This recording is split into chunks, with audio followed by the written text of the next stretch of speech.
Hello everyone, I am Tacit and welcome to the Brighter Shores live stream, day 59, almost 2 months of this now straight. As far as what our goal is for today, yet another 200 for the pile. We are currently going for, well not currently, but you know, at some point in this stream, going for 200 Leatherworker. We are pretty much there. We could only do the 196 hide to get there though. Of course, as we do not have access to, or sorry, the 190 hide, as we do not have access to the 196 hide. This isn't too big a deal. Post 200, I would definitely want to go and get access to this, but for simply getting to 200, the 190 is perfectly fine enough, and a lot of people tend to do this so they don't need to do 222, as you only need 205 merchant in order to get there, and we are quite a way away from 222, given that post 200 is quite a bit slower. Beyond that, getting 200 Leatherworker, I do want to get mining up. We do need 231, though I don't believe we're going to go grind all of it today, but I do want to grind some of it today. Of course, we've been doing the pretty efficient iron banking thing, where we've been doing a, 5 bank instead of a 6. Just to save 1 bank cycle, while also using the new cubable action that came in yesterday, in order to just make it a bit more AFK and just less annoying to do overall. So I am going to do a little bit of that push today. We're obviously not going all the way to 231, otherwise this would be a mining only stream pretty much. I do want to push it like slightly towards it, just so that we're a bit closer than we were yesterday. Also, I have not caught up on sleep yet. That's the same issue I had yesterday because of New Year's Eve, and it still has not caught up. I ended up going to sleep a little bit early last night, then I woke up in the middle of the night around like 4 a.m. and couldn't get back to sleep. So I've been up for like 9 hours already. Despite the fact that we're just now starting to stream. So, yeah, that's not ideal. So, as long as we get 200 Leatherworker done, I'll be happy today. But this might cut off a little bit later. I am drinking some caffeine today. Actually, this is what I got the Liquid Death for. I've been trying their, I tried it the other week. But, because I didn't have any caffeine in the house, I was like, I need something, and I don't want to have, like, a sugary soda or something. And I don't really drink coffee. So I was like, oh, I'll go for Liquid Death. Never tried it before, but yeah, their iced tea thing has some amount of caffeine, and it's not like super caffeine heavy, but it's enough. But hopefully that'll keep us a little bit more awake, because I'm like out of it right now. I was out of it as I was like last night when we stopped. So it might be a little bit of a shorter stream today, but we still want to get a lot of goals. And by shorter, I still mean like 6, 7, 8 hours. You know, shorter than like, 11-ish. We're still going to be going for a while. Anyways.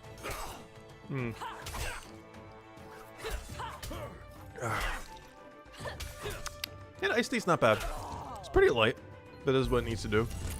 Oh, he's over Uncovered Our Knowledge, by the way. I should probably go use that. Anyways, let's start with the mining. Let's go straight into mining. So hello, everyone. Hello, Mark. Hello, MKJet. Hello, everyone else. Welcome, welcome, welcome. Also, we do have a poll currently going. Not too many votes since we just started the stream, though. But with a combat rework around the corner, or reworks, what is the most needed... what is most needed to come first? I worded that weirdly. But yeah, what is most needed to come first? Special attacks, things worth killing, or rethinking how combat works? I believe what they are doing first is rethinking how combat works. However, this is more so an opinion poll than what is actually going to happen. Personally, the one that's currently winning, I would say, is the one I really want badly first as well. Special attacks are currently winning. Out of those 3, honestly, I want special attacks so badly. I hate looking at a weapon, knowing it's a 4-star weapon, and being like, nope, you don't have no special attack. I hate it so much. Also, why did I come here? This is not where I needed to be. I need to actually be on the other side of the mines. But, yeah, I'm definitely not a fan that special attacks aren't out yet. I really hope they come soon. Obviously, it's meant to be for, all the 4-star plus weapons. And it's going to make all this crafting we've been doing so much more worthwhile. It's one of the whole reasons we've even been doing it. And, of course, all the knowledge today I'm going to be dumping onto Bone Right. We're going to be dumping it onto Bone Right in order to go and... go get a bunch of free mana towards it, or not mana, wrong game type, but get a bunch of EXP towards it, and start getting it closer towards its goal of 199, technically 200, obviously, we're getting it to 199, might as well go all the way, but we're working on it. Also, hello, Mad Hatter as well, and Lost Skill, welcome, welcome, welcome, as well as everyone watching after the fact, as well as everyone lurking. Hope you've been having a wonderful start of your 2025. Let's see, we're almost in the top 10, oh yeah, I did see that last night. Is it still like that? Yeah, apparently they're having a revolt against the leaderboard again. They really want that leaderboard update to come out.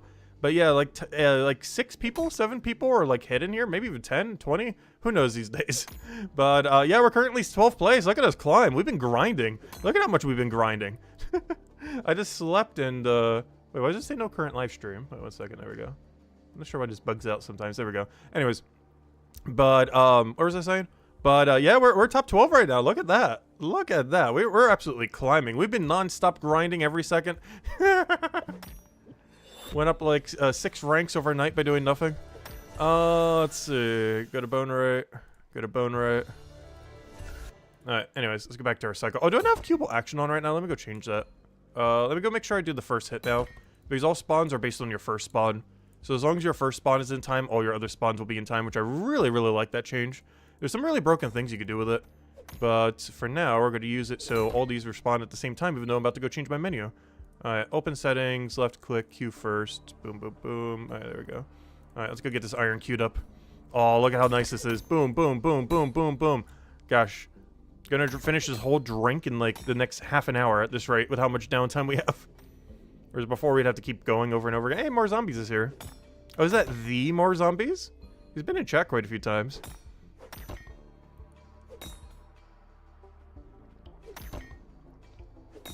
I didn't realize I don't have him added. Is it queued up to be added?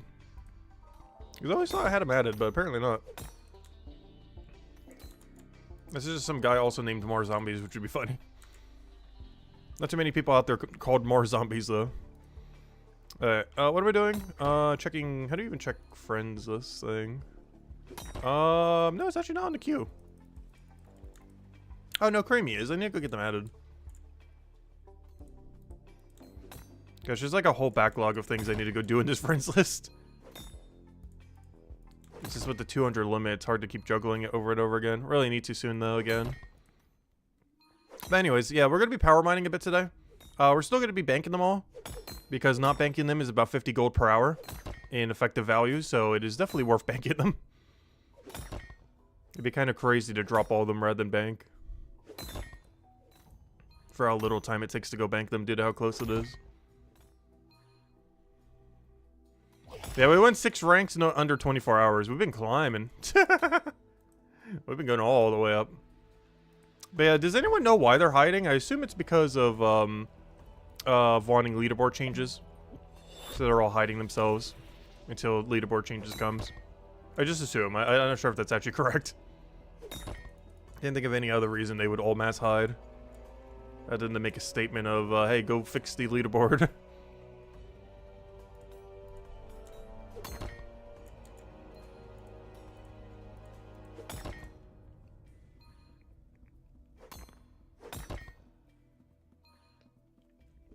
But have you guys still been using queuable actions? Because I've been loving this so far. Obviously, it doesn't work on everything, but everything that it does work on, this is just so chill now. How much we have to not click. Like, it's still the same amount of clicks, but the amount of downtime you get is just so long. Like, this room has a solid, like, 50-second downtime.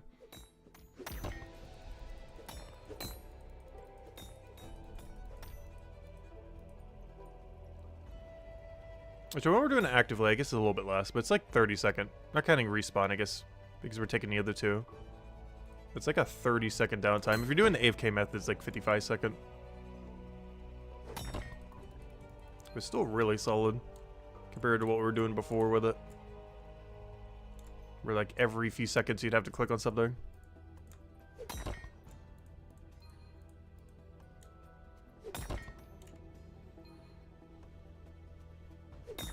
But yeah, it's still kind of crazy, though.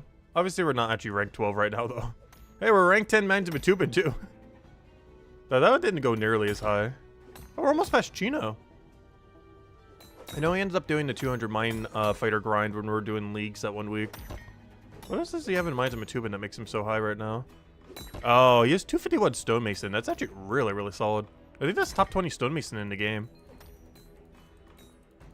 I kind of backed off of what's it called a little bit. Oops, I forgot to drop my thing. What am I doing? Oh no, I'm so inefficient. Oh no. Oh no, we're gonna lose so many ticks over there. Oh no. Oh no, we're losing so many ticks. We're losing all the ticks. Oh no. Alright, there we go. We're back at cycle. Anyways, what was I going on about? But yeah, we kind of ended up tangenting way into mining. Which ended up making our smithing kind of suffer a little bit comparatively. What's interesting is he only went to 200 mining and he's still going down stonemason route. Because I'm actually maintaining my mining to my smithing. I'm not going to do both mining and stonemason to keep up, but I am going to keep my mining kept up, if nothing else. Or, you know, mining, smithing kept up to each other. So kind of interesting that after 200 he's kind of just going all in on stonemason. I feel like a lot of people have been doing that, though. Especially, like, top leaderboard people. Or they'll, like, do the AFK for just their main, you know, production skill. Just so their combat weapons, you know, can be used. In case you want to do, like, the 250 push for combat or 300. Probably when the combat rework comes out.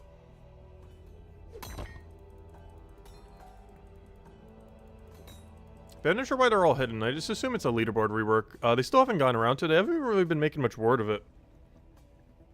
And the leaderboard has been out for like almost a month now.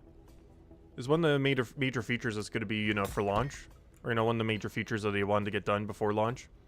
And, yeah, a lot of people have been wanting to, you know, tweaks to it. Compared to where it's at right now. Maybe he'll get around to it eventually.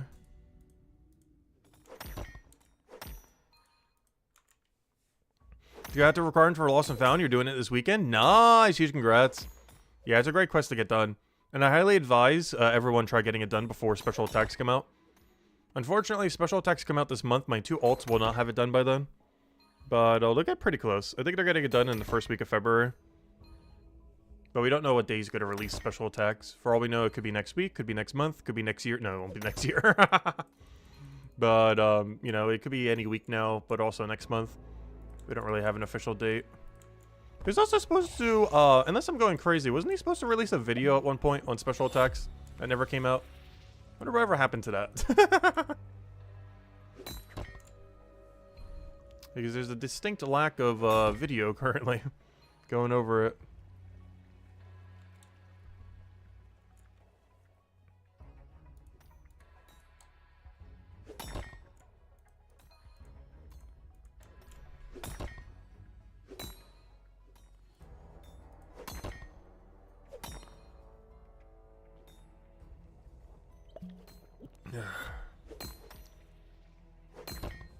Yeah, this room's been so much more crowded since Cue Ball Action came out. It's actually insane what it's done to this room. Because a lot of people are just AFKing to 8 at a time doing an 888. I've never seen this room so crowded than over the last day or two. Like, normally you'd see like 3 to 5 people. It's been pretty much perpetual, like 10 plus. Since the Cue Ball Action update. Everyone power mining and banking iron. How do you get knowledge point to use on higher offline training? How do you get KP to use on higher level offline training? Not sure what you mean by that. It's the same method as before. Oh, for your alts? Oh. I normally just get whatever they don't have at level 20 yet. What I do after they're level 20 all, I'm not sure. But normally the way I get them knowledge is whatever they currently don't have at level 20, I go get it to level 20. What my strategy is after they have 20 all, I do not know. It might just be merchant, just to speed it along. Or now the Cue Ball Action is out, maybe I'll do something super AFK. Like raid dens or something with Cue Ball Action. Because woodcutting brambles into Suave is pretty good knowledge per hour for how AFK it is. It's either that or raid dens are both really good for that if you're looking for like pure AFK knowledge. Bramble Suave is what, like a 50-something second cycle? Like almost a minute? I think it was like a 45-second cycle or something. Somewhere around there. But yeah, Bramble Suave is about 45-second cycle and is like 4 knowledge an hour. And, what was the other one? The other one was, Raid Dens. Which I think is also almost 4 an hour. But you're training 2 skills at once. And I need those for the shortcuts eventually if I ever want to actively do Merchant on them. Not because they really need the level Merchant, but it's really good knowledge per hour doing Merchant. So if you ever need like a really quick knowledge point. If they have all the shortcuts at 83 Detective, it would help a lot. But I would be doing that purely through AFK raid dens and nothing else. So we'll see how that goes. Because those have some really big diminishing returns prior to 51. As well as 83. Because they're down to like 30, 40 something % penalty.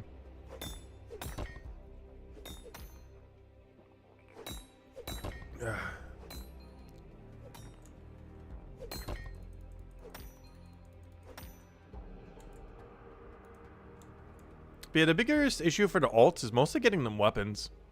That's the real issue with them. Even with access to Chronopolis, it's really hard to still keep getting them weapons consistently. Because you don't always have a good weapon for the chapter. That has like a high power.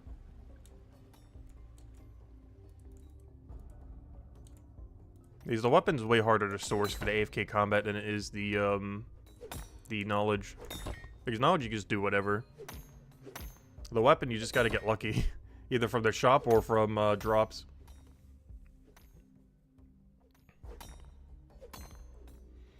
Potions or tool belt on tool belt or leaderboard integrity? Which update first? If I had to choose, I would say potions. As far as which one's probably going to happen first, probably leaderboard integrity. Given that I'm pretty sure that the whole top of leaderboard is rebelling right now. Or at least I assume that this is what this is. Given that we're in 12th place right now. Not 100% certain, but it probably is.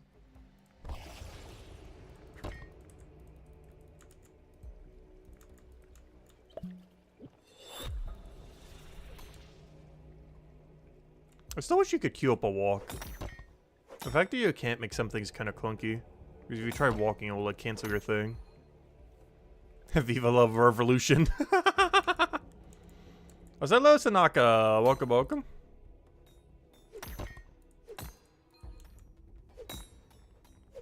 You went to rank 37? Nice. Yeah, enjoy it while you can. We're all gonna go down like 10 ranks once the leaderboard is fixed.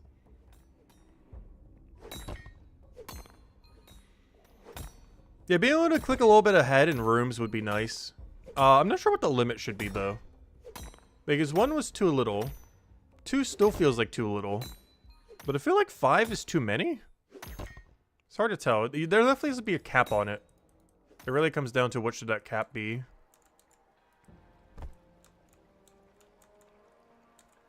Because you definitely just don't want to one-click, like, halfway across the world. Well, I guess because of the gates you wouldn't be able to, but still.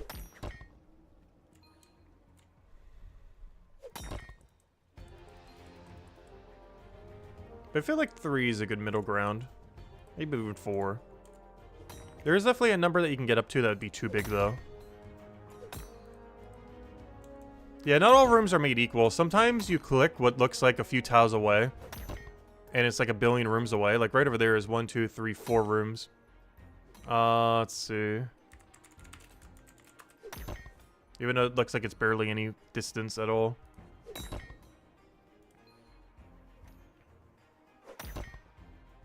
Let's go bank all this. Oh yeah, by the way, off stream we did get 220 smithing. That's one good thing with my weird sleep schedule and everything. Is yeah, we were able to get 220 smithing out of it. Because yesterday we were power mining carbonice and you know, trying to figure out some methods for it and everything.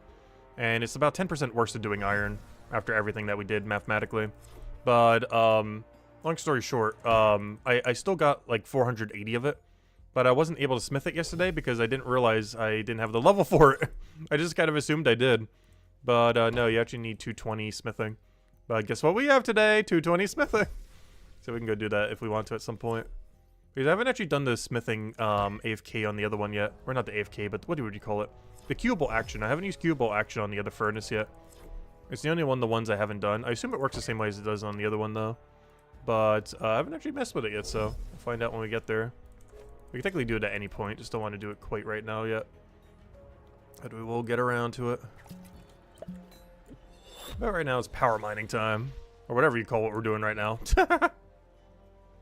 Weird, like, drop 20 times 6 drop into 5 times bank. Into mine iron. Whatever you want to call this.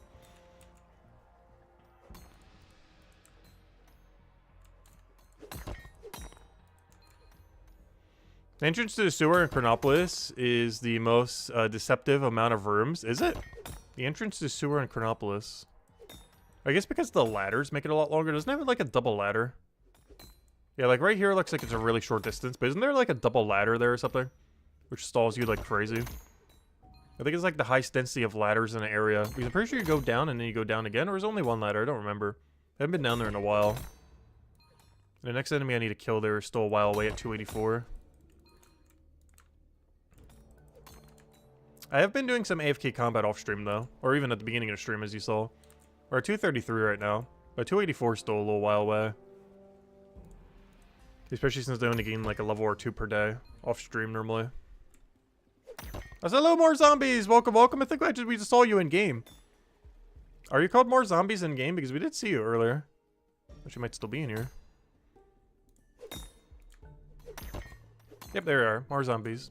I didn't realize I didn't have you added if there's you. Oh, you just saw me on the map? Yeah, I saw you on the map too. I never realized I didn't have you added.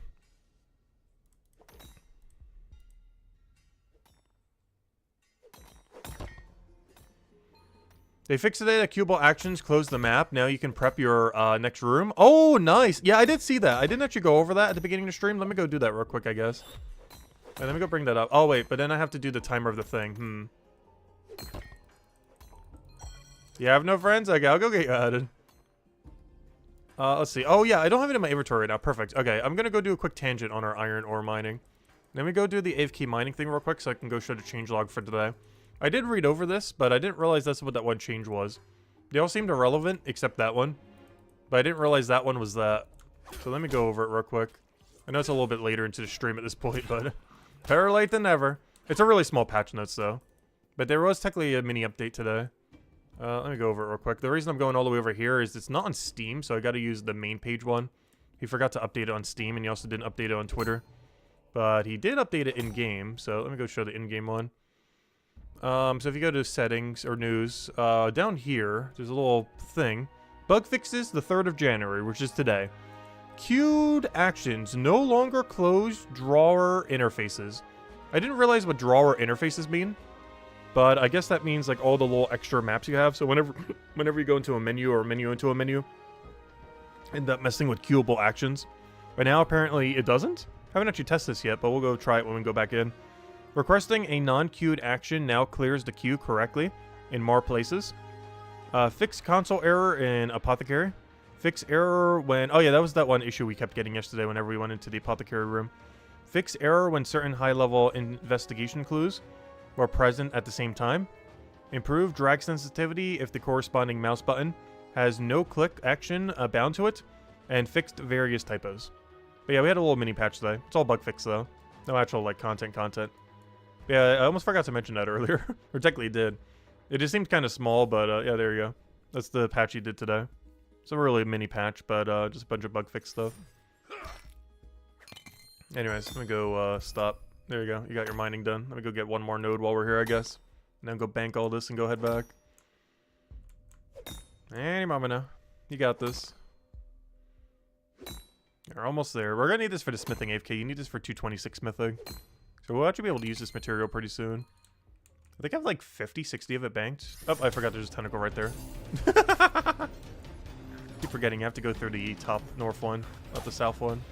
Otherwise you get auto-tentacled. Alright, let me go deposit all this and see where our stocks are at right now. Let's see. How's our stock of iron and everything else? So carbonates, we got 492. That what I gotta go do later. I'm running out the AFK smithing material. Oh yeah, we have like no iron because I ran it all earlier. Really? Wait, what? Did I actually do every bit of iron yesterday? I'm so confused. Did I actually drop all some iron yesterday? When did I smith every single one of them? Did we really go that crazy on the furnace? I guess I did. Huh. I don't remember that. Wait, did we really smith every bar we mined yesterday?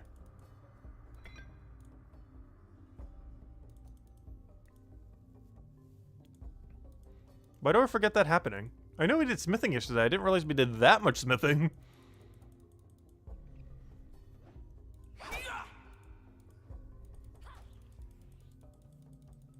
Or maybe we just did a lot less mining than I thought. Because we didn't really power mine yesterday, and most of it was on carbonates that we did. Which explains the higher amount of carbonates there. So good evening, B! Welcome, welcome. Alright, let's go test the new feature that's on the thing.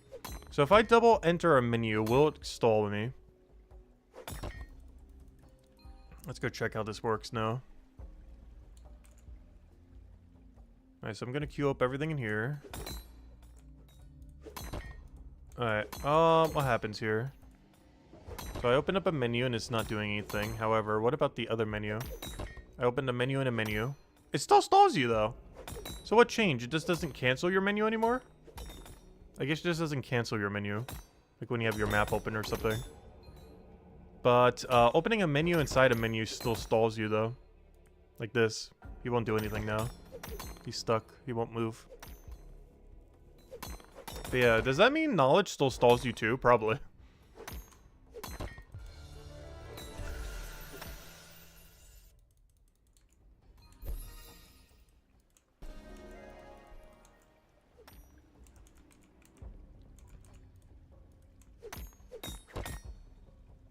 Zanzima is top 1? Is he really? That's funny.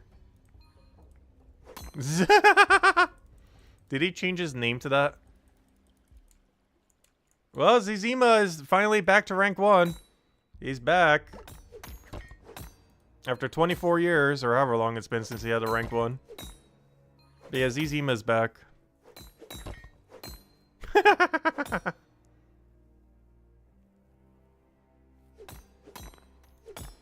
I'm pretty sure he's never even touched Brighter Shores yet, though. Because, gosh, how old would Zizima be if he's even alive still? Like, we're talking like 50-something, right? Like high 40-something, 50-something?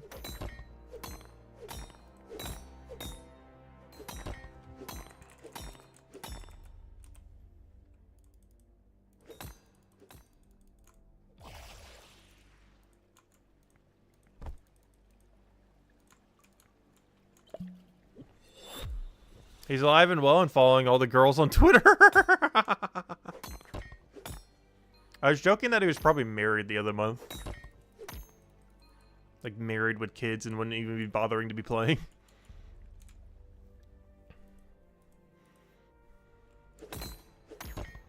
Yeah, we're currently ranked 12 right now. And Zezima is rank 1.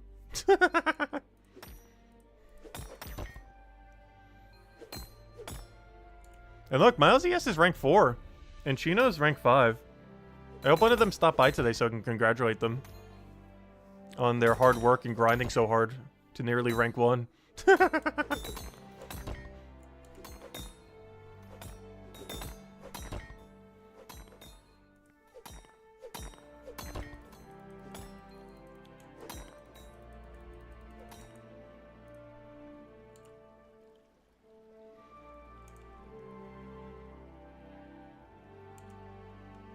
Hello, Isabel. Welcome, welcome. Hello, Left Kiss as well. Welcome, welcome.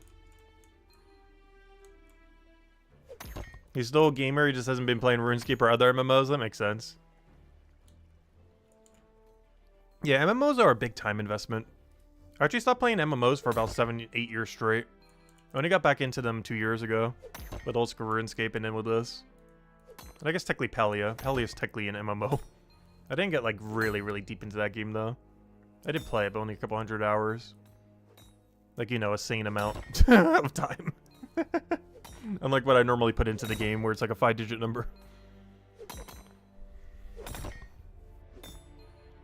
Which we're almost up to 4-digit with Brighter Shores. What are we at right now? We're at 755 hours. Still got 250 to go for the big 1,000 mark.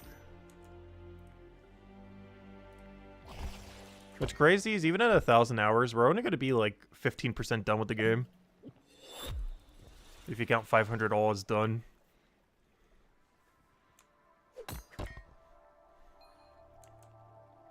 Yeah, realistically, 200 all is basically maxed. Everything beyond 200 all is like post-max.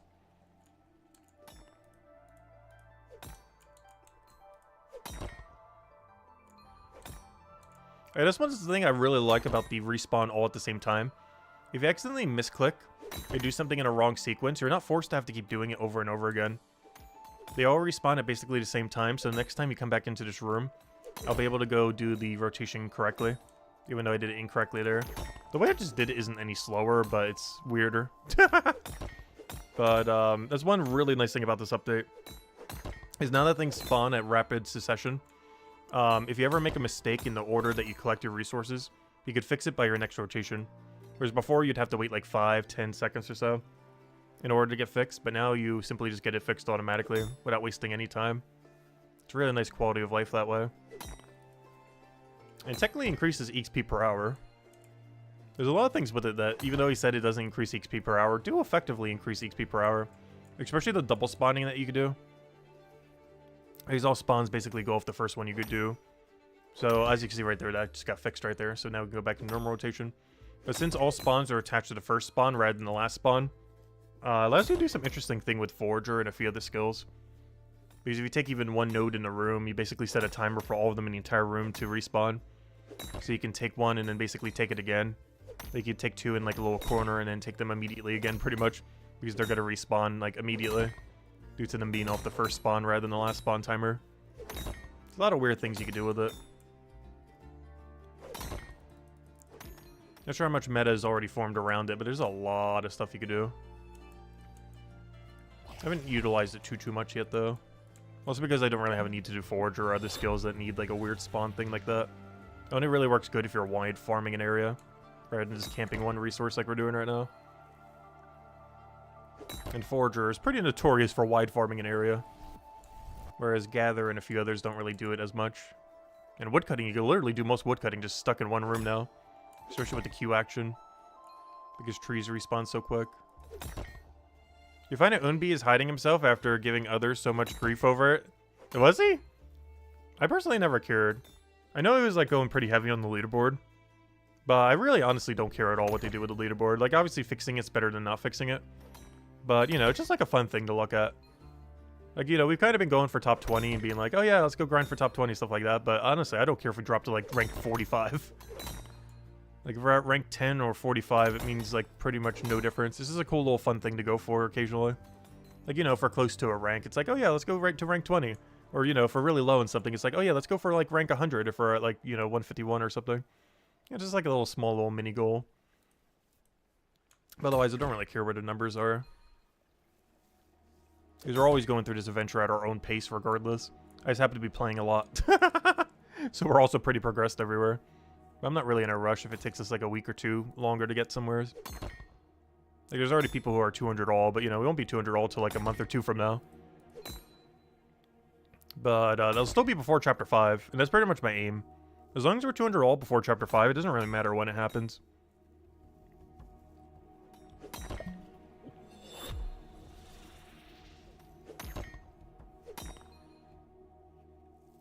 And the main reason for that is so we could end immediately 200 all the next chapter. Starting with Armor Maker, of course.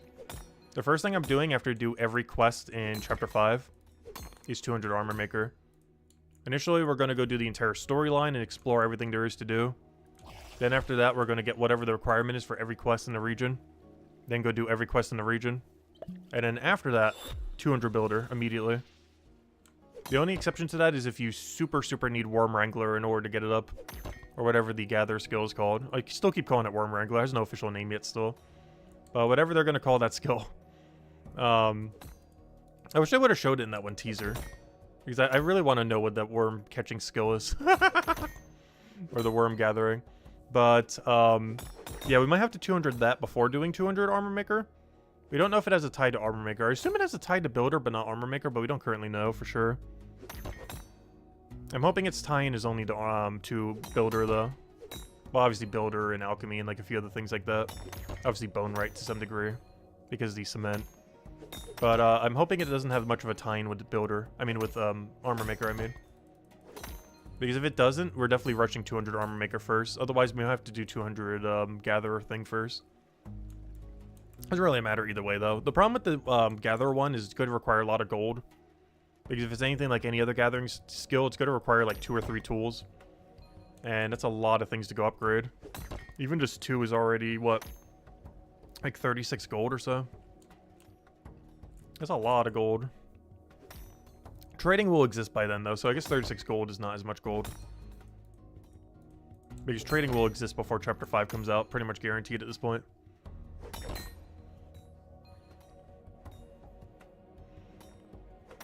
You think KC was trying to get first 500 and all for Chronopolis? But a dude who was hiding and grinding nothing for that skill. The argument was that if KC knew someone was doing that, they wouldn't have focused dens as much. Oh wait, was someone actually going for 500 all as well? I thought it was just KC. Oh, maybe that's that one invisible person I keep seeing in that area. Was there actually someone else racing him? Because he seems so much further ahead than like everyone else by like a mile. Kind of crazy to think someone else was also even more ahead than that.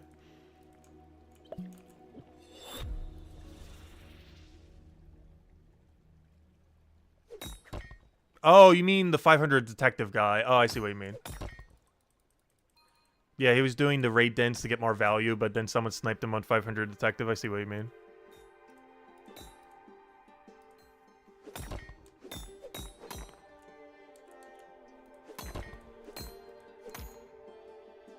Well, I guess he should have assumed such a thing, though. Because obviously at least one person was going to go detective only. Rather than raid den. Because raid dens are actually slow if you only want to get detective or only want to get watch person. They're better overall XP if you're training both. But if you only want one, just training only combat or just training only detective is quicker. I know for sure there was people that did only watch person. But there was at least one person who sniped him who also did, you know, only detective. Because that's what Nat did. The person who got 500 woodcutting. I think they only got 200 carpentry up to that point. And just went all in on woodcutting. Or someone like Sap did like an even amount of woodcutting and carpentry. Because I think they're still on track to do rank 1 carpentry. Yeah, Sap is still on track for the first 500 carpenter. Because he was doing woodcutting and carpentry simultaneously instead of just doing woodcutting. So we'll almost guarantee be the first 500 carpenter. The only exception to this is someone went 500 merchant, then went all in on carpentry. But I don't think anyone did that. That's the only person who could beat Sap. Is if someone spends all their merchant money and knowledge on carpentry. And buys the logs instead of woodcuts them. But that would be so expensive to do. That's the only way you could have beat Sap. But I don't think anyone did that. Because that's a huge waste of money.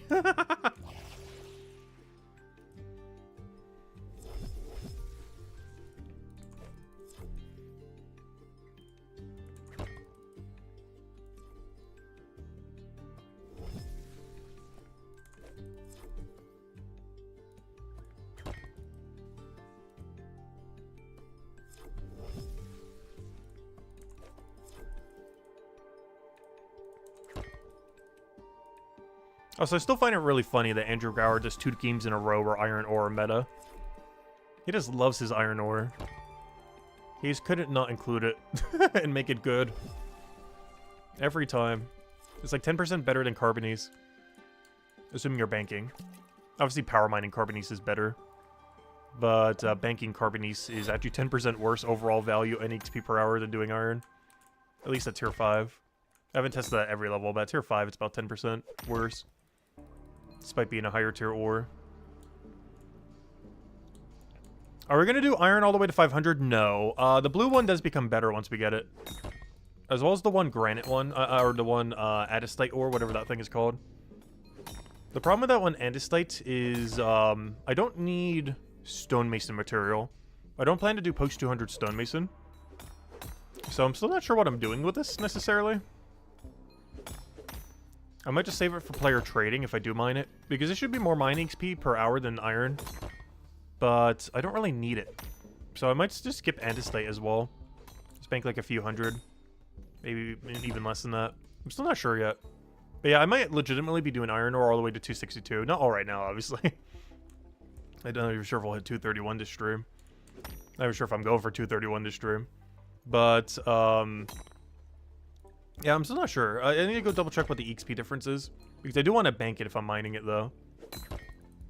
I just need to see what counting bank time, like what it comes out to be. But I know for Carbonese, it's about 10% worse. So that's off the table as far as doing. I did like a couple hundred of it just so I'd have some banked. In case I need to make something out of it. But beyond that, I don't really need any of the stones. So post 200, I'm not sure what I'm doing about these. Like the andesite or the granite or the anything like that. Because I technically don't need them until trading comes out, and all I'm going to do is just trade them for money or for other ore or something. Either trade them directly for money or trade them for ore to ore. Or, you know, from stone to ore. Because I don't plan to do much post 200 stonemason, if any at all.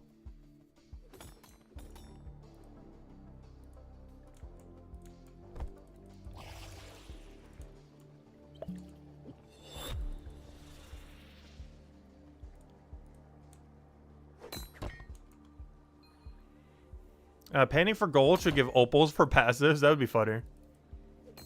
Actually, in his other game, it did used to give gemstones. When you panned for gold in his first MMO, you would get a bunch of random stuff. But some of them were like precious gems. Like there's really weird ones like opal and jades and stuff like that. Like there's even a small chance for a topaz. Also gave a few junk items. It also oddly enough gave fishing XP when you're doing it too. Like it gave mining and fishing XP. Because you were technically doing it in a body of water, so it was like, here's some token fishing XP. It wasn't a lot, but you know, it was more than nothing. It was very, very minuscule though.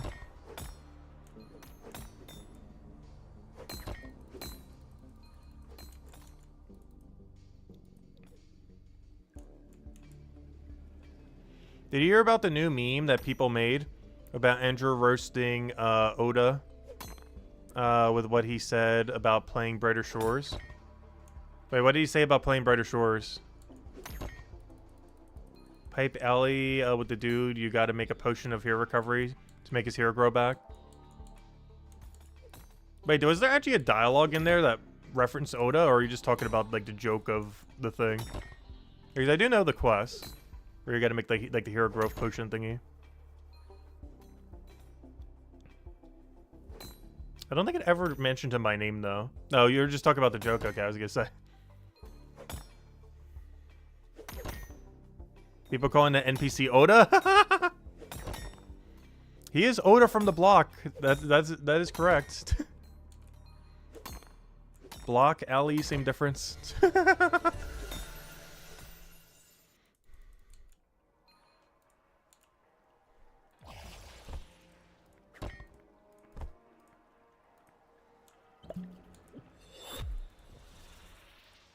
Yeah, it would be really funny if it directly referenced someone.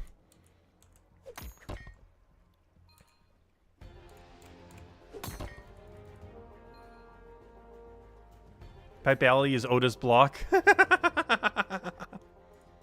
That's pretty funny. I haven't been following any memes or anything like that regarding the game. I think in the entire history of this game so far, I've checked Reddit like 3 times. Because I pretty much never use Reddit or social media. Which I still don't even have an account set up on Reddit right now. I only do it if there's like information there that isn't anywhere else. I need to go check. Same reason I ever even check Twitter ever. Or X or whatever they're calling it these days. It's only if there's info there that I can't get at a different location.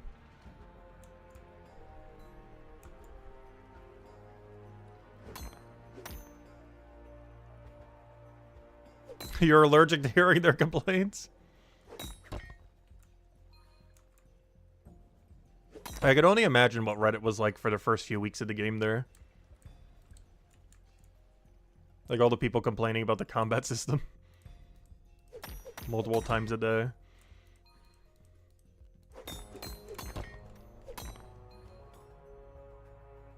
Apparently enough so that he had to make like a mega post going over like everything.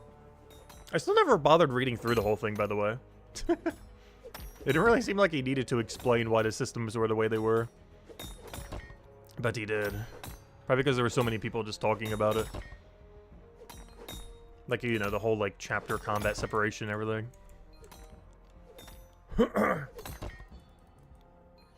I really don't mind if it does get collapsed into, like, one big combat, though.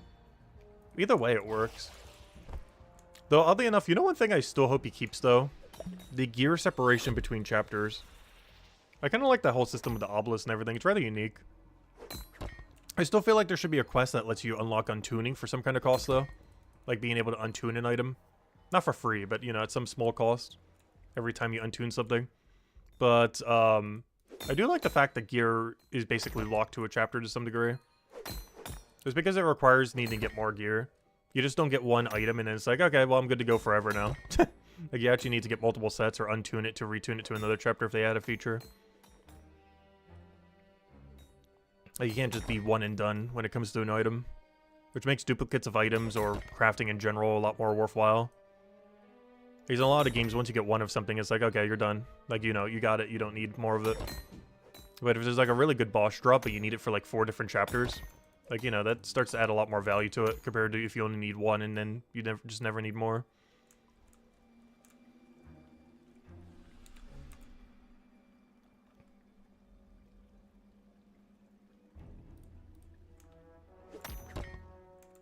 Now it's all complaints about the player numbers. Are people still complaining about that? Some people mention it in stream here and there. But, I don't know. It hasn't really affected me much. Like, honestly, when I go from room to room, I can't even tell that the player numbers are low. Like, I look at this room and compare it to any mining area in old school RuneScape, and I'm like, wow, this is more popular than old school RuneScape right now. Obviously, it's mostly because of how the server splits work in old school compared to this game. But, I don't know, if, like, any of you who play, like, RuneScape 3 or old school RuneScape, do you ever see any mining area this popular? Can you name, like, one mining area ever that is this popular? Unless you go to, like, the Zolkino Mass World or something. Like, there's, like, over 10 people in this one room. Like, it doesn't look like there's no player base. That's one really nice thing about the server system in this game. Because even though it's multiple different servers, it still kind of groups everyone together. Or tries to, at least. Yeah, Motherlode Mine does have a decent amount. But it's mostly because it's, like, the most AFK thing you can do other than shooting stars. Hello, Sonny, and thanks for leaving a like. Greatly appreciated. If you guys haven't already, definitely also feel free to leave a like. Helps out a lot and helps people find the channel. I forget if I mentioned earlier, but I hope you guys have been having a wonderful, wonderful 2025 so far as well. Mentioned in the video earlier today, but I forgot to mention for Brighter Shores. Is I've been saying happy 2025 that too often, though, of course. We are finally in the new year. But gosh, I'm still so tired from New Year's Eve. That, like, completely threw off my sleep schedule so badly. And it is still so off. Like, today's stream probably gonna be a little bit shorter. We're probably only going for, like, another 6 or 8 hours. Which I know is still a lot, but... you know, shorter than normal. Just because, gosh, my sleep schedule's still been way out of whack, and I want to try to get it back to normal at some point. I tried to last night, and it failed horribly. I'll try again tonight.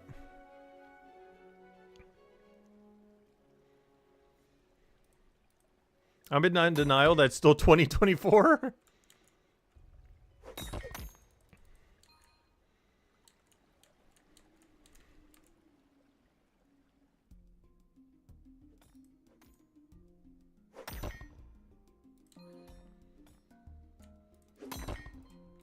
But overall, in the player base number thing, honestly, it hasn't affected me at all. And with how the current state of the game is, it doesn't even matter how many people are playing to some degree. Like, there could be 100 people right now, and it wouldn't really affect your gameplay. Obviously, when trading comes out and stuff like that, it would. But at least in the current state of Brighter Shores, it's basically a solo game right now. Until they add more content that's multiplayer, you know, the number doesn't really affect much. Even something like Old School RuneScape, despite how many people there are, I pretty much play it like a solo game as well. Like, there's a few things that mass up for that you basically have to, like Zolkino and, you know, like Winter Todd. Well, actually, technically you can solo Winter Todd. It's just more chill doing, not solo. But, you know, there's, like, things you kind of do occasionally. But normally there's, like, a mass world that you go to, so you don't really need to worry about, like, grouping or anything. So it's not really that big a deal. But, I don't know. I generally play that other game, or even MMOs in general, pretty solo. I think the only real exception to that was Palia that we played, which is, like, a cozy MMO. But that's because the whole game was basically based on co-op. Like, it almost forces you to do co-op. And I was just doing it with friends, so that was the whole reason why I did it. That game would be a lot more boring without the co-op. There's, like, so many mechanics in it. It's just based on doing everything co-op based. There's obviously Brighter Shores has, like, what, 2 co-op activities? We have fishing and woodcutting. And woodcutting is absurdly clunky, and fishing is just super, super sweaty. Like, you have to do it for really efficiently for multiple hours with another person, which is hard to coordinate. Normally, just normal fishing is better. Plus, you have to upgrade the co-op net, which is also a whole nother thing that you need to go upgrade. On top of the billion other things you already need to go upgrade.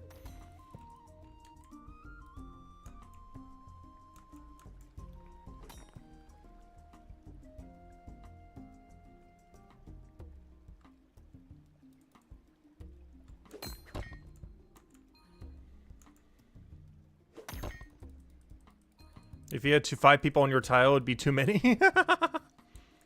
Oh, yes. Ah, December 34th. Yes, happy December 34th, everyone.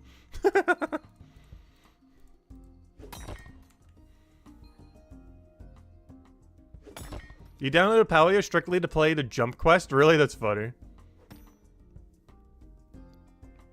Actually, you know what I got really addicted to in that game? The hot pot.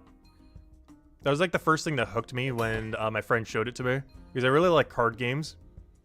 And it was kind of like a Go Fish or Rummy. I guess more like Rummy. Or Go Fish. I forget how you play Go Fish. It was more like Go Fish or Rummy or something. But basically you have to get like a bunch of matches of foods before everyone else gets matches of foods. And then you get like unique tokens that go into like a loot box system. And you just get like random rewards. It's really fun. But yeah, it was like a RNG card game, kind of like Rummy. I haven't played Rummy in like so long, so it's like, ooh, that's fun. He's got a bunch of like cosmetics and stuff from it. Because that game was like all cosmetics. Because the main end goal was like decorate your house, which I didn't really care for as much in that game. I enjoyed it in things like Animal Crossing New Horizons, but I don't know, that alone isn't really enough to hook me. It did for Animal Crossing New Horizons, but that was also because there was a lot of completionist content to do in that game, which was like the main thing that hooked me. Whereas Palia doesn't have that much completionist content at the moment. To some degree, this is something else that Brighter Shores is missing quite a bit. If you ignore all the 500s, what is there really to go do for completionist content right now? I guess maybe do Monument at 490. But that's about it. There's not too much completionist content right now, currently. And some of my favorite content go to do. Like, I think the main thing that's hooked me in modern old school RuneScape since I've come back 2 years ago was the collection log. Because it's basically a whole log of items to go do. And it just is a lot of fun. Like, you just keep getting log slots after log slots, just getting closer and closer to completion. You know you're never going to finish because no one ever has. It's literally impossible currently. I think the closest person is like 5 to 10 years away from finishing. And they've been grinding it probably for like 10 hours a day. But, since like years. But, it's like something you know you're never going to finish, but it's fun to get progress on. I think my Hardcore Iron Man's still like top 20 for collection log as well. It hasn't gotten a single collection log in like 2 or 3 months, but, I'm pretty sure it's still like top 20, top 25. At least for the hardcore leaderboard. Not for overall. For overall, it's way lower. But for hardcore specifically, which is like the one life, not die, self-sufficient accounts. It's currently at like rank 20-ish. They're adding an official leaderboard for it early this year as well. So then I'll really know what my rank is. I'm not sure if they've given an official date because I haven't been keeping up with anything that game's been doing since Brighter Shores came out. But supposedly it should be coming in the next few months, I believe. An official collection log leaderboard. Because currently it's only tracked by third parties. But they're going to be tracking it first party soon.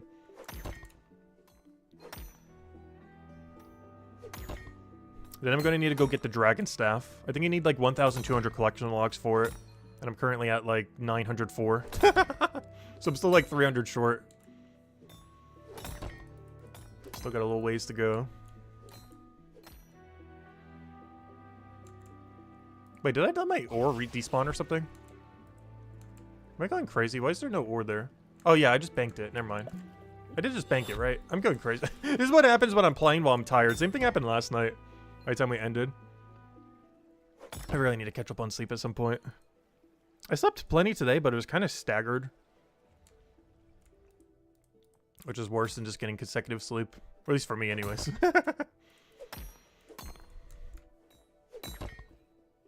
But yeah, I'll try to get my sleep schedule back to normal tonight, hopefully.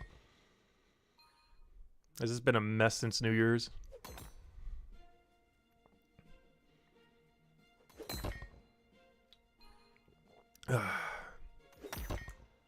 Hello, Onda. Welcome, welcome. Hope all is well and get those grind gains. Oh yeah, everything's been going good. Everything's been going great in Brighter Shores. I've been enjoying Cubal Actions so much. The only problem with Cubal Actions is it makes me want more updates now.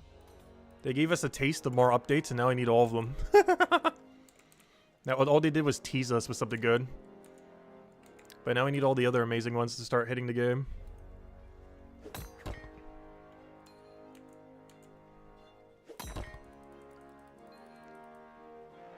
Also, I'm not sure what my mining goal is today.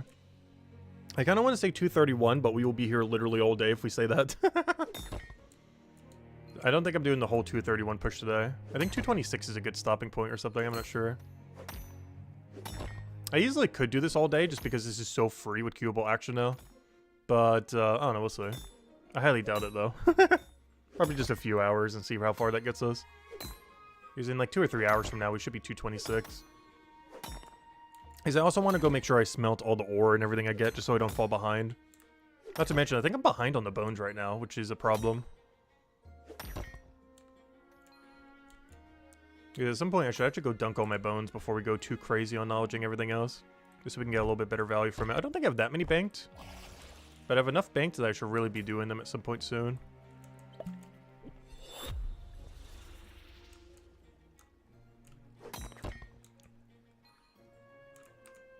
I don't know, what have you guys been grinding, by the way? And has you actually changed what you've been grinding based on queuable action? Because I would say I actually have slightly. Like, if this queuable action wasn't out, I would not be grinding mining right now. But since it is so fresh, I do kind of want to go get some of the grind done.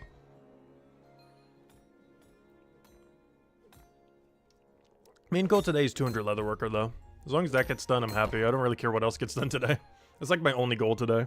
It doesn't even take that long. About 200 Leatherworker, I'll be happy with where we're at. You beeline to woodcutting to finish the quest? Nice. Yeah, woodcutting gained the most amount of benefit from queuable action than any skill in the game. The biggest beneficiary is woodcutting. The second biggest is mining. The third is kind of a multi-way tie between forager, fisher, and gatherer. And then there's the other three, the bone right, smithing, and alchemy. Kind of like all the production ones that you can kind of use it for. Which didn't really gain that much of a benefit, but you know, it's slightly better, I guess. Though I do use them way more than I use, like, the fishing one. We did mess around with it yesterday, but the problem is it doesn't auto-queue to whatever is closest to you. It queues, obviously, based on what you clicked. So that can be slightly problematic when the fish walks a mile away. Which is kind of bad. But you feel like the queue works the worst on fishing. So I would actually make... You know what? Bone right, smithing... Excuse me, stonemason, and alchemy. I would actually say they're the three biggest beneficiary. All tied in third. Because forager doesn't really gain much of a benefit from queuable action. It mostly gains a benefit from how the new respawn system works, which is a completely different system. Like, if I was to rank them based on what got, like, the most amount of benefit from the respawn system, it is actually foraging. Foraging got a huge buff yesterday due to the respawn system change. As the routes that you can run for forager has completely changed compared to pre-update. As far as what you can end up routing for it. There's a few other skills that were slightly tweaked from it as well. Well, technically almost all of them, but it mostly only affects forager. Due to forager being the most commonly wide farm skill. Where you're not just doing like one resource over and over again, kind of like how we're doing only iron right now. You don't tend to do that for forager. You're almost always getting multiple nodes at once. Yeah, the problem with it on fishing is whatever order you click them in is the order you'll do them in. And in any room where they go far apart is the problem. If you're just doing like eel and pufferfish, it's probably fine. But there's two issues with doing queues on fishing. One is that they... actually, technically three. But one is that they can be over top each other. And it's really, really hard to click for them for queue when they're on top of each other. The second one is, if you don't disable your walk, you will accidentally walk and completely destroy your entire queue. The way to fix this is just to unbind your walk and make it so you only have queue bind to your left click. But if you don't unbind it, if you accidentally misclick a fish, since they're constantly moving, which is definitely happens sometimes, it'll actually destroy your entire queue if you don't disable your walk. Or bind it to like middle key or right click or something. And other than that, what's the other one? Oh yeah, they can move very far away. Like, you might click them while they're close together. But by the time you actually collect them, one might be on one side of the pond and one on the other side of the pond. Which is actually slower than if you know, just clicked whatever is closest at the time. Because you click them based on where they're currently at, you know, when you're clicking them. Which might not be the same case when you're finally done with the rotation. So sometimes you have to walk a further distance than you otherwise would have. Whereas every other node in the game is pretty stationary. Unlike fishing, where they're constantly moving.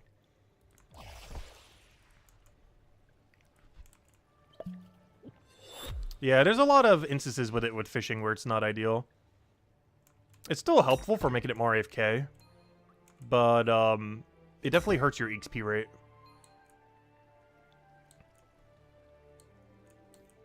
Whereas queuable action for most other things do not actually hurt your XP rate at all. Like, me mining all these irons is not diminished at all. Like, this is just going to be max speed. If anything, it's almost quicker. Because you're not going to have any delay. Like, your guy automatically does it at max efficiency. So you don't have to worry about any delay or anything. Because that was one thing I was concerned with queuable action. Was if they would add, like, a 1-tick delay between every action. But no, it's actually 0 delay at all. So when we queue up this entire room, he's doing it perfectly, tick perfectly. For every single one. The only thing he doesn't do is proper pathing. So any activity that you're ever doing that requires pathing correctly, in order to save a tile or two, you still have to manual click it. So queuable action doesn't work as good for that. But for something like this, you never need to move to a specific tile.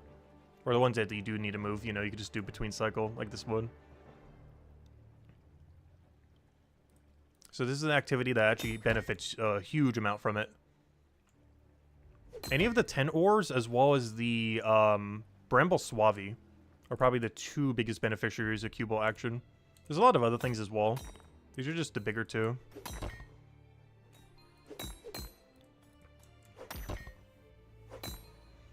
Do you also have the old school RuneScape motor tick, where you try to right-click everything?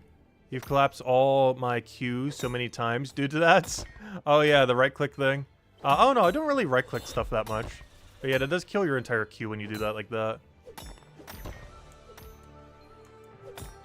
But, oh no, I don't really right-click that much in this game. That's not really a habit I still have from old school. There's most things in old school, you just kind of memory entry swap things these days.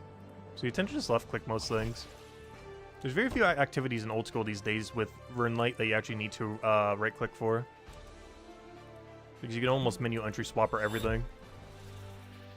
You can also queue up 2 different clicks by either clicking or shift-clicking. So unless there's like 3 options on an item, there's almost never a need to right-click.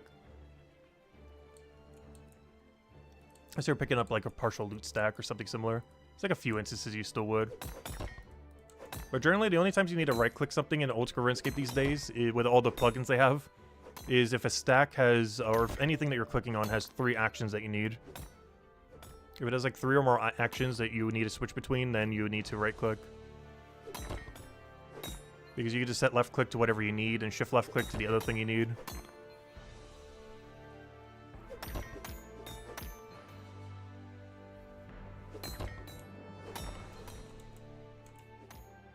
There's still something that's not in this game yet, menu entry swapper. There's not too many things you would use it for, other than left-click trade for the trading mechanic, or you know, the merchant. There's not too many other instances where you'd really need it, unless this something just has a really bad default option. Or if you want to temporarily change. Like, for example, all the storage bins default to open.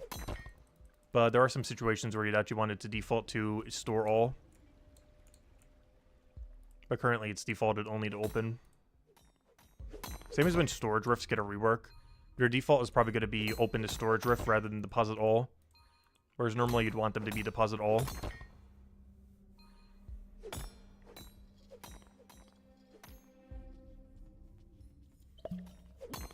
Yeah, being able to zoom out a little bit more would help with queuing. There's actually max zoom out that I'm on right now, which is not that far at all. I think they did that just so you wouldn't look like an ant on screen. Because I know in old school RuneScape, you can zoom out pretty far. And some people zoom out way, way, way too far. You look like a single pixel on screen almost. Looks like you're looking down from like a satellite.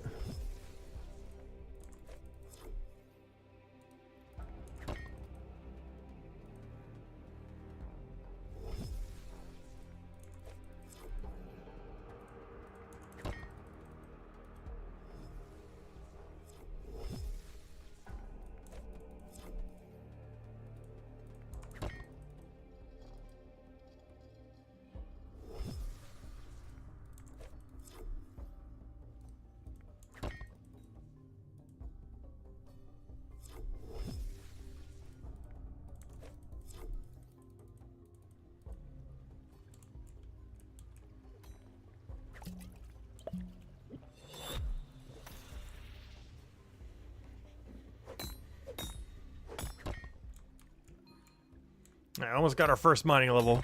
Definitely got to go for at least one more after this one. I'm not sure if I would go much beyond that, though. At least for today. As much as I want to push for 231, I mean, 231. I still want to spend all day doing it, though. Hey, that reminds me, our daily should be ready soon. 2 hours from now. Because I gotta use up all my blast mining material before 2:31. Because that's when we get the better blast mining material. I can't actually use it for a while, though. Which I don't think we can use it for a long while. You know how long we have to wait? We get it at 2:31, we can start obtaining it. But we can't use it till 3:48. You know how high that is? That is 117 levels above when you can start collecting it from your venture. You know how much dynamite we're going to have by the time we can do tier 5 Deathstone? Because that number is going to be gigantic. Like, absolutely absurdly massive. What's kind of interesting about that, though, is that goes pretty deep. I think you can make a 489 hammer for Hammer Mage out of that. That's not bad. A 489? That's pretty high. Like, obviously that's not perfect, but it's pretty close to perfect. But yeah, tier 5 Deathstone at 348 goes all the way to 489 hammer, I'm pretty sure. We're pretty close to it. We gotta double check Deathstone thing. Yeah. Oh, sorry, you can make a 482 out of it. You can make a 482 Great Hammer. Because it's one lower than whatever that is. You can make a 489 Sling, though. Who knows, maybe that's the stun. Though, this is probably the bolas. The bolas probably have the stun. Actually, doesn't RuneScape 3 have a weapon like that? Anyone who plays RuneScape 3, isn't there a weapon that has like a binding effect in RuneScape 3? Does anyone remember what tool it was? And if that was during the Andrew Gower years? Because I believe it was. I recall there being some kind of weird weapon that has a stun effect that almost got added to old school but then didn't. Because it was deemed too broken. It's like a binding effect but on range.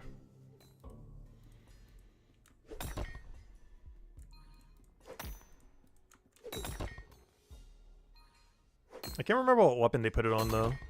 Oh, so hello, Sir Valiant. Welcome, welcome.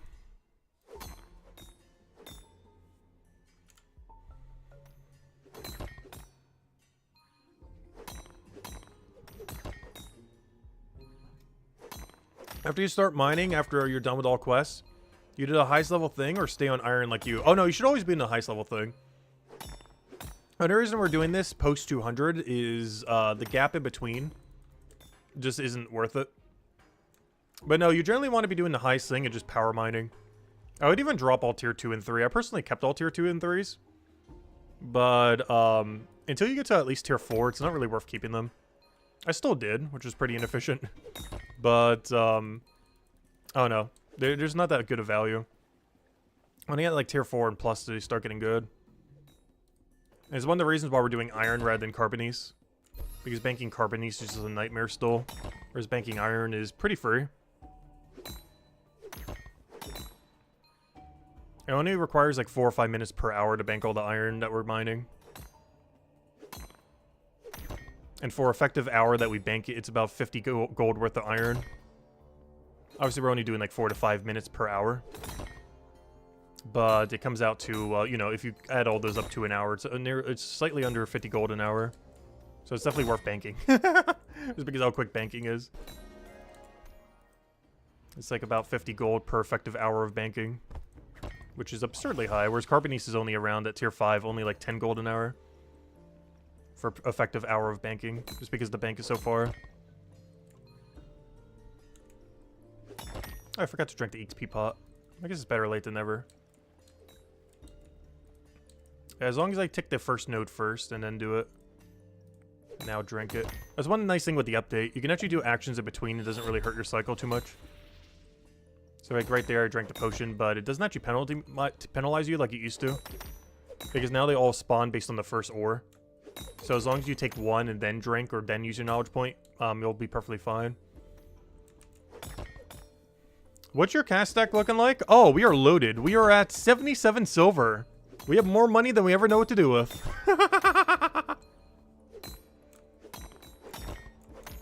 But yeah, we're loaded right now. 77 silver. Bet you guys are jealous of how much money we have right now.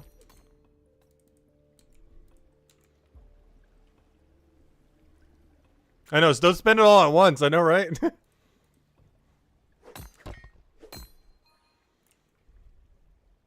Yeah, literally my two alts have more money on them right now. And they don't even have a gold piece on them. They both have more than my main right now. It's because I keep reinvesting it immediately. Where do you think these potions came from? Where do you think these 274 mining potions came from? That was like the rest of my cash stack.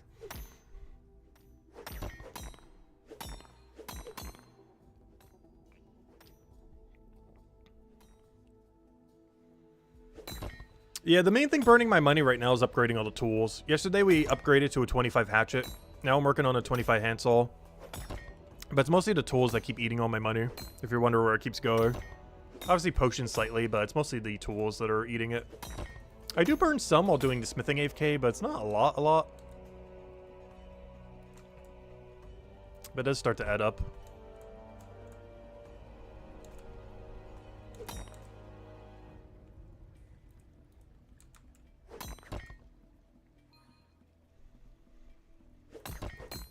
The only problem with when I drank my potions, now I gotta keep drinking at that weird, awkward position. Which is not ideal. I might just wait and just not have a potion then. Because otherwise I gotta keep drinking exactly right here. Because it keeps lasting like the exact amount of cycle.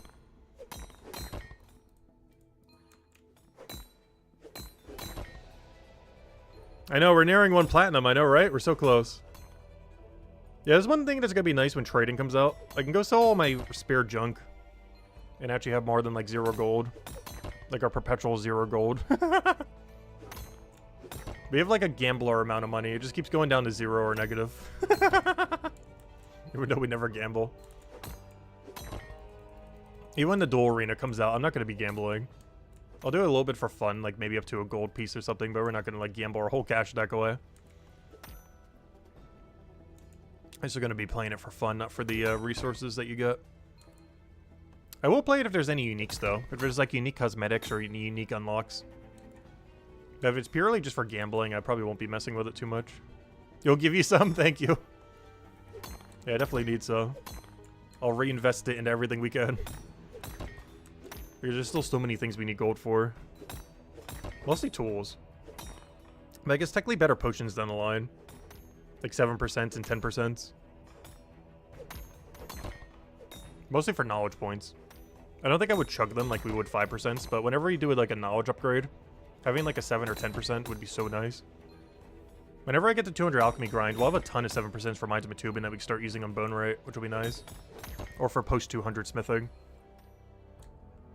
Whenever we dump knowledge into that down the line. I still haven't put any knowledge into a post 200 skill yet. But I definitely need to at some point. Okay, I'm just gonna wait my mining bonus to go away. Because it's getting really annoying that's like midway through. It's bothering me to no end. 100% mining pick? I could do that. If someone wanted to donate towards it. Because there's no way I can get that money on my own. For how much that takes. I think we're like 100 short. I think the most we've ever held at one time was like 25 gold. Yeah, max pickaxe would help so much. Because by the time trading comes out, I'm only going to have like 250 mining at best. I'm not even halfway there. It is only 4%, but 4% goes a long way.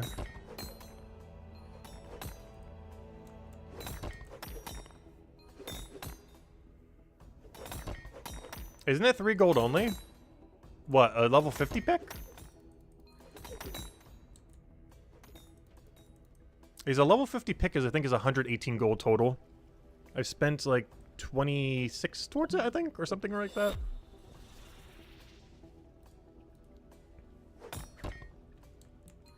The 15% XP pick? Yeah, isn't that level 50? I'm pretty sure it's level 50. Because that'd be another 20. Or another 10. Yeah, that'd be level 50 pick. Yeah, level 50 pick is 118 gold. And currently I've invested 26, I believe, into my pickaxe. So it's like 90-ish gold, somewhere around there. Would end up getting a 15% pickaxe up from the 11%.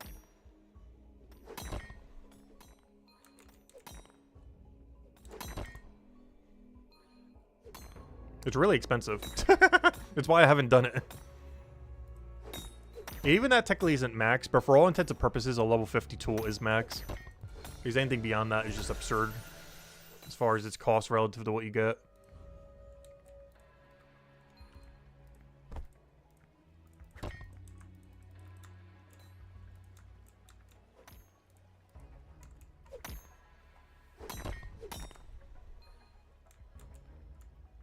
We never leatherwork. That's why we're broke. Well, we're going to be doing it today. It's literally in the title. We're getting 200 leatherworker today. We're not doing it right now, but we are doing it today. And I'll be selling most of the hide. I will be keeping some of it, though. But a lot of it will be selling, of course. That's why I made sure to keep a little bit of money. That's why our cash stack is so large. We gotta be able to afford the whole inventory of deer hide. The worst comes to worst, I do have some banked. So technically I could have gone down to 0 and just used the banked ones. But we banked a couple of them while we're doing the 218 combat grind because they kept dropping the deer hide. Which is our best one we could do at the moment.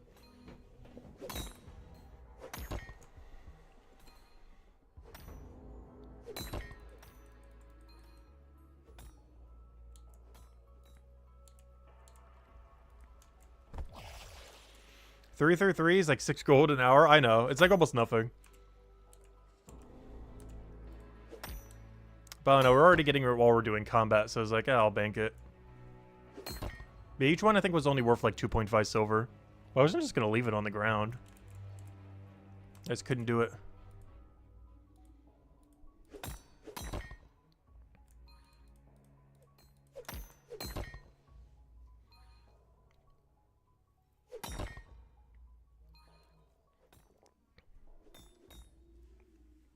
I do hope they buff banked hides, though.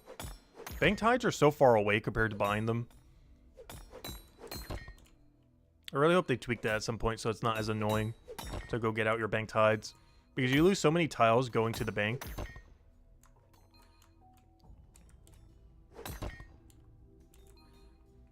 You lose almost no tiles when you buy the hides from the guy. I think you have to go out of your way like 1 tile or something. Maybe 2. Or is going to the hide bank is like a 6-7 tile thing. Because they put it all the way around the stretching rack, or whatever that one is, the scraping rack.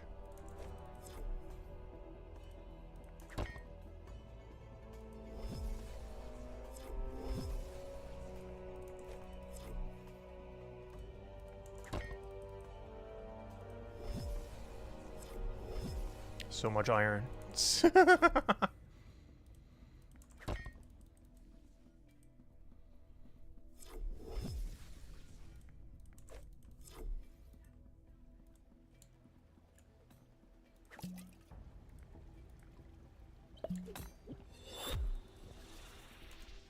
This is kind of interesting. Drinking your potion counts as an action, but you can't actually queue it, I don't think.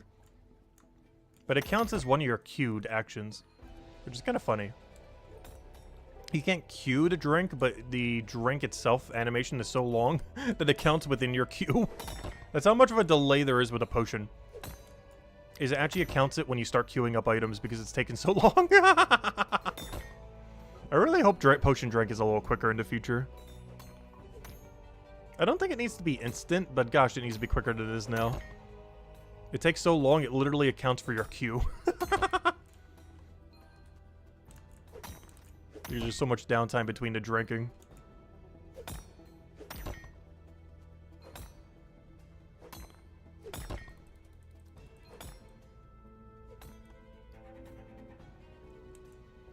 Alright, now that we have 32 votes on the poll, with a combat reworks around the corner, what is the most needed to come first? I worded that weirdly. But what is most needed to come first? I should say which. Which is most needed to come first? Special attacks is currently winning at 41%, and probably the one I would like the most. Just because it'd be so much fun and gives more value to actually, you know, getting 4-star weapons beyond what we currently have. Plus, they'd just be fun in general. So that's winning at 41%. 25% is things worth killing. So, you know, bosses, better drop tables, stuff like that, uniques, cosmetics from actually doing combat. And then at 34%, which is still really high, is rethinking of how combat works. And I think that's the one they're going to be doing soon. As much as special attacks would be cool, I think that's the one they're doing next. Is rethinking how combat works. And kind of changing how it overall just functions. Like, fundamentally. I believe that's the one that they're working on next. It's probably going to come out even before special attacks. Even though I would prefer special attacks first, but it's likely the one they're going to be getting out beforehand, though.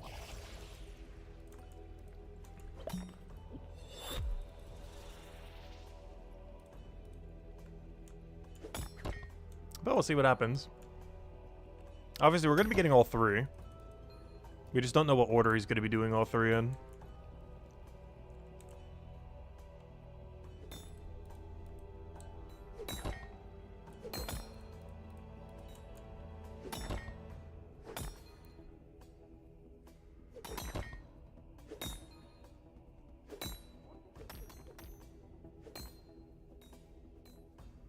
Gosh, I still can't get over how crowded this room is. There are 10 people nearby. I wasn't kidding when I said there's about 10 people in here. There's exactly 10 people. And I think there'd be even more. I think 10 is max capacity. Oh, no, it's not. It's 11. Okay. It goes to about 20 then. But we're holding an average of like 10 people at once in this room. Keeps going from like 10 to 11. It's crazy how overcrowded that room is right now. Because it got a lot more popular since queuable action. This is one of the best locations to do queue action on. One of the reasons we're even doing it right now. And we need the mining XP for our first ever 200 plus venture. Because we still don't have one yet. These are both pre-200 ventures. One's a 194 and I believe the mining one's like a 168. So I don't actually have a post 200 activated yet. Which is kind of unfortunate, but we're getting there. 231 is when we get the mining one, and 287, I believe, is for the detective. So obviously the mining one is way, way, way closer. Even though detective is quicker to train, it is substantially further away compared to mining. Hello, the Oasis! Welcome, welcome. You excited to get bosses to fight? Yeah, we mentioned it before. We're going to be doing a 12-hour stream, literally, of just killing the new boss the day it comes out. Like, we're going to be killing every single new boss so much. Especially if it has, like, uniques and cosmetics actually worth going for. Because I really hope he puts, like, cosmetics on them and stuff like that, too. For killing them for, like, X amount of times or anything else like that. Or just an RNG chance to get something. Because that would definitely incentivize me to go even harder on them. I also hope there's a leaderboard for them. A pet would be neat. I'm not sure what his stance is on pets. I don't know, we'll find out when the first boss comes out. If he adds a pet to it or not. I don't think he will. Cosmetic seems likely. I'm not sure if he would do a pet, though. Because I feel like if he adds pets, he would want them to have a purpose. I don't think he would want them to be cosmetic only. He's going to almost, like, do a little mini summoning without making it a skill or something. Where, like, they'll have, like, a small benefit. It'll be, like, really small. But I feel like he'll give, like, a small benefit to your follower. We don't know for sure, though. But I feel like he's going to do, like, really mini summoning for pets. To bring back the taming system. Or whatever you'd call it in that. What did he call it? There was something else that was called that wasn't summoning. Thrallscape. It had a special name that wasn't just summoning as well. I can't remember what it was. But that term feels like what he would do for this game. It wasn't taming. There's some other word. There was like another word that RuneScape 3 used that wasn't summoning. That still describes summoning. I can't remember what the term was, though. But I feel like that term is what he would do for this game. I don't know, we'll have to wait and see. I feel like he won't do pets, but if he does do pets, it's probably going to be like summoning adjacent. But just way weaker.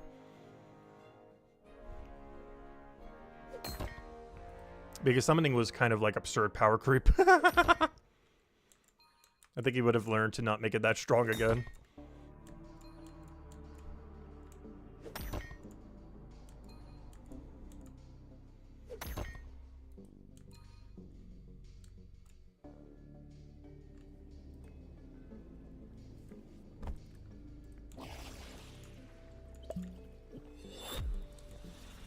I don't know, maybe that's a poll to do at some point. If pets were to come into the game, would you want them to be purely cosmetic or actually have a small purpose? Or even a big purpose? That'd probably be the poll. Like, have them purely cosmetic, have them as... Or probably one even be not have them at all. So that'd be the poll. We'll do that for tomorrow. How about that? That'd be a perfect poll for tomorrow. Like, should there even be pets? And if they are, like, how big should their impact be? Like a small effect? A big effect? None at all? But still have them? Kind of like how they work in old school. Or have it more like how they work in RuneScape 3, where they're, like, absurdly broken. I don't think they're as broken in the current state of the game, but I know back in, like, 2008, 2011, they were pretty broken. Not sure what the current meta is with summoning with RuneScape 3. But back in the day, for the first 3 years, it'd probably even a little bit further, they were... at least everything before Evolution of Combat, anyways. They were really relevant.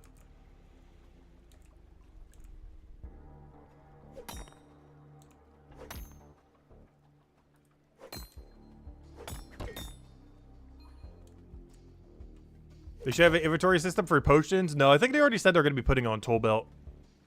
So you wouldn't need to do potions with them. They could maybe make your potions more effective, though.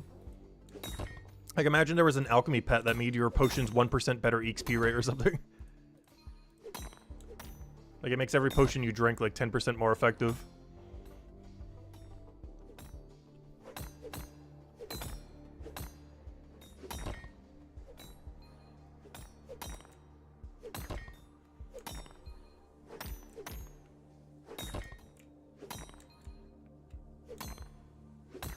The only problem with pets having effects, though, is you basically have to consider pet as a thing that you equip, in a sense.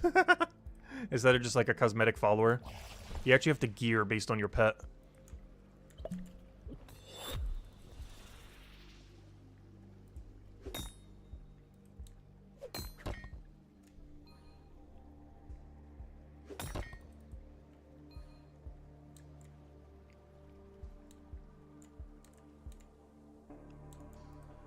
That's something I would love to see, though. You know how there's like a cape storage in the game for like all your capes and everything? Imagine having a pet storage and you just have like a little ranch that has all your pets. And you're watching them walk around and everything. Because I believe RuneScape 3 and Old School both have that. But you keep it in your player-owned house.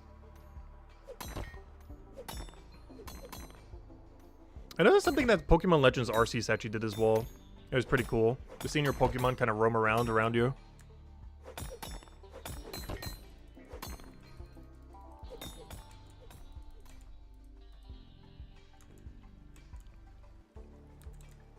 Yeah, almost like a player-owned farm, almost. Which doesn't RuneScape 3 technically have player-owned farm? I don't think their pets can interact with it, though. It's like a different mechanic, focused more on farming the skill rather than, you know, your pets specifically.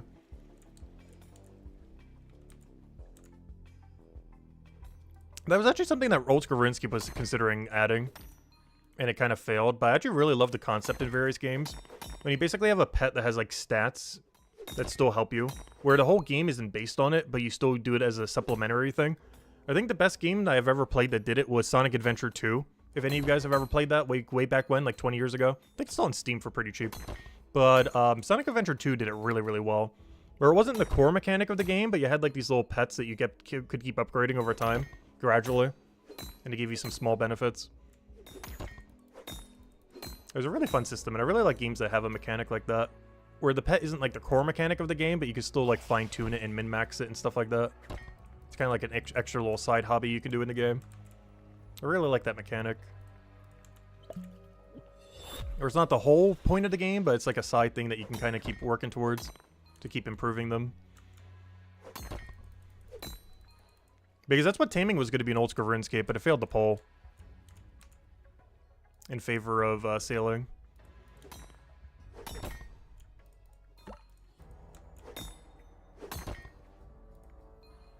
We need an alchemist pet that can auto-drink potions for you. That'd be pretty cool, though a little broken. I'd rather that be a core feature than a pet feature. Especially since most pets would probably be a little rare. Let's say makes them really common. Because that could be one way to do it. Make like skilling pets common, but make like boss pets rare or something.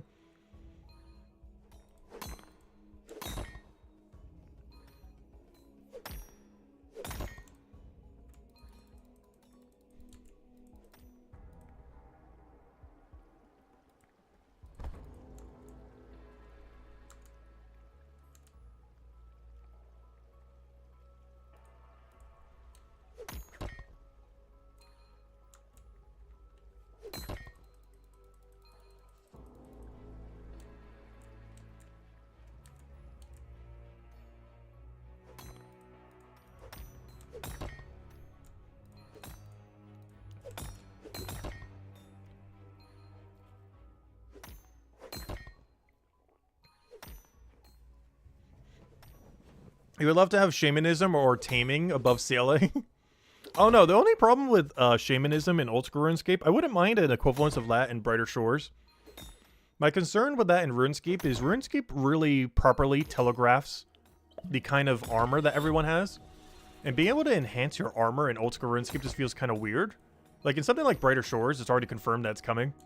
How exactly we're going to be doing it, obviously it won't be called shamanism, but you know, it'll be some kind of skill or profession or thing in a chapter where you're eventually going to be able to fine-tune your armors and weapons and stuff and give them special effects. I actually would not want that in old school RuneScape, oddly enough. I can't wait until it comes into Brighter Shores, but I don't think it really fits in old school RuneScape. It's like a different kind of game to that where you don't really need it to such a degree. Because it already visually has quite a style for... Like, you look at a piece of armor and you know, like, exactly what it does in that game.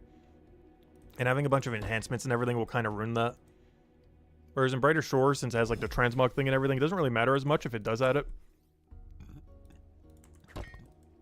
But in a game like Old School RuneScape, it's pretty well defined what everything does. And be able to modify something without having, like, a visual indicator is going to be really weird. And otherwise, you're going to need, like, a billion visual indicators for if something's enhanced with, like, you know, extra range defense or extra range damage or whatever. Like, you're going to have, like, 20 different visuals for every armor. With, like, almost like an aura effect or something just to give off, like, what on earth is this thing doing? Which I feel like is going to get really clunky very quick. But in a game like this, it'd be fine. It's just Old School, it's kind of beyond the point where it can really add it properly, I feel. Whereas this game's still early enough where it can get away with it. And actually integrate it properly into the game.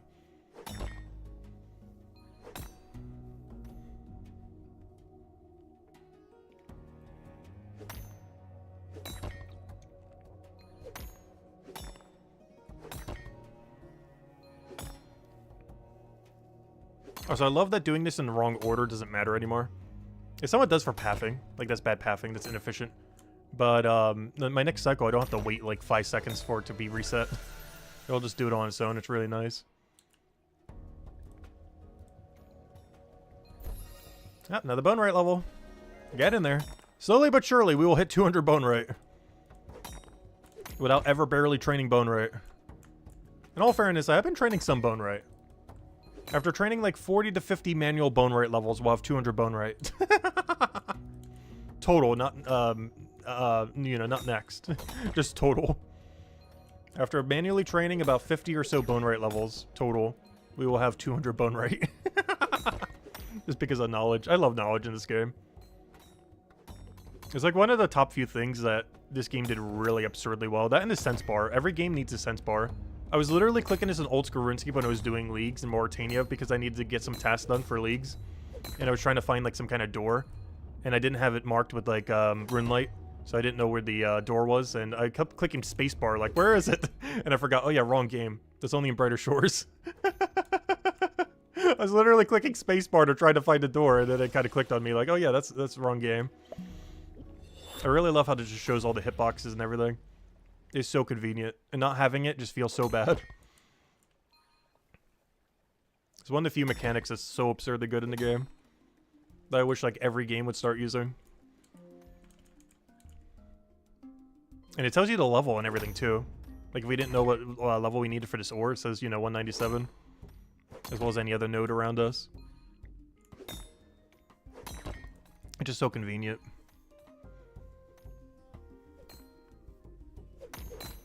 But yeah, the sense and the knowledge points are like the two biggest things that this game did absurdly good.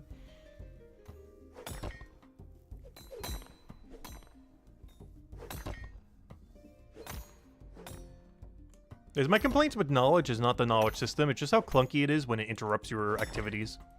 But the actual knowledge system is pretty good in the game. It's just implemented in a way that gets in your way a lot.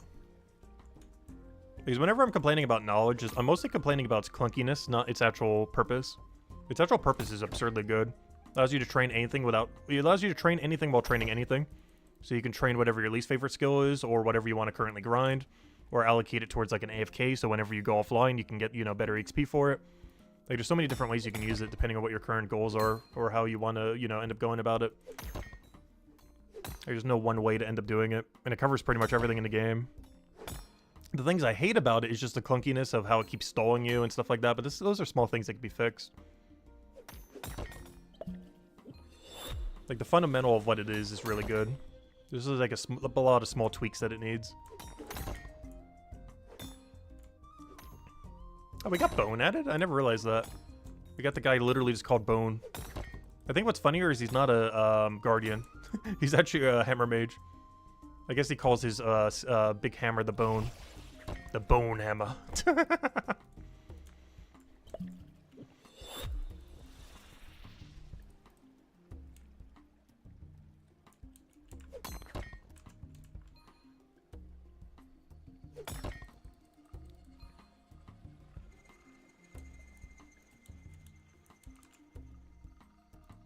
Also, the poll is getting really even. Special attacks are still winning, but it's almost like a dead three-way tie. I'm actually surprised how close it is.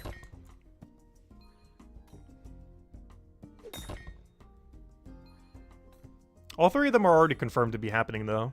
It's more so a matter of what order they're happening in. We don't currently know. It's actually confirmed that all three of those things are happening. The special attacks, the things worth killing. Because he mentioned bosses, he mentioned raids, he mentioned stuff like that. As well as rethinking how combat works is probably the first thing that's happening of the three. We still don't know for sure what order they're all coming in. But rumor was that the rework to combat is the first of them. Even before special attacks. Even though I would love for special attacks to already be out. That way, whenever we waste time making a 4-star weapon, we're wasting less time because we have the added benefit of the special attack. It's also just going to look really cool being able to do. Because you know there's going to be like a unique animation and or like special particle effect for each one of some kind. So it'll look a lot flashier when you do combat. As well as be a lot quicker to do combat.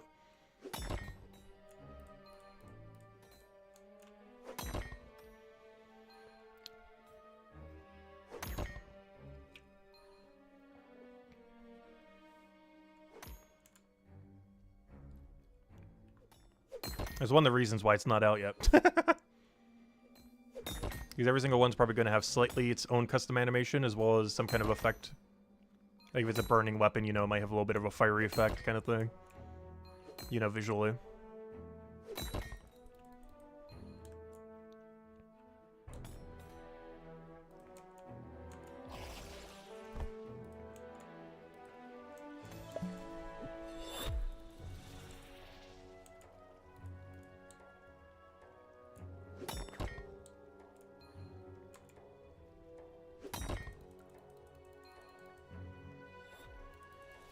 So one nice thing about doing iron ore, we are banking so much smithing XP.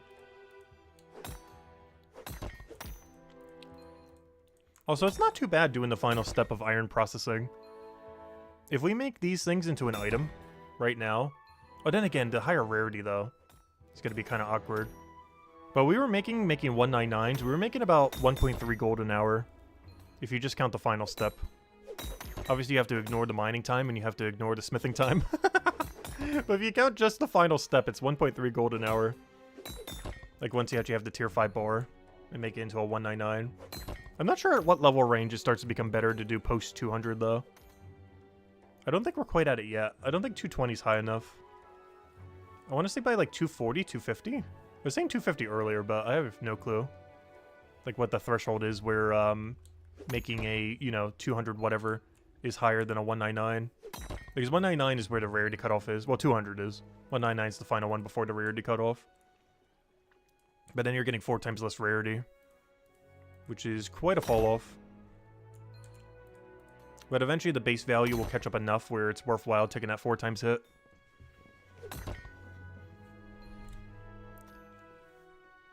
Hello, Chan! Welcome, welcome. The way you like it is that bosses drop special materials that can attach into equipment. I would love that as well. Yeah, I definitely hope when bosses do come out, it's mostly like, you know, modifiers to weapons and things you attach to weapons. It could still end up making a new weapon, but I definitely much prefer it being attached to crafting in some way, shape, or form. Like, you know, the smithing, bone right, stonemason, stuff like that. Armor maker down the line. Because I'm not a big fan of how old school RuneScape, and probably RuneScape 3 has it for most things, where you just simply get the item when it comes to most drops in the game. Where it doesn't require any crafting, any skills at all to be upgraded. You simply just get the drop and it's like, oh, well, I got my best in slot for the next, like, 100, 200 hours. Like, there could be some of that in the game. I just don't want it to be, like, the main way you get everything. Like, obviously some of it is fine. But I just don't want, like, every single boss drop pretty much just be, oh, here's your item now. You don't need to go craft it or smith it or anything with it. You just simply put it on and you're good to go. I like for there to be, like, some small amount of process that still requires the skills, so they don't become completely irrelevant.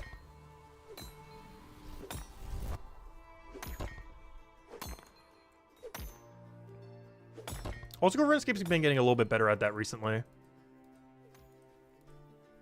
Like, their biggest repeatable boss that they added recently of Araxor, they had an amulet they have to combine with another amulet that requires crafting. And even main accounts still need some amount of crafting requirement. And Iron Man accounts need like nearly max crafting to end up making it. So that ends up working out pretty well. Then also like the Huey boss, I think this is the most recent boss actually added to the game, is it has like a hide that it drops. And then you make that hide into armor. So it still requires crafting and everything, as well as the range level on armor to wield it. But it still requires crafting. You don't just simply just get like the range piece. Stuff like that I enjoy a lot.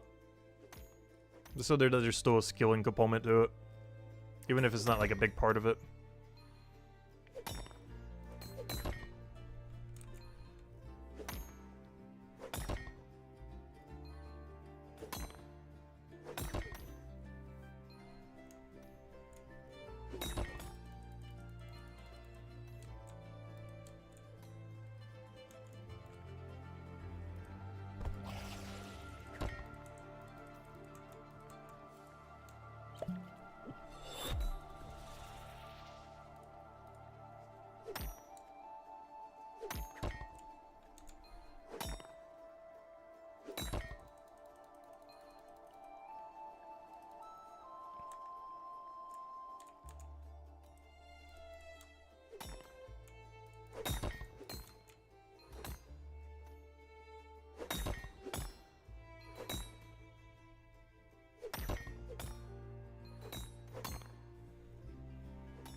Yeah, I don't mind if bosses drop essence slot, but I would prefer if it's tied to needing a skill to get it. Like, the main thing I wouldn't like is if a boss drops best in slot that you simply just get an item and it's already good to go. It's fine if it's best in slot, but it requires, like, you know, some amount of crafting or something.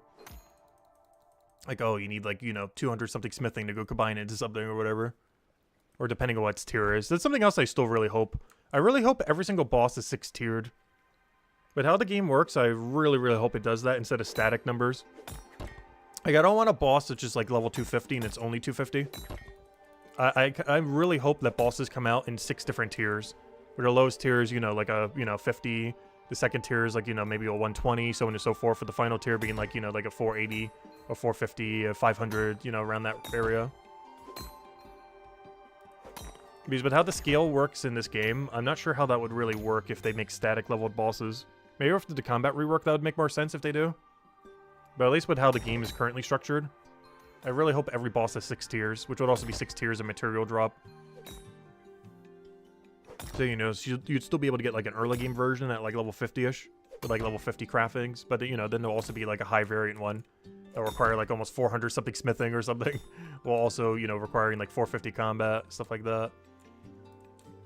But you'd be able to get way weaker ones beforehand. So you'd still have the mechanic, you just wouldn't have the max effect of the mechanic. Like, let's say it's like an amulet that has, I don't know, just something on it. But, you know, at the lowest level would be like 2%, and all the way at the highest would be like 10%. So you'd still have access to the mechanic, it just wouldn't be as strong as like the maxed out one.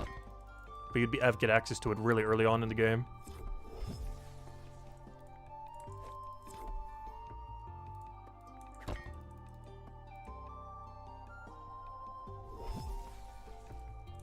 Is this going to be the biggest issue with, like, static levels if they do end up doing it?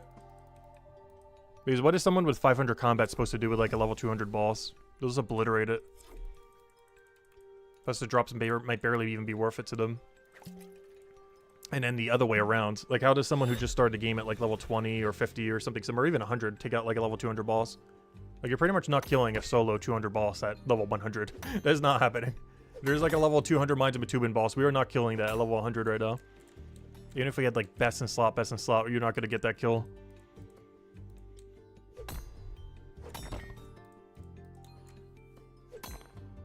But if it has multiple tiers, you can start fighting at a way lower level. And it could also upscale all the way to endgame without it becoming irrelevant.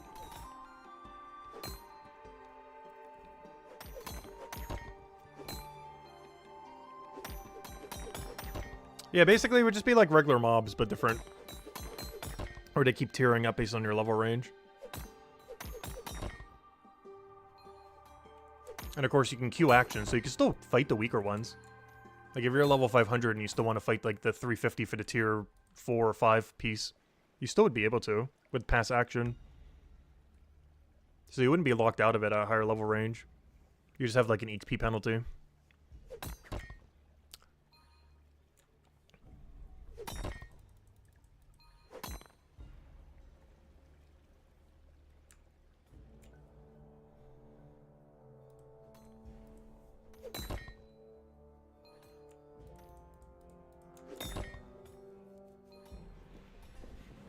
You're forced to do a few loads of Leatherworker for a level 3 pickaxe upgrade. Spent all your gold last night on enchants. Oh gosh, I know the feeling. I'm there right now. I'm my 77 silver. Yeah, that's exactly what happened to us when we did our axe, because that's the last thing we did yesterday. Was max out our axe to 25, or not max, but basically max. The mini max.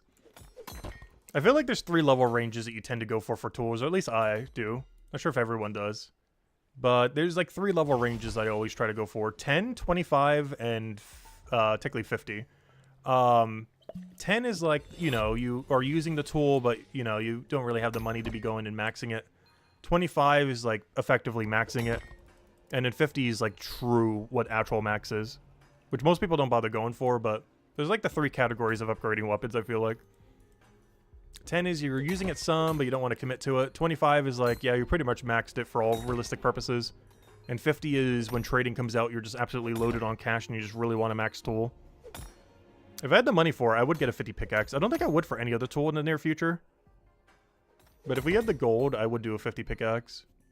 But scrapping together 90 more gold, even with trading, is going to be kind of hard. It's only a 4% benefit. Like, it's helpful, but it's not a lot. But 4% still adds up a lot over time, though. For how much mining we have to do to save 4% on that is, like, tens of hours, almost. Maybe not tens of hours. Actually, how much time would that be? Let's see. Let's say every level takes about 2 hours. I'm not sure if that's actually true. I think it's a little bit better than that.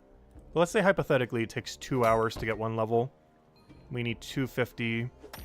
So, like, 500-ish hours. Technically slightly more than that, but let's just say 500-ish hours it comes out to be.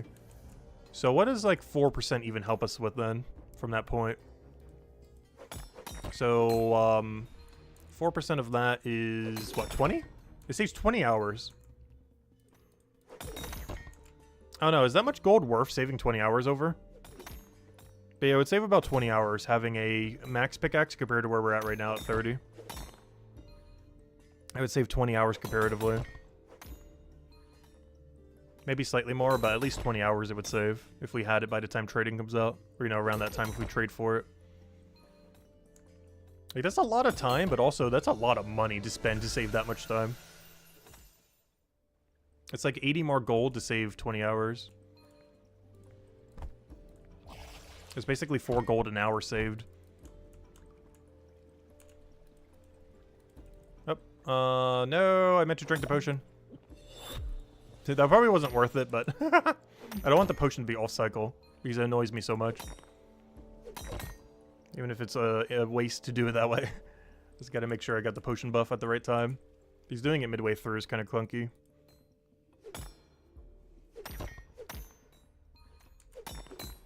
Gosh, I love these queuable actions so much. How do we live for 2 months without queuable action? This is just so chill now. This went from like an annoying thing that you have to keep clicking for constantly to just chill and just keep drinking, stay hydrated. Look at chat. It's so easy to read chat too. Before it was kind of annoying because we had to keep clicking. And the best time we could is when we were walking back to the thing. But now we can just do it whenever.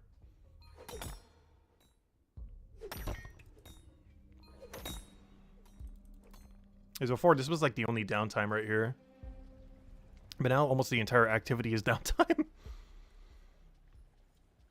And it's still just as many clicks. It's just the amount of downtime you have between them is way higher. You think Leatherworker plus Merchant is probably the best combo to make money? Oh, it definitely is. It's the best money in the game right now. The only exception is if you're still fighting stuff at like level 400 plus to 500. Like if you're already maxed or near max. Especially when trading comes out. But as far as consistent money, Merchant to Leatherworker is the best money in the game. For pure consistency. By 500 both, you're making like 7-8 gold an hour. Every hour, 100% consistently. And you might make even more when Armor Maker comes out. Even in the current state of game, just selling to shops, it's like 7 to 8 gold an hour. When you're at like near max.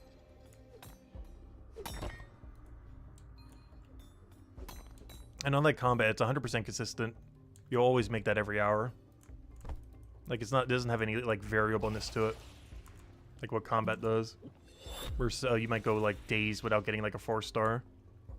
Or hours without getting a 3-star.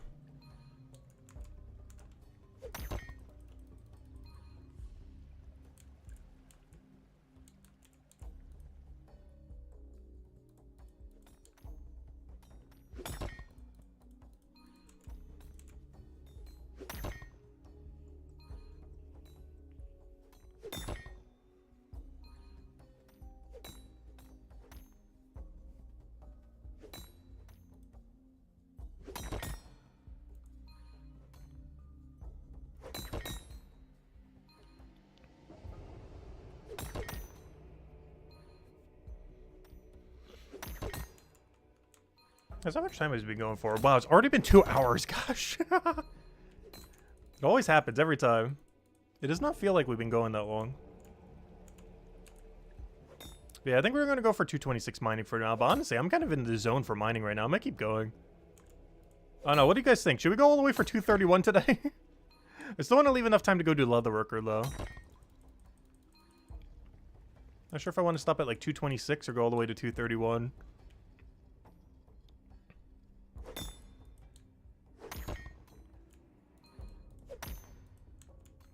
If I'm enjoying it? Oh gosh, I could do anything for an endless amount of time, so. If we really wanted to, I could do this like the entire rest of today. I do want to do 200 Leatherworker though. Because I don't really get bored from repetitive actions at all. Like, having higher variance is more fun, of course. But if I was off stream right now, there's nothing stopping me from doing 231 just instantly. I would do nothing but grind it all the way. It's like doing a little bit more variance than that, just so we're not doing the same thing the entire time. And obviously we're doing 200 Leatherworker today. That's like the main thing I want to get done today. The only reason I think I won't do 231 today is because I still want to process all the bones and ore I have. So I think I am going to stop at 226. Maybe make tomorrow the 231 push. Unless there's an update tomorrow that changes what we do. I highly doubt it though, but you never know. Technically there was an update today as well, but it was a bug fix. It was pretty small. It basically allows you to use mini-map. Before I kept closing your map after every queue, but now you can keep it open. Same as other menus. So you can still use your map while doing queue, which is really good. So if we want to click like right over here with one click, I haven't been doing it. But it's a new feature that technically came out today. Before I would close this map, but now you could do this and just click. Obviously you could have kept it like this before, but now you can also keep it like this if you don't want to use like the full tab. There's actually a new feature they added today. It's a really small one, but it was one of the few small things that came in today. That wasn't in the game yesterday with it. I don't think I'll be using it that much, though. It's because I like manual moving a lot of times.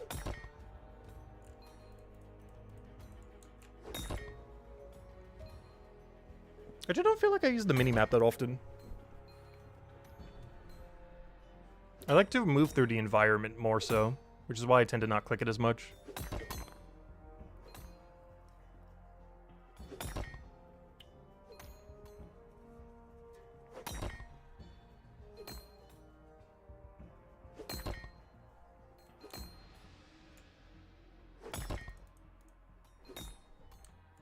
And that reminds me, when I go to ore, we still need to go double check what the Carbonese XP rate is. There's one thing I wasn't able to test yesterday. Because we didn't have 220 smithing to go do it with. But now we do. Gotta remember to go do that at some point today. Might even do it as soon as we hit 226 mining. Oh no, oops, I thought I already got the other ore for some reason. I keep forgetting you can't queue a walk.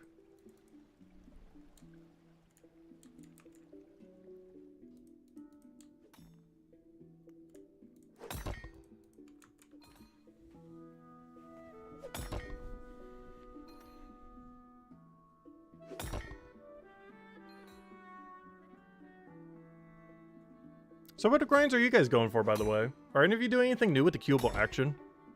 Like pivot to woodcutting or mining or something? Or are you just sticking with your normal grinds? Because I definitely pivoted a little bit. Because even the smithing and bone right grind is technically also using queuable action. Not as much as mining is, but it still helps. It makes this... Oh, you know what it really helps with? It is actually impossible to ever do 5. Did anyone do that in the past? I know it's something I did a mistake on a lot in the past. Like, let's say you're doing smithing and dunking a bunch of ores or dunking a bunch of bones. I would sometimes move early and only do 5 instead of 6. Ever so occasionally, especially when doing it for a long period of time. And it's actually impossible to do that now with queuable action. Your guy will always finish it to 6 without ever moving to the other one before it's done. And it is really, really, really nice. Because you can never misclick early, as long as you have queuable action activated.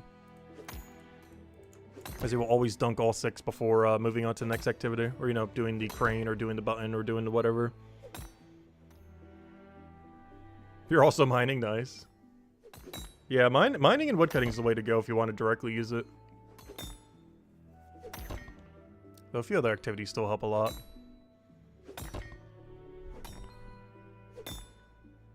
Hey, it's Bright Coast. I think he covered a bunch of quest guides on the game.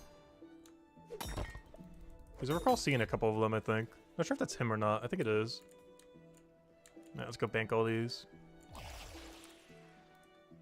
Because I really love this banking method. I wish all banking felt this satisfying.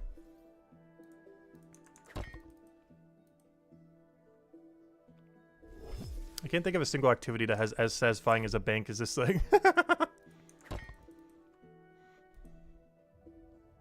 It's not the best bank in the game, but it's just really satisfying bringing in the whole 120 at once. In like 50 seconds, not even. I think tick perfectly it's like 45 seconds. I keep timing it as 50 because the whole walk and everything.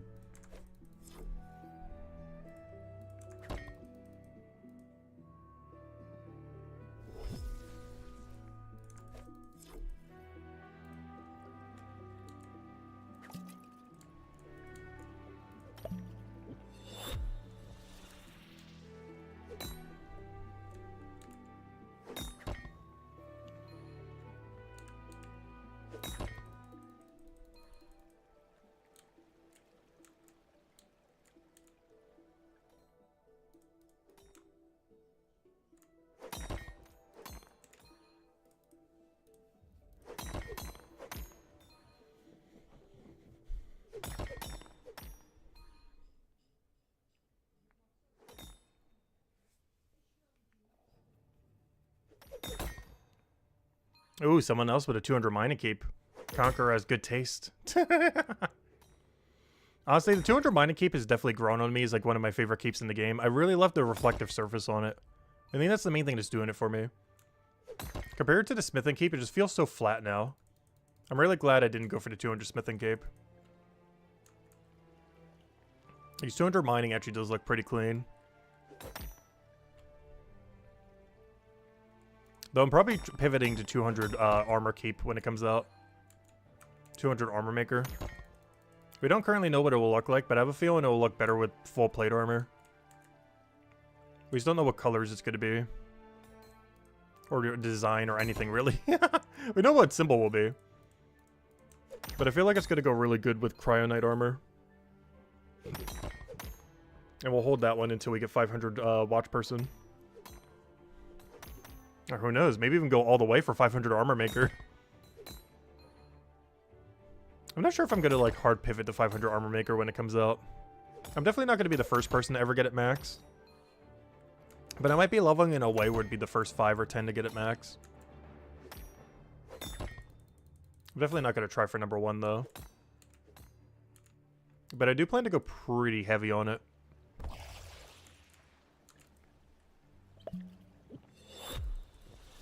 But I'm not sure if I'm ever going to max it, though, is the thing. Like, I'm probably going to get it pretty heavy to, like, 300 something. But after that, I don't have as much of an incentive to go all the way to 500. Because I would want to keep my mining level up, my smithing level up, and everything else. So unless I somehow have 500 in those skills, I don't think I would be doing Armor Maker quite yet. The other issue with Armor Maker is you require 500 Merchant and... Like, potentially, to do Armor Maker properly for Cryonite armor, there's a good chance you would need 500 Mining, 500 Blacksmith, 500 Merchant, and 500 Leatherworker. That's a lot to have in, like, 3 to 6 months from now. We'll be lucky if we have even one of those to 500, let alone all 4. That's the only big issue with Armor Maker. As far as, like, actually making armor and everything. I guess with trading everything, it'll be a bit easier, though.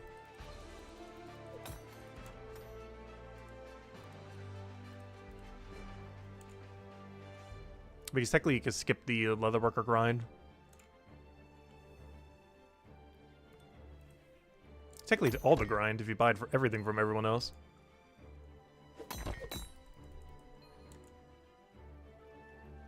Because in theory, you only need Armor Maker to do Armor Maker. It would just cost you an arm and a leg. And you would need so many suppliers. Because you would need someone to supply finished hide, but you would also need someone to supply whatever the secondary thing is. Like the bars, or the bones, or the stones. Or whatever you end up needing for it to also make it. Like, it just would get so costly so quick.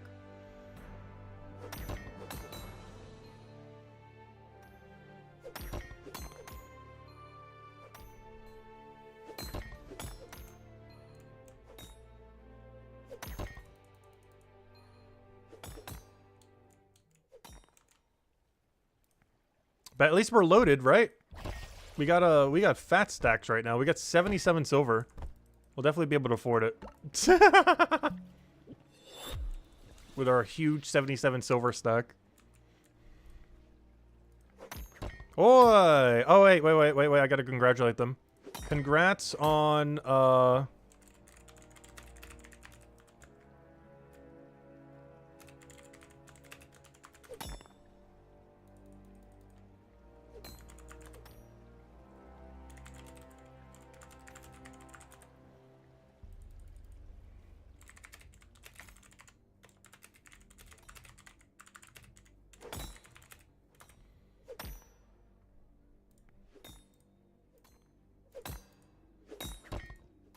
apparently Miles ES is finally getting 500 merchant today. Though 14 hours from now is like 4 or 5 a.m. my time, so I'm probably going to be asleep, unfortunately.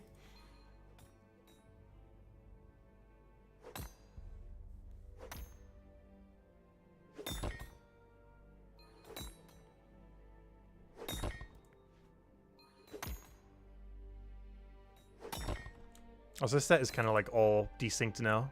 Might have to go wait a second at the other thing. Since I didn't set up the queue before I typed. Probably should have. That's the whole point of the queue. Okay, I'm gonna wait like an extra second or two here. So our cycle's not like way off.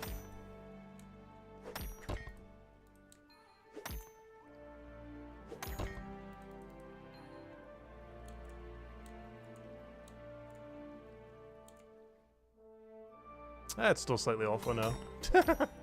Not too bad though.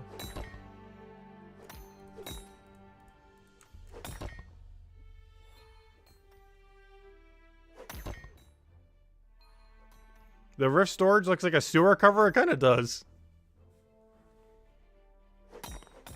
You just keep doing passives and knowledge points. The problem with that is you still have to train it manually some. It would take forever to do it only off of passive and knowledge. Because that means our passive is always taken up by Armor Maker when we need it for a bunch of other things. And on top of that, it would also have the problem of, what do you call it? The knowledge point having diminishing return post 200. Because it requires a lot of knowledge to get a level. It's like, what, 16 knowledge? Slightly less depending on your pots, of course. But it's about 16 knowledge points per, or depending on your pots, I guess 15. It's about 15 knowledge points per level. I still haven't done that to any skill yet. But if you want a post 200 level, it's 15 knowledge. Accounting for the XP bonus that you get from pots.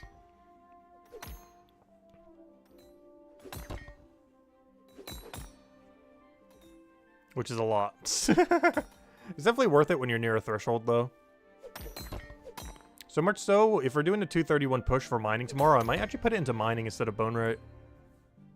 Just so we can finally get our venture rolling by the next time it cycles for tomorrow.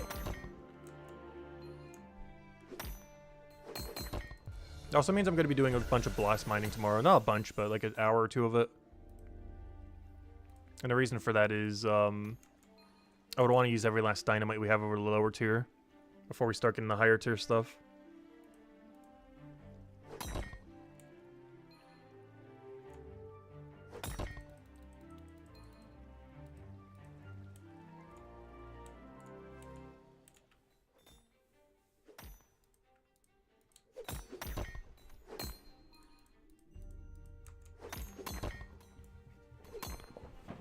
It's gonna be sad. We're not gonna see Miles ES during merchant runs anymore. After they get 500 merchant. They're probably going heavy on leather after that, though.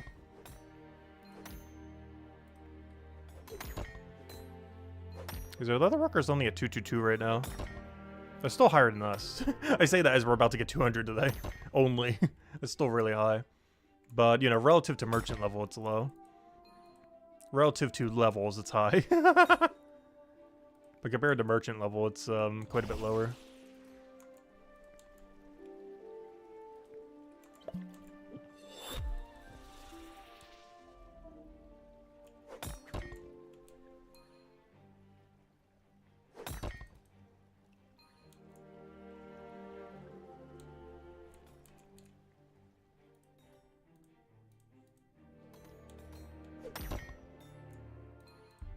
I still find it crazy how crowded this room is.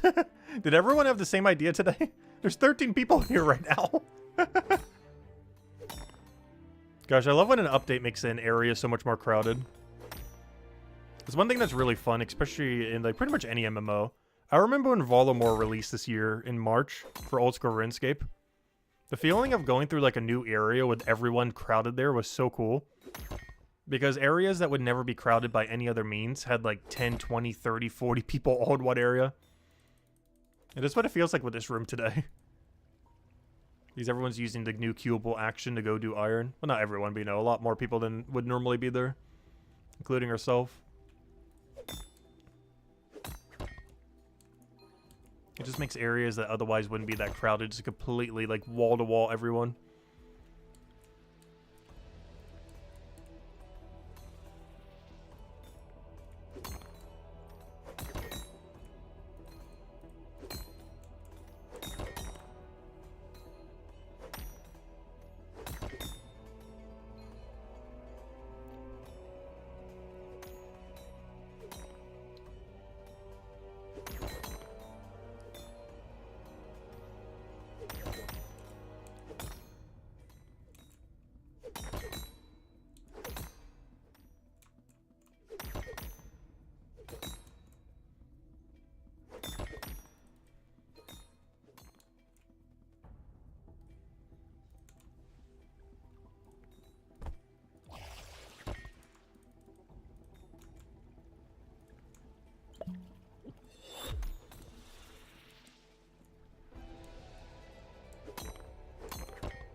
I think we only have 2 more 120s to do and we should be good to go.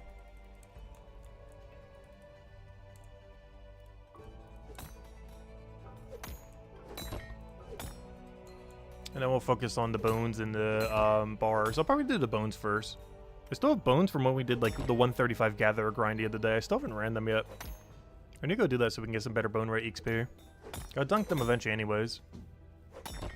I would have done that off stream, but ended up just like crashing last night. So I never got around to it.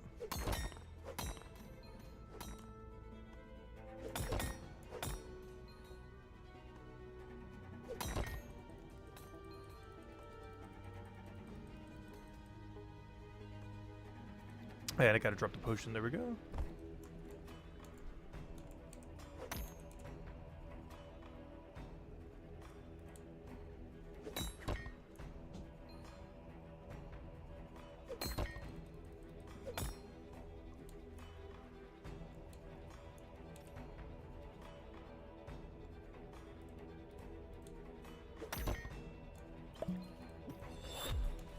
Oh, someone's potting over here. Ooh.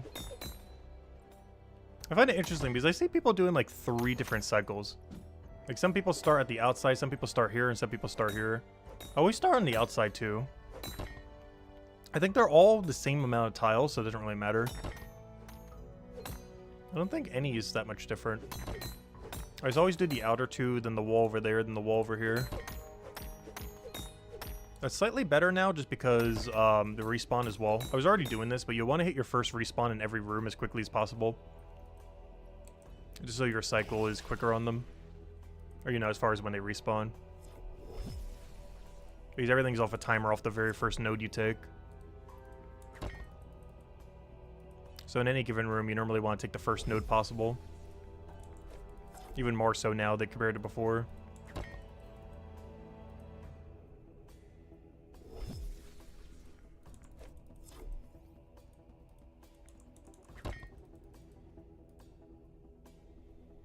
I know, I wasted that tile. How could I?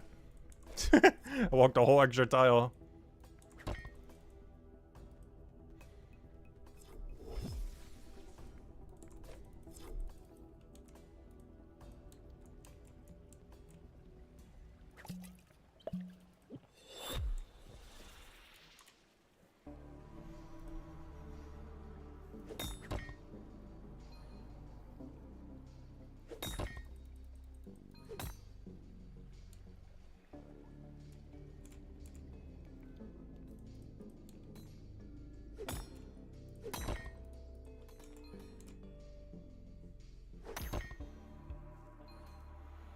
Yeah, it's still something I haven't done that we really should start considering doing occasionally. Putting knowledge into a skill above level 200. The main reason I haven't is just because we have so many pre-200 that, you know, gain a lot more of a benefit from getting to next activity. Because putting something pre-200 to get to the next activity gets them there way quicker than post-200. But if we're only like a few levels away from one post-200, is really worthwhile. Even when we do have, like, you know, some below 200. And mining's one of them for sure. Especially if it's like a node we really, really need. The only reason I want the other mining one is just so we can get the venture rolling. But even that's pretty good. It's just free mining XP every day.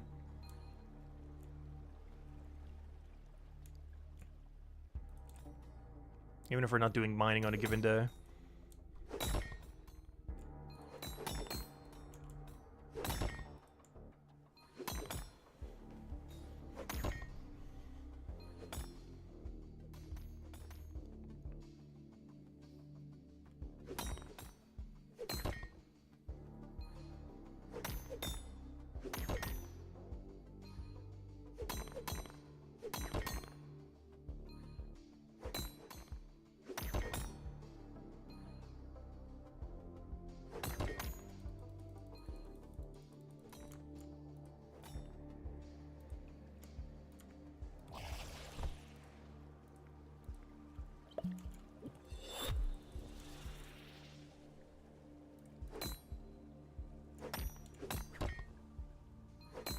Oh, a bunch of new players here as well. Still interesting to see that there's still like a nice trickle of them. Hey, there's a 242 that got here pretty recently. A 259 over there. Because that's around the level range you would like first get into this area. Or around that time.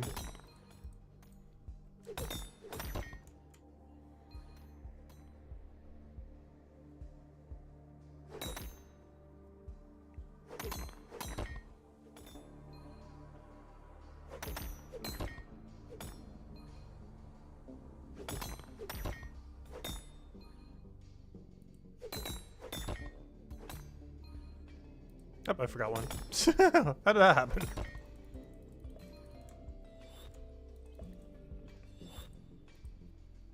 Luckily with the new respawn system, that doesn't punish us at all. Since its respawn is based on the first node, not the final node.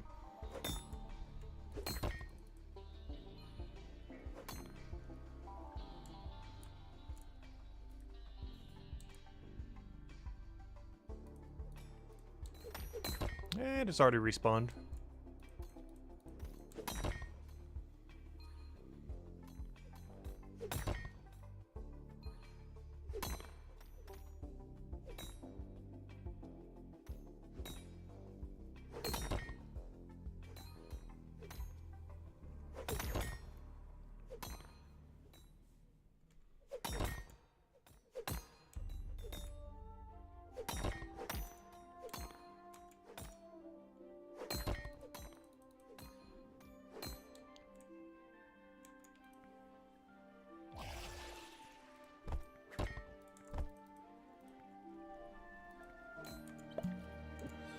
So if anyone's wondering why we keep picking up that one stack, by the way, it's mostly because it would despawn by the time we go bank it. And the reason it doesn't while we're banking it is because it takes from the top first. Or, you know, whatever ones are like the most dead will take from first, so it's taking the ones that are going to respawn most recently from the pile before the ones that are newer. But I have to keep resetting the 120 onto it just so the first 20 doesn't despawn by the time we bank it. Otherwise, we're going to have 20 less ore. That's also why we do the weird juggle with the potion. Otherwise, there's 100 grounds on the ground, and we would delete it when we drop the potion. Which would not be good. Each one of these is worth like over 5 silver. It's like 5 point something. Which, yeah, it's not like a lot, but you'd ideally want to not delete it. If you can help it. It's also 0 time, so it doesn't really matter.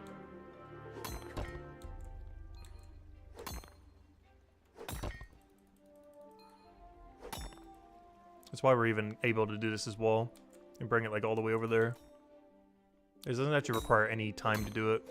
You do it in the downtime at a respawn.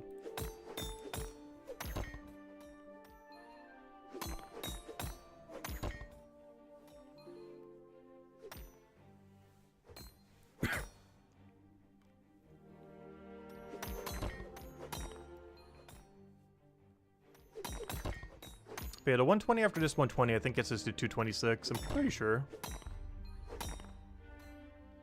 If it doesn't, I might just power mine some Carbonice. We'll see. Because Carbonice is more mining per hour than what we're doing now. But only if you don't bank any of it.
I was about to say, I wish I could do a diagonal there. I keep forgetting.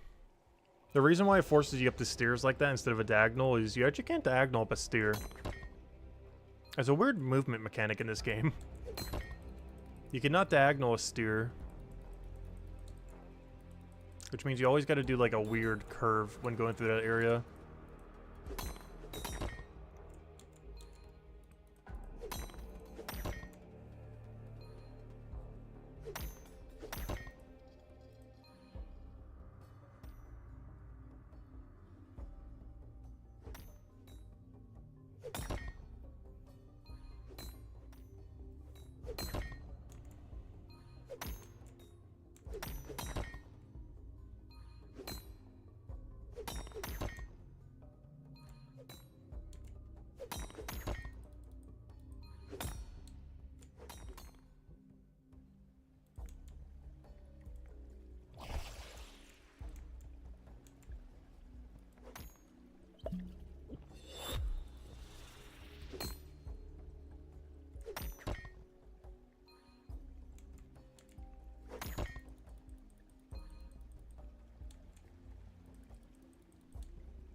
Alright, one level to go. I always like to think of 1/4 as a level. There's just basically 1,400 levels in the game. But, every single level beyond 200 requires 4 levels in order to get a level. But if you break it down to 1,400, it makes it seem not as bad. Because we're at 2.75 right now. So we got 3 levels into our 225 currently. And we need the 4th level to go actually get the level. It's like a mental way of thinking about it that makes it seem not as bad. If you think of it like 1,400 levels rather than 500. Otherwise all the levels from 200 to 500 just take forever.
Yeah, we'll do one more 120 after this 120, and that should be enough.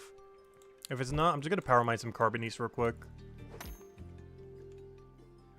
Wait, I'm pretty sure that gets us all the way there.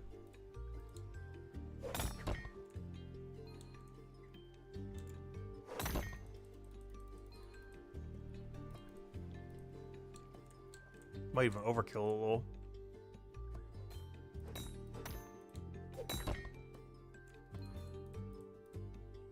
Then we'll probably work on the 200 Leatherworker then.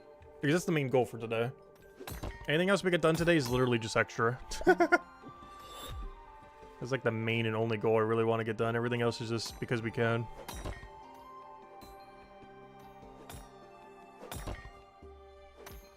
$200 Leatherworker shouldn't take that long though. It's like what, 2-3 hours? Like it's not instant, but it's not that long compared to some grinds recently. Because we did this for about 2.5 hours, almost 3. Leatherworker will take about 2.5 hours, almost 3. And then we'll probably dunk a bunch of bones in smithing for like 2.5 hours, almost 3. Sounds like a game plan. That we're doing everything for about 3 or less hours then. Just for a little bit better variety. So we're not doing mining for 10 hours straight. Though I think I might try to finish the mining grind tomorrow though. Push whatever we are by today, which is like 226 all the way till 231. Might even use my first post 200 knowledge on a skill. Just to speed up mining a little.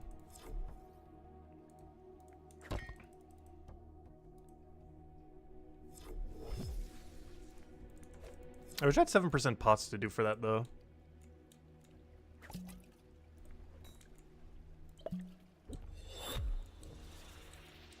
Alright, the final 120.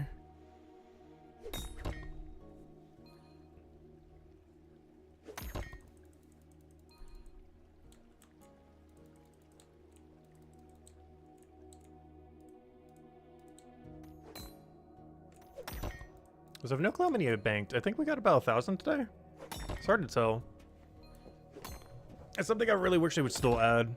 Whenever you deposit something, I wish it would tell you how many you just deposited. Which obviously for something like this is pretty obvious. It's 24 whenever we do it. But you know, some things it's not as obvious. Like if you're foraging like 5 different items. But the main thing is I wish it would tell you when you deposit into your rift how many you have in your bank. Like if I go deposit 24 iron, I wish it would have 24 then parentheses whatever number's in the bank. Indicating the number that we put in and the number that's in the bank total. Because right now I have no clue. Could be 800, could be 1,200, I have no clue. I want to say it's like slightly under 1,000. But I have no way of really knowing exactly. Other than a guesstimation. It's way too far to go all the way to a bank just to check. Of course, a spell where you could check all the banks would be really good too. It's still something I really wish would happen as well. There's one central area we could check everything. Who knows, maybe Chapter 5 is adding something like that. It's either a spell or a location where you can go to that has like every storage so you can check them all at once. Or like a storage check spell. So you can check every single one simultaneously. You can check your potions, you can check your secondaries, you can check your ore, you can check your stone. All in one little button. You wouldn't be able to draw anything, you would just be able to look at it. It'd be a convenient place to check everything at once. Because we don't really have an equivalence of that currently in the game. It is really clunky if you want to check like 6 different storages. Because you gotta go like halfway across the entire map to go check them all. Gotta go through like 3 different chapters. Technically 4. To check every storage in the game. Like if you just wanted to check what your total was in every storage, I think it would take over 10 minutes across all 4 chapters and just walking to every storage right now. Compared to if there's a spell where you could check them all within like a minute, not even.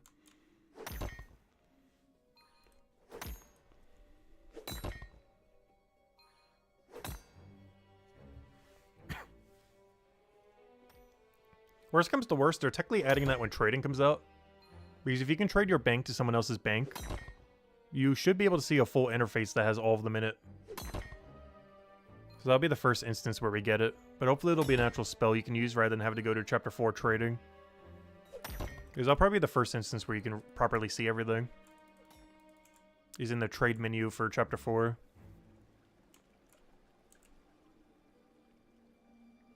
You can still trade everywhere in the game, but you can only trade bank to bank around the tower, the merchant tower.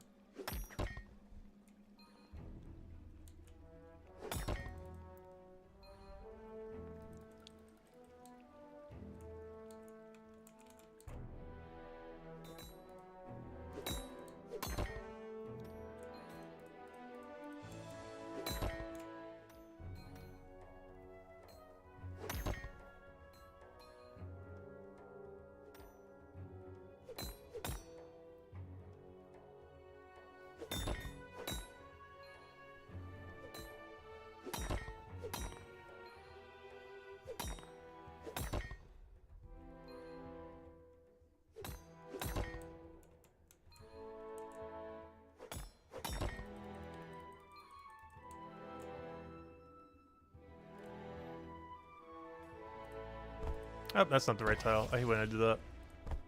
Drop it one tick too early. Now I waste time because now they're going to respawn by the time I get back to them. No! I hate when I do that. I only waste like 1 second, but... Hey, that's 1 second we could have been mining. Normally that wastes no time, but I misclicked it, so waste time.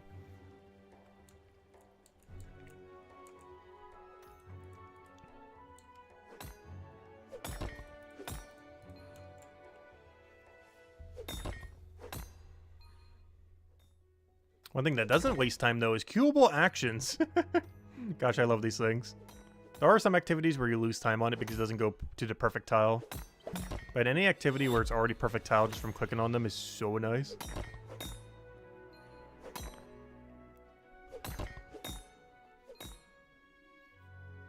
This might honestly be my favorite update since launch. You know what my 2 favorite updates since launch have been? Oddly enough. 200% knowledge and queuable actions have been my 2 favorite ones. Probably because they help with skilling the most. And right now this game is like 95% skilling. Currently. But those have been my 2 favorite updates to date so far.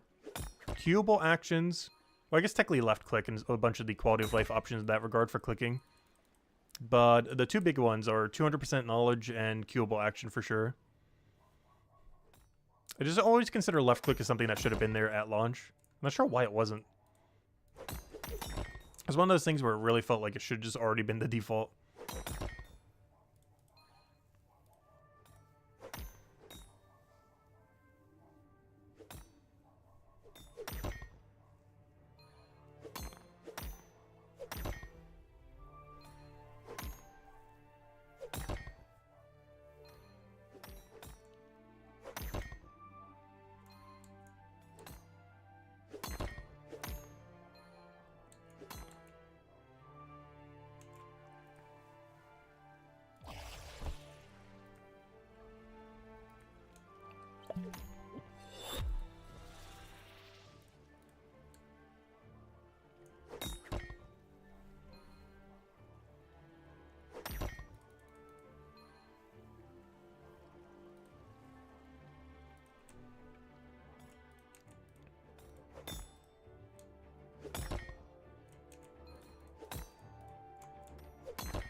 I just realized, that's a 500 guard keep, isn't it?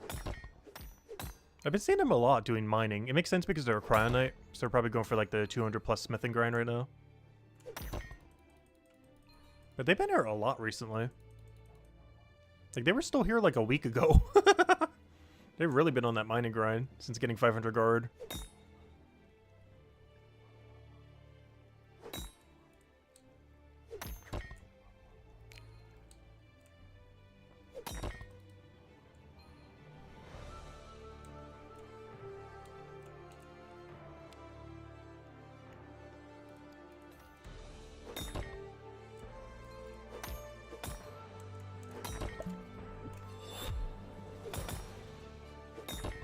Come on, mining level, you're so close. And then tomorrow we only have to worry about 5 levels, which should be pretty easy. It's still gonna take a while, but it's definitely doable in a stream.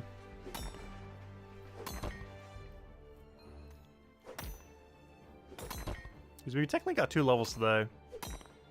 One I think was already partially started though, but not much.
Let's see, is the leaderboard still revolting?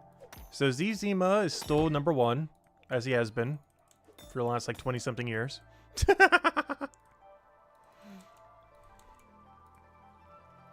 Red Splat's #2. That's kind of funny. He was actually lower than us by a couple hundred at one point. And now he's ranked 2, quote unquote. He's pretty high though. I think he's like actually ranked like 8 or something. He was like a few hundred lower than me at one point. And now he's ranked 2, parentheses. What would you do? Yeah, quote. Rank 2.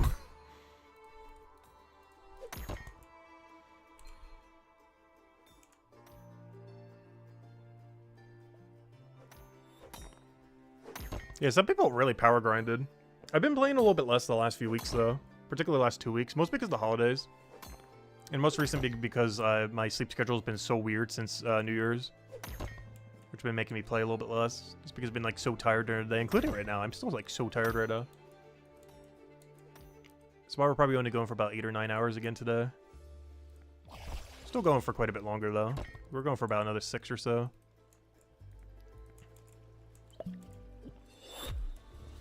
But I just haven't caught back up on sleep since New Year's. Ugh. Like every day since the 1st, I've just been so tired.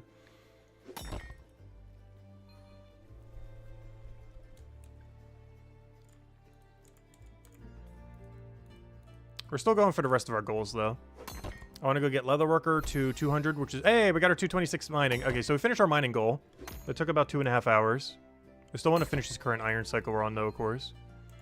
But after that, which we're only have one trip to go do now, so we're pretty much good to go. So after we go to this, we're going to go do Leatherworker to 200. And after that, I'm going to dunk every bone we have and every ore? Are we doing every ore? I'm not sure. We're definitely doing all the carbonates. We'll see if we do all the ore, period. I'm not sure yet. Because I'm not sure how much iron I have. I think it's a somewhat scary number. It shouldn't be that bad, though, because we had 0 at the start of the stream. So whatever it is how many we got today. We got a decent amount today, but it's not like a super scary number. It's like around 1,000, give or take a couple hundred. Like, it's big, but it's not that big. We've done way more before. Gotta keep upkeeping it so the stack doesn't get too big like it has in the past. But that'll be for later. I want to do 200 Leatherworker first. Because we really need the money. We're at 77 silver right now. We're at basically negative money, or cash stack is so low. If it could go negative, it would be right now. Gotta go take a loan out. A Brighter Shores loan. So we can reinvest it now and pay it back later. I would never do that in real life, though. Seems like it's almost never worth it. The one exception is maybe for a house. It's like the one thing where it might be worth it. But the housing market is, like, insane in the United States right now, though. Seems like a bad time to buy.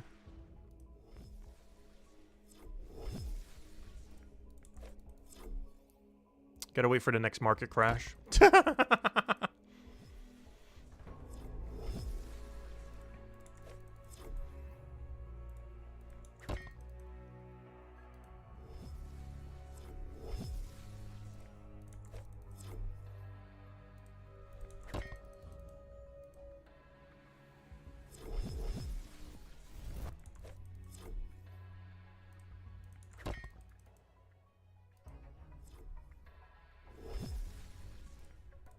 Alright, we are out of here. Alright, so, let's do the Leatherworker. Actually, you know what? Put these potions away, too. Because I'm just gonna put that into, like, something. I'm not sure. Actually, I don't know. How are we gonna do this? Deposit. I don't know. Do we want to put in all the AFKs or actually put it towards something? Yeah, I'm just gonna put it towards the AFKs. It's fine. Because I want to start unlocking all the AFK methods, so whenever we get a knowledge point, it just goes all the way to the bottom. We're gonna need them for eventually for every post 200. Might as well get them now. Whenever we do, like, merchant or leatherworker. Or anything that really has, like, a inventory hindrance. Where you can't keep a potion cleanly. Because I'm pretty sure it's only a few weeks before we get wieldable potions. Or sure hope so. I should have went south. I forgot. I have a bunch banked. In this situation, going south actually would have been slightly quicker. But oh well. Take the scenic route.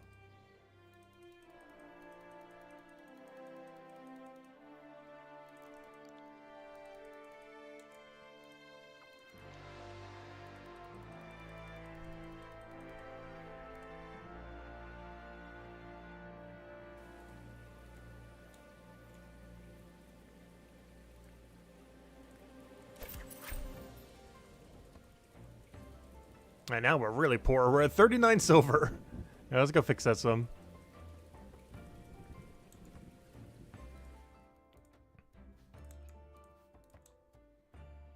Alright, well, now it's time to do this till 200. And after that, we'll probably dunk every last bone and smithing bar we have. And then all of our banks will be cleaned. We also want to go do all the deer hide I have banked over there.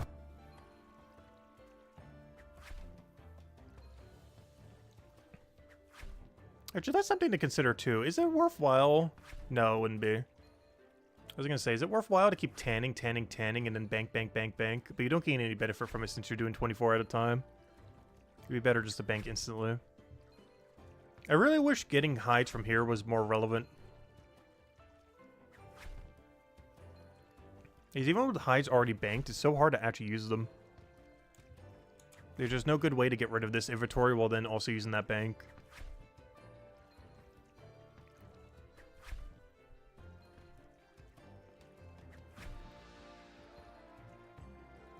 Something I hope they change in the future to some degree. Like, it makes sense that you have to go a little bit away from here. But it makes no sense why you have to go so far to get to your leather bank. And this is one that you have to use a scraping rack for. You have to go a mile away to get to it. And even then, you're still going out of your way slightly for it. At least the scraping rack one or the drum one isn't as bad if you have it as a start.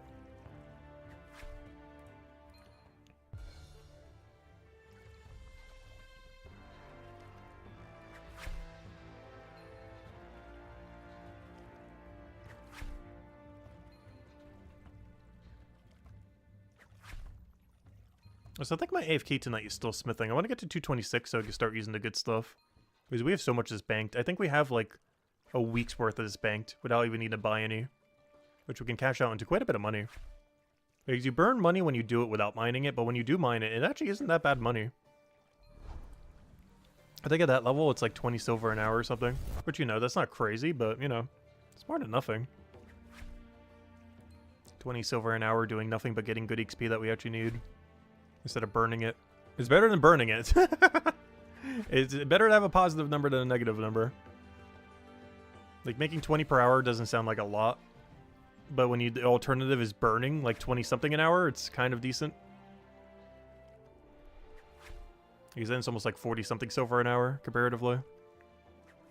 As far as the difference between the negative and the positive.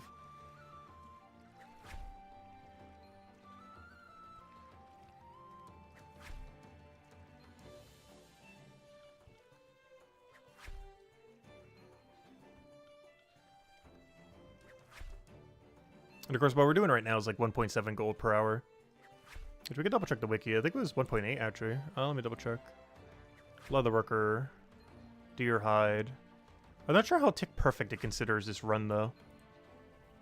But the wiki supposedly says this is 1.8 gold per hour. I'm not sure exactly what's considering 1.8 though.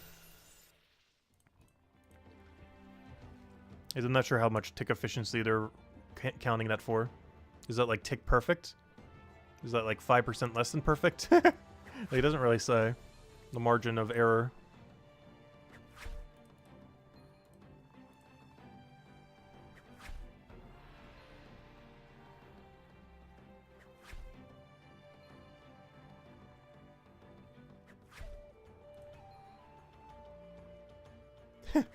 Yeah, Easy missed still number 1. Who does anyone know who this actually is? The guy above Rat Splat right now?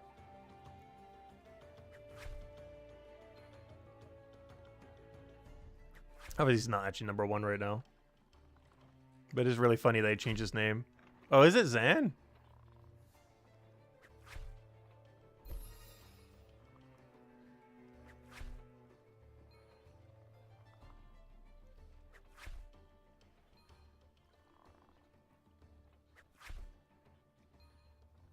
It'd be Batizio watching him. Oh, they're doing like a group stream thing? Interesting. I forgot the thing has the mechanic for that. There's something YouTube hasn't been too good about. Keeping up with like modern mechanics for streams.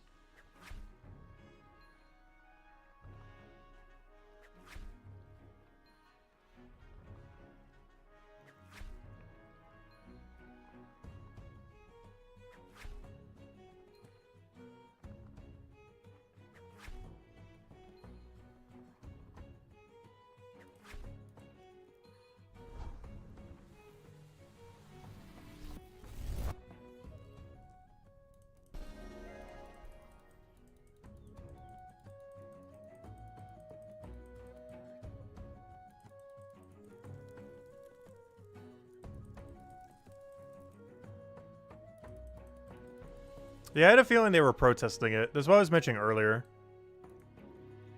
Now that he's doing updates again, they're back to protesting Leaderboard.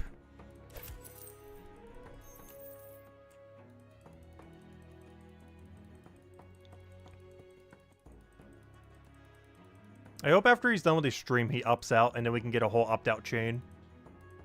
Because if it comes to us, once it comes to us, I will go take a screenshot of us being number 1, and then immediately opt out of Leaderboard. To keep the opt-out chain going.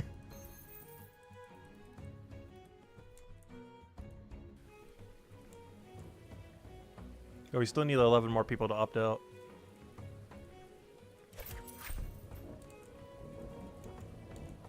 That'd be funny if we can get someone like under 2,000 total to be number 1. If we can get that many people to opt out.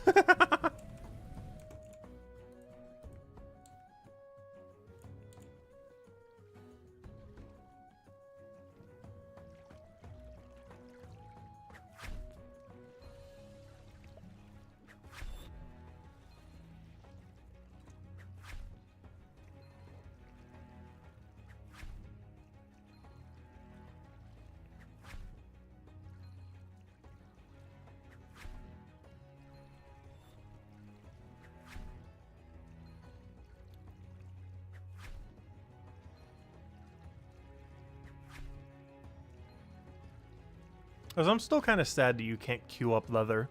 I know it would have been broken beyond belief, but we can have nice things.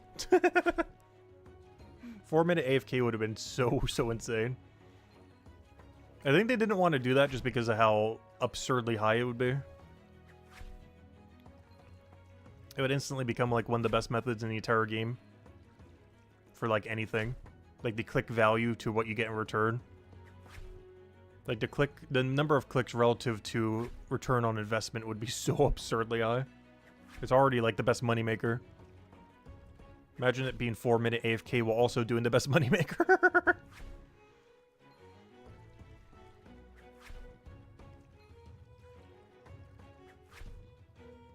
He did say he's going to look into it further later on. Yeah, there's still a few we really need. The main ones are Carpentry needs it, Leatherworker needs it, though it will be a little broken. And the production skills need it for make all. They need like right click make all for ores. Just go one step further than it already is right now. But more importantly, one click make all for or right click make all for production.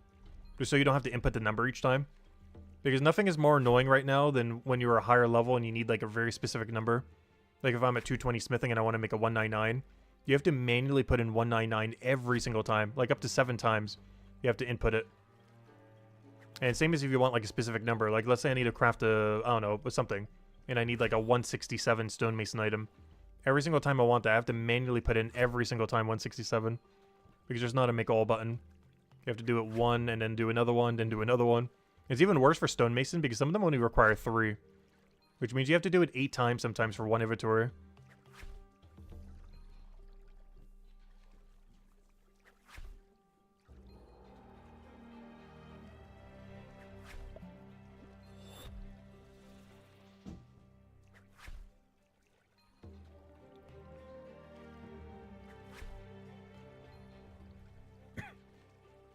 Also, that would make it compete with Leatherworker then. Because doing stonemason with a 3 object is 4 minutes AFK. And doing a full Leatherworker run is also about 4 minutes AFK, so they'd actually be kind of balanced to each other. The Leatherworker makes way more money though. But the stonemason would make an object you actually need to upgrade an item. Or potentially your best in slot. Though I don't think any of that require 3 or best in slot for stonemason. They are for Hammer Mage and, I mean, they are for Guardian and Crown Knight. Because they're way cheaper to make.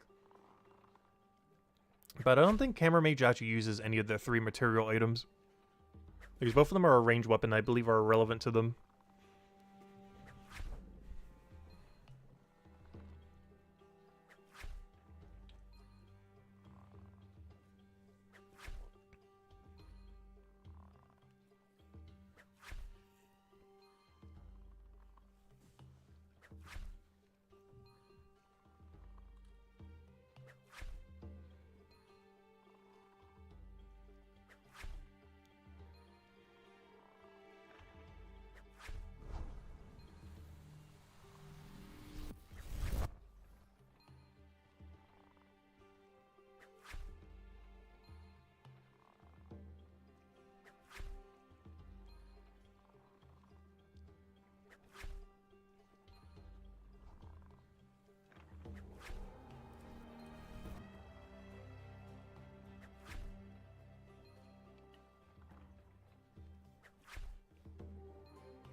Oh, so I think it's going to be the first time in Leatherworker where I'm going to be using a non-max hide. Because at 196 we can go to a new hide, but it's not going to be worth it. It'll be really funny to see what number it is, though. What's kind of crazy is you actually still make money off of it. But the amount of money would be so much less that I'm not going to bother for how much more EXP it is. Which I'm going to go check. Because I think the wiki has the EXP rate as well. So we're giving up whatever the EXP rate is for money. But the amount of money is definitely worth it. Because we're 190, so it's these 2 right here. Yeah, it is about 200k more XP per hour. But we'd only be making 5 silver an hour instead of 1.8. Oh no, is that worth it? Is 20% more XP worth 1.3 gold an hour? I would say the answer is probably no.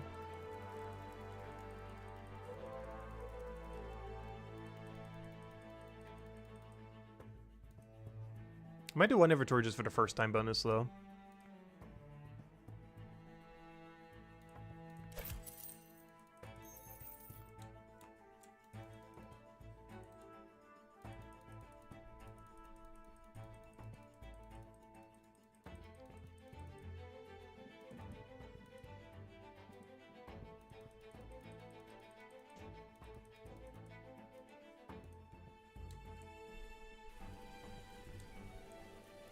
Hey, Patissio's over here.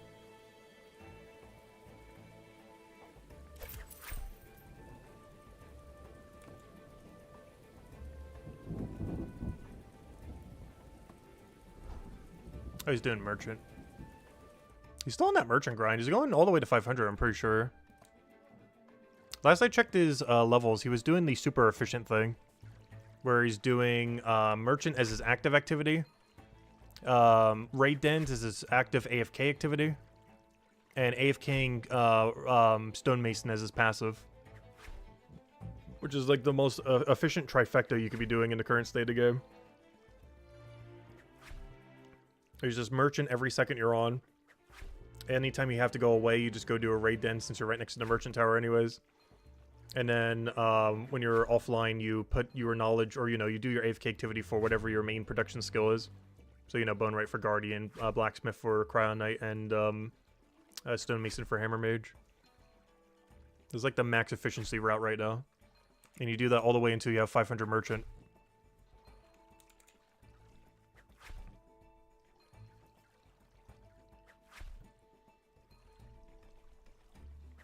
It seems like that's what Umbi's doing right now, based on the last time I checked his levels. Also based on what he's currently actively doing as we speak.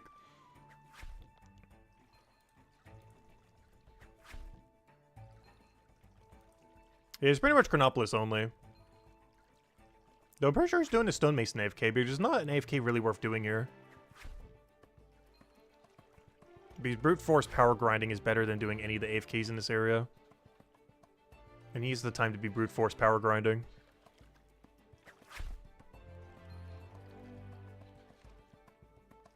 Because you'd likely want to put it on something slower like Stonemason.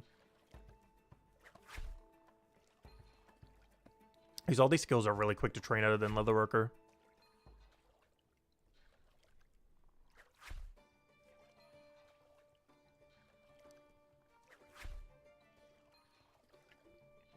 Even if you're in the deadest dead zone, they're still pretty quick. They do have a few dead zones though. Particularly Detective.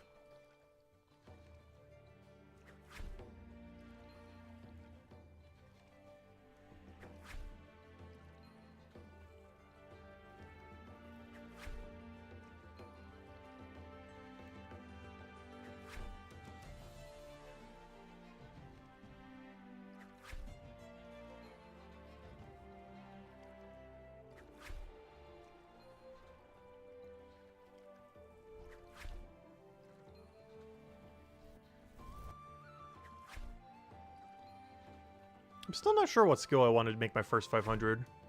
There's so many of them that gain a good benefit. I'm still tempted for the 500 watch person keep though. I just feel like doing 500 mining and smithing is just so much more useful. Like, what am I supposed to do with 500 watch person detective? Because the answer is pretty much nothing, unless there's like a boss here later that requires watch person. I just want to go farm the 490 balls. There's just nothing to do with 500 detective, it's a dead skill.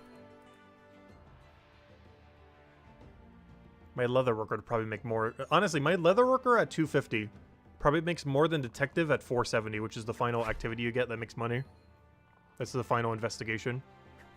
I'm almost guaranteed 250 or so Leatherworker makes more money than 470 detective.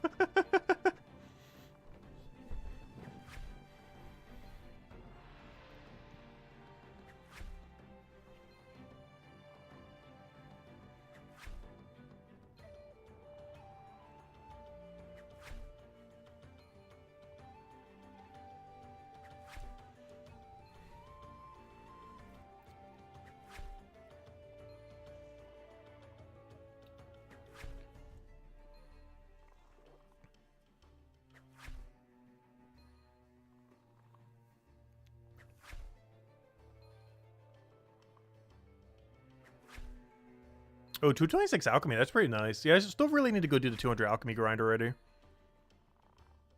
The main things I've been putting it off for is I want 200 gather and mind fighter first. After that, I'll feel comfortable, even if I don't have 200 forager yet. 200 forager help, but it's definitely not required to go do 200 alchemy. I don't know, I might still do 200 forager first. I'm just not doing 200 forager unless I have all the tools upgraded. But to do that, I would have to do a lot of post 200 merchant and leatherworker though. Because I need to make money somehow. Unless trading isn't out by then.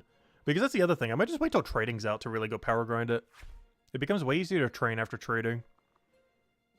Because there's just a lot more money in the economy going around. Plus we can sell anything for money. So we can do anything in the game and make money. Because right now our only real path to money is like merchant into leatherworker.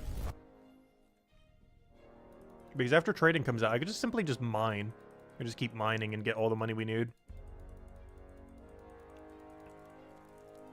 Or maybe do mining and smithing, just sell out the bars or something. It's slightly worse smithing XP, but it's be more money than if we were just sell them to the shop. Or, you know, sell the items that we make out of them to the shop. Because right now it's only 1.3 gold when you're processing all that. But we can sell the bars instantly for more than that. Once trading is out. It would cost us a little bit of XP, but the money we'd get from it would be really high.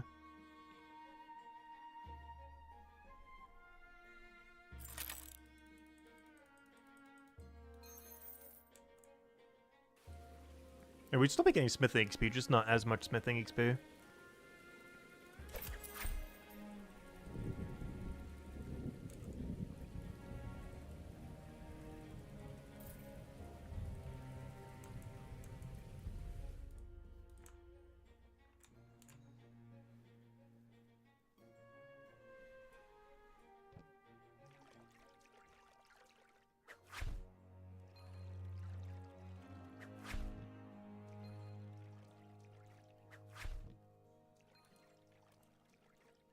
Oh, so I just realized, you said 237 scout. That's pretty high. My combat's only at 233. That's something I'm actually tempted to do, even if I don't go all the way to 500. I kind of want to go get watch person up, just so we can wear cool armor. Because we only get to wear tier 5 at the moment. I really want to do the tier 6 push. Especially for when armor maker comes out. I want to have a skill that's high enough so we can wear tier 6 armor. So we wear the coolest looking Cryonite armor wherever you go. The only problem with that is we need like high 300 in combat before we get a full set of like tier 6.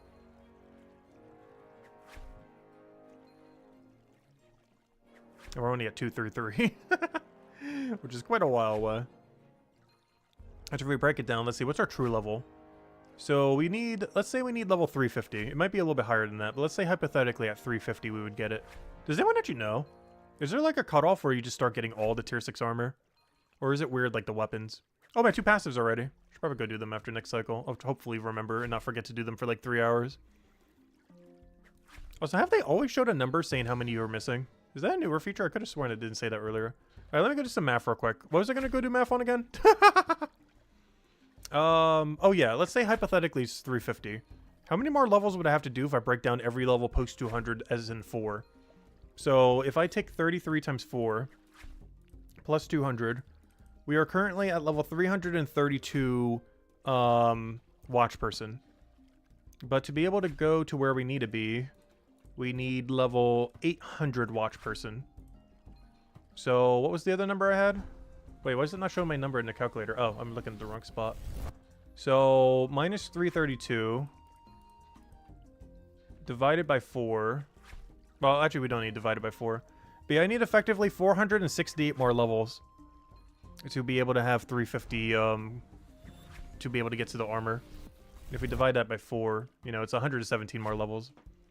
But, you know, it's effectively 468. So we're not even halfway there, is basically the bottom line. Because I need effectively 368 when we currently have effectively 332. So we're not even halfway to where you would get the cool looking armor. If you break it down like that. Even though we're at 233 right now, that's not even halfway there. That's the main reason I kind of don't want to go for the grind. Like, if we were more than half, it's like, okay, we're kind of close. But we're not even halfway there. Like, we are a long while away. And that's assuming it's at, like, 350. It could be higher. It could be, like, 380 or something. Or almost 400. But even if it was 350, we're not even halfway there.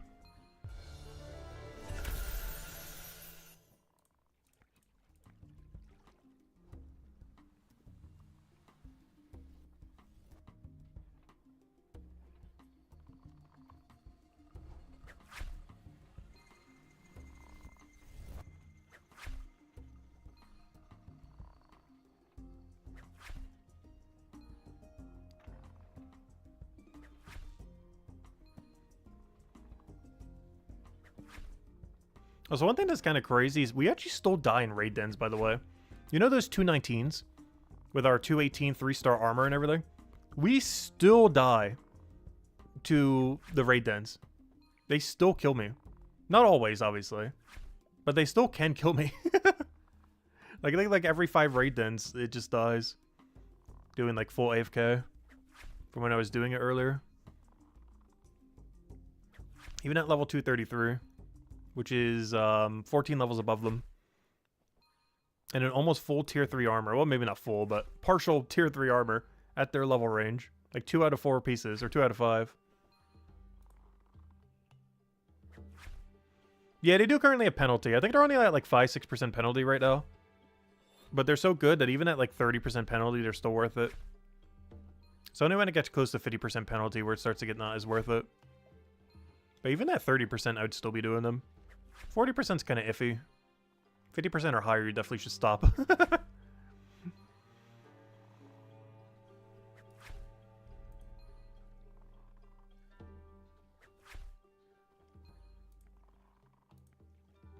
I'm gonna go do the dailies before I forget them.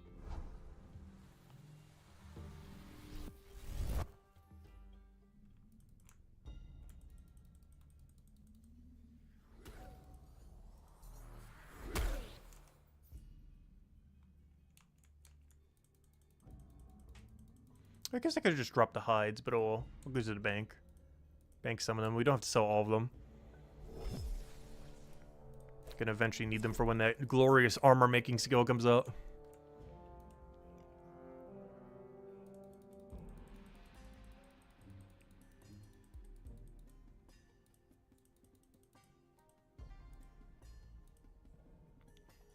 Also, this is the second to last time I'll ever need to ring this exact bell. The 165 bell. Because my goal for tomorrow's stream is to get 231 mining. I don't care if any other objective gets done. Tomorrow's stream does not end without the 231 mining. I don't care if we have to knowledge it the whole time, which I think I actually will be, just to speed it up a little. It'll be the first time I put knowledge into a post 200 skill. But I want to have that 231 venture unlocked next stream.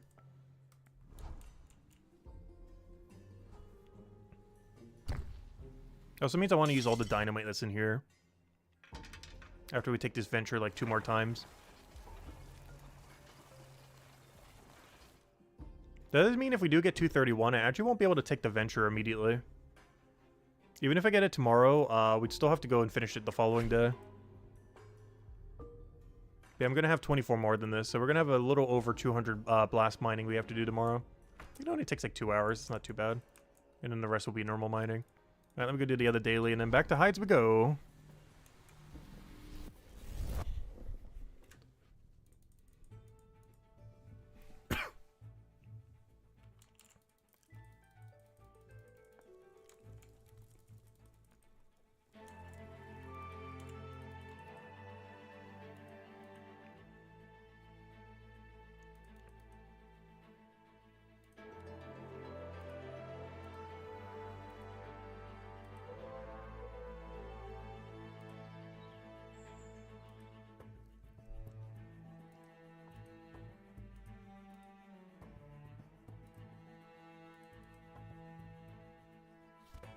Hey, Meadows is doing this as well.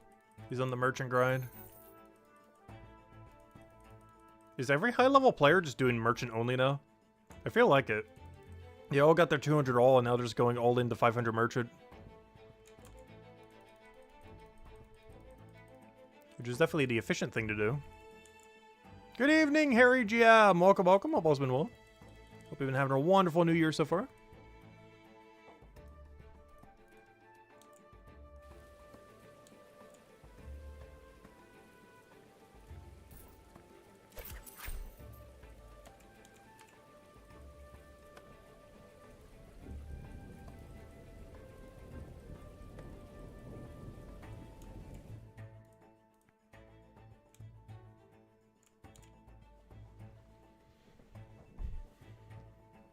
You don't know if you're burnt out. You're not even 1 key total, but you logged back in today other than just logging in to reset idols. But you just can't seem to get stuck in like you were on release. I've still been kind of in that mindset so far. But I'm not sure. What makes me keep coming back? Because I don't know. I still haven't really lost that fire yet. There's definitely been some days recently, but I'm pretty sure it's just because I've been so tired because of New Year's. Where it's like, after we get like a couple grinds done, it's like, you know, I'm going to take a break for now.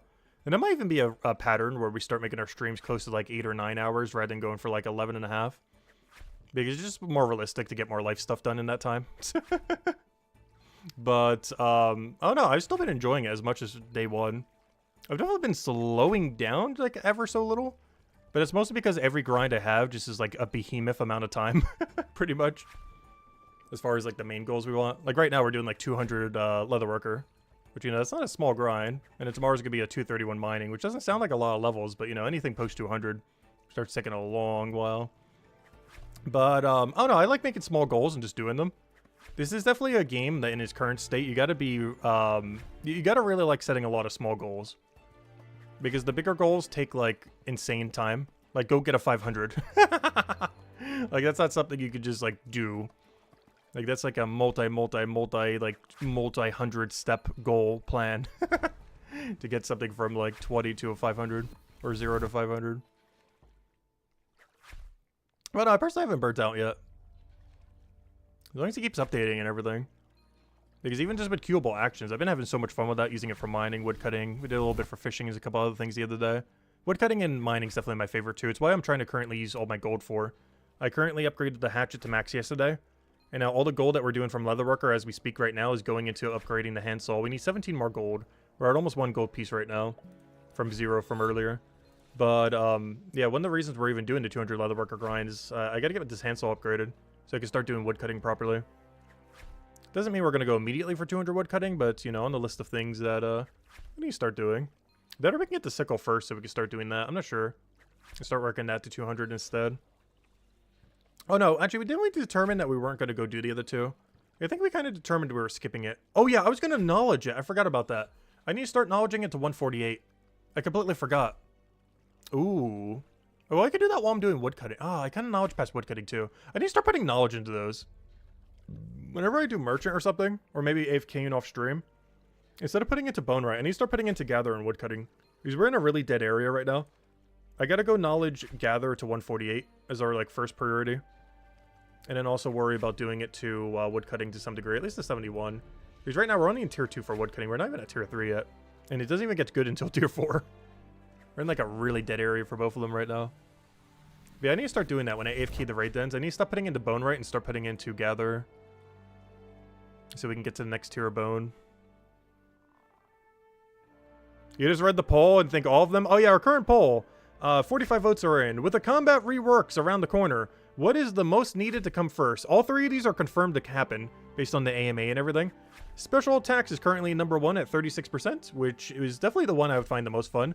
Things worth killing is currently the lowest at 31%. They already confirmed that they're going to be adding bosses, potentially with multi-skilling as well. They're going to be adding raids. They're going to be adding a lot of stuff in the future. Obviously, 0 of that is currently in the game, though. And the third is, 1/3 as well, 33%, is rethinking how combat works. Rumor is this is the next one that's going to be coming. So of those 3, that's the one that is likely to come first of the 3. But yeah, rethinking how combat works, they're definitely going to be doing some fundamental combat changes. What exactly the specifics are, we do not know, but that's probably the next one to be coming of the 3. Though I agree with the current number 1 as well, though I'm not sure if I biased to some. But special attacks is definitely the one I want to see the most right now. As cool as bossing and everything would be, special attacks just make everything better, whereas bossing only makes bossing better. Where, you know, it doesn't actually fix all the other combat, which still needs to be fixed. Like, once everything else is fixed, then you could add bossing. But I feel like they're going to do all the other combat reworks first, like special attacks and rethinking the combat and everything else. And then bossing will come after, and raids way, way down the line. I don't even think we're going to get a raid this year. I highly doubt it. They were saying that they would in the future, but I highly doubt that's this year. A boss this year for sure is probably going to happen, but I don't think a raid will. Hopefully we have 1 boss per chapter by the end of this year. For all 5 chapters, or even all 6 if the 6th one's in by then. Where am I going? Selling. You wish your 35% heal pots had a use? Yeah, the max heal pots don't currently do anything. Well, they do, but you know, there's nothing strong enough to justify using them currently.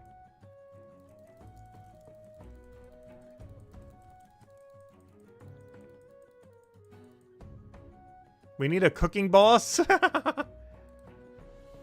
You know what I really, really want? I've maybe mentioned it many times. We need a scout carpentry boss.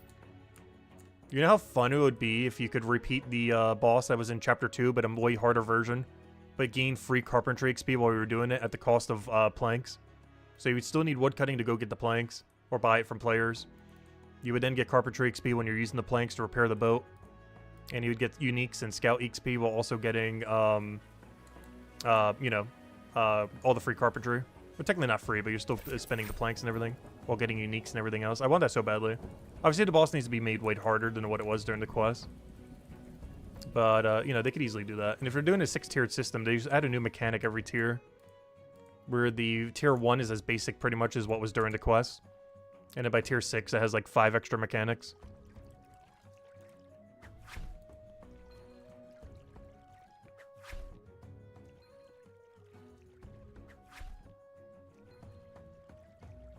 He's gonna throw at us pizza, and if you dodge it, you can go and pick it up from the ground.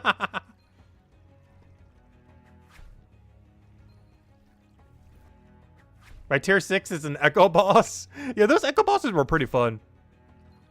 There's one thing I enjoyed a lot from the last league. Also, I still need to go finish the last league. I still haven't done the Christmas event for Old School RuneScape yet, and I still haven't finished out the league. I was originally going to do Dragon Rank, but I did the math on it. We got to play for like another 100 hours, so I'm just going to get Rune Rank. I think for Rune, I only have to play for like 20, 30 more hours. I just haven't had the time. I think yesterday I played it for like 1 hour. But I need to within the next like 2 weeks or so, at some point. Not sure if I'm going to stream it or not. I don't know. Would you guys want to see that if we did? Like do Brighter Shores for a couple hours, but then have a separate stream where we just have like a separate like final hurrah for leagues. Where we go get Rune Rank and go get everything else. I think from there we can get the in-game rewards as well.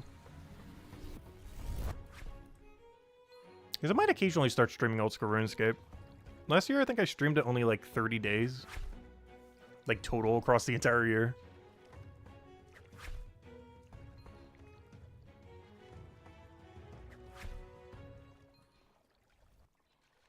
Mostly because goals in that game take forever and a half.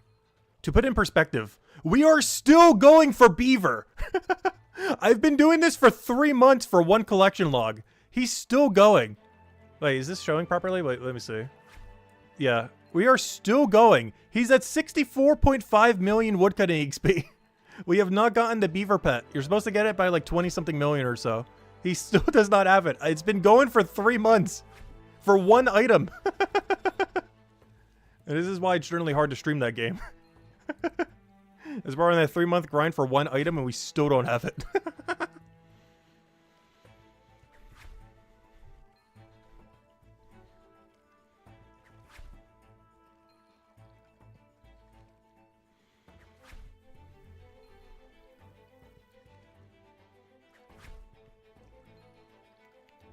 Though in all fairness, we are like triple over drop rate almost.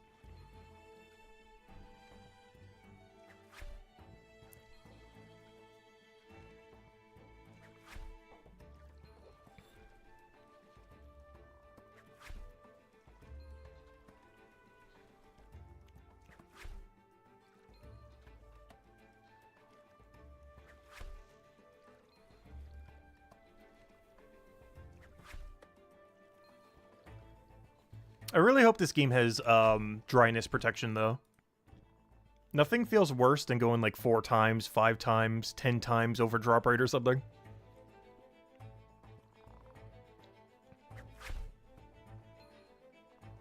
Like, that's one thing I hope cosmetics are in this game. Like, kill count related. Instead of being like a 1 in 2,000 chance you get a cosmetic, just give us a guaranteed one at like 3,000. No need to do like the whole RNG thing. That way, if you know anyone has it, they didn't just get lucky. They had to actually go and grind like X number of whatever the content was. I'm really not a fan of like pure RNG drops. Especially when they're pure RNG and completely untradeable. So you can't even like bypass it by trading someone who has gotten it. You actually have to still earn it. But then you go like 5, 6 times over drop rate for it. Because that way you know someone like truly earned it. Like if it's set to like a certain kill count, it's like, okay, you know if you see anyone in that cosmetic, it's like, oh yeah, they killed that boss like 2,500 times or 5,000 or 3,000 or 1,000, whatever he sets it to. Like you see that and you know they got it. They didn't just get lucky on like 1 kill count or something. Like you know exactly how much they grinded to go get that. Like, obviously, still have random loot. Like, obviously, the boss loot for uniques would still be random. But if you're gonna add, like, cosmetics to the game, you gotta have, like, a threshold where it just cuts off. Where you just, like, guarantee get it.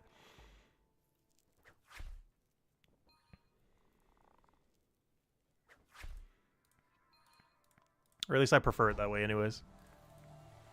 There's one really big issue with Old School RuneScape. is they have a billion cosmetics that are so RNG based. So if someone has it, it's not even like that special. They could have gotten it on like 5 kill count, or they could have gotten it on like 30,000 kill count. Like, you never know. Like, the item doesn't come with like a kill count counter. They could have just gotten absurdly lucky. Or they could have had to gone multiple times over the drop rate.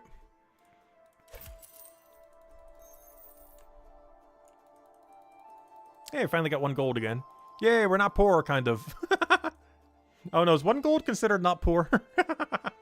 I still feel like that's considered poor these days in Brighter Shores.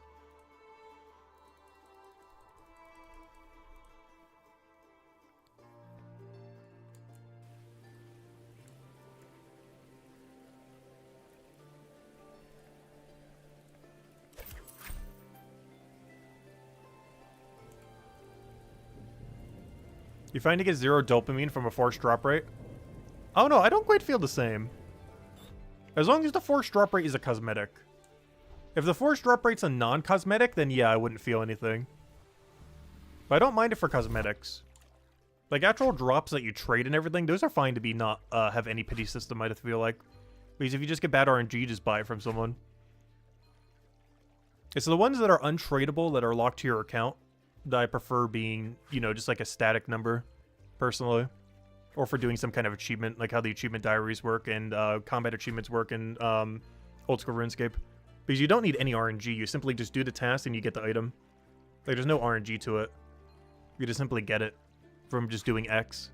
I like drops that are like that. Or all the actual gear and everything, if you go dry, you can just trade for it in the economy. And all the cosmetics just have like a threshold where you do like some kind of achievement, or you do some kind of kill count goal or something like that, and you just get the cosmetic. That's how I personally prefer it. So all the ones that actually have stats and everything, you do have to earn. They have no pity system or anything like that. And if you go dry, you just buy it from someone. And for all cosmetics, it just has like an X goal, a kill X, a do X achievement kind of thing to it.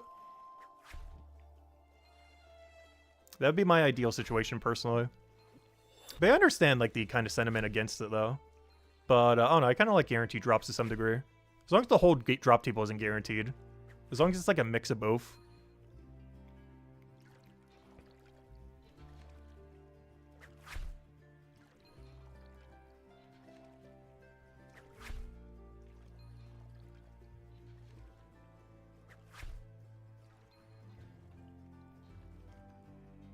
Though you'll know when we get a beaver, though. That is one thing that the RNG thing does, so. If we ever get a beaver on stream in Old School RuneScape when we're idling, we will go, like, absolutely ballistic. When we do finally get that beaver. I'm not sure what I'm going to do after that. This has been my entire AFK the entirety of Brighter Shores. I'm not sure what I AFK after beaver. I was thinking Winter Todd. Because as long as they haven't nerfed it, I know a couple months ago, it's impossible to die there now. If you have an HP cape in a region. So I might just do Winter Todd if it's still impossible to die there. The only problem is it requires a lot more clicks per hour. The thing I'm doing now is like 1 click every 5 minutes. The problem is Winter Todd is like multiple clicks every few minutes. So I might need to try to find something more AFK. I'm trying to just think of it like any activity I haven't done in Old School RuneScape that I need to go do that's like mega AFK. That or we're just going to woodcut all the way to 200 mil. Honestly, that's probably about how long it'll take to go do a beaver. Mining? I already have the mining pet, though. So the only reason I'd be doing is post 200 XP, and I don't really need the crafting or anything. I could mine the pink stuff. That would be worthwhile. The only problem with doing the pink stuff... I know we were talking about the amethyst. I only have a rune pickaxe. I still need to go kill Cowfight Queen for a dragon. Oddly enough, I do have a crystal tool seed.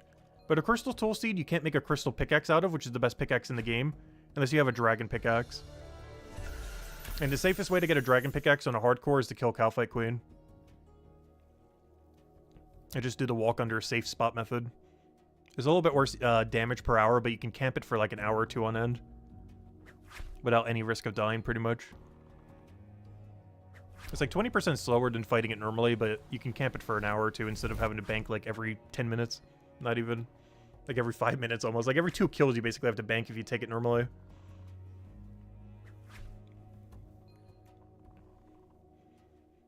It's like a 1 in 400 though, and you only kill like 20 an hour. It's like over a 20, 30 hour grind. Honestly, it's probably about as long as it takes to get a 25 tool in this game.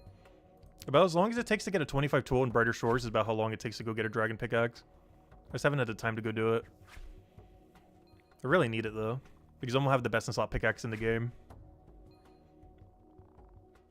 Which is I keep not getting the Slayer task for it. As soon as I do, I'll do it. But I'm not doing it off task. That was one thing that was nice about Leagues. We didn't have to worry about Slayer at all, because we took the relic that just auto-made us on Slayer task for everything. But in the normal game, you gotta get a Slayer task for it, and it sometimes takes like a week of like actively doing Slayer every day to even get the task you want, if you're not like mass skipping.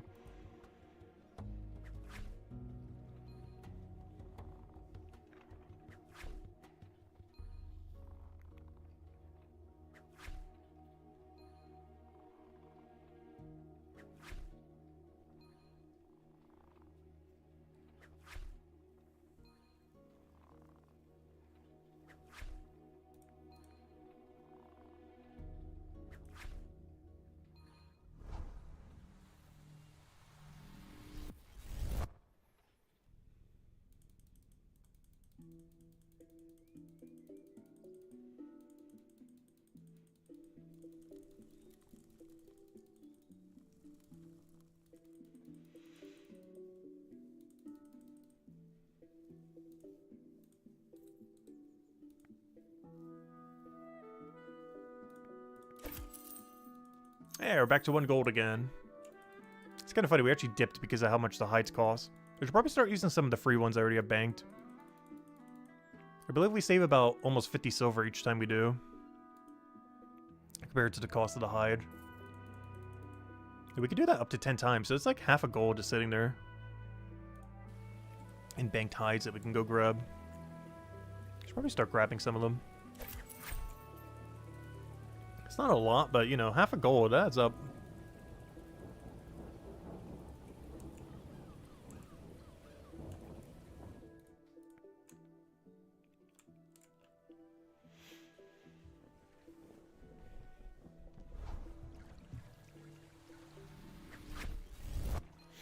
Oh, yeah, that's something I don't have. I could do Quran bonds. I think that's like 3-minute AFK.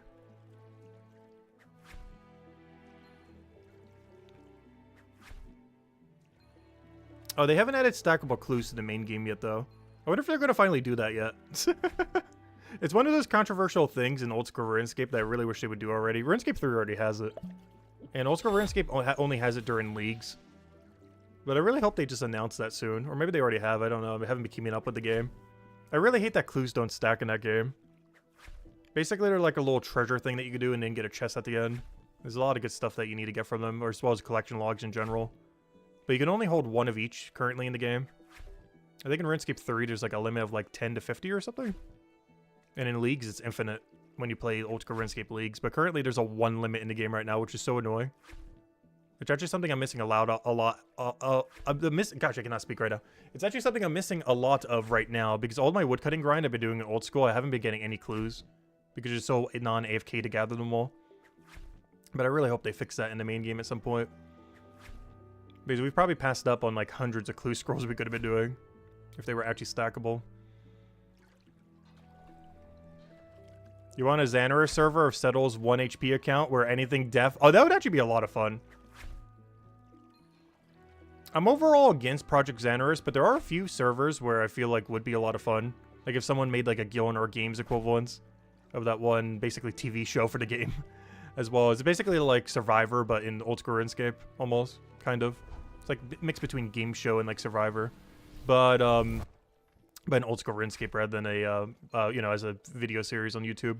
But anyways, but yeah, the 1 HP thing would be a lot of fun. It's basically like hardcore Iron Man, but even harder.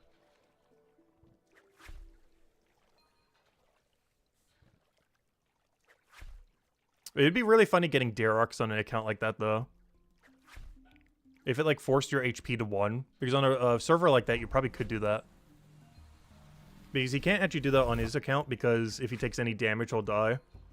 But if the server just deliberately puts you to 1 HP, you could just go around Darok bombing everything. Full Darox would be, like, best in slot for almost everything. since it does more damage the lower your HP is. But he can't currently do that, otherwise he'll just auto die. But in a proper server for it, you'd probably be locked to 1 HP.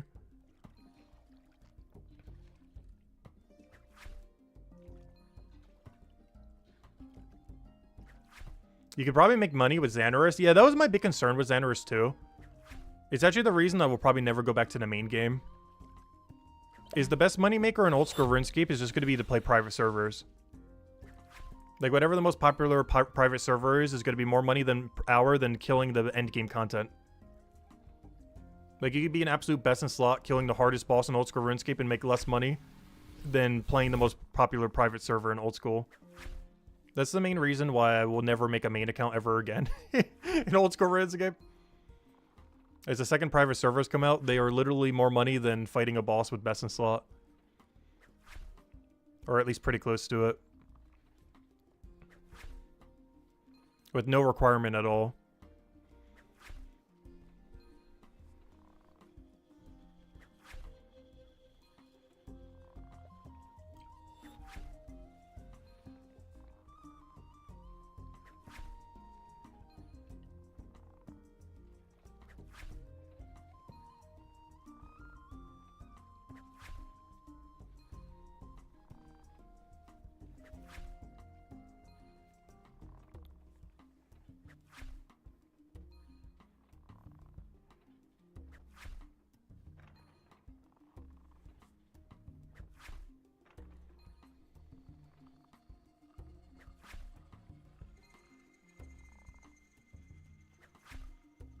A Brighter Shore server where use and oaks alike drop after 1 lock and are worth more in the economy.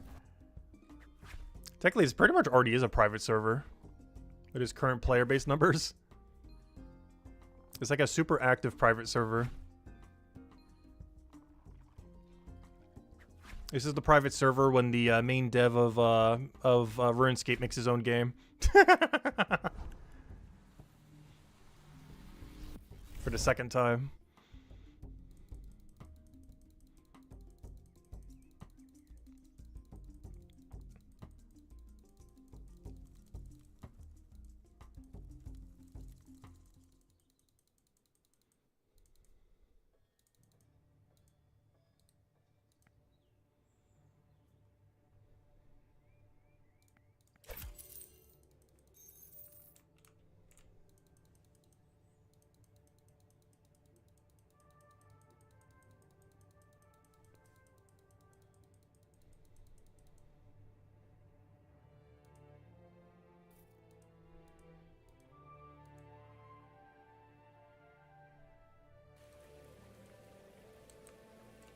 Don't mention the numbers, people get mad. I don't know, I mentioned this since day 1. We'd be playing regardless what the numbers are. You can tip under 1,000 and we'll still be here.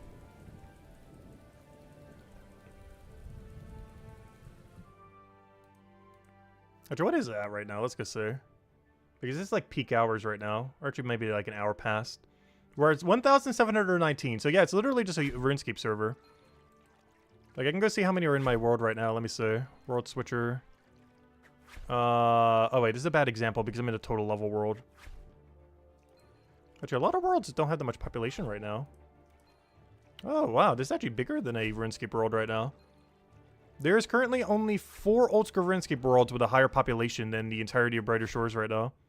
The House Party world, where most of the bots are. The League's Raids world, because everyone needs partners, and I do too, as actually, I still haven't done any raid grind yet in my region, because you need people to do it with. The Members Trading world, the main hub world, basically where, basically imagine if Chronopolis Grand Square, like when we have trading in Brighter Shores, imagine if that was a server. That's the other one that's currently ranked 3 right now. And the 4th is Forestry, which is basically group woodcutting, essentially. So imagine if there was a world dedicated to 2-person yew trees and similar things. But yeah, those are the only 4 that have a higher population than Brighter Shores right now. The House Party slash bot world, the Leagues 5 world, which is currently the temporary game mode for the game, where people group up to do raids. The trading world, the trading hub world, and the Forestry group woodcutting world are the only 4 that have a higher player base than the Brighter Shores private server right now. Or, you know, Brighter Shores' total player base right now.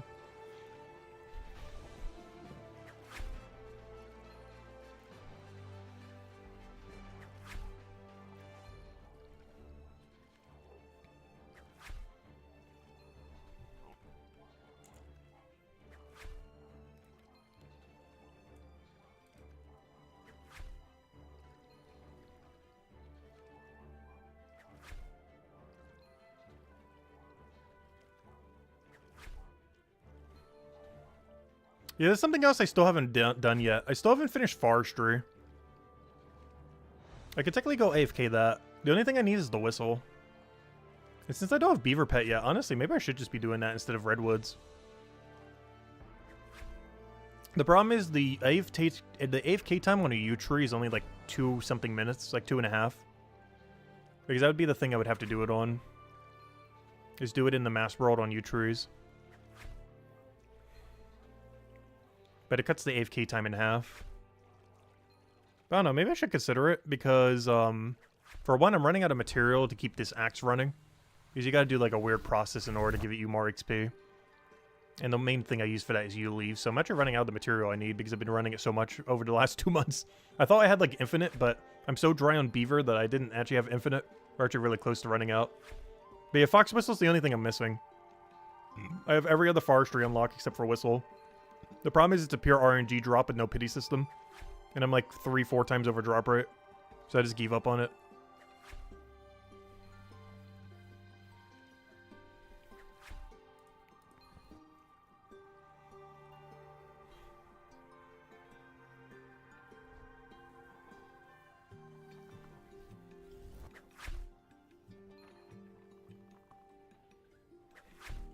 And the problem is you don't even get to choose which tasks you get anymore when you're doing woodcutting.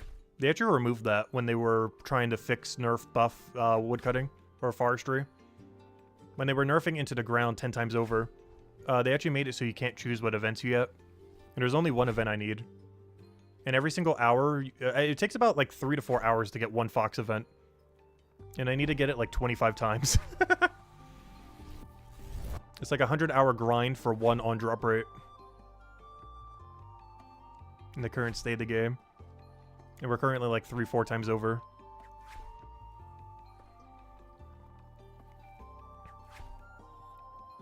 But just to have another chance of getting it, I have to do it for about 100 hours. Luckily it's really AFK though.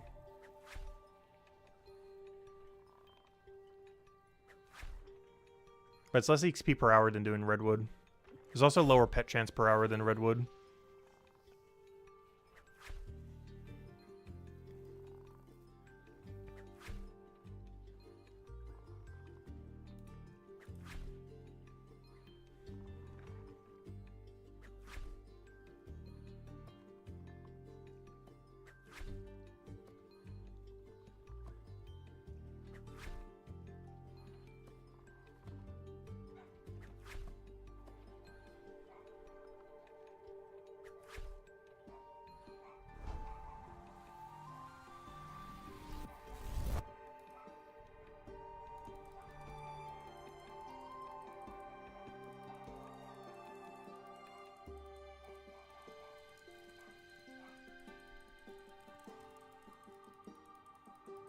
Yeah, we're almost there. About to get this level, then we just need 5 more. Nearly there.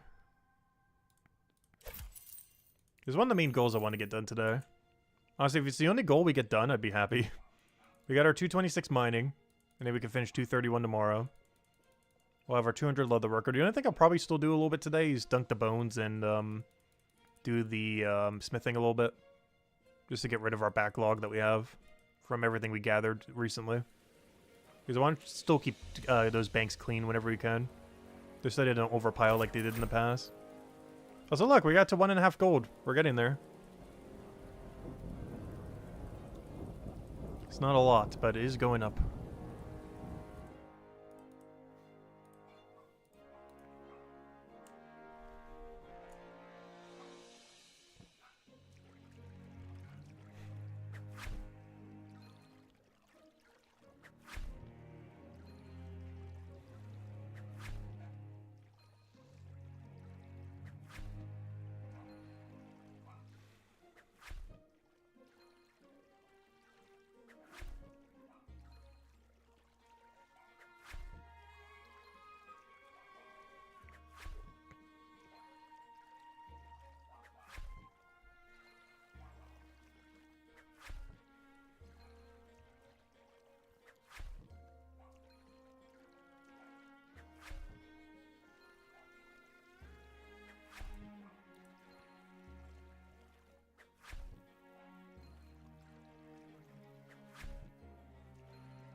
Yeah, hopefully we get that level after this inventory. Unfortunately, we're almost at the dead zone. At 196, it will be the first time ever we can't move up a hide. I don't know, should we just go for 196? I think we still go for 200. It's just gonna feel so bad doing those 4 levels knowing we're not doing the best hide, but it'll be fine. We'll get over it. As long as I don't do any post 200 until we get it, we should be fine. Like, I'm definitely not getting 201 off a deer hide. 200 is the furthest I'll go.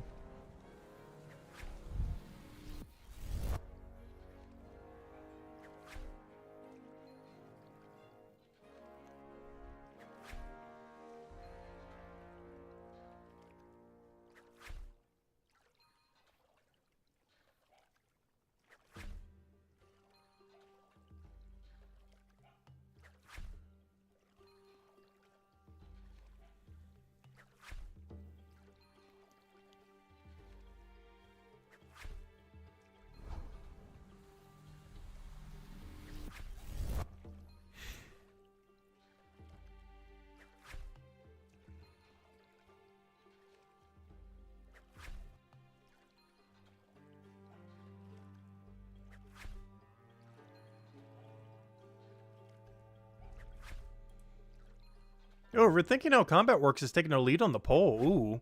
We're at 49 votes now on, with a combat rework around the corner. What is the most needed to come first? Or which is most needed to come first? I kind of did the wording really weird there. But special attacks are now down to 33%, which is where rethinking how combat works used to be. Things worth killing has moved up, or stayed at 31%. And rethinking how combat works is actually in the lead. Which is good for everyone who's voting for that, because that should probably be the next update, based on what I've heard from rumors. Not sure how credible they are, so it might not be. But of those 3, rethinking how combat works should be first. Then likely special attacks. Then later down the line, things worth killing. As far as the sequence of when they're going to be coming, most likely. Though I'm definitely in the camp of special attacks being the most fun right now. I just really hate whenever I get a 4-star weapon and it does nothing, or make a 4-star weapon and it does nothing. There's a special box here that does nothing. Please, I want one.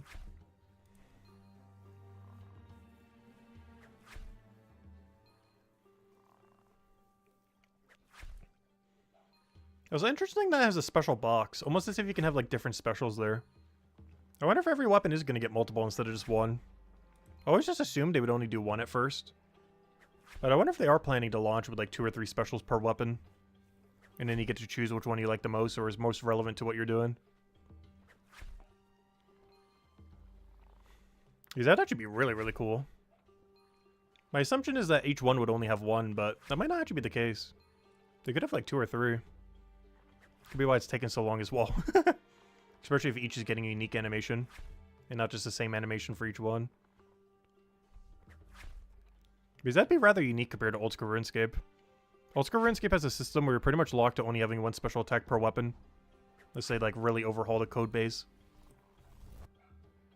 But he might set it up so you can have multiple different ones. It'd likely still be weapon specific. But each weapon might have more than 1, potentially. Because now, the more I look at that special box, the more it looks like you can, like, change between them. Rather than just have, like, a standard one that you just always have.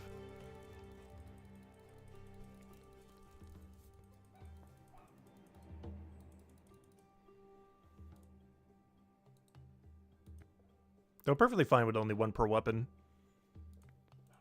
With the diversity of having like 2, 3, even more than that, would be kind of cool. Definitely not needed though. But I would definitely give a lot of build diversity. Like you'd be locked into 1 special attack, but you would, depending on what you're doing, you'd have, you know, the choice of doing whatever one you need. Or you still would only be able to use 1, but you would have the option of multiple. So if something's weak to yellow, you'd probably make it so it has like guarantee yellow hit with something. But if they're not, maybe it'll have like a more slightly physical damage special.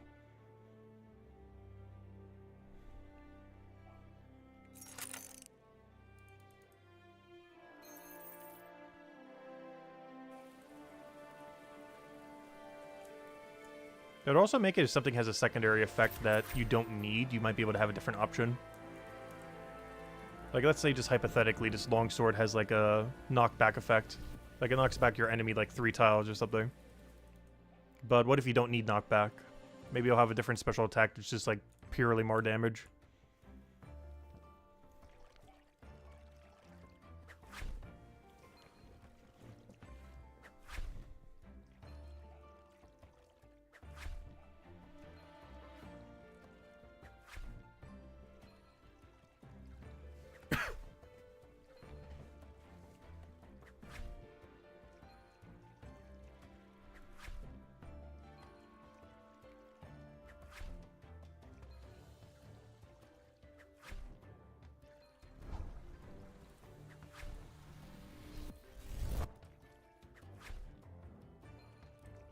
I still can't believe this isn't tanky enough, by the way. We're 1000 HP and 81.29 reduction. And he still dies to the 219s. 14 levels weaker than him. I feel like by like 30 levels you should definitely stop dying. But by then we're already killing like other enemies. We're almost at the point where we can kill the hags if we don't mind doing them. I do mind though. But if we don't mind dying every 10 minutes, we can kill hags right now. And if they don't patch out the wasps, I might do the slight cheese method on them. I won't do like the ultra cheese that someone was mentioning, where you could basically like, you know, like infinite hit them. Like 1 to 0. But you'll be able to kind of fight them like how the spike balls work. Which seems like a pretty fair way to do it. It makes them easier, but it's still like not abusing anything too much. I'm not sure how if I should or not. He's not sure if that counts as an exploit or not. Because you're still exchanging 1 to 1. It's just you can heal for free. Kind of like how you can on a spike ball. It basically just turns him into a spike ball. Because they still haven't patched it out yet.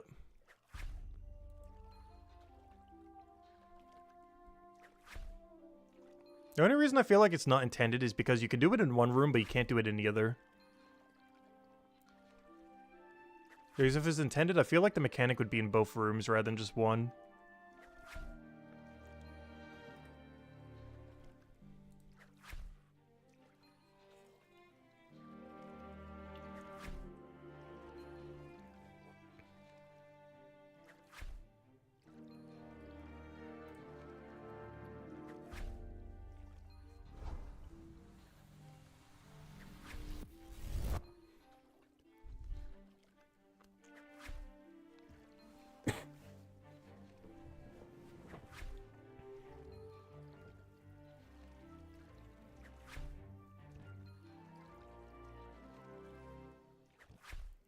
And not in a Gower game of spaghetti code.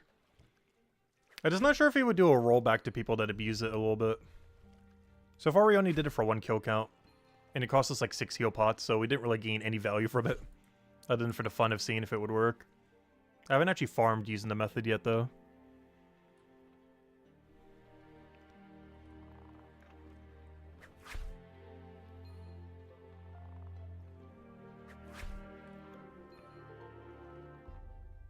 But about 2 weeks from now, it would be at the level range where we'd basically be able to kill them consistently. So if it's not patched by then, I'm probably just going to do it. Because he knows about it. If he doesn't patch it in like 2 weeks, I assume it's intended enough that he's not going to patch it.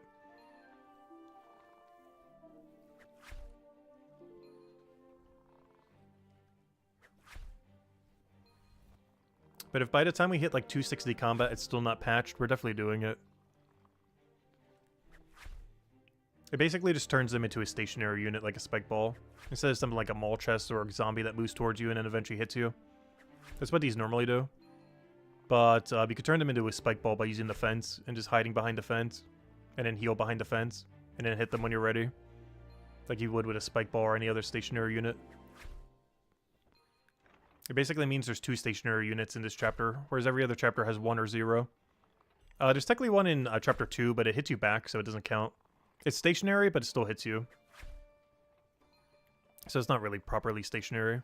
Because chapter 1 has 1, chapter 2 has technically 0. Chapter 3 has 1, but chapter 4 has 2.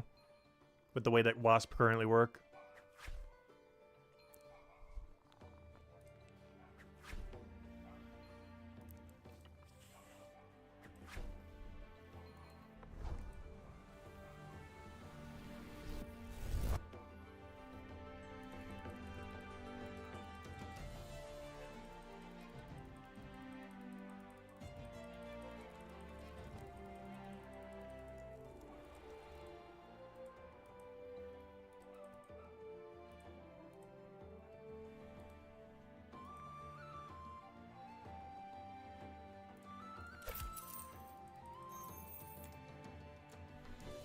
Hey, some hat trading still going on. In the middle of the random town square. I'm actually surprised how many people are still trading hats. I thought most people would have gotten it by now. I guess all the last minute people who weren't expecting it to end. That's what I was saying earlier. Make sure to get it done before the end of December. Because Andrew Gower really loves to not announce things. He just like randomly ended the event out of nowhere. On the second day of January. When he said early January. And you know, when he's going to add the first boss, it's going to come out randomly out of nowhere. Like, it's going to be 2 months from now on a random Tuesday. And we're just going to get a boss out of nowhere with no fanfare or anything. The patch notes will mention it as, like, the 10th item. It'll just be, like, a random node on things they did. Like, oh, yeah, we added this, added this. Oh, yeah, we added the first boss, by the way. We added this, we added this. He tends to just add things and not really announce it. Like, sometimes he does. But, a lot of times it just comes out of nowhere. He does that pretty often in the past. And he has been doing it already for Brighter Shores, too. He kind of just does stuff, and then it happens.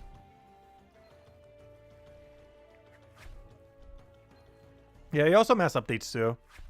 Like, there might be a day like today where we only get, like, a few hotfixes.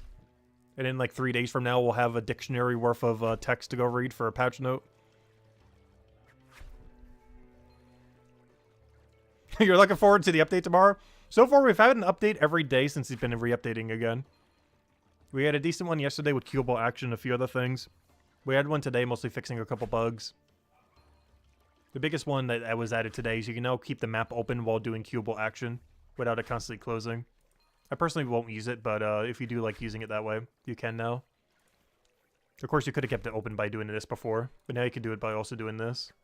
Whereas before, it would keep closing the menu every time you did your next queue. But now it stays open. And a few other small changes today. Mostly bug stuff.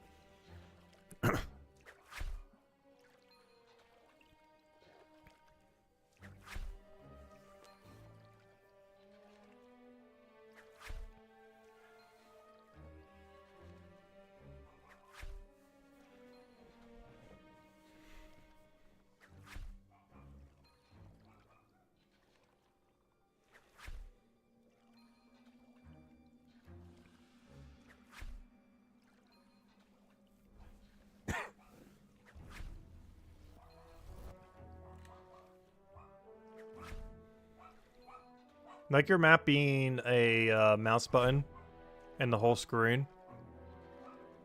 Yeah, normally whenever I use the map, I keep it like this, which is like really vertical. I sometimes use this one depending on what I'm doing. Oh, so you can make these any size you want to, which is nice. Technically, I can make this one vertical if I want to. I just like it being permanently open if I'm going to be using it a lot, though. But I also don't like it being too big. Like, I don't want it to be, like, you know, this big.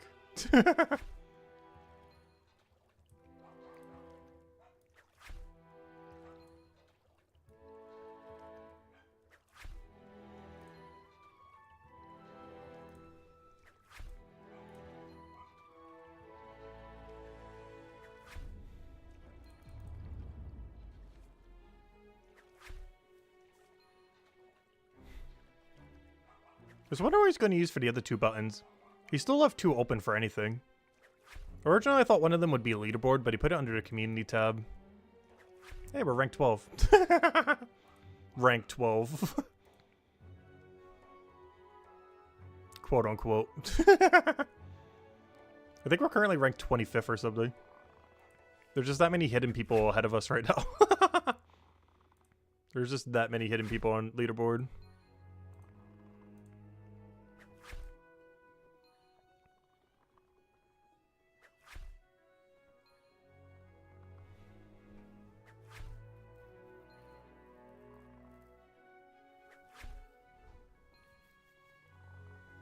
You finish off Hopeport passives, now it keeps reminding you need 40 for Scout and everything. Yeah, it keeps going down to whatever the next one is. You have to unlock every single one of them in order for it to stop notifying you. I actually never even realized that it did that until I did the 2 alt accounts. Because they have every passive unlocked. And then I noticed, oh, it's scrolling all the way to the bottom. And I figured I'd finally do it to the main account. I've been putting it off for a while. But I'm slowly starting to get all the passives unlocked. That way, whenever we get knowledge in the future, we can have it scroll all the way to the bottom. Is this worth doing? Not really.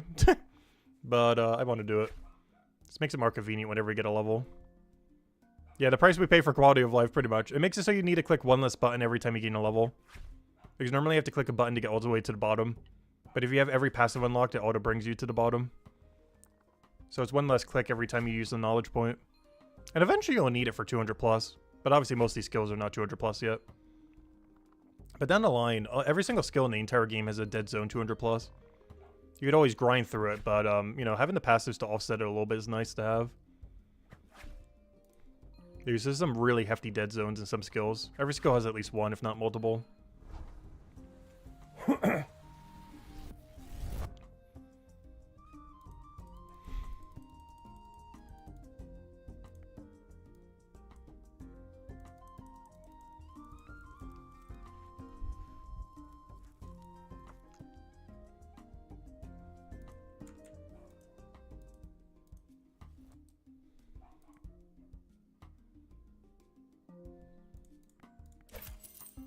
There we go. 2 gold from 0. We're getting there. That means we've been doing this for a little over an hour then. Based on how much gold we have now.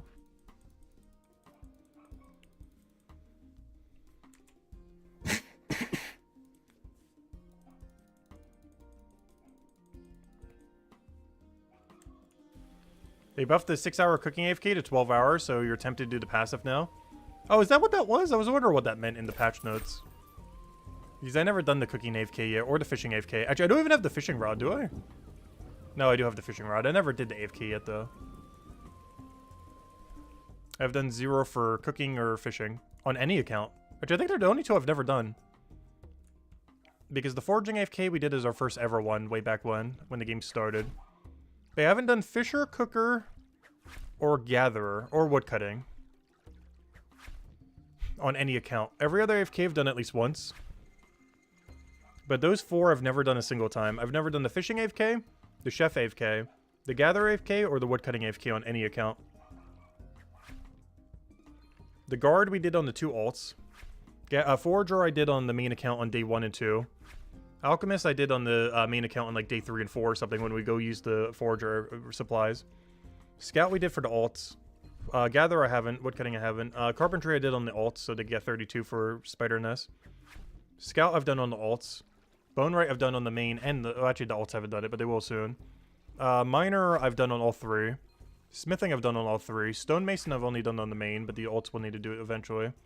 Watch Person I've only done on the main. Detective on the main. Leatherwork on the main, and Merchant on the main. The only for the passive though, or for that one thing that need the olives. The only time I'll use it again is for 211 when we get to the leather thingy. Because I need 216 so we can get the oranges and get some good XP rate. Because that's our next big jump.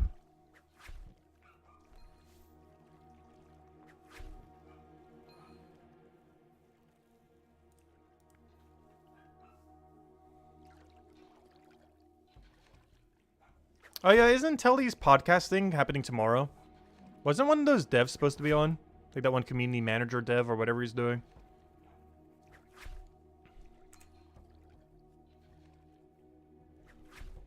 So far, I haven't actually seen any of them. How have they been?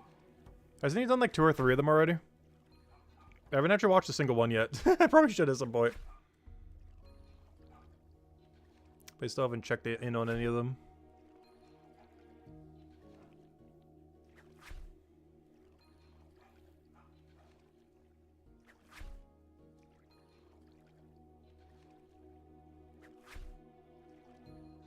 It's kind of funny because as far as like people that make content for the game, I think the only person who knows we exist is like Brighter Shore Central. It's because I was chatting with him before the game even came out and everything. But I haven't been in contact with like anyone who makes content for this game at all to any degree. I don't even think most of them even know I exist because I only do pretty much YouTube streaming. And most of them are either Twitch streaming or making videos on YouTube. Which are almost like 3 different categories of things. Even though it's both on YouTube.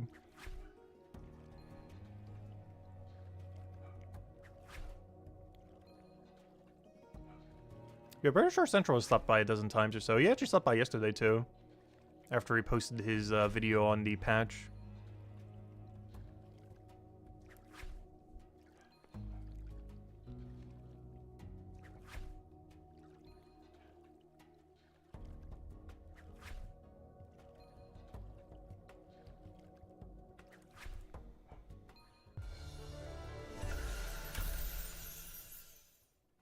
But I'm a pretty antisocial person, so that's kind of how it's happened. I might sound talkative on stream, but the second the off stream button is, I don't want to see like a single person ever for any reason.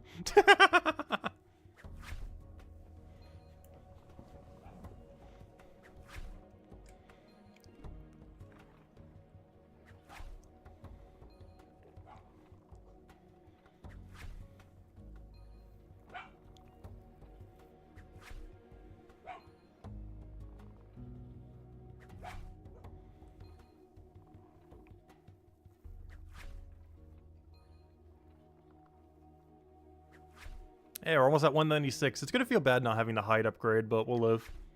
It'll take a little bit longer going from 196 to 200, but at least we print a lot of money during it.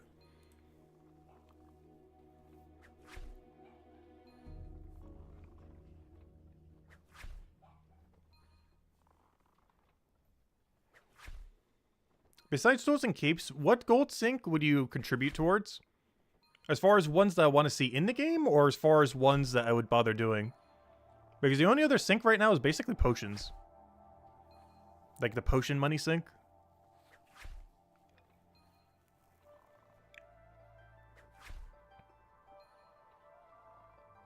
Because what other syncs really are there right now? Unless you're like mass buying material. Well, trading from player to player doesn't sync money though. That's not a gold sync. Unless there's tax on it. But if there's no tax on trading, it's not a gold sync at all. It's just trading gold for gold. Or, you know, the gold's still in the economy. It's not being destroyed. The only way it gets destroyed is if there's any amount of tax on it. In which case it gets destroyed by whatever the tax percent is.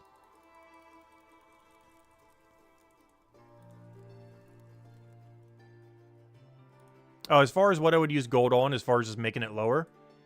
When trading comes out, there's definitely things I would buy. I'm just not sure what I would immediately go for, because it depends where the account is by the time trading comes out. Like, trading coming out next week compared to 1 month from now are two completely different things I'd be using money on. Because right now, my focus is tools.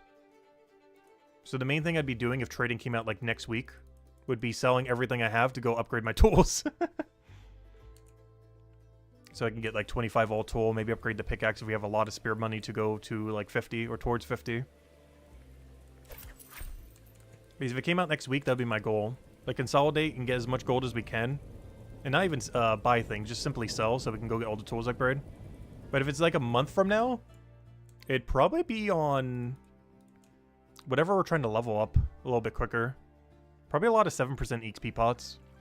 Maybe even 10% if they're not outrageous, but 7% probably the middle ground, that'd be nice. So that we can speed up some skills that we're training.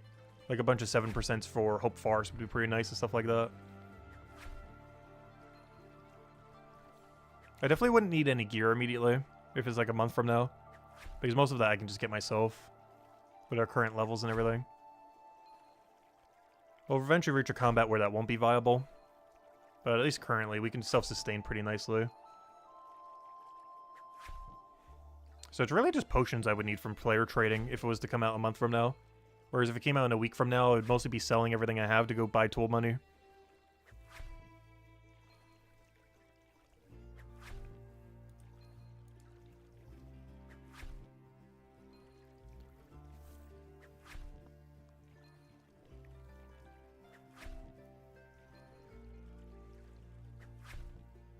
10% hope port? I'm not sure what I would pay for a 10% hope port. I feel like 10% is just going to be so much more than 7%. I'm not sure if the extra 3% is worth the cost difference. For people going for the leaderboard, it will be. Because I'm not sure if I'm even buying 10%. It's only going to be like the top, like, 0.01% that would really be buying most of them. Like the Unbis and the Peticios. Because their cost is so much more compared to 7%. Like, you probably get like 3 or 4 7% for like 1 10%. You would trade them 1 for Arborate bots, would you? I only have plus 60 Arborate though, I don't have plus 80. I only have the 60s.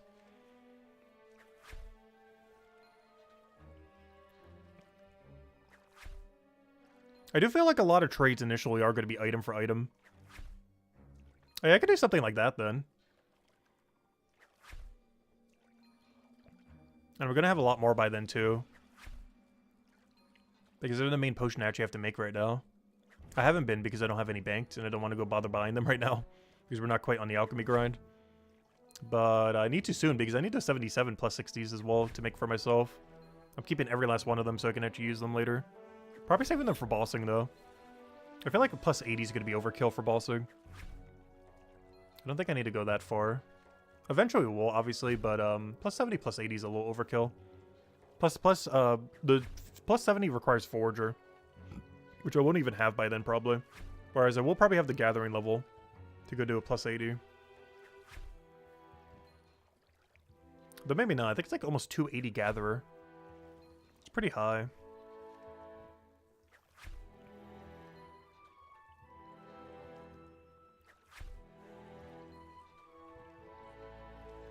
Also, I'm probably doing 170 to 200 off of just 35% heals. There's nothing to use them on currently, but I want to stock up for bossing and PvP and everything. I'm not even sure if I'm going to sell any of them. There's one of those potions I'm probably keeping. Same as any of the frost potions. The main ones I wouldn't need is anything for green boost, anything for yellow boost. But because they require Forager, I'm probably not even doing the yellow boost potions. And then, honestly, everything else I'm probably keeping. Because I need my own boost. I need the heals. I need the fears. We need the wealths. So that's actually not even one I'd make. We need the 7% mines. Oh yeah, you can make Stonewall Hill potions preemptively. I almost forgot about that. Does anyone know how much money you burn on those? I wonder if those are worth making. I feel like the answer is no. Let me go check something real quick. How much money do you burn making every single one of these? Because if the answer is 5 silver or less, they might be worth preemptively making before Stonewall Hill comes out. Let's see. That or selling to people as well who might want to. Either or. But let me go check. What potion was I looking for? Oh yeah, 7% Stonewall Hill. I want to check something. Also feels a little bit of a dead area for leveling as well since I'm not doing the Chronopolis 7%. But yeah, Alchemy. I want to check something. Alchemist. What do you need for the 7%? Well, I might as well check the Chronopolis one too while I'm here. I want to see how much money you burn per. Because it might be worth it.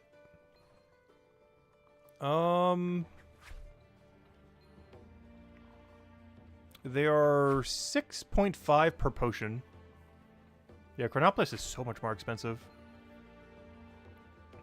Though, wait, you can buy red cabbage on a discount, though. Alright, maybe it's not too bad. How much are cinnamon sticks per? 7? Ooh, there's still a lot, though. Yeah, they're still pretty pricey. I don't think those are worth it. But, yeah, I think I'm actually going to stock up on these, then. These actually aren't bad.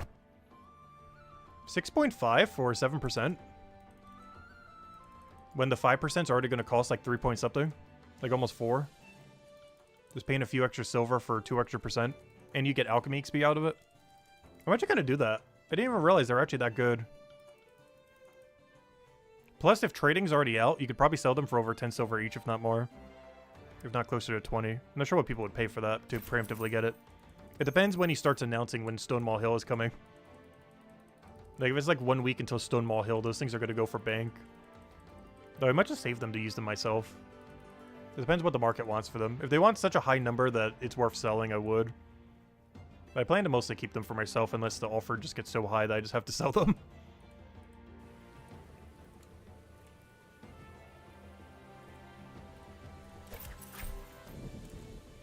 I didn't even think about that. Those are actually really good to go make. Chronopolis one's definitely a skip, though. It's just too much. Even with the cabbage discount and everything. I'll make one for the one-time bonus, but that's it. Because I already have exactly 1 red cabbage bank that I got from a chest.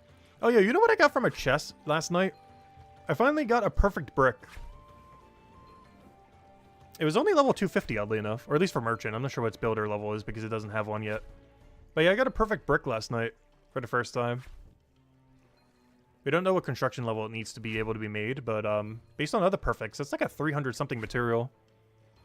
This one singular perfect brick.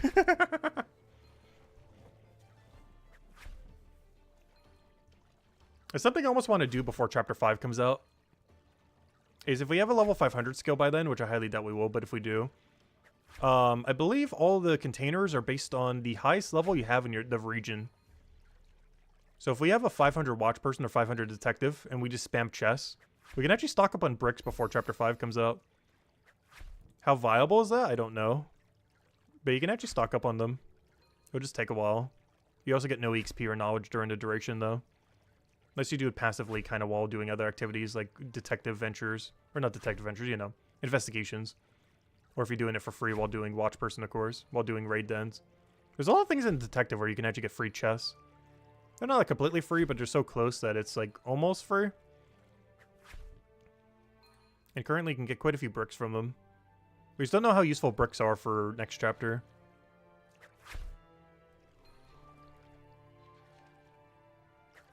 Also, I'm not sure what the market would buy them for, if it's even worth selling beforehand. It's like, that's one of those things where it's almost probably worth selling rather than keeping. For people speculating their price. Because their speculation is probably higher than how much it's actually worth. Because I'm pretty sure you can sell a perfect brick for like over 20, 30 silver right now. Even just a normal brick probably goes for like 5 silver each. Even though you could probably mass buy them next chapter for like 2 silver or something. All those people doing like the 200 rush or the 500 rush would want them.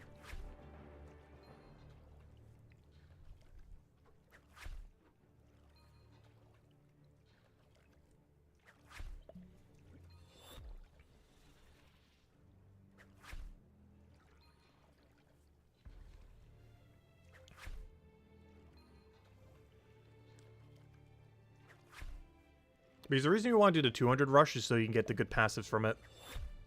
So you can get straight to 200 and start getting the passive like operational pretty much immediately.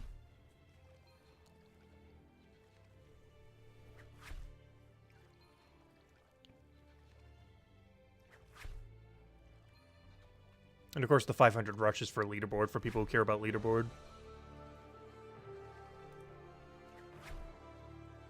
But I don't, so we could just sell it to people that do.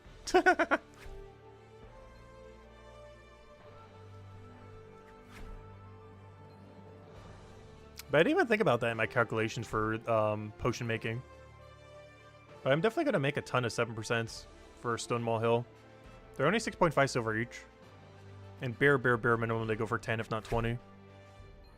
Especially like the week before Stonewall Hill release. If I want to hold them that long. And then we do the healing pots from 170. Because I can do that all the way there. I can do Stonewall Hill from 158 to 170. Then do heal from 170 to 200. Because I think this is our path. Let's go look at our alchemy path real quick. I make arboreal potions and sell them to people who need them. I then make cryonite strength potions and keep every single one of them for bossing later down the line. We then have a bit of a gap, but we'll be able to get a ton of these for later battling whenever it's relevant. And then I think our next good one is all the way at 104, so I might have to use a little bit of knowledge there. Because otherwise I'm stuck doing 77 to 104 off of the same potion. Which is almost 30 levels. So we're definitely going to have to dump a little bit of knowledge there because it's a little bit of a dead area for us. Because the fears aren't worth making. I don't have the forager to be able to make the other thing. And just burn too much money otherwise. So we're stuck all the way to 104. So at least we're going to have so many cryonite potions. Which is kind of good for us since we're cryonite. So that's a little upside there. Fear is like free to go make. I won't be you chugging these whenever the belt can start wielding them, just to spam them out. We're gonna have more fear than we're ever gonna need. We can then start doing actually I don't think I'm massing these anymore. I was going to originally. I'm not sure if we are anymore though. Because the spawn rate on them is just too slow. So I'm probably skipping them. I'm gonna make a batch of 23 of each, but that's it. Which means I'm still going to have to keep doing fear or knowledge through this area. Then obviously at 131 we're spamming the other potion. I should have about 100 or 200 of the other one, but it's not going to be enough to get us to 131. But I will have a couple hundred of these. Even more if I go all the way to 200 Mind Fighter. But currently I think I only have like 100 of them or so. Like 95 I think. Slightly less because I think I'm slightly short on scales, but we can get them later. But at least 50 to 100. But if we go all the way to 200, I think we'll have almost 300 to 400 of them.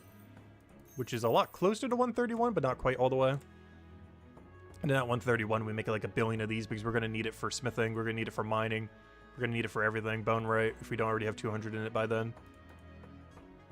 But that's how we're going to get all of our mining and smithing XP a bit quicker. Particularly when we use knowledge points. Chronopolis I'm skipping because they're way too expensive. And there's not really much you need in knowledge in this chapter. Like, super min-max people will probably get them. But I don't actually plan to use Chronopolis 7%. 5% is fine. Even 5% I don't really use. Then Stonewall Hill. Okay, so we're going to have a big gap here too. But I do plan to make a lot of this potion just because of how much I plan to camp mines in Matubin. So going all the way from 131 to 158 with those is probably what I'm going to do. So make those all the way to 158. Then at 158, we make all the Stonewall Hills, saving them for Chapter 5. Either to sell them people for the week beforehand, or in order to... what are we doing with these? We either sell them to people the week beforehand, or save them to use ourselves. It really just depends where the market is on them. If it's like over 20 silver, I'm definitely selling them probably. But depends how much we need cash at the time too.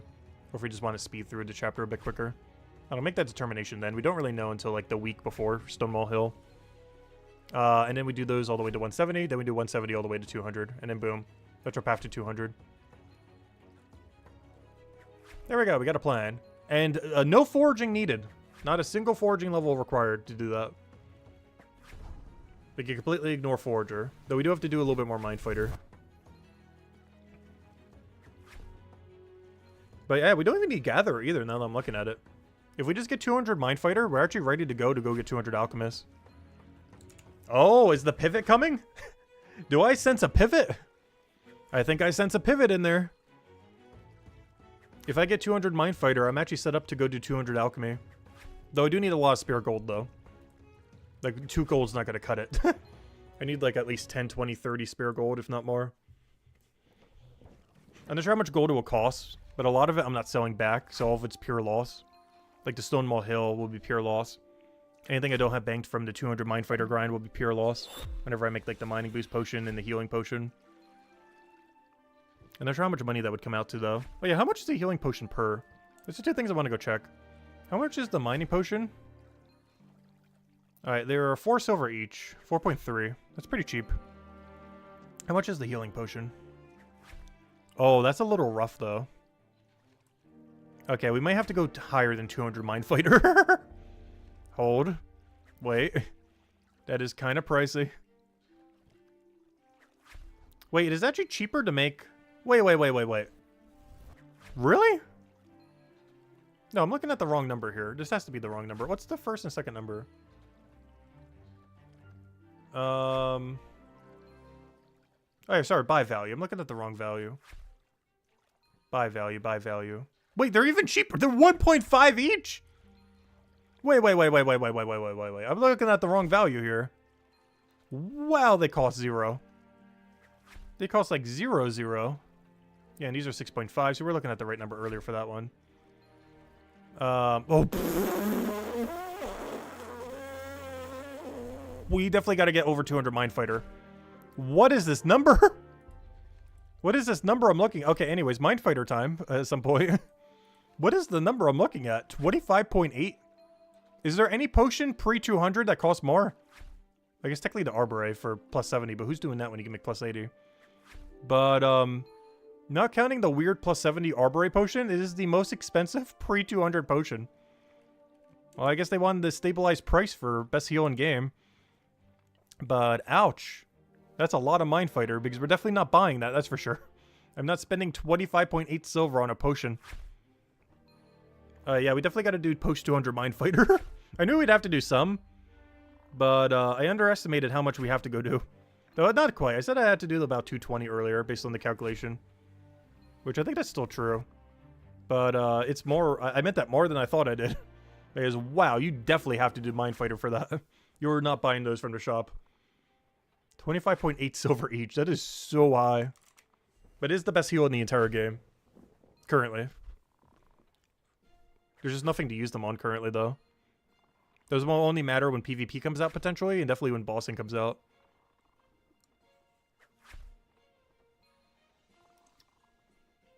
Yeah, that price is a little rough. Wow, that is absurdly high. But yeah, we can get them for free from Mind Fighter. Definitely gotta bank those, that's for sure.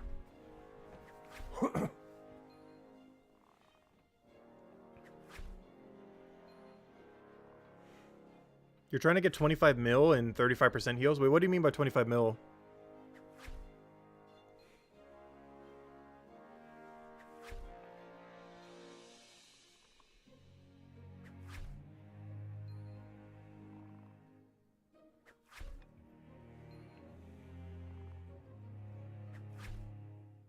Oh, you count silver as 1k? Oh, I see what you mean.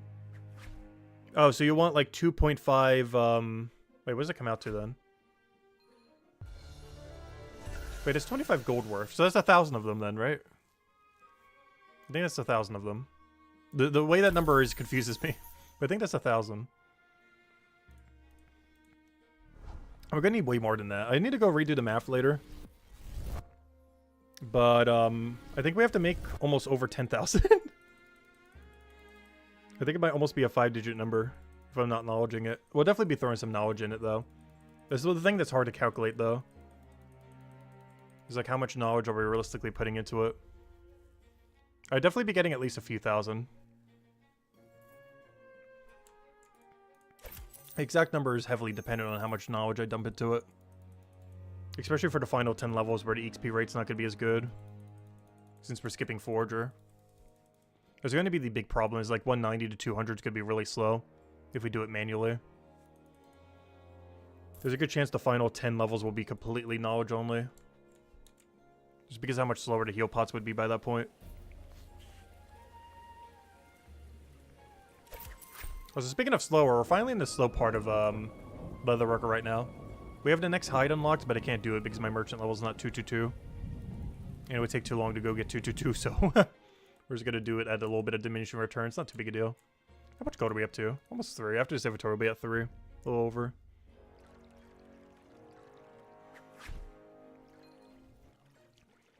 At 200 Mind Fighter, you made 700? Okay, that's not too bad. But yeah, that's why we need about 220. As around 220 or so, we should have around 3, 4, 5,000 or so.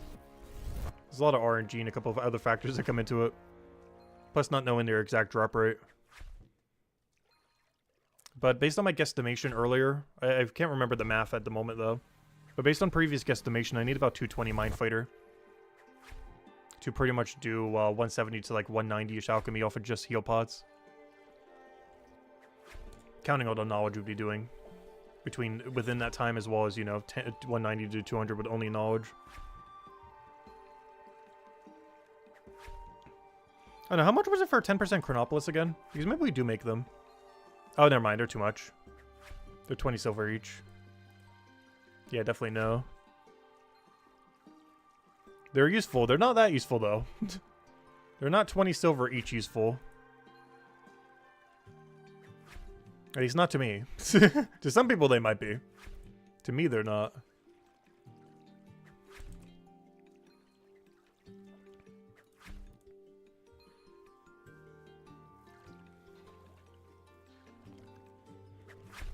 Especially when the 5% only costs like 2 silver.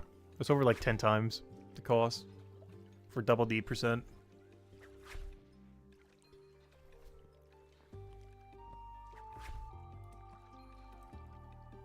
The 32% heal potions only need 161 and 167 Forager and way faster to make.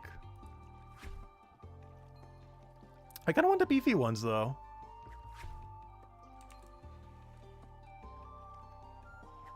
I guess they would be used for, like, mid-range content. I know, I kind of want best in slot heals, though.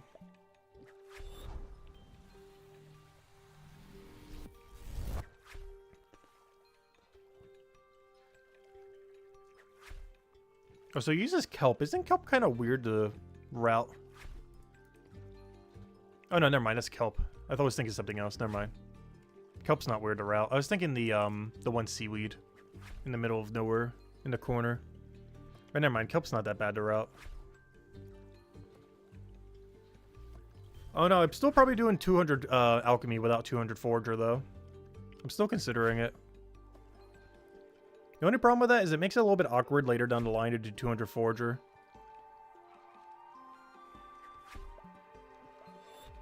But it allows me to ignore 200 Forager for a while. Like, it'll probably be one of the last skills we do. Actually, pretty much everything in Copart, other than alchemy, would be like the last thing we do. Because Forager I don't need for 200 alchemy. Fisher is pointless because Chef is pointless. Chef is pointless. And then the only thing left is Guard. Guard is half decent for Cryonite. But, I don't know, it's not like that good. Most of the secondary drop tables is kind of average. And there's no real need to do combat there. Unless we just really want to bolster up our total level or something.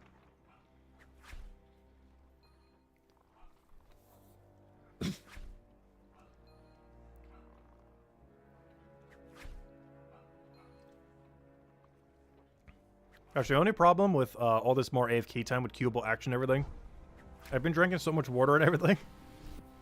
After this next set, definitely got to go through a quick bathroom break. That's the only problem with cubable action and a more AFK thing like this. Is I've already gone through 3 waters. 1 single liquid death and 2.5 waters right now. In the last 4.5 hours. Well, technically one of them was started before the stream though.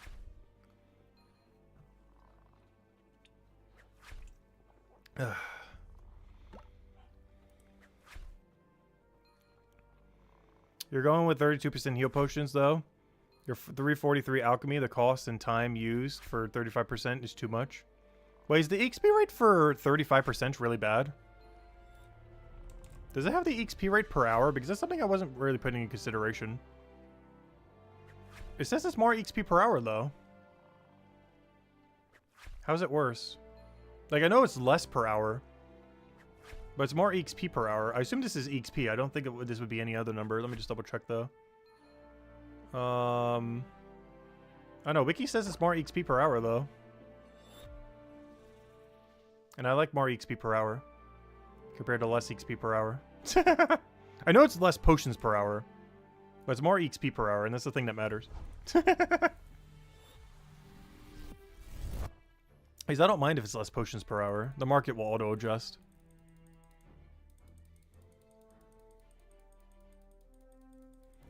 That's hello 13 faces.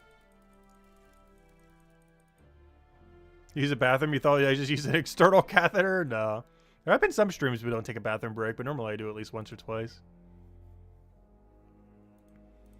So I might go check the cabin and see if we have anything to munch on. I need to go food shopping this Monday. There's 2 things I need to go do this Monday.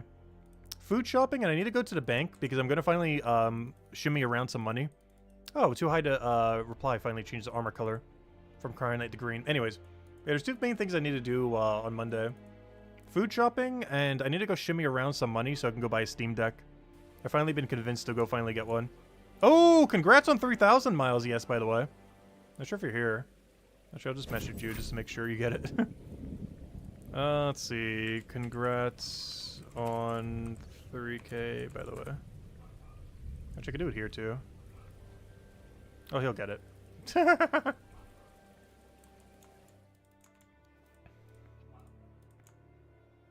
I'll be back in 1 minute.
Alright, we're back, we're back, we're back. Oh.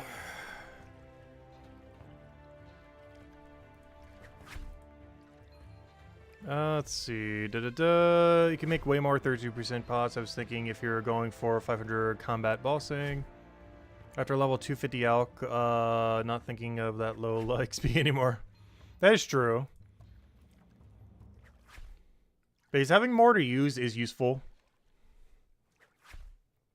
And I guess that depends what the market is.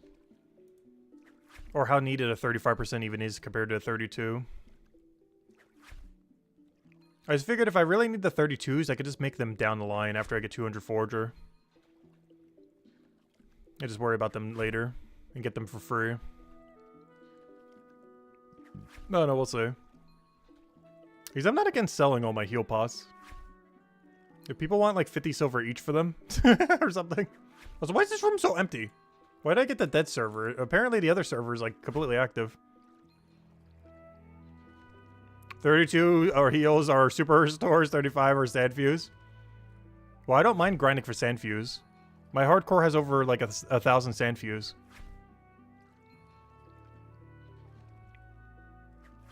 I don't mind doing the extra grind for the better potion. Though on that account you have to not die, so it's really important to have the best in slot not dying items. You need as many not die buttons as possible. And that's really high on the list of not die buttons. Same as Gothic Rest. How much does a Gothic Rest go for these days? I'm gonna go check. How much is a Gothic's Rest? Because hardcores need these like crazy. Gothics. Oh, I spelled Gothics wrong. How on earth did I spell Gothics wrong? Gothic's Rest. How much is a Gothic's Rest right now? 4-dose Gothic's Rest is I can't even see. It doesn't even tell me. Ah, the interface is blocking it. Yeah, they're almost like 1k a sip right now. They're nearly 1k a sip. And all they do is heal you for 5. They're basically like 0 delay heal, but with no downside. Ceradome and Brew is like heal, but more, but downside. But Gothic's Rest, it's basically like, imagine if you could 0 time a 10% potion in Brighter Shores. That's basically what a Gothic's Rest is. It's a really small amount of heal, but it has no delay at all. So it doesn't interrupt your combat. So they're actually really, really, really strong. And they're absurdly good on hardcores because there's a lot of chip damage that you want to stay overhealed for. And Gothic's Rest are really good for that because not only do they heal you for 5, but they overheal you for 5. Which is about the same as like 10% in Brighter Shores, roughly. Well, it depends what your HP level is at, but it's roughly like a 10%, but with no delay. And it overheals you. Sunlight Moss are 0 time 8 heals. Are they 0 time? I know the other one is. They're a lot more annoying. Actually, are they more annoying to go get? Yeah, I think the biggest issue with them is they're 2-dose instead of 4. So when it comes to inventory management, they're a little bit worse. Because they're 16 heal per... plus they're only 8 heal if you only have 1. I think that's the biggest issue with getting the meat for them. It's actually easier to get all the material for Gothic's Rest than it is to get the meat with how much meat you would need for them. Also, one Gothic's Rest is also more heal per slot. It's 20 heal for 1 slot, whereas a Sunlight Mix is 16. So it's 4 less heal per slot. It's more heal per dose, but it's less heal per slot. It also doesn't have the extra secondary effects like cleansing off. Well, I guess it does have a restore effect, but it doesn't have the extra effects like a run restore or the get rid of poison thing. Those are generally, I don't really need that because I'm just using anti-venom plus or whatever the thing is called. But yeah, you do get a little bit of extra restore from the other thing.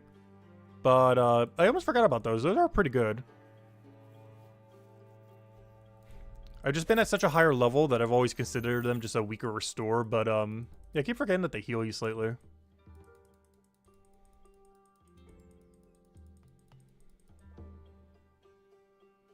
Yeah, there's no 6-dose flasks, unfortunately. Old School RuneScape hasn't gotten that mechanic yet.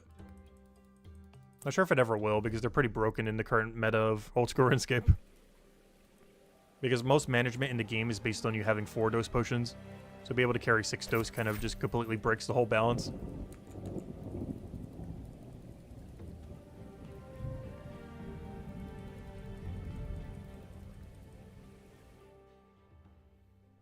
Will I be on tomorrow for the AMA? Yes, I'm going to be on pretty much most of the day tomorrow.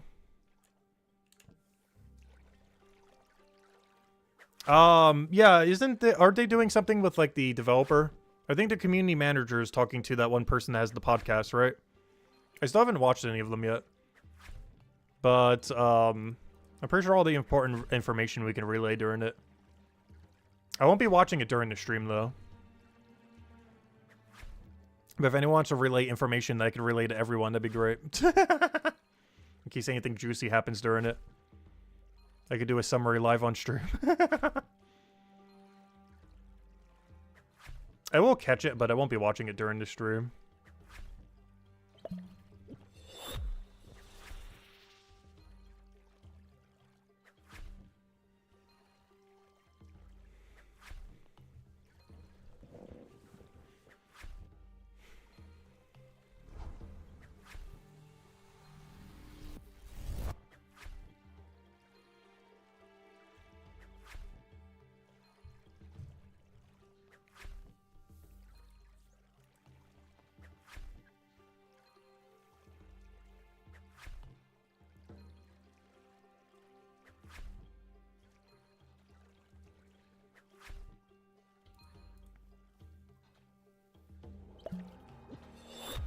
Oh yeah, speaking of overheal earlier, I wish I was a mechanic that comes in with cooking. That's 2 mechanics I wish really would come in with cooking. 1 hour of overheal and 1 hour of extra regen. I really hope that's eventually a mechanic that you get from it for various chef dishes that require a lot of fish. Because currently there's no way to make your regen go higher than 3. And there's also no way to overheal. So if you went into every fight with like 10% overheal, that'd be so good. And, you know, even higher ones. Like, some might be as low as, like, 2%, then 5%, then, like, 10%. But we really need overheal food buffs that last an hour and regen buffs that last an hour. Or every fight you go into, you just have a little bit of a better start. Because that'd be a great way to balance it without having to, you know, have them be equipable. Just like an hour buff or a 2-hour buff or however long they make it. I feel like an hour is a good in-between. You don't have to go there constantly, but it's long enough that it still consumes it. I just make it require a ton of fish, so fishing's actually relevant for something.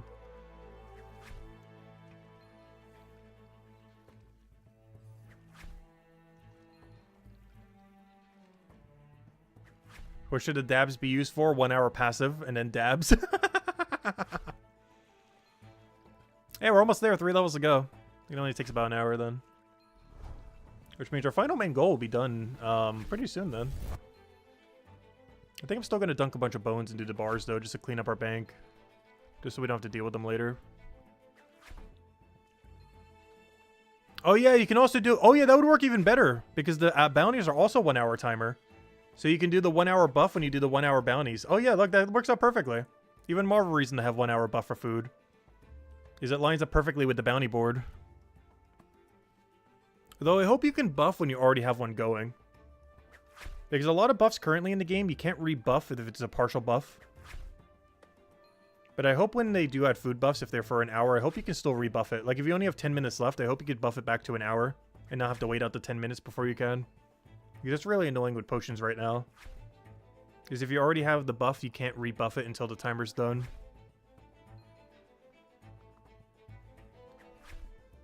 Like, you can't override the buff you already have with the same buff that's, you know, a new timer. You have to wait till the timer expires and then do the buff again. I assume they would fix that at some point, though. I'm just surprised they haven't. But they will eventually. I highly doubt it would permanently stay like that.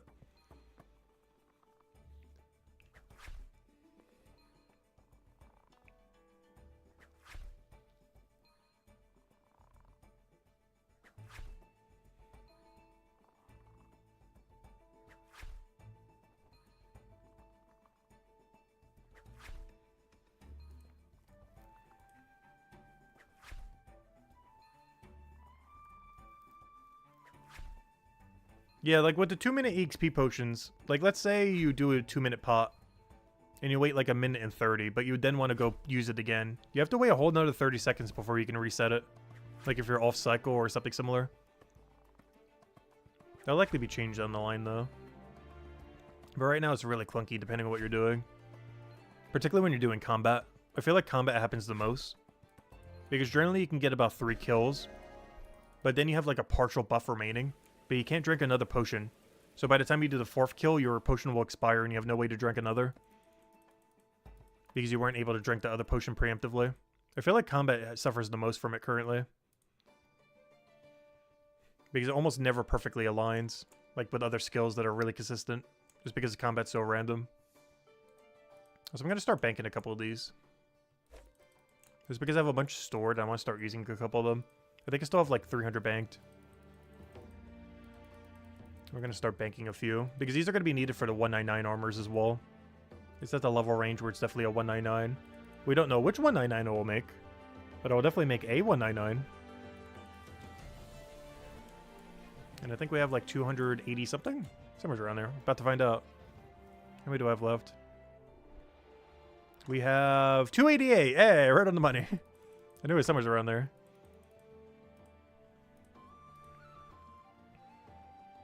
I should use some of these before we get 200. Because we still have a lot in there. Still got like 264 though. That's like 11 inventories. Just banked and sitting there.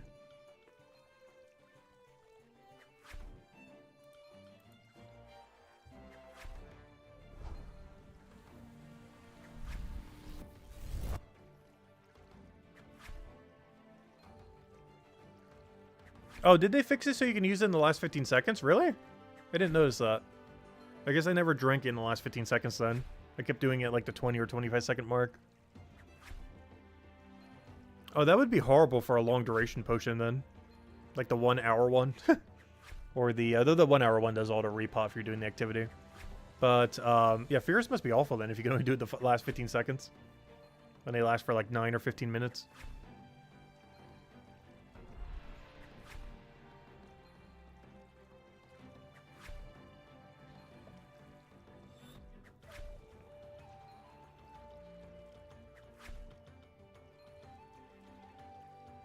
But hopefully they could change it so you could just pot whenever.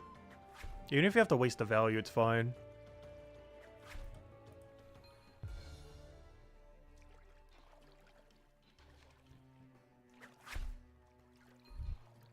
But it'll be less of a need. I don't know, it'll still be annoying in combat, but that'll be less of an issue once the tool belt comes in. Or, you know, once we can start drinking potions off of equipable potions. Instead of having to have them in your inventory. It's one of the other reasons why I want to get all my knowledge done now. Because by then, equipable potions will be in the game. Someone said that there will be an AMA live on YouTube tomorrow? Yes. I believe the frog guy. I keep forgetting his name. Begins with T. The frog guy is talking with community manager guy. I'm really bad with names. But the frog is talking to the community manager. I think they have a bunch of questions prepared. And they're doing it sometime tomorrow. I'm not sure at the time, though. During our stream, we'll definitely relay back any useful info. Though I need people relaying to me the useful info, though. Because I'm not going to be watching it live. I will watch it the night after. Or, you know, the night of. Tomorrow night.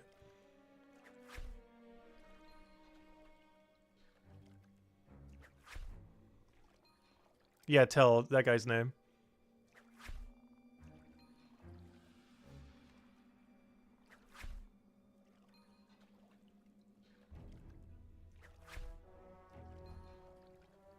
I wonder how many people forget the name Tacit. It's one of those names that is a word and is a name. But I feel like it's one that people don't use that often. Given that it's an obscure musical term. And also a very uncommonly used name.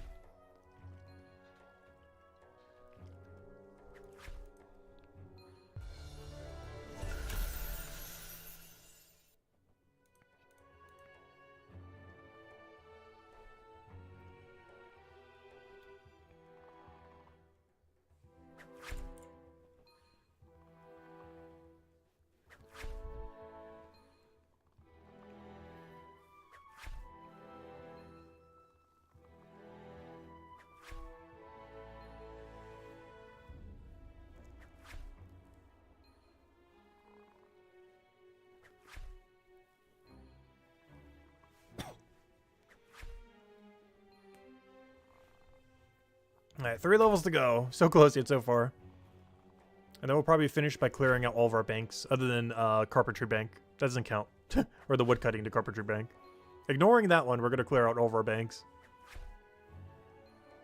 So all the iron ore we did today and whatever bones we have lurking around. Not sure if I'm going to do all of them, but I do want to chip into some. At bare minimum, I got to do the bone right. The smithing I don't need to do until we're getting close to 226, so I can actually put that off a little bit and just do the bones today, if I don't want to do both. The bones 100% have to be done today, though. The smithing we have to do before 226, like at 224, 225. Because then we need to use them to go rush to, you know, 226 so we can get the 8K thingy going. And this is the one I have a ton of mining material for as well. Like a lot of it banked. Like I think like over a week's worth banked.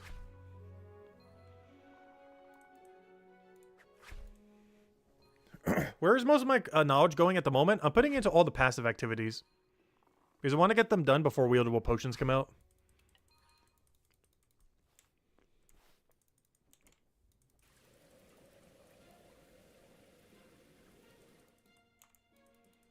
Because we're eventually going to have to do them anyways, because all the dead zones post 200. So I figured I'd do it now before he drops wieldable potion randomly next week on a Wednesday. No official date, but you know, it could be any day. It could be tomorrow. It's likely not going to be tomorrow, but it could be tomorrow.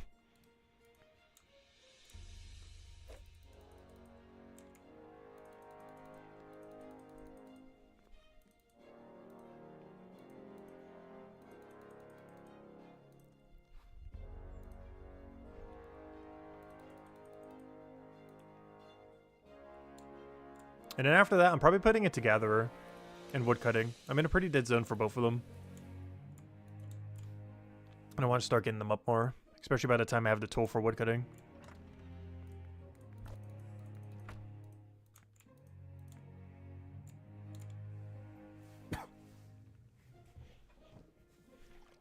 I feel like I'm like the only person that uses this cabinet ever. The only reason is at level 218 combat I got a lot of hides. So I'm trying to use up those hides right now. It's not worth pre-buying hides, by the way. You should never ever do that. The only time you should ever do that is if you're buying it from a player who has the merchant level and you don't have the merchant level. But you should never be pre-buying it from the guy and then using them. You could pre-buy from the guy and sell it to someone. Or buy from someone else to get it pre-bought that way.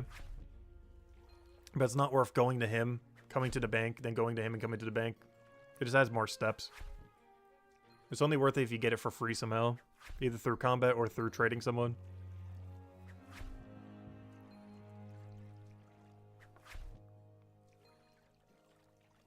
And by free, you know, you still have to pay someone when you go buy it from someone. You know what I mean by free. Obviously, it doesn't cost free when you go and get the like 1,000 hides from someone. Is storing stone at the monument bank worth? I was, just because why not? I'm not sure how worth it was, though. But I was storing all my tier 3s when I was doing it earlier. Like all my excess ones. Or tier 2s, or whatever it was. I don't think it's worth it, though, because there's not going to be that much of a market for them.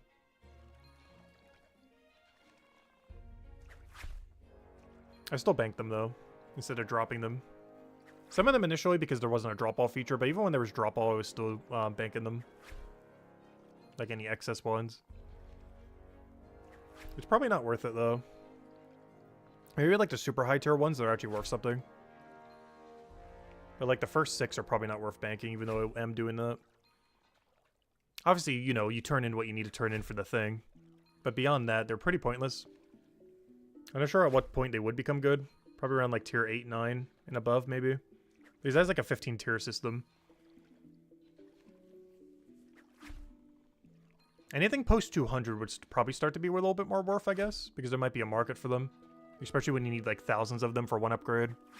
The excess might actually be useful. But most of the people just route them in for their foraging routes. I assume so anyways.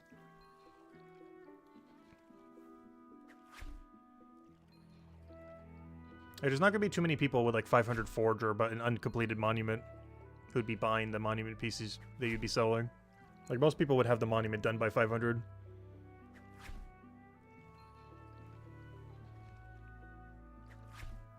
But there might be a small group of people who are full skipping monument pieces and just buying them when trading comes out. But you need the corresponding forager level to be able to turn them in, though.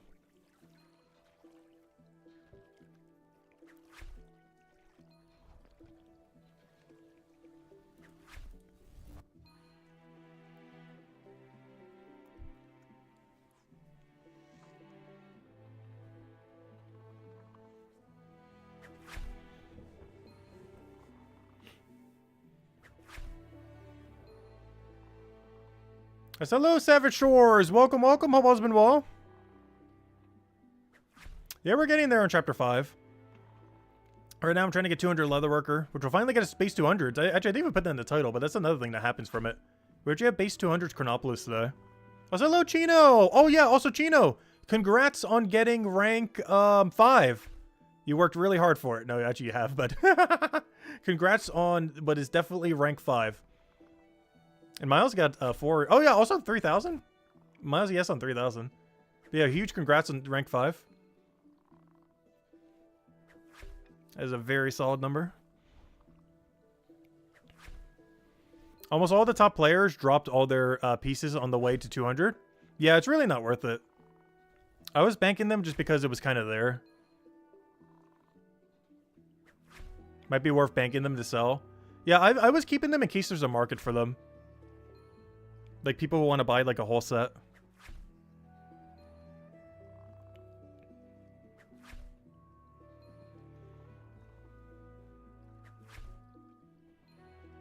You would definitely buy some. Yeah, getting them is kind of annoying. You also get no alchemy XP while getting them. Or, you know, you get no alchemy banked. Which is another big downside of them.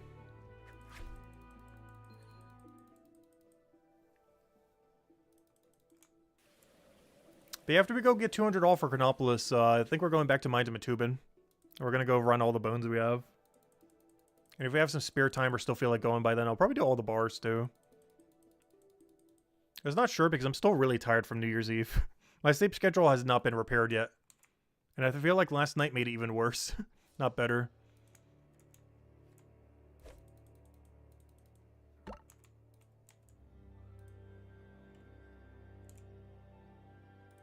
Oh, you're done with Forager and going for cooking now? Nice. What level cooking? Hey, that reminds me, I got some contracts earlier. I didn't actually bother getting more at any point in the stream. I grabbed some at the beginning and still have not gone back there for the hourly a single time. I kind of just do it whenever I'm in the area. I don't try doing it every hour. Oops, where am I going? Keep forgetting. It's kind of awkward grabbing this hide thing. I really wish it was in a more convenient location. They put it in like the worst spot that you could possibly put it in. When you train, you normally go straight to 200. I've been kind of doing the same. Kind of. Whatever you call this. The problem is bone rate requires too much to feed it. But I still need a knowledge gather to 143 so I can do it again. And then did the gather mind fighter bone rate mix to 200. Then we can do woodcutter to 200. Then carpentry to 200. Then alchemy to 200. Even before we go do those. And then I get these two and then ignore the other 5.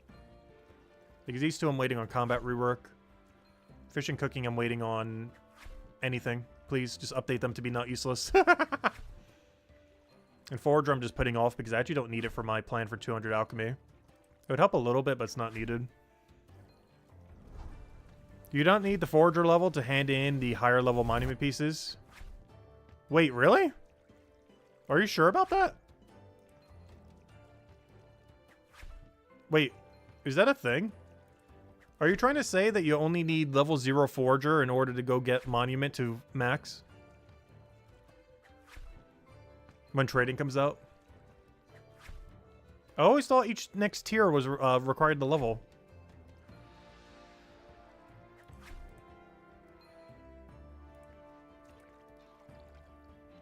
"100% sure? Really? That's interesting. So a level 0 can have a max monument. It would cost you an arm and a leg, but it would be possible then. I could only imagine how big of a price that is, though. Especially if someone has all the pieces. It wouldn't be a platinum, but gosh, that'd be like 100, 200, 300, 400 gold, 500? How many would that even be? That'd be such a high sum of money for a fully completed monument. Just to buy it outright from one person. Honestly, that's what I can save and sell all my monument pieces for, because people are going to want to sell a whole set at once. So they're going to need to buy all the missing holes that they have. And we could fill those holes. See, that's why you bank them. You sell it to the people who are selling full sets to people. What on earth a full set would go for, I'm scared to even know, though. Because that number can't be low. That must be like an absurdly high number. Like, that might be the only thing in the game close to 1 platinum. A fully completed monument set. With every last monument piece you would ever need.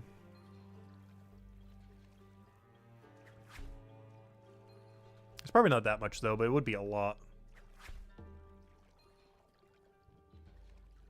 Yeah, it'd basically give you whatever the monument reward is instantly. It's supposedly just a cosmetic when they do add it, though. But it also saves you on to 500 Forager grind, never needing to do monument pieces on route. You basically just ignore them. And just do alchemy supplies instead. Or cooking supplies. Like the potato. It allows you to focus on getting more of the alchemy stuff you need for potions, rather than having to deal with monument. You also do get some of the money back when you turn into monument. Obviously way less than what you're paying. But you would get some amount of money back as you turn in all the monument pieces. Actually, how much do you get for monument? Does this say on the wiki? Is there a total of how much money you get back for monument? Because whatever this number is, times it by like 20 or 30, and that's probably how much a full monument would cost. Definitely at least 10 times this number. Monument. Monument piece. Does it have the full list? No. How about just monument? Yeah,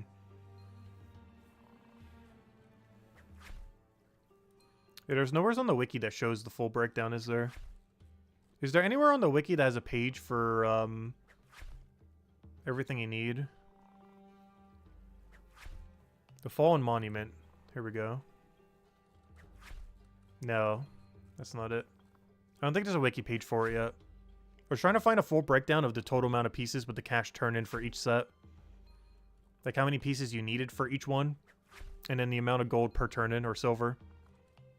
So we could figure out what the total amount of earned money is from doing all of them. Because whatever that number is, times it by 10, and that's how much a full monument likely costs.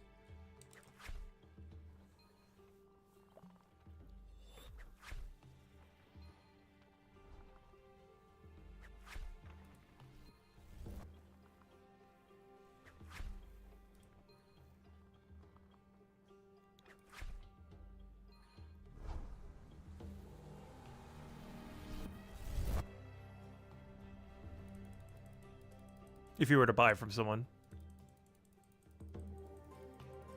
Oops, I accidentally went to the sold route. Oh, that's fine. We'll go do a buy sell real quick.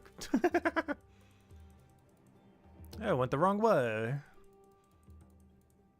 Alright, here you go, money stack. Saved an extra 50 silver since we didn't need to buy it.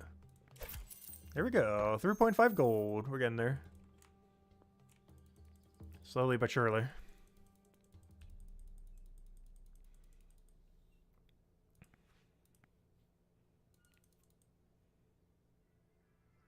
Yeah, you have to do each previous tier before you go to next tier. That I'm aware of, yeah. I just didn't realize you can forge or skip it. Also, look at how expensive that is. 8 silver each. Should I do 1 inventory? Gosh, that is just burning money. The sad part is, that is actually still profitable. I think that's the crazier part. Is despite them costing 8 silver each, you still profit if you sell them.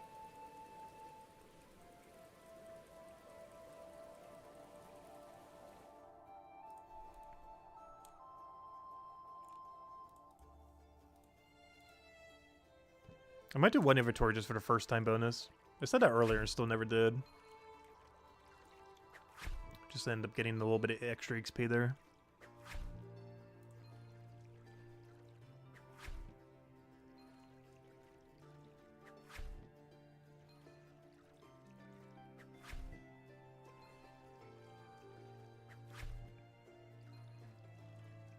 I guess I'll do it next set, actually. I'll buy 1 inventory and then sell them. We still make profit from it. It's not a lot, but it's in the green. There's not a single hide that makes you red, even if you buy them from the shop.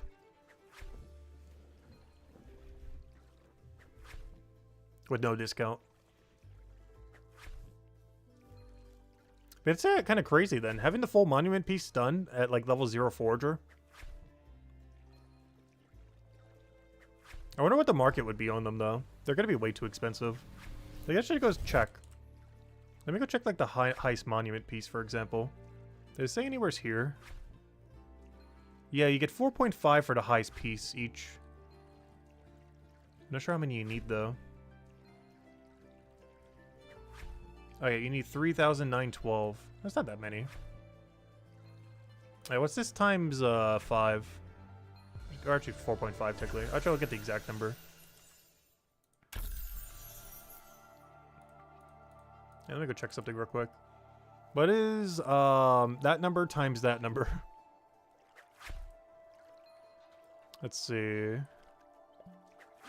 We need 3,912 times 4.584. Wait, am I looking at this number right? That's 18 gold. So yeah, full monument's about 500 gold then. If you were to buy it from a player. Give or take 200 gold in either direction depending on the market. Because if the highest tier alone is 18 gold buyback. Yeah, it seems like it'll be around there. It's hard to tell exactly. But yeah, 500 gold, give or take 200 is how much a full monument would cost. If you were to buy it from a player. Which would probably be the single most expensive thing you could buy. If you count the full set as one item. Like one fully completed monument. It would go anywhere from like 300 to 800 gold. To buy every monument piece simultaneously from someone. Maybe more. Because there's not going to be too many people who can even do that. Like 500 forager. Over time, there'll be more, obviously. But, yeah, that'd be really expensive at first. Like, it could be as high as a platinum at first. But it would definitely even out closer to like 500-ish gold. Give or take a few hundred. I don't think it would ever go for under 300 or 400, though. Gold. It would save a lot of time, though. For one, you don't need the forager level. So you can simply have max monument without doing any of the grind. But it also makes it whenever you do the forager grind, you don't ever have to get monument pieces. You can skip them for forager supplies. And just drop the monument pieces on the ground. If you are routing like a few of them.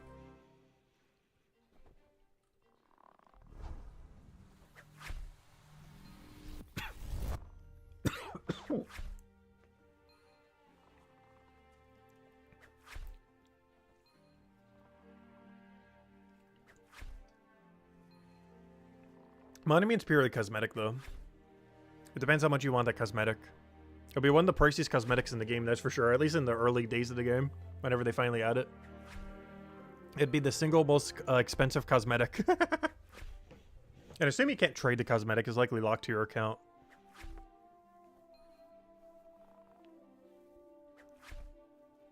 But it'd be like the single most expensive transmog at the time it comes out. Because it could be as high as 1 platinum.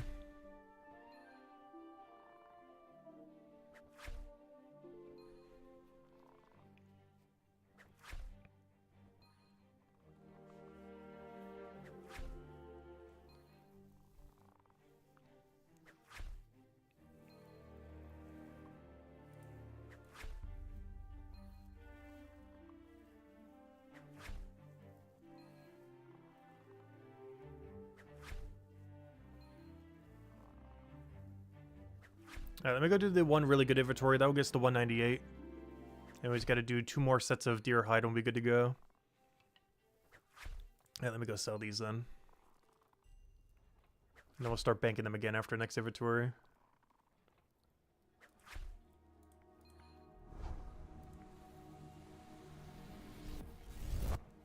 Alright, this is going to hurt buying them for 8 silver each, but I'm only doing 1 inventory. Only 1. We're definitely not going to keep spamming them. I need the money more than I need slightly more XP.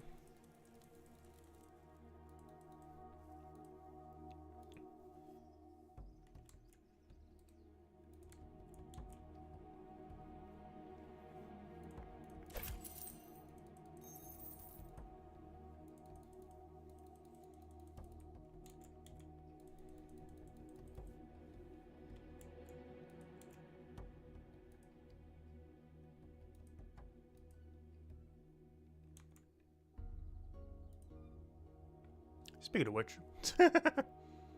Stop. You're under arrest. You're also under arrest.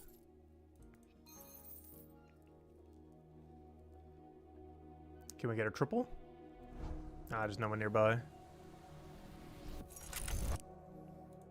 Oh yeah, we don't have the Christmas text anymore. I kind of forgot about that. I wonder if he left any in on accident. I highly doubt it. Alright, let me go. Oh gosh, this is gonna hurt. Ow, it's 190 silver. Oh, that's so expensive. The sad part is, it's still profits. Let's see how much we make. It cost us 190.5 silver. He's probably gonna sell for like 250 silver. So we still profited like 50 to 60 silver, despite spending 8 silver each. That's kind of crazy. Yeah, 190.5 is what we spent. See what the payout is at the end. We're not gonna keep doing these though. I'm gonna go back to deer. Because deer's margin is insanely high. If we grab it from there, it's just pure profit, and we're making like 220 per, or 220 silver per inventory. Or is it gonna be like 60 per inventory? And even if we buy it from him, I think it's still like 200 something per inventory, or around 200, maybe a little under 200. We're only getting like 50, 60 per inventory of these. It's still profit, just not as much profit.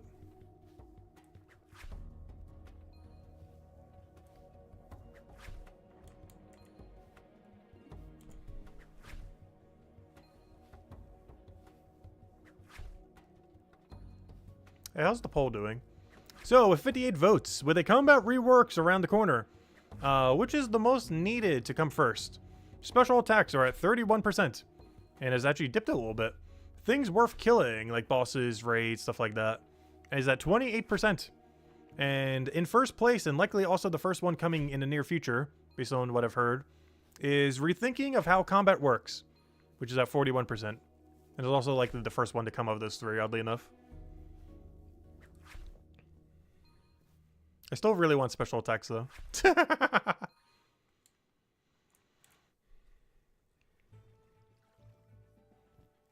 I keep hating whenever we make a 4-star weapon, and it's like, oh yeah, I can't actually do anything other than just slightly higher stats.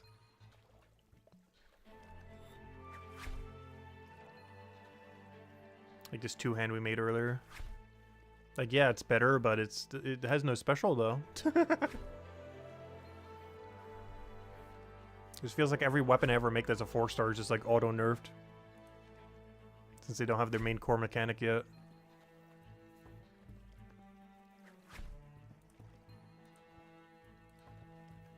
Yeah, we're almost there.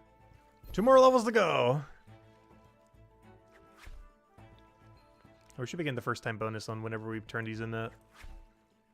Stretch.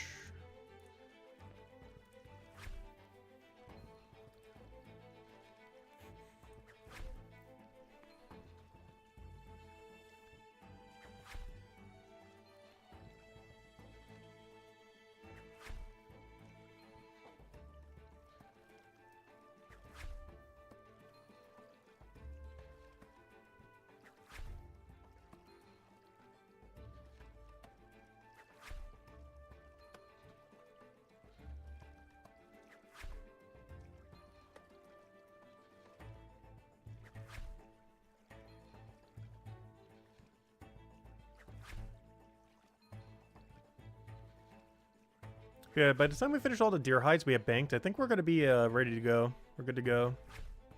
There should be 200 Leatherworker. As well as base 200 Chronopolis, which I'm not sure why I didn't put that in the title.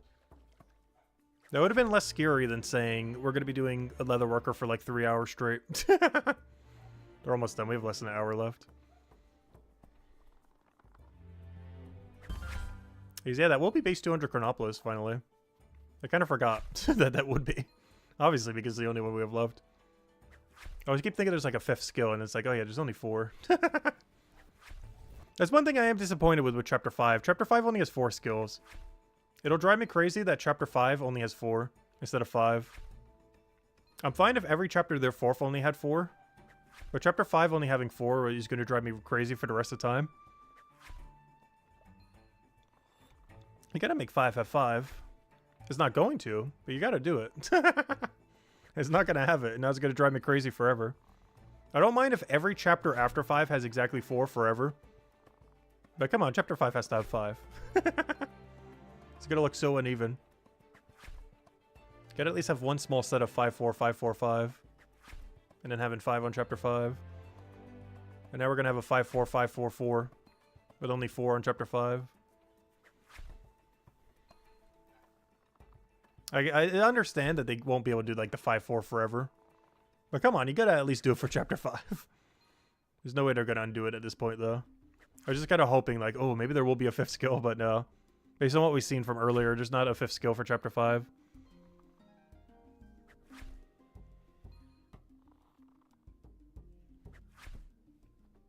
I don't think they're ever going to add skills to chapters. That would be interesting down the line, though.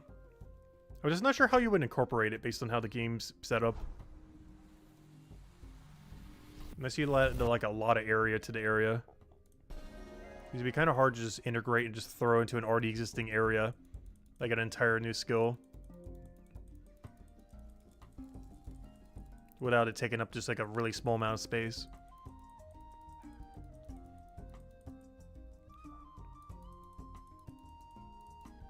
Because anytime you make anything more dense with what activities you can do, you increase the XP rate. Alright, that's not too bad. We're making 50 or 62 silver. 62 silver for doing a hide I don't have a discount on. That's not horrible. Because otherwise we're making about 190. So we're making about 130 silver less per inventory, but it's more XP. I'm still sticking with the deer hide though. It is kind of interesting though.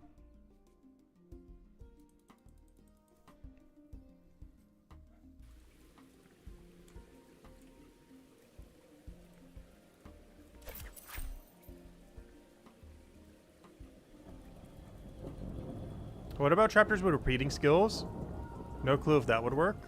What do you mean by repeat? Oh, I see what you mean by repeating skills. I'm not sure if we ever will. Based on how the XP divides work.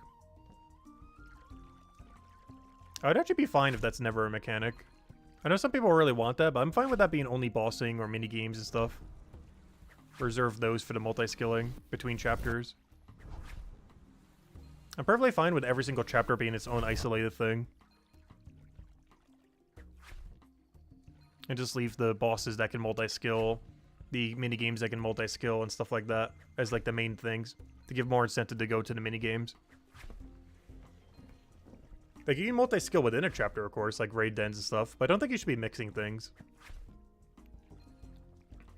Like, I don't think there should be fishing in like chapter 7 or anything like that. Or mining in chapter 6.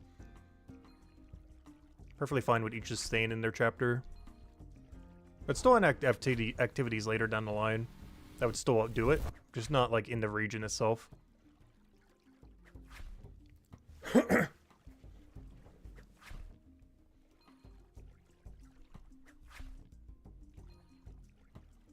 Is I actually really like the isolation that's currently going on with them.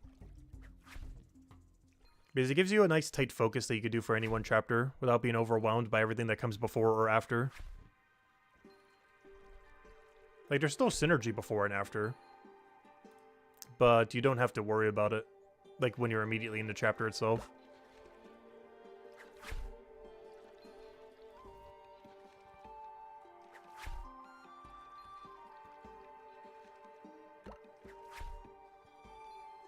Yeah, we should eventually have 40, 50 plus skills. Actually, how many skills do we need to have more than old school RuneScape? Let me see. How many does RuneScape 3 have? Does anyone know the total in RuneScape 3? Let's see. 1, 2, 3, 4, 5, 6, 7, 8, 3. There's 23 in old school RuneScape. 24 if they add sailing in the next year or two. That's a big if. That is like the biggest if ever. If they add sailing. But there's 23 currently. 24 if they somehow actually release sailing. And right now there's what? 18 in Brighter Shores. So yeah, in 2 chapters we have more skills than old school RuneScape. And in 3 chapters we'll have more than RuneScape 3, I'm pretty sure.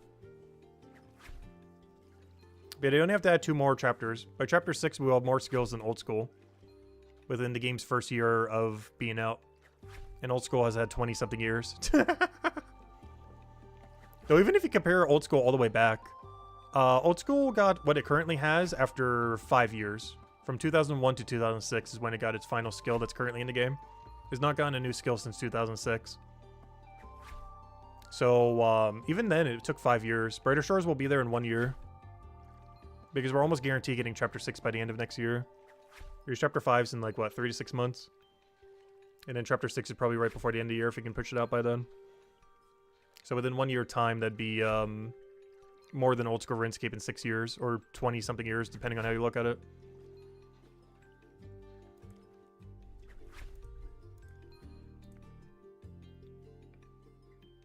Yeah, we already know what's next chapter. Zone 5 is Shield Breaker, which is the combat. Builder, which is something. We don't really know what it does. Armor Maker, which, of course, makes armor. And Worm Wrangler, that doesn't have a proper name. It's just a gathering skill like Forger or Gather, but for Chapter 5. It's currently nameless. But those are the 4 skills.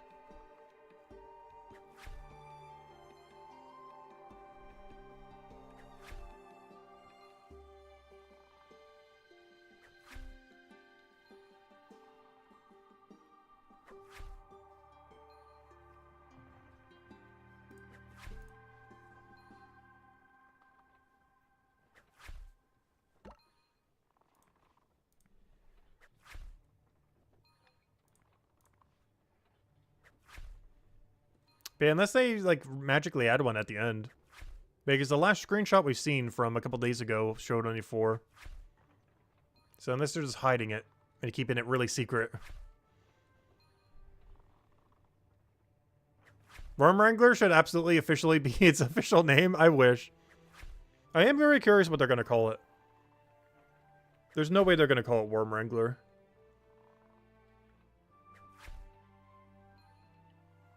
It's going to be something related to, like, grabbing stuff out of the ground. Whatever term that means. Whatever word means grabbing something from the ground is what they're going to call it, probably. There's probably a special single term that just describes that I can't think of off the top of my head.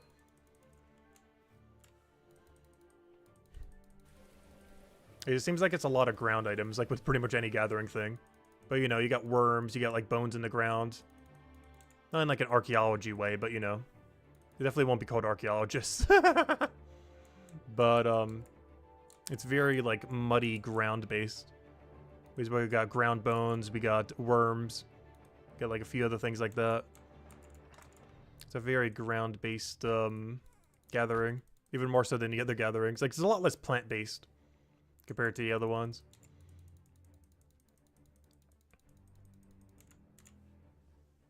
Excavate? Yeah, it could be called an excavator. Yeah, it could legitimately be called excavator.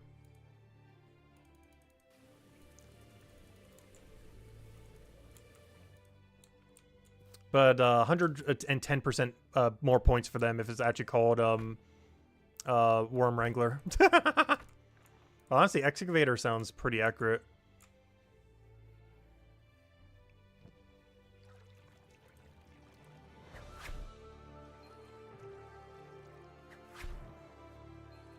That's like probably the most realistic thing it could be. The Worm Wrangler would be so funny. It's almost guaranteed not going to be called that, though. I'm still going to call it that, but it's not going to be called that.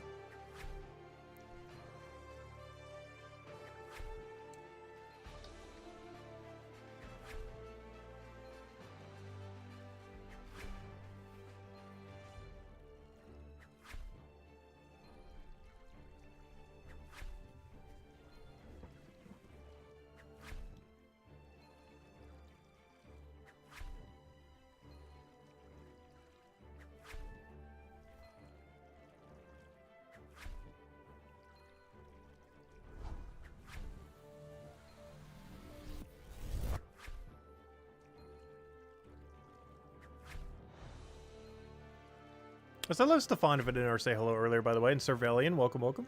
And Unda.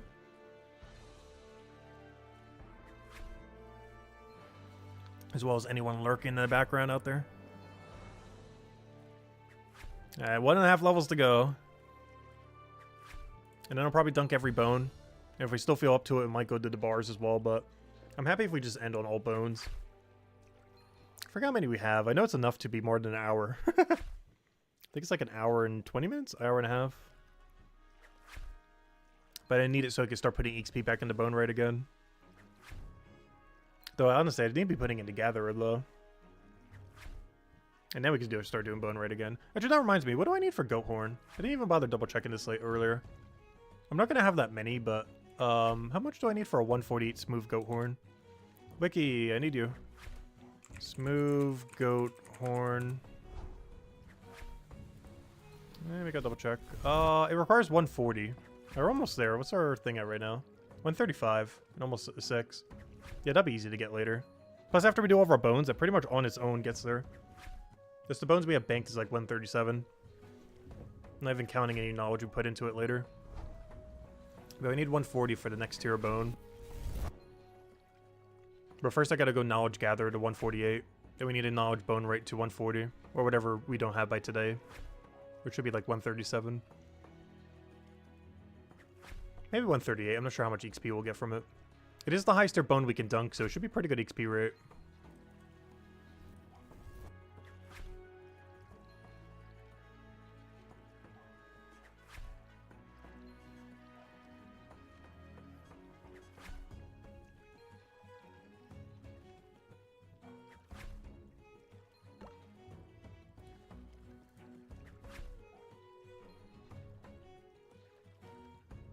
The 5th could be Spice Farm for cooking. Oh gosh, I'm getting flashbacks from the last time he added spices. I'm not sure if I want spices in this game. The last time he added spice, it was the most annoying thing ever. For those like temporary boosts that exist in old school RuneScape, and I assumably RuneScape 3 still. Luckily there's a lot of modern ways to go buy it, pass it. And even in this game there's a way to bypass it. You boost potions for passives. You can't do... There's no active boost currently within the game, though. I wonder if I'll ever add those. But currently you can passive for +4, +5, you know, plus whatever. Up to 5. 5s are all the way at... actually, what level is the 5? Yeah, 5s are all the way at 373. And the absurdly good 4s are at 200. There's a few in between, but the other ones don't matter. 1 to 3 don't matter at all. But currently there's no active boost. There's no, like, while you're doing an active activity to boost your level. Like, let's say there was a +5 active boost. I could technically activate my Venture for 231. But currently there's not. Evil Dave and Brighter Shores? No, don't even give him ideas. No. No spice skill. No. Not again. But currently there is no way to boost active skills. So I might eventually add something for that in Alchemy Part 2. Or something else. Because there is zero way to boost an active skill by 5, or any amount.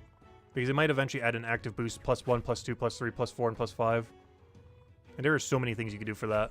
Like right now I could use a +5 to go do the Venture, but it doesn't exist currently. You could do a, I don't know what some other good examples. I could do a +5 to do the higher tier bone. I could do a +5 to also, why do I do all +5s? To get to my next tree for Ash Tree. Like there's so many things you could use it for. And you'd probably have to use it every 2 minutes like the other ones, really annoyingly. So there'd be quite a bit of demand for it. Let's say make them last longer. Actually, that's something we need to pull at some point. Other than the pet poll that we're going to go do. Which I need to remember to actually do the pet poll. Let me type it right here so I don't forget. Pet poll. But we also need to go poll, actually, I'm not sure how to word it. But I don't know. Would you guys be interested in active boosts? Oh, no. I think it was also with XP pots. Oh, no. I guess they could kind of be both. Oh, no. That would have to be 2 different polls. Like, one of them being, should XP potions last longer? But the other ones is, should we even have active boosts?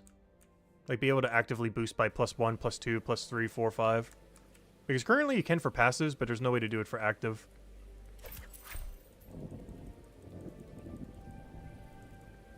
Because that kind of changes the whole meta of the game if you could do things like as early as 5 levels early. There's definitely some level ranges where that would be absurdly good to do.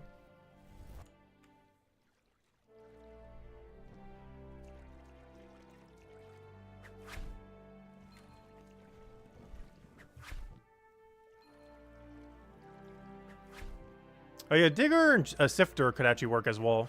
Oh yeah, Stefan, I didn't even see your other thing. Yeah, it could also be called Digger or Sifter.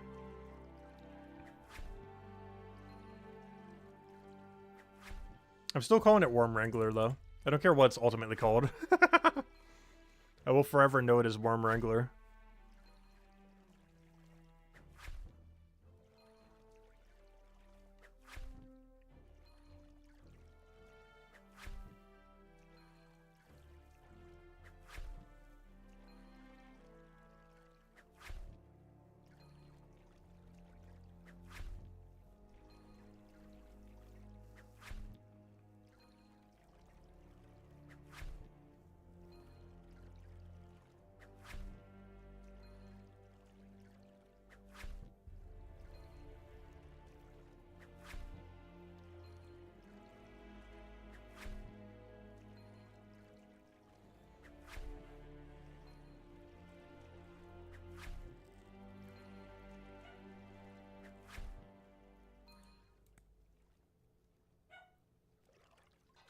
You wonder what sort of vibe Chapter 5 will have?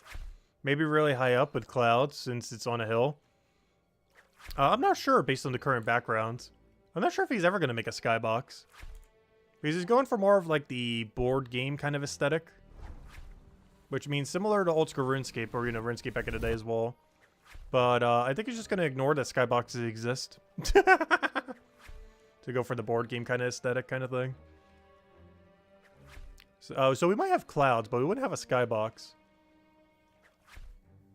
It's just really hard to do verticality in this game without making it super annoying like woodcutting. That's my biggest concern with Worm Wrangler.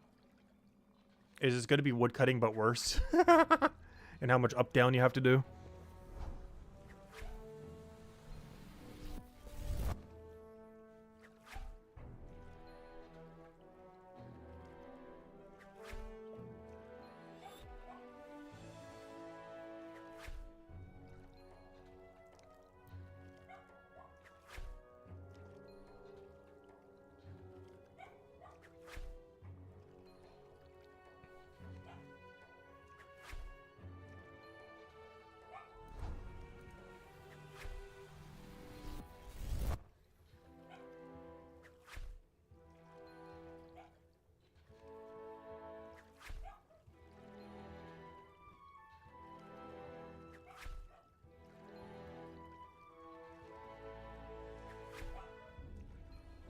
Oh, hey, Torax here. I saw him earlier, too. One of the 6 Bandos brothers. I would still love to have some kind of content like that in this game. Something weak to one of each element that you need to go switch gear between every single fight. Because the way Brighter Store's equipment changing works, you would actually be able to do it. Since each fight is independent from each other. I hope they don't release gear that broken, though. It'd have to be like gear enhancements or something. That do a bunch of like set effects or something. Rather than like straight up gear. Because that's probably one of the most controversial things that happened in early RuneScape. The shift between like rune and dragon armor to going all the way to Barrow's equipment. Because talk about power creep. That was probably one of the biggest power spikes that has ever hit the game. Other than probably Evolution of Combat or Summoning. Or raids being added to old school RuneScape.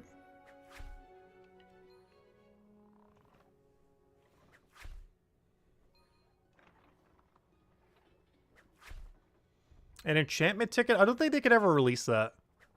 Because the price of it continuously goes up.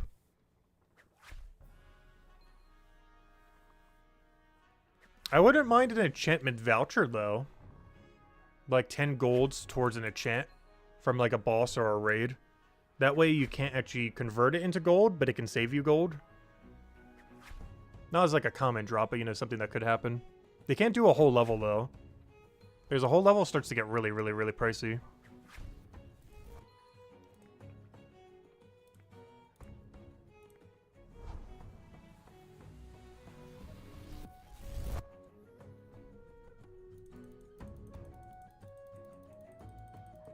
Because that's a good way to reward gold without rewarding gold. is something that's like a discount almost. It wouldn't really make much canonical sense that something would actually drop it though. Like you kill a boss and it's like, oh yeah, here's a ticket. It's the thing that always drives me crazy with banknotes in old school RuneScape. Because there's a lot of things that drop them, like 98% of things, if not 99% of things, where it makes no sense why they drop a banknote. Like a random spider in a cave. Yep, banknote. Some kind of dragon in the middle of nowhere. Yep, they got a banknote. Somewhere a billion miles away from a bank. Yep, there's the banknote.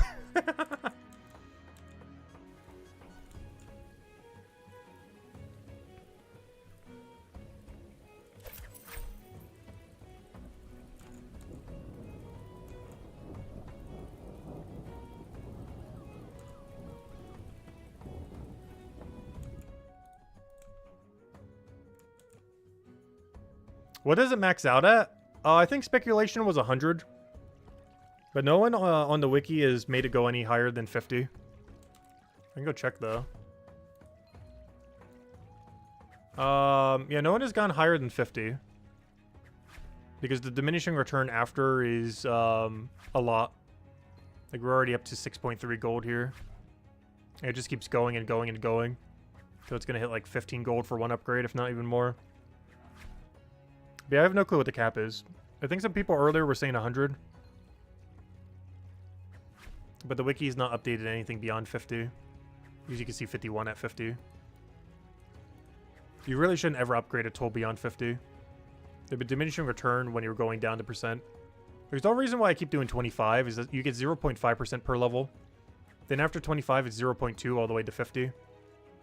And then after 50, not only is it like 6.3 gold per level, you're only getting 0.1%. It is so horrifically bad. So realistically, you should only ever stop at 25. And if you really want to go deep, the furthest you should ever go is 50. Even if you could go to 1,000, you should still stop at 50. Even if there was like no cap at all. At least in the current state of the game, you should never ever go above 50. And for the most part, you shouldn't ever go above 25. I only did it for pickaxe because it gets the biggest benefit of any tool. And because we're doing a lot of mining. I do eventually want a 50 pickaxe. It's just a 50 pickaxe from where I'm at is absurd. Because currently I have a 30. So we take 28.657. And subtract that from 28.657. And we subtract that from that number.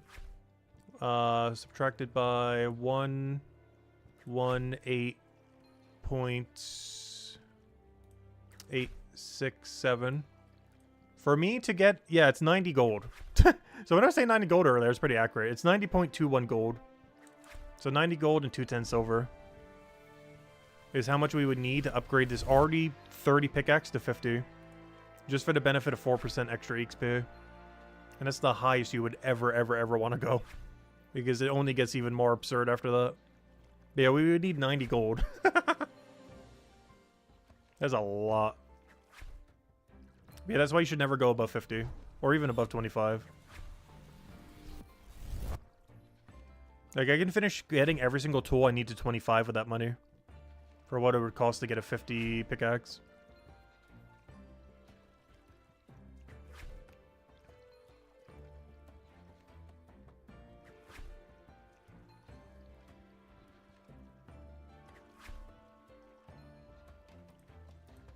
Oh, so we got 4 gold right now. 86 more gold to go! No. I do eventually need it. I'm not even considering it until trading is out, though. There's just no way I'm going to have enough money without trading. Because I'm definitely not farming 90 gold just for the pickaxe. But if we could trade for it for the various means, it might be a little bit more doable. Sell out a bunch of junk, stuff like that. Because then a lot of things that are just sitting in banks start to become worth something.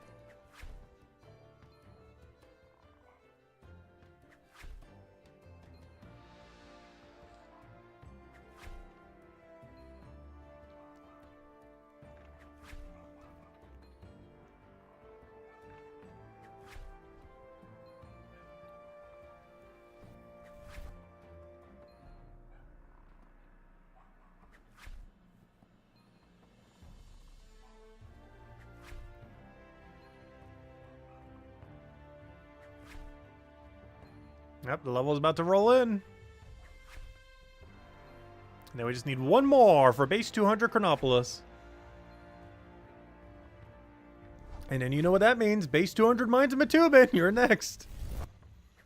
Eventually. Still gonna need to get gathered to 200 first, though. But you watch out, 200 Mines of Matubin. I mean, yeah, Mines of Matubin. We're gonna have to do a lot of Mine Fighter soon. Hopefully that combat rework's coming around the corner.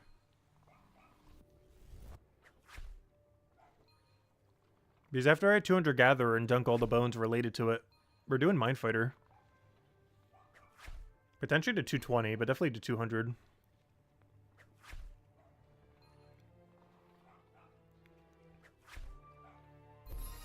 There we go. Oh, right on the dot as well. Alright, one more level. Oh, so I do really like the look of the 200 Leatherworker cape, but it looks so bad with armor. So I'm like never gonna wear it.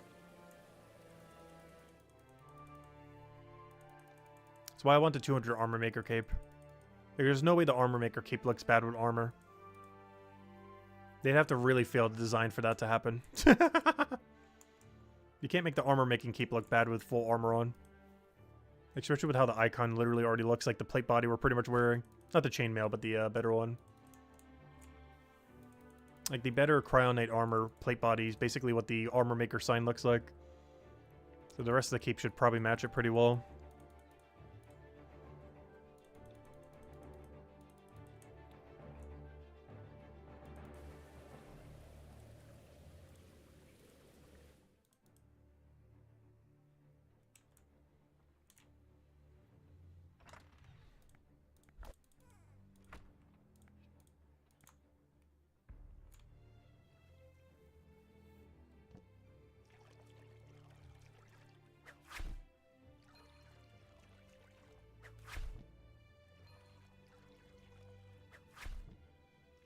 But after 200 base Mines of Matubin, I'm not sure what we go for after that. It really comes down to, do we want to do woodcutting carpentry or alchemy?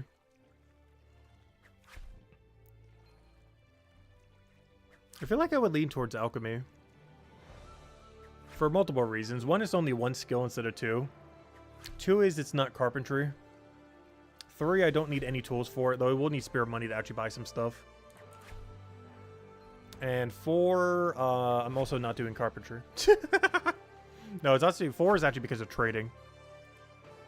Because any spare potions we can just trade out when trading comes around.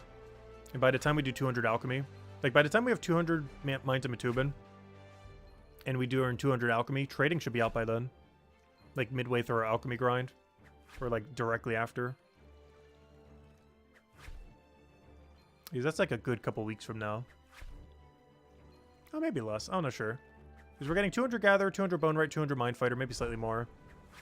And then working on Alchemy then. I'm probably only going to do 200, and then when we need more from Alchemy, I would. Like, once we get to 131, we'll reevaluate where our stacks are. Because that's when we really start needing the material from it. Is at that 131 mark. Technically the 122, but I already have most of those banked. By 200. Which by 200, I think we have most of 122 to 131 banked if we're doing, if we're boosting it while going through that section. Like, if we're using knowledge while doing this, I think we almost get all the way. Because by then we have a couple hundred. But then again, there's probably only a level or two, though. But whatever's still remaining was knowledge through. This is the one we can mass buy from the shop, though. We'll have a bunch banked, but we're not going to have enough banked to go all the way. Even with 200. Even with post 200. Unless we really go crazy with post 200. Though I'm not sure the other damage range where I actually have to kill them. Because I know I have the 110 and the 115 or whatever the other one is. Or 120, whatever the other guy goes to. Like, we'll have these two. But I'm not sure what they level to after that. Because they still drop the same material I need after that. Actually, I think they keep dropping it the whole way through.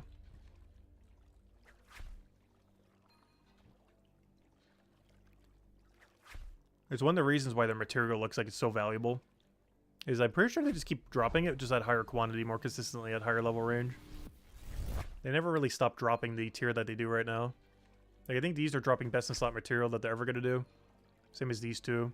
The slime isn't yet. I think he does on his next tier. And this one and the goblin are also going to. At his current level range. Like, the things we get from them is, like, the best in slot you could ever get. You just get better quantity, I believe, at a higher level range. But the quality doesn't go up. That's why they seem so expensive at the current level range we're at. Because they're basically the same ones you'd be getting at 500.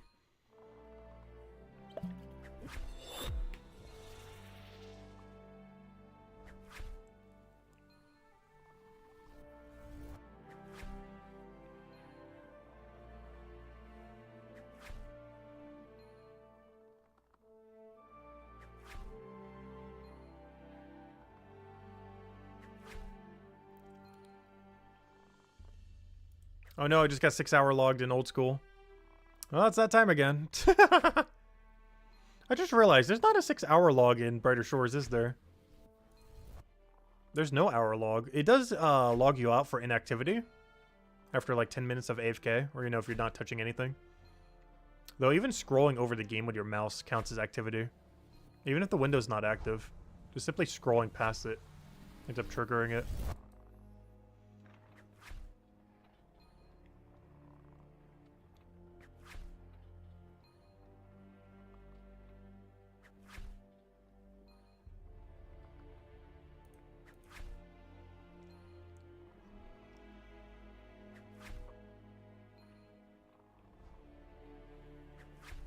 Are we still dry for beaver? Yeah, we're like 3 times over drop rate, roughly.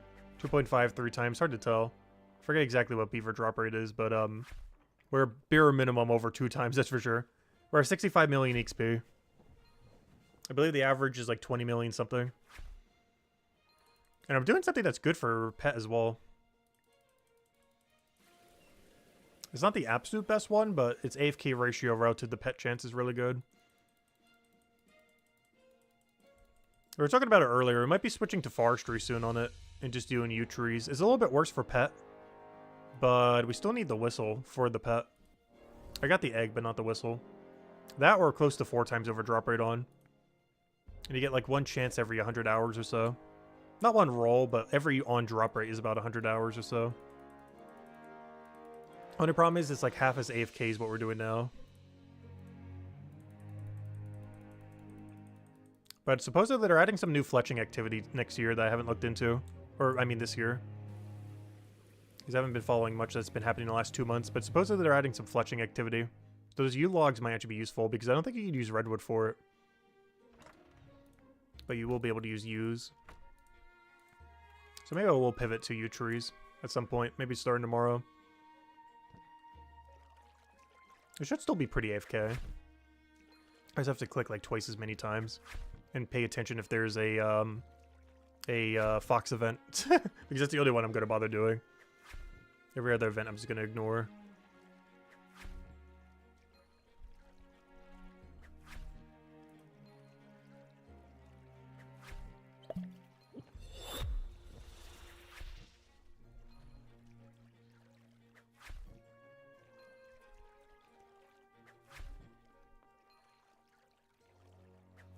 Actually, there is one exception to that. I might have to do it if we get a bird nest event. Because I still need to go finish Evil Chicken. I only have 2 out of 4. No repeats, luckily, yet. It's on, like, the top 10 list of most annoying full thing to collect in the entire game. It's on the lower end of the most annoying, but still in the most annoying tier. It's like 9th most annoying.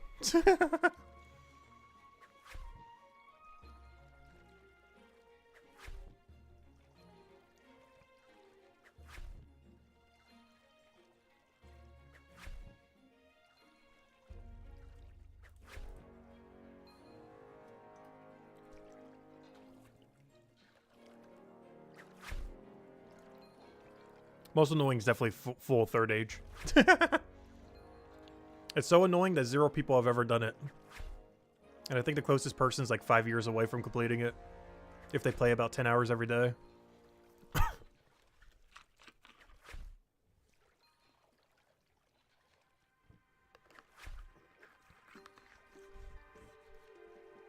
You have a 3rd age kite on your iron? Nice. I still have never gotten a single gilded or 3rd age yet.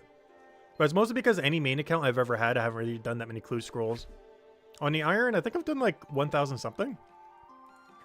Though like half of those were beginner. Let me go check. What's my total clues completed? Minus beginner. Let's see. I've done 2,000 clue scrolls, 828 were beginner. So like about 1,200 clue scrolls and I've not gotten third age. Well, I guess it's only harder above. So I haven't done too many then. As far as harder or above, I've only done like 350. And drop rate for third age is like several thousand. If not more. But I've done like 350 over the course of 2 years, it looks like.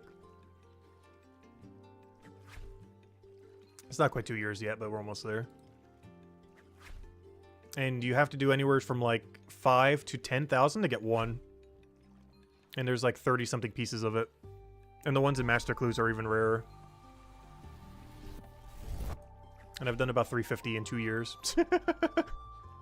Though, of course, that wasn't with power farming them, though.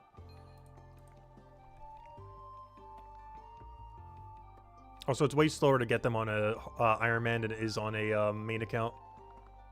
But even the closest main account is still 5 years off. I think the closest Iron is probably closer to 8 years off, if not 10 years off. Even higher, just because how much slower it is to get clue scrolls on Iron. Because main accounts, you could just buy them from bots. And just mass open them then. Whereas Iron Man actually have to collect them themselves. They normally either buy, they either do Shades of Morton and just get the botted Pyrofiend things. Or whatever they're called. Not Pyrofiends, whatever those things are called. Those Shades of Morton. But little shade remains. Yeah, the Fire Shades is what I was thinking of. Or whatever the highest tier is called these days. But they either buy those from bots or they buy imps from bots. And that's how main accounts get all their clue scrolls then. But it's way, way slower on Iron Man account. Like, I think the average elite clue is like 1 to 2 hours per each. Just to get one.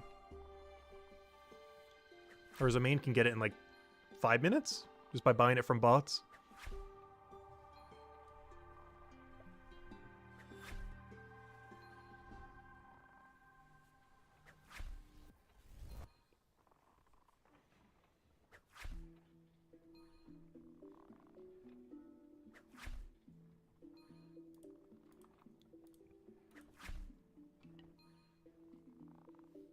You got it on your third clue? Oh gosh, that is like a mega ultra absurdly spooned.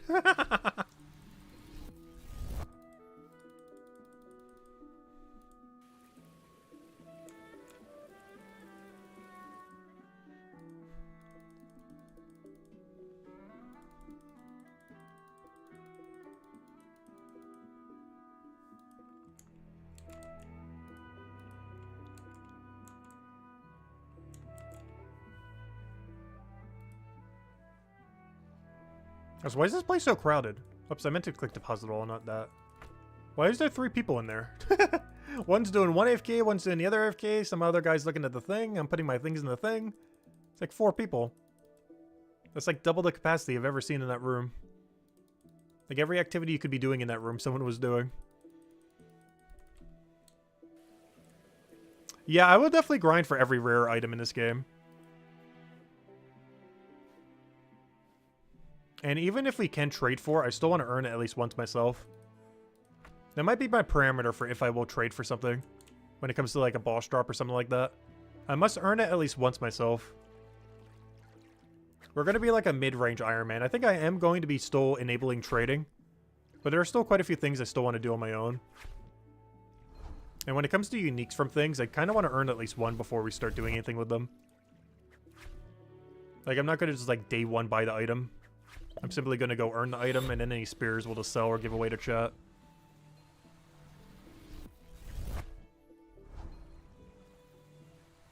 But I'm not going to, like, immediately buy a boss drop, like, first hour. And then go kill the boss with the boss drop. I'd rather earn it first and then start using it. And then get rid of the spears when we can.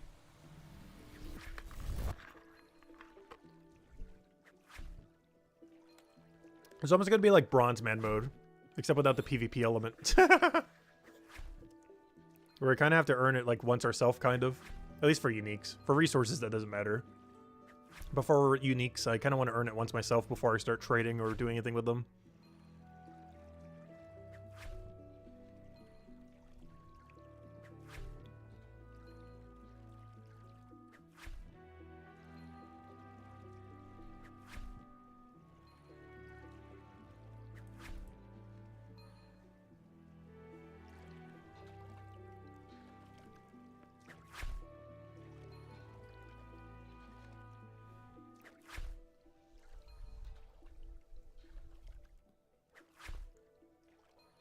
Yeah, currently there's no chase items in the game. The closest thing to a chase item is being able to make like a 1994 star for when special attacks come out.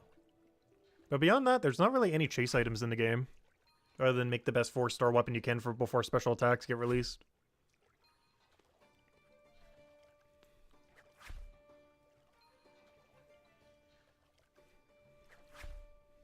That or monument if you count that as a chase item. But that's a cosmetic chase item. It's not even in the game yet either. But there's like the only 2 chase items right now. 490 foraging for whatever cosmetic they add for it. And make the biggest 4-star weapon you can before special attacks get released. That's the only 2 items you could chase for at the moment.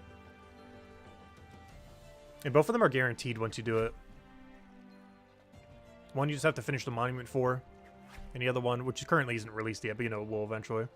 Well, one of them you have to finish partial or full completion of monument. And the other one is simply just train bone right smithing and stonemason as high as you are willing to go. But both of them are pretty much guaranteed once you get to the level, though. Like by 500 Forager, you're guaranteed to have monument done, pretty much. And as soon as you do Lost and Found, you could already make a 4-star. It might be a low-level 4-star, like a 49 or a 50. You can already immediately make a 4-star. It's just a low-level 4-star. Just simply completing that quest already gets you what you need. Everything beyond that, just extra.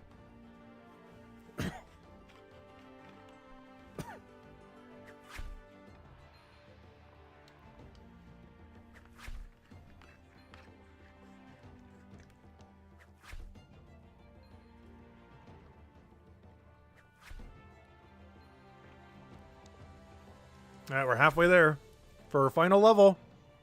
And then we'll have base 200 Chronopolis. And then we go live in Mine to Matubin until we have 200 all Mine to Matubin.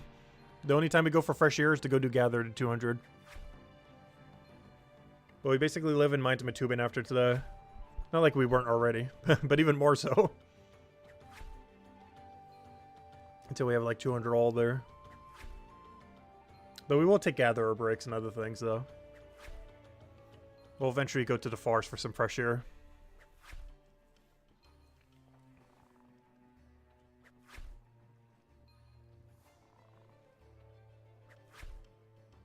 You need 19 more mining levels to get to finish the quest. Wait, why mining?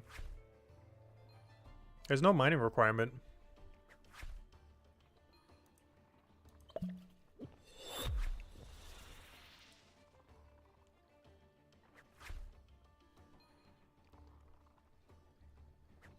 Unless you mean the resources from 19 mining get you what you need for the other levels. Because the quest has no mining requirement. It definitely helps get the material, but there's no requirement for it. The one thing you do have to mine is level 0.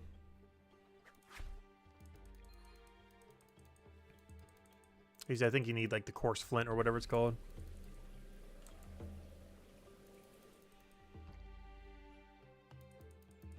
Yeah, Lost and Found you don't need it. The only quest with a mining requirement other than main storyline is 20 for main storyline, and then 32, 1, 4, 29. I think it's 29 for the other one. For the, what's it called, quest? The, Matubin's Legacy. Yeah, there's only 2. Main storyline needs 20, and Matubin's Legacy needs 29.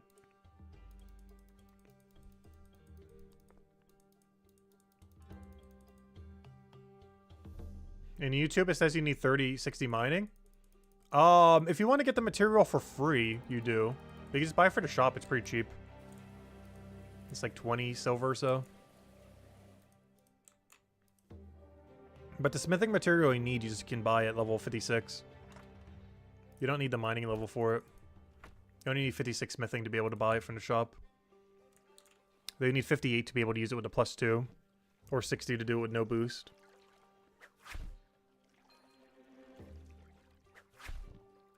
But you can buy it from the shop as low as 56. You don't even need a boost to buy it from the shop. Though you do need a boost to use it if you want to use it at 58 or 59.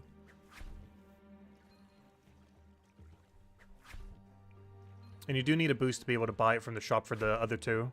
The stonemason one and the bonerite one both require you to boost to be able to buy it from the shop. If you're doing 38 and 44.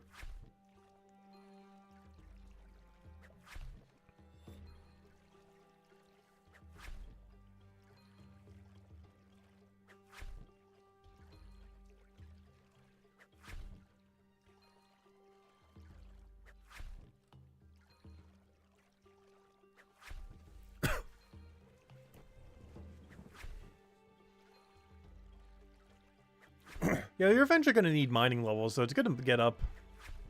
Regardless. It's not required due to the quest, but it's definitely helpful to have.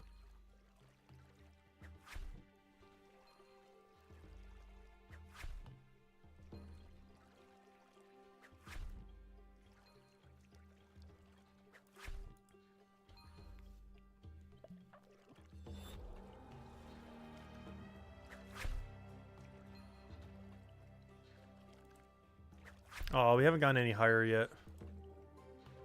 Oh, my LZS just took 3rd, though. Ooh, they're almost there. 2 more people need to hide, and my LZS is rank 1. Oh, wait, that means we can see my LCS here. Wait, I gotta screenshot this. We're never gonna see this again. Wait. Or maybe if they go super crazy with grinding. Wait, I gotta go check something. Wait. I gotta screenshot that. Zima, Ratsplat, and Miles ES are rank 1. But yeah, Zezima came back. Ratsplat in 2nd and Miles ES in 3rd.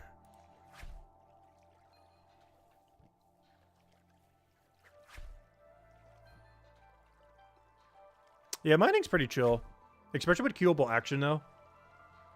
Stone is still a little bit annoying, but any of the 10 ores are really good. Particularly iron, because it's so close to a bank.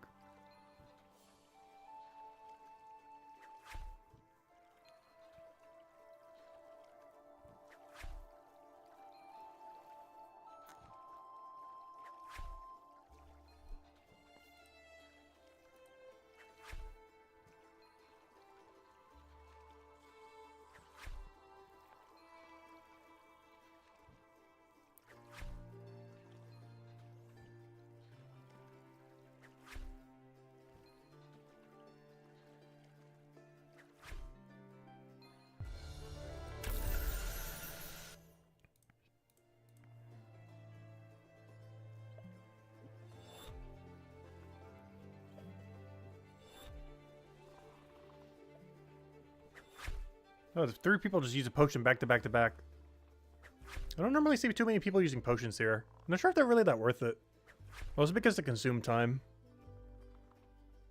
And the fact that they consume 1 inventory as well.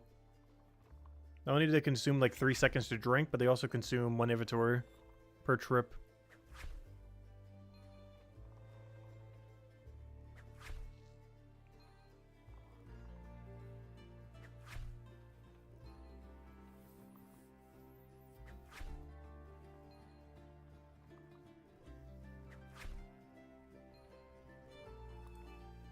That reminds me, what do you need for cinnamon stick? What level is cinnamon stick? The cinnamon stick venture. Did I never do it? Wait, did I never do the cinnamon stick venture? Where even is it? There's perfect bricks. Alright, that's the brick I got earlier. Oh, it's only at 250 for some reason, though. What the level for cinnamon stick? I could have sworn it was around here somewhere. There it is. Oh yeah, I never did do them. I was going to say, I need the one-time bonus on them. I never did the 149 cinnamon stick. They're needed for the 7% pots for this area. And the cabbage you can just buy off a discount. I'll probably go send one for the first time bonus at some point.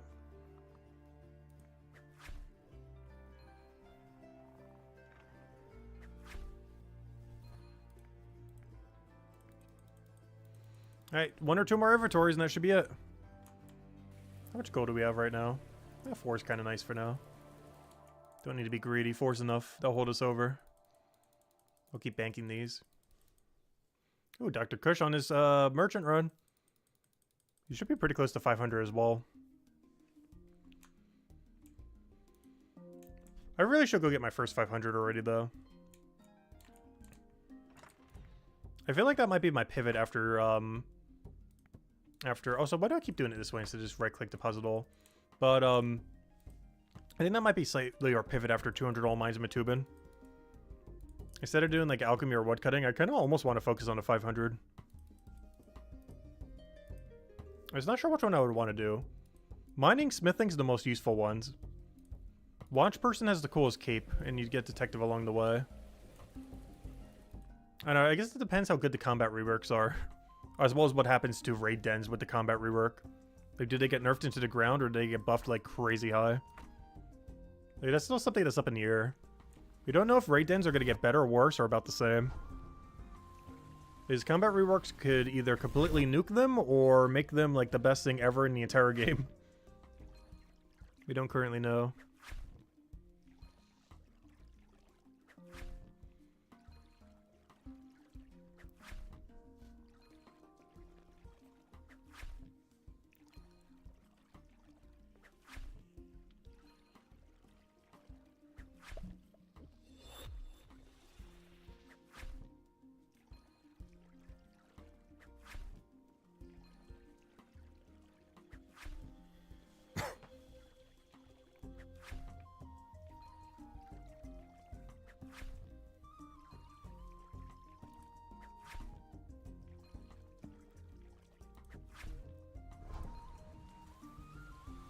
Also, on the poll, rethinking of how combat works is gaining a lot of ground. I think it was as low as like 20-something%. It's already up to 40% now, after 63 votes for the combat rework poll. I'm still really curious to see what they're going to do with it ultimately.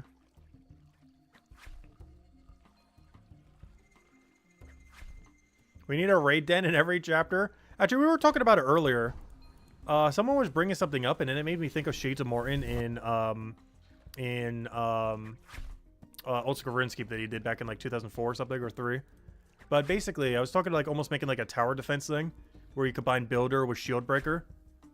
And then, yeah, we started talking about like the Shades of Morton thing, because he's actually done it before. It's basically a building activity, where you're protecting a fort, where multiple units are attacking the fort. And you have to keep building up the fort and attacking the units that are attacking the fort. So you would gain Shieldbreaker XP and Builder XP at the same time. Where you're constantly defending the fort to keep it built, while also defending the fort. Possibly with some reward for defending the fort as you go. The reward in the other game was like Prayer XP and like Fire Making XP. Both skills that don't exist in this game. But obviously it'd be mostly just Shieldbreaker XP. In this game, as well as Builder XP and maybe like some other small loot to offset the fact that there's probably not going to be like a billion chests right there like the raid dens have. But I'm curious to see if they do something like that. I really hope they do. Yeah, kind of like a tower defense thing where you're kind of like defending, you know, like a fort or something from multiple units, rebuilding it back up, killing them constantly. Could even be a group activity.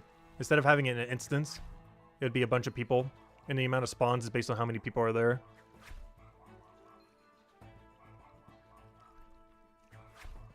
Because it was a group activity in his other game. And even with single combat, it would still kind of work as a group activity. Because you'd all be defending the same fort.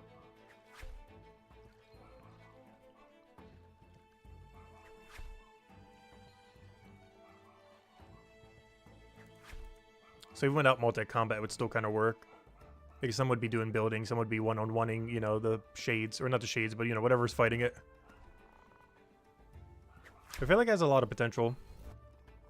I feel like in that game, it's a relatively dead minigame. But the rewards for it were, like, insanely good. Be interesting to see what he would do with it if he does do the same again. Because that'd basically be like what raid dens are, but less AFK, but probably more rewarding. You'd still be able to multi-skill Shield Breaker plus, you know, another skill, the Builder skill. But we don't know what the reward space would be. Because it'd probably be more than what Detective does, because it's more click intensive and everything. Because that wouldn't just be like a 3-minute AFK walk into middle room kind of thing. It'd still get you 2 XPs, but it would be a lot less AFK. Maybe the building part would be more AFK, but the combat would be... Well, I don't know. I guess combat's somewhat AFK. You engage on combat, you're AFKing for like 30 seconds without special attacks or anything. But by then, special attacks and combat rework should be out. Oh, are we about to do it? Is this the time? Oh, almost base 200 Chronopolis. I think this is it. A few more hides. There it is. 200 all on Chronopolis. And obviously 200 Leatherworker. The pop-up hasn't come up yet there. But there we go. Anyways, back to Mines of Matubin for the rest of the time. It was fun knowing you, Chronopolis. See you never. No, we'll be back. I gotta still AFK the raid dens plus do the daily. Though I might replace that daily tonight with the merchant one just to grab it for the one-time bonus. But we are done with Chronopolis. Goodbye, Chronopolis. Anyways, let's go do our ore. We're out of here. Goodbye. Alright, now let's go do all the Carbonice from yesterday. Or I should say Cabernice. I keep calling it Carbonice, like car, instead of cab. I'm calling it the wrong car. I keep calling it car instead of cab. Well, it's Cabernice, not Carbonice. I always call it Carbonice, though.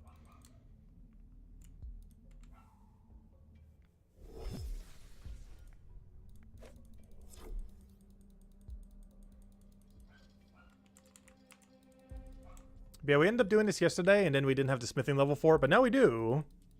So let's go do it. We don't have that much of this, though. I think it's like 480. I think we banked 4 120s.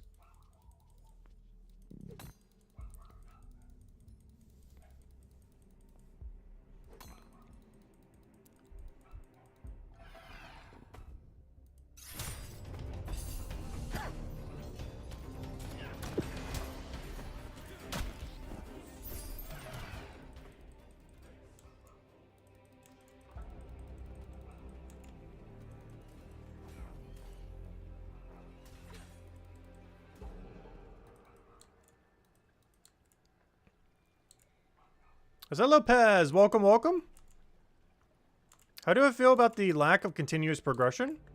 Episode lock skills. You really tried to give it a chance, but the third time, starting from 0, just broke you. I feel like one thing that makes it less noticeable is not focusing as much on combat. They are doing a lot of combat rework in the near future. If you mostly just focus on the skills, they have a lot more interconnectivity. The combats don't really have interconnectivity with each other at the moment, but nearly all the skills in the game do. So doing that can make it feel less like that. Because I've pretty much only done combat in one zone, Chronopolis. The only reason I've done it for Mind Fighters, I need it for Alchemy in Chapter 1. Oh, I forgot. We can cubable action this. I keep forgetting. This is the first time we did it since cubable action came out yesterday. Yeah, we're getting 17.3 per thing. It's not horrible. I think for iron we were getting like 11 or 12k. So it's a good like 5-6k more, but we do use gas constantly while doing it though. So what's the level range is? Wow, it goes all the way to 414.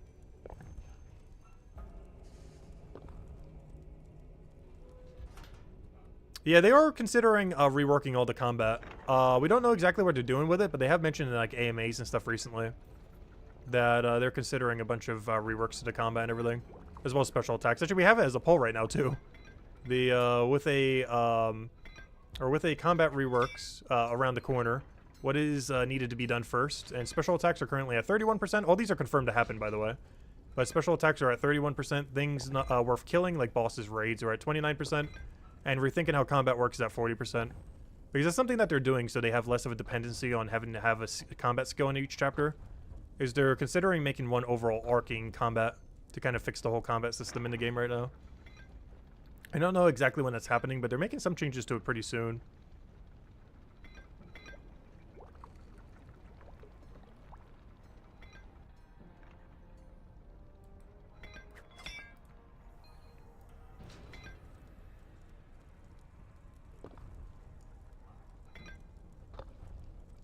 Yeah, I really like the structure of the game. It's the main thing that's been keeping me around. I really like the premise that they have set up. It just needs a lot more content. And a lot more adjusting here and there, but it's getting there. He just got back from vacation, and so far every single day he's done an update. He's probably not going to keep doing it at that frequency. But after the 2-week break he took for the holidays, he's already back to like daily updates. And yesterday's was pretty big. It's queuable actions. You can now queue up to like 9 actions in a row. It doesn't work on everything. We're using it right now to make these bars a little bit easier. Because once we put the iron in, we can queue the other 2 parts. And in resource gathering rooms, you can queue up absolutely everything in the entire room.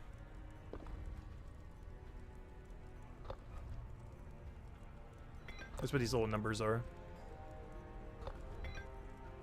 It's really nice, particularly for gathering skills, particularly mining and woodcutting.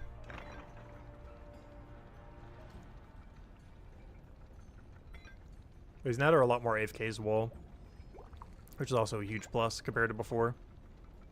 There's still not like a tree you can click to AFK for like minutes on end, but it's like the next best thing. Woodcutting's currently like 45-second AFK and mining's about 55-second, which is not bad at all.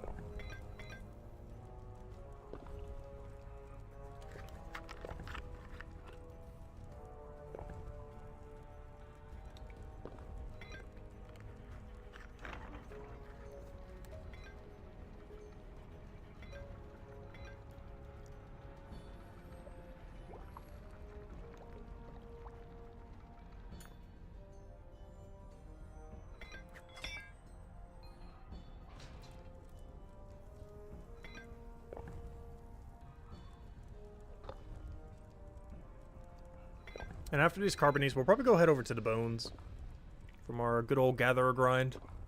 Take out the rest of those. I'm probably not going to do any of the iron today, though. I might do a little bit of an off-stream, but I'm not going to do all the iron we mined, I don't think. Hopefully we won't let the stack grow too much out of control. As long as I get it done before 226 smithing, we should be fine. Like a level or 2 beforehand. Probably 2, so we can have enough to actually get there. So as long as we run it in the next few days, doesn't matter when we run it. I just want to run these down because we have so few of them. Oh, so this is technically the best XP rate we could even be getting right now. We're at 220 smithing and this is 220 bar. Whereas iron's still at a 197. It's still good, but it's not as good. The problem is banking carbonates is just so annoying. Hopefully it'll be a storage rift or something there in the future.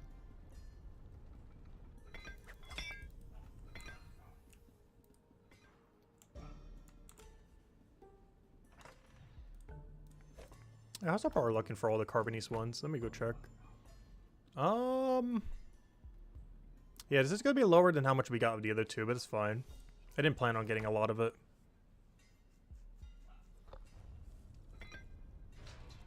That guy thinks he got removed from the top of the leaderboard. No, there's hiding.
Word on the street is that the top 6 players get caught selling gamer girl bathwater and got banned.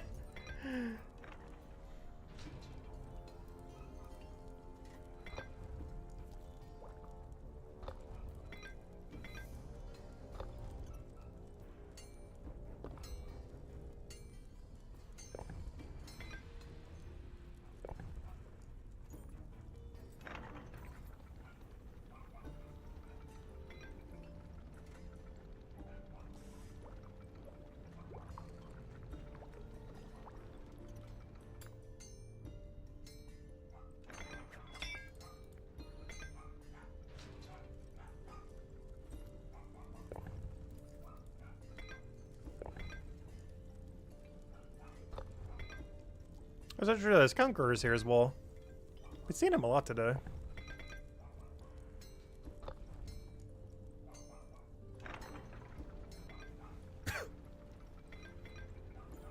Also, it feels weird because my character is in this room so often doing the smithing AFK.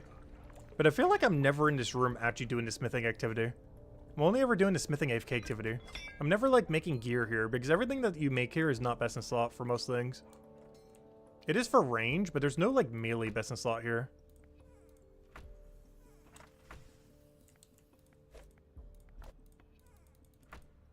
Because what's everything made here? You end up making I was trying to think. What doesn't use the blue or the other thing? I guess the battle axe? The flanked mace, I think maybe? No, I think that's still iron. Yeah, almost everything that's relevant is made somewhere else. The only ones that are kind of relevant here is the throwing axe is made here. Basically all the range weapons, basically. The throwing axe, the best in slot ice thrower off of Carbonice. The whole reason we even need any of it at all. And then metal bow, which is our only way to do green damage. Those are like the only three that matter. Because the shield, we could just make at the other place. Though there are two other shields. I'm just not sure what their stat distributions are.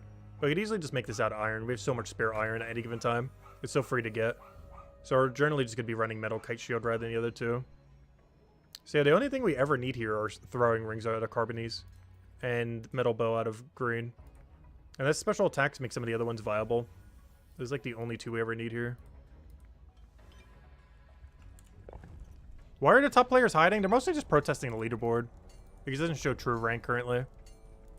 Like right now it says we're ranked 12, but we're actually ranked like 25-ish. Give or take a little. But hey, look, we're ranked 12. And rank 10 mine's a Batubin. But realistically, that's like 25 and 20.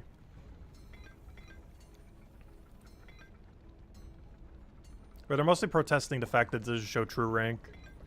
It eventually will, though.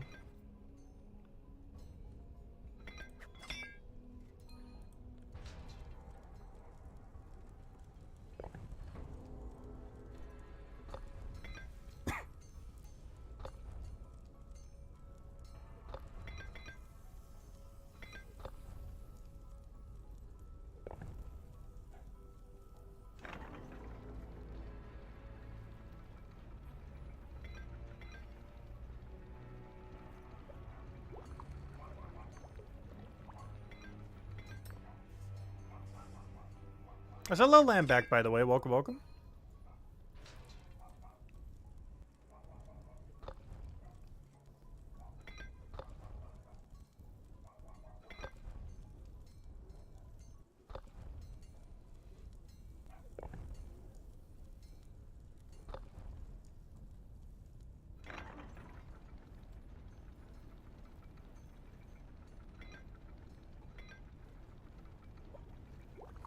So we actually gain a whole smithing level from this. I kind of forgot how good XP this is. Because this is the best thing we could be doing for XP right now. It's actually not bad. Or I sure hope so. It is the best thing we could be doing. Assuming we already have it banked. Oh, is that a 500 mining keep I just saw?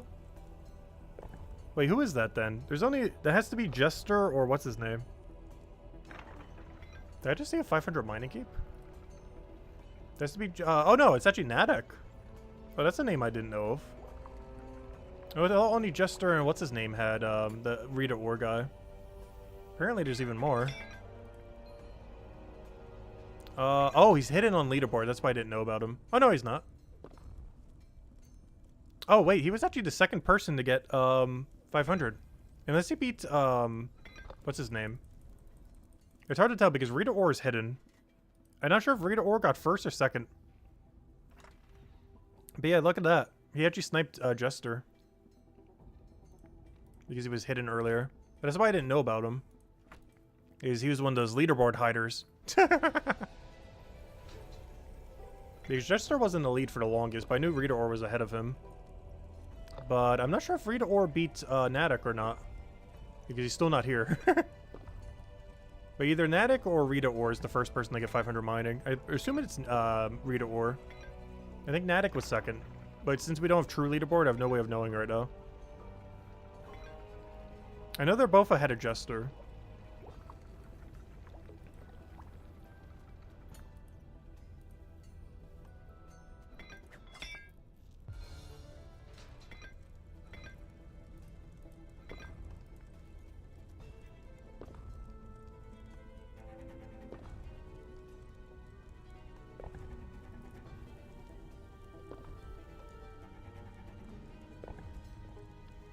You looted one of these from a chest? That's funny.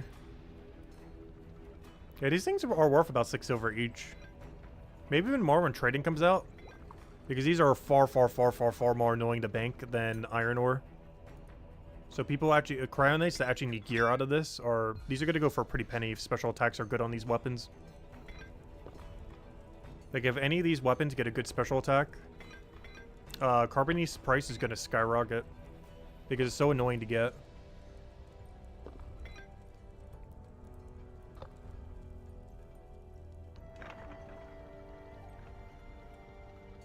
Like, I wouldn't be surprised if tier 5 Carbonies goes for like 10 silver each. Compared to iron only going for like 6 silver each or something. Just because of how much harder this thing is to bank.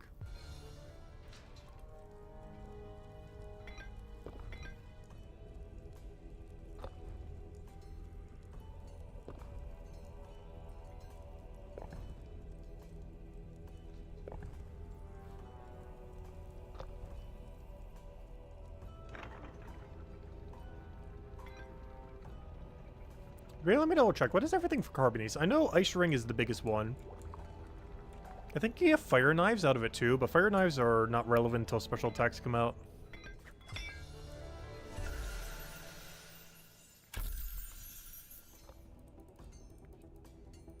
Let me double check. Oh yeah, you also get Fire Sword. Not Fire Knives. You get Fire Sword. But it's a cool looking sword. You get Javelin and a shield you probably never need. Because it's just better to make out of iron. Yeah, throwing rings are good. Short sword is completely dead content unless special attacks save it. And metal javelins are almost dead content unless special attacks save it. And or combat rework. But currently the only thing worth crafting out of all of Carbonies for a Cryonite is the Ice Ring. It is the best blue range weapon in the entire game.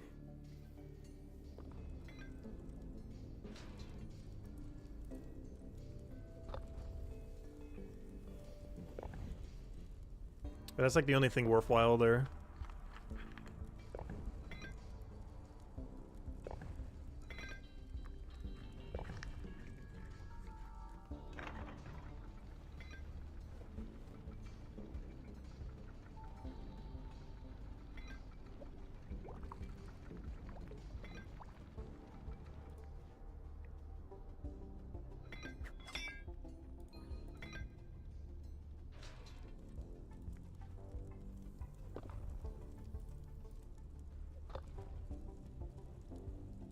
Stop dogging on the short sword as slabs?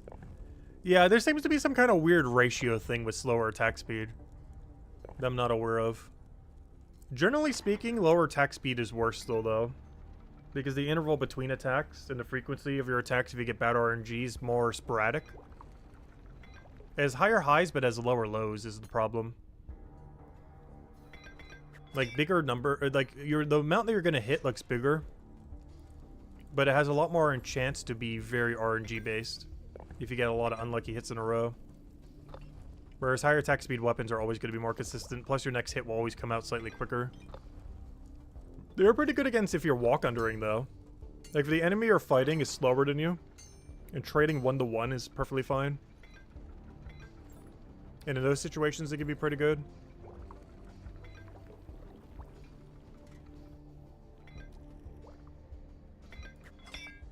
There's definitely some kind of weird calculation in this game for slower attack speed weapons. I don't know what the formula is, though. I'm not sure if it's even known anywheres. But there's some kind of weird effect on, like, slower attack speed weapons and just attacks in general. Like, the slower the attack, the weirder the damage range is. So they're still scaled in a way where they're about the same, but they have way higher range, so they have a lot higher chance to be in really bad RNG.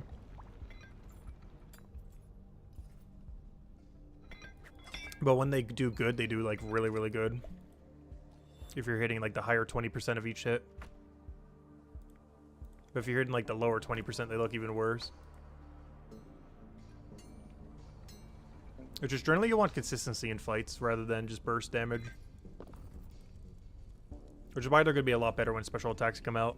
Because they're going to be a good weapon to switch to for a special attack or two, but then switch back to your main DPS weapon. Like if we were fighting something weak to fire, and special attacks existed today, the strategy would be to spec it with the fire sword, switch to the two-hand to keep using that, and if we somehow build enough on the spec, we then spec it with the fire sword again. Because the damage on it should be really good, especially for specials, but you generally don't want to main hand them as like all your DPS, unless you're like walk undering every single hit or something. But without higher regen, walk undering is pretty bad later in the game. At lower level range, it's really strong though.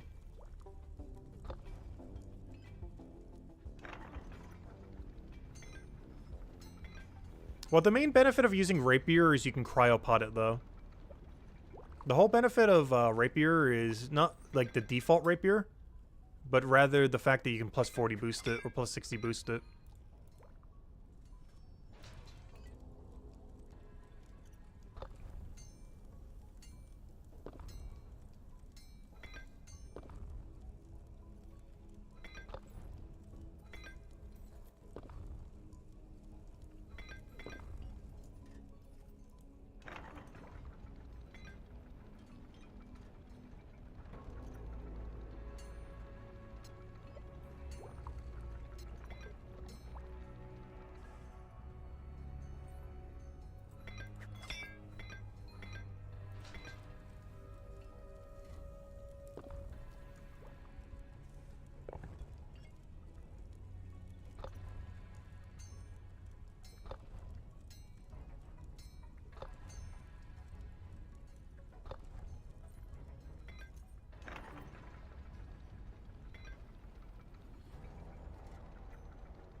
You don't like to pod every kill? Yeah, I did some. I generally prefer not to. That's why I normally go with the longsword.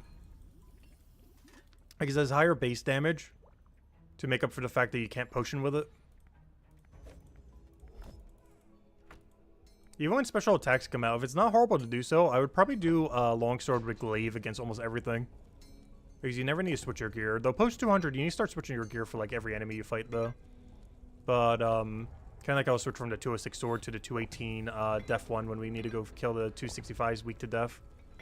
Or weak to necrome. But, where was I going with this? I was mentioning something about something. But, yeah, that's why I normally do longsword. And same reason why we can kind of do our neutral physical damage later down the line. The only problem with the physical damage one for, at least Crown Knight, I'm not sure if it's the other classes too. But we gain almost no extra damage on the range one. I think it gains like 5 extra damage over using an elemental one. Whereas the longsword on average is like 15 or 20 extra damage or something. Like, it's still better, but it's not that much better. For how much effort it takes to go out of your way to go make it. Though it is used with iron, so that's a big upside of it. You don't need iron. And iron is in very easy supply.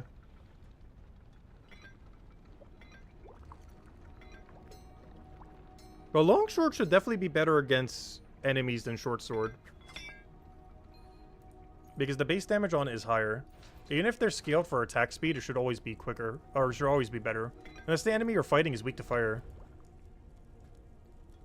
But if it's a neutral enemy, your longsword, if it's the same level as your fire sword, should definitely be doing way more damage. Like 10% more per hour, if not more. Because its base damage is higher than a normal weapon. Because it's physical and not elemental.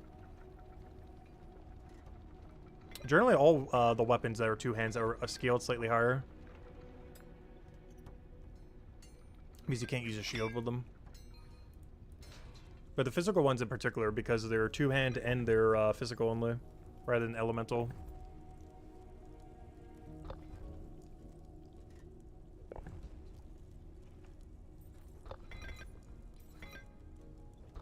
But no, I haven't done like a lot of combat. I'm also not sure what the formula is for the game.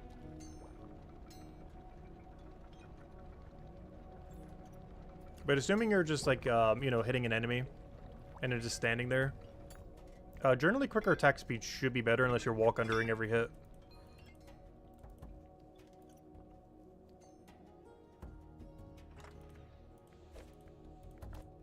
Just because the interval between attacks are more frequent.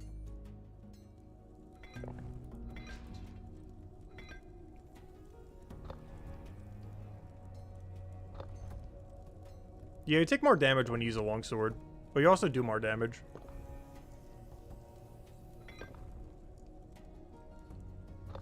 It also makes it so you don't need to make a shield, which if you're just crafting stuff is very convenient.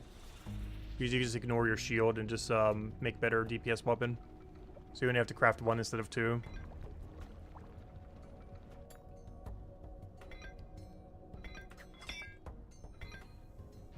Like, the fact it doesn't use a shield is almost an upside in some situations, just because you don't need to make one. Like, you don't get the benefit from one, but you also don't need to make one.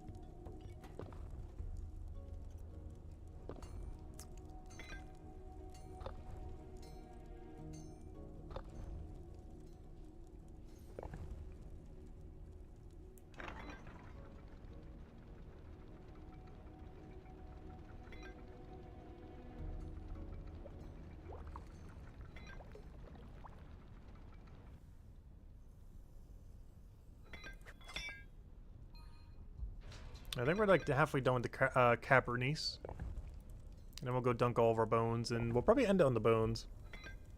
Any iron we'll have, we'll do off stream. I don't want to check how much iron I have, though.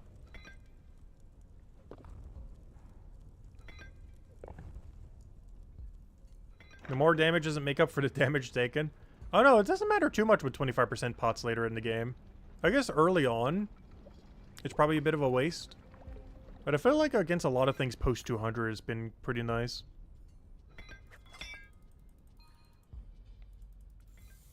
Because with 25% pots, it doesn't matter as much compared to like 20% pot. Oh gosh, we got 1,340 iron. We gotta go do it later. We're not doing that today though.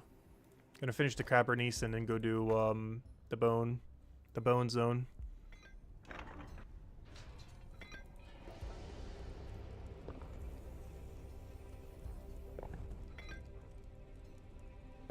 And then we'll soon we'll have a second 200 all chapter. We're actually getting somewhat close to 200 all. And by somewhat close, I mean like still a mile away, but we're getting there.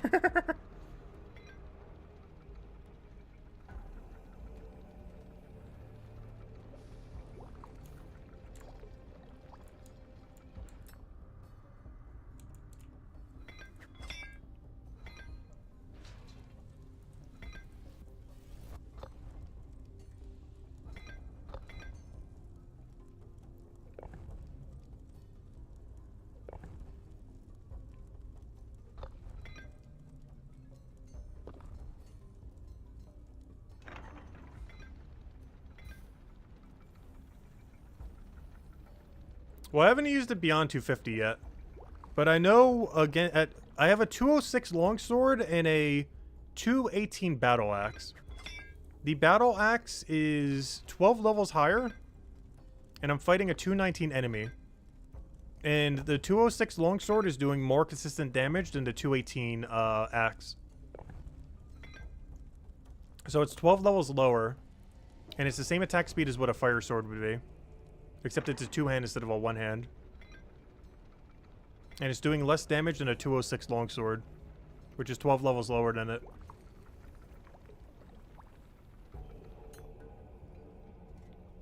Which is the same attack speed as the short sword you're talking about. Which should technically be doing even less damage than the battle axe.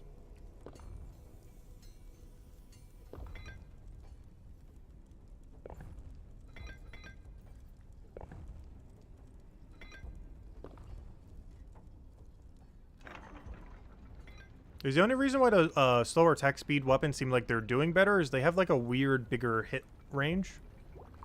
Like their max hit is higher. So you see more consistent bigger numbers. But it's not actually hitting more DPS per hour, from what I could tell. Because of overkill damage is the biggest issue with it. And so generally the biggest issue with any slow attack speed weapon. Overkill and underkill damage. Underkill being if they kill you, overkill being how much excess damage you do to them. Like if they have 10 damage left, or let's say they have 10 HP left and you hit like 120. Like, you know, the slower attack speed weapon just completely wasted so much value there. Compared to if they have 10 HP left and you just hit them like a 20 with a higher hitting weapon. They're both wasting overkill damage, but you're wasting a lot less with the higher attack speed weapon. It's one of the reasons why higher attack speed weapons are probably seem better at a higher level range. Because they actually are. Because there's less overkill damage that you're wasting. Because you're killing them at a slower pace. So there's less overkill damage being wasted. So slower attack speed weapons do get better the slower the fight is. But the shorter the fight, the better attack speed is.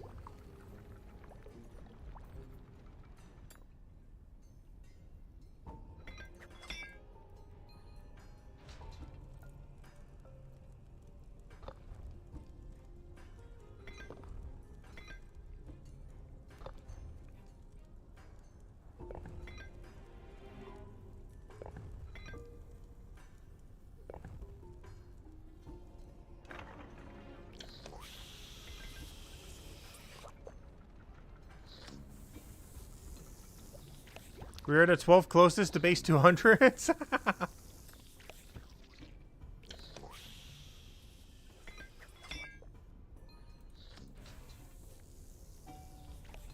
Oh, he's going for the 500 mining right now, Grib.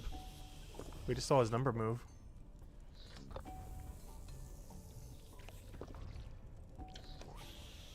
I just realized we're almost passing Chino.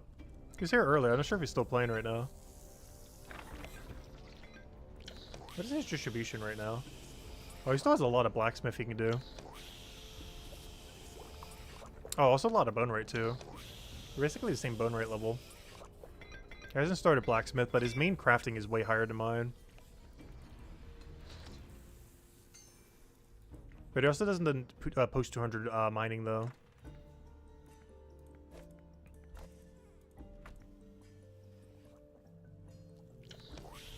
And of course, the main thing I haven't done is Mind Fighter. I think I did 200 Mind Fighter. Yeah, I did 200 Mind Fighter. I did half of it so far. Have I changed Q to just left click? Yeah, we've had it on pretty much the whole time. The only thing I turned it off for was Leatherworker when I was catching thieves. It was having some weird interaction when doing thieves. Because you couldn't really cancel it properly. But, yeah, we've been keeping it on pretty much since it came out yesterday. The left click Q. There's been like a few small things I've turned it off for, but I've kept it on pretty much the whole time. Including right now.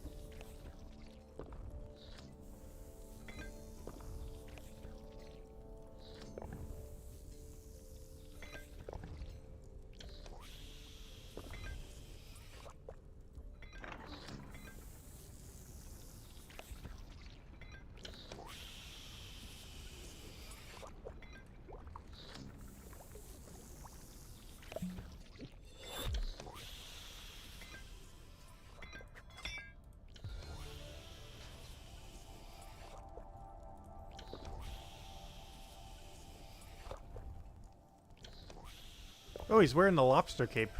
I can't not unsee that at any time now. The detective cape is literally a lobster cape. With a big lobster tail. I can never unsee it.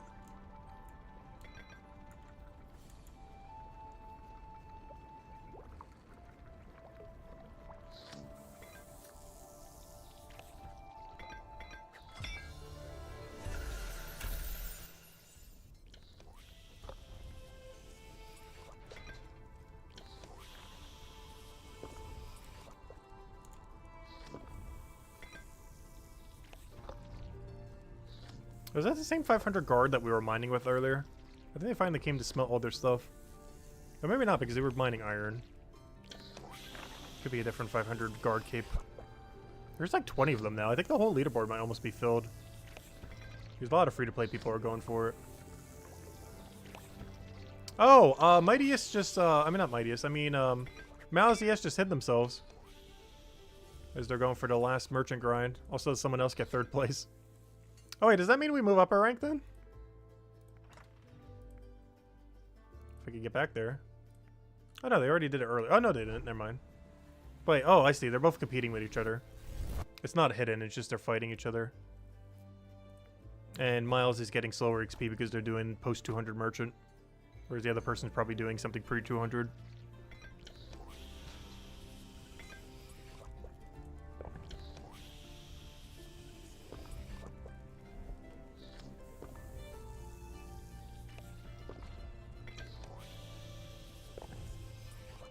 Yeah, Miles wasn't hiding. It's just they're both the same level and they keep getting different XP amount. It's just one of them is doing pre 200, the other one's doing post 200.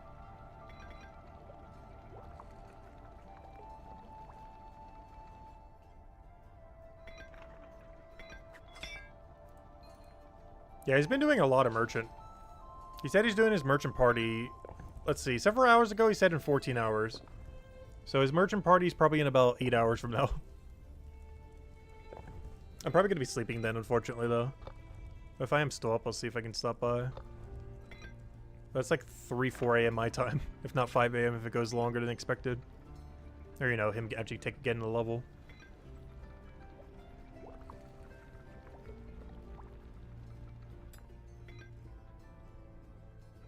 Yours is in about 30 hours.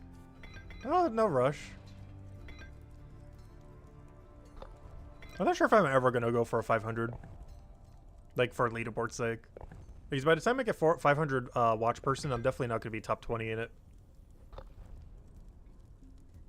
There's still quite a few we could still do, though. They're actually, like, realistic to go for. Just from our natural amount of grind. Like, mining and smithing being the biggest two, particularly smithing. If we do some of it just through passive alone. But I'm not really in a rush to get them. So we'll probably not bother getting top 20 on them.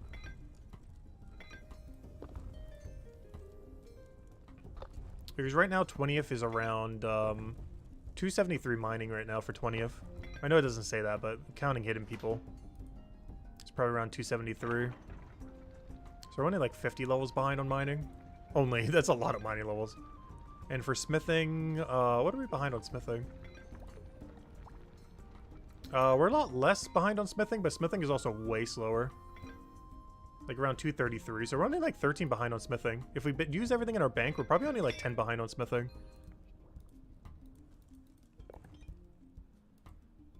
The problem with that is I'm not sure how many of these people did their mining grind. Or active, or you know, like how much smithing XP do they have banked, basically. There's just no way to know just by looking at that, unless you check your mining level. But even then, they could have dropped some, they could have not dropped some. Hey, let's check smelt. What's his mining level? Yeah, like he actually has his mining to support smithing. Not as high as you'd think though, but still pretty high. Because normally you want to keep your mining a little bit ahead of your smithing. For example, we need 223 mining to do 220 smithing, which is already 3 ahead. I believe most of the ores are like that all the way until the end. Where you need like slightly higher mining level compared to smithing level.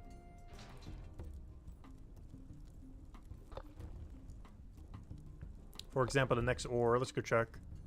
Next ore we can mine at 262, but we can't smith it until 267, which is also 3 levels. So another 3 level range. Or the mining needs to be 3 ahead of our smithing.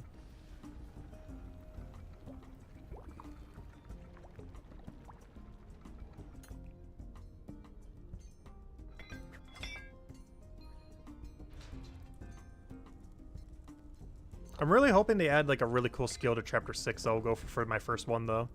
I think that'll be the first time I bother getting a top 500 leaderboard. There's just like a really cool skill in chapter 6 that I just want to power grind. I don't feel like there's any of them in next chapter that are like that. They're adding Forager Part 3, Combat Part 5, and Builder is probably a buyable. And I don't want to go grind a buyable. I want to do it on a gathering skill. And get like a level 50 tool immediately, use a bunch of XP pots at 7%, stuff like that. So chapter 7 is probably the first time I'll go for a 500 leaderboard. You know, like a year from now. As far as like actually trying for top 20. I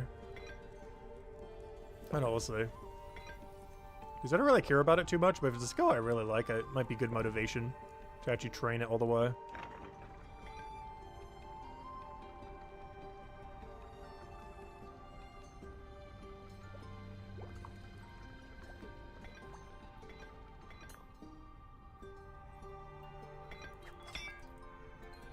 I definitely wouldn't do it on a buyable. Buyables are just going to be too broken. It has to be a gathering skill or some kind of like in-between utility skill like merchant. I don't mean like exactly like merchant, but you know, the type of skill that like merchant or detective is.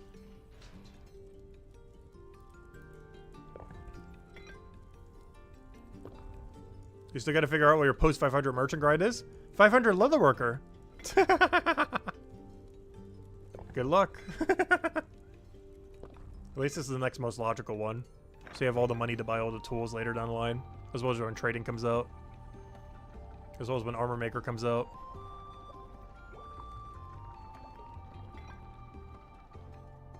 At least that was why I personally go for. Leather is boring though. I don't know, I feel like it's really chill. I wouldn't use the word boring to describe it.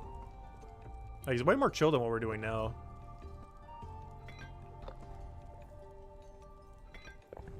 Especially if they ever add queuable action to it and you just AFK for like 4 minutes straight.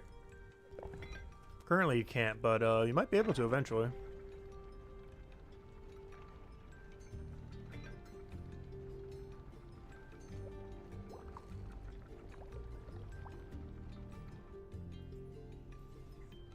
If you want something more engaging, maybe do detective then. That's like the second hardest skill. Merchant being the hardest. Do you like watch person detective, or even just detective only? Though generally you want to do them both together. Because that's the second hardest skill in the game if you're looking for a challenge. At least currently. You get all the benefits of combat while also having detective. Which kind of has like mini merchant runs with the investigation. Not quite the same though.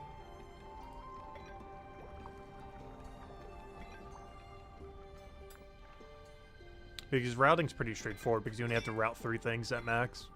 Or maybe 4 eventually. I'm not sure if the further investigation has like a 4th thing you need to go do.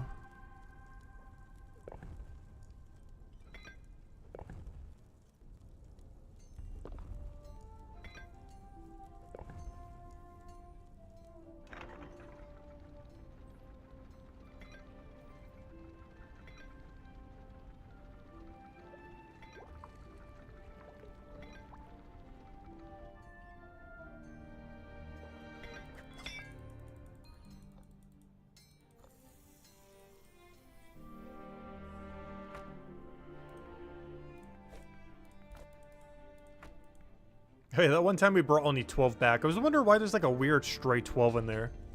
But I don't remember because I accidentally had to go do something and then we did some other thing and then we had to bring back 12. I was wondering why that number was 12 off. It should have been divisible by 120. But we brought back a singular 12 at one point.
Only about 100 more, and then the bone zone.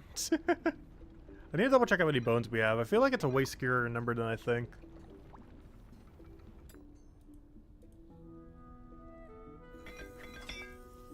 But I need it so we can start doing bone rare XP again. So I can keep knowledging it.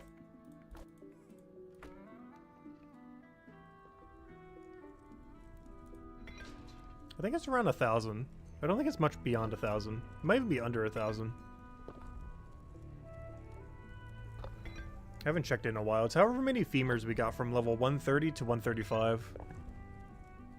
Though I did use like 3 knowledge points on it. It's almost like 4 levels of just femur. However many we got from that.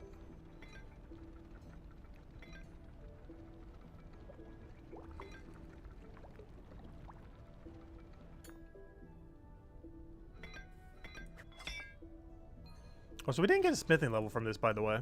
A little unfortunate. However, I can actually have all the smithing we need by Tuesday. Between the AFK activity and all the iron ore we're going to have to banked after doing 231 mining tomorrow. We should have 226 by Tuesday night. These days what? Oh wait, today's Friday. Wait. Hold up. Saturday, Sunday. Ooh, we might have it by Monday then. Was there anything I was going to do thematically for this Monday stream? Can't remember. Because at this point, the goal might just be get to 226 smithing. I'm trying to think if I was going to do something fancy this Monday for the shorter stream. Yeah, that might just be the goal then. So we can start AFKing the better material, which we got a lot of from mining earlier. I think we have like 50, 60 hours of it or something. It's like over a week of AFK for free. Because normally you lose money on it, but we'll actually profit as we pre-mined it.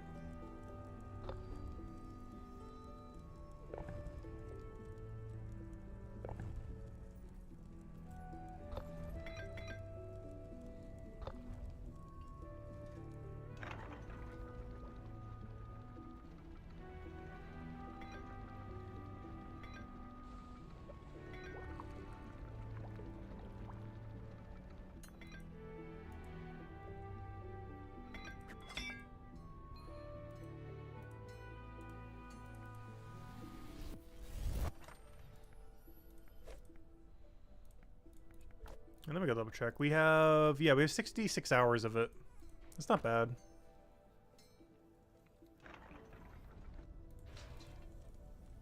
That will not last us all the way to our next threshold, though. I have it close. Because we got to get to 247, and I assure you that will not get us to 247. That will get us a lot, but not to 247.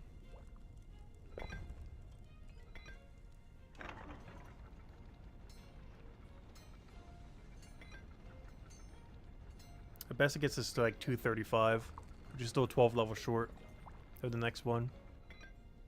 Hey, what level can I do this? Per paldium? Oh no, we got paldium. No, it's per paldium. It's close though. But let's see, 247. What mining level do I need for that? Per paldium. Not limestone. Not soapstone. 270? 270? Why? Why is that so high?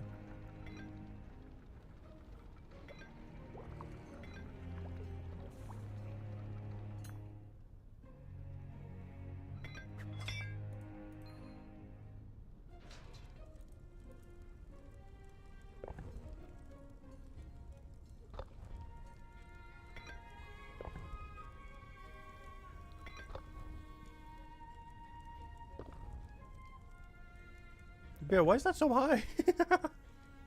Oh no. That's a scary number.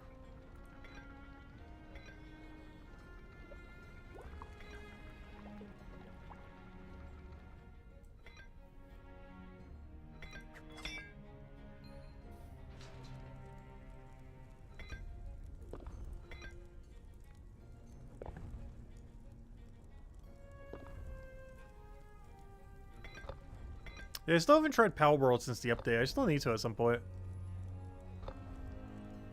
I probably will after this month once I finish the leagues for Old School RuneScape. Because whatever spare time I have of my other spare time, of my other spare time, I keep putting into Old School RuneScape to try to finish out League. Which ends in like 2 weeks or so. I gave up on trying to get Dragon rank, but we're still going for Rune rank though. I did the math and it just wasn't possible to get Dragon. That's what I wanted to do for like 10 hours a day. But at our current like 1 or 2 hour a day, the best we could do is Rune rank. That's fine. It's like the second highest. It's still like a completionist trophy. Rune rank is like, oh yeah, you kind of got like everything done basically. And then Dragon rank is like you truly finished everything. They all serve a similar purpose. It's just like a completionist thing.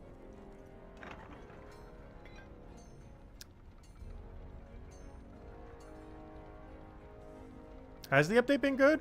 I saw their player base was over like 100,000 again, which is kind of crazy. So apparently it's really good. You jump from like 20,000 to 130,000 or something. Let me go check. What's Power Word at right now? I'll definitely try it later this month. Not sure if I'm gonna stream it or not though. Oh, I still haven't even downloaded the update yet. Yeah, 103,000 people playing it right now.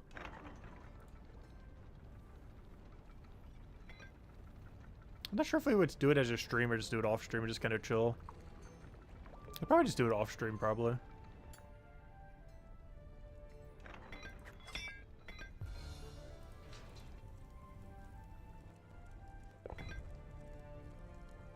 Because I don't plan to get like super back into that game. I definitely want to try it though. I'm not going to put like another 300 hours into it. I don't think I will.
Is this the final batch? I think it is. Nope. One more after this one. Because that random 12 we grabbed. This is the last of the 120s from our 480. But then there was like a random 12 we grabbed at one point.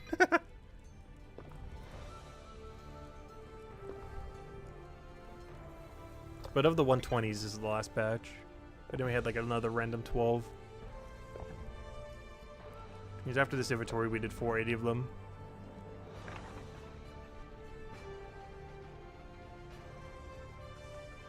And that's probably all I'm doing. And then whenever we need like a Frostblade or two in the future, we'll just be able to make them. It's gonna have to be a really high level one though. These Frostblades go up to like level 380. And I gotta make 400 last that long. It's not gonna happen. Technically 500. That's enough to make like 1, maybe 2. Yeah, these blades go all the way up to the main thing you would make this out of. It goes all the way up to 381. So I'm probably saving them to make them as a boss weapon. If there's a blue weak boss eventually.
Alright, the final 12 from that random 12 from earlier. So how much gas do we have left for the future? We have 631 gas left. That's not too bad. I'm sure that'll last us for all of the green ore we have to do at tier 5. And probably some, because I think it will be banking all the green. Green bank's a little annoying, but...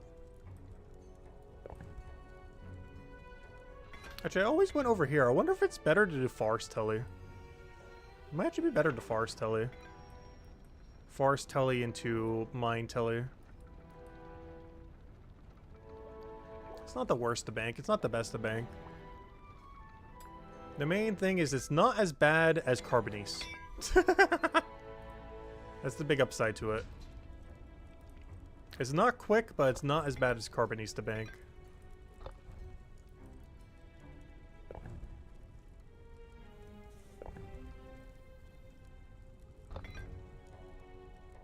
It's also our only way we get a green weapon. Or any crown that gets a green weapon. So if anything, relevance ever weak to green. It's the only thing we have currently. Is that green bow. Also, that bow goes all the way to like 289. It's like insane. I think it's like the highest thing we can craft for some reason. I don't understand why. But the bow goes all the way to 489. Like that material goes pretty much to the max level. At least for the bow. And for most of the other things, pretty close to it. And there we go, 492 to hold us over. I went for 1,000, 750 or so, and then 500. I keep doing less and less. I keep doing less and less Carbonice. It's like, it's not that bad. You know, it's kind of bad. Yeah, it's like so awful. You can see like the diminishing return the whole time of our thought process with it. Now we're at like almost none. But these two we actually use, so they're kind of arbitrarily lower. Alright, anyways. Iron we're definitely not doing right now. Let's go do our bones and see what the bone damage is. Maybe we won't be doing the bones, we'll see. I might look at the chest and be like, maybe another day. Let me go check the damage on bones. How bad is it? What number are we talking? Is it higher or lower than 1,000? That's the main thing. Oh wait, this is a weird ore. I would have to smith it. It's a tier 2 platinum. To the ground you go.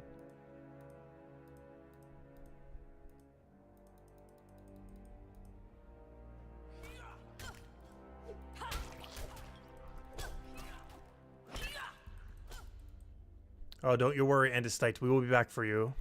I'm not sure if I'm going to bother doing them or not. We'll see. Depends what the XP difference is between it and iron. I might be going for a lot of iron. Alright, let me see. What's the damage? Oh, 612? We're definitely doing all of them. That's like 1 hour, not even. Oh, that's free. I thought we had like 1,000 or something. Oh, that's basically 0. We're fine. Yeah, we'll end it on that then. Finish all bone.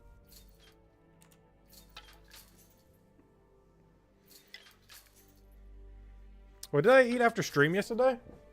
Honestly, I already forget. Oh, I think I just had a burger because I made a burger for lunch. And I made a few spears, so I just had one of the spear burgers.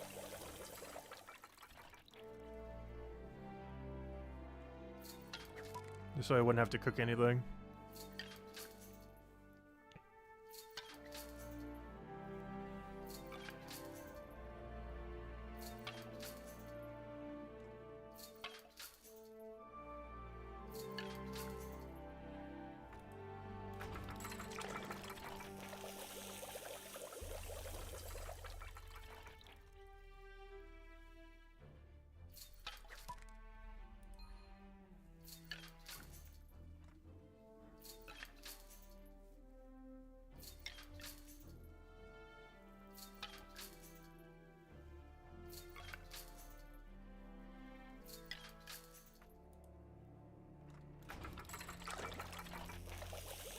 Alright, it should definitely get us a bone rate level. Hopefully 2.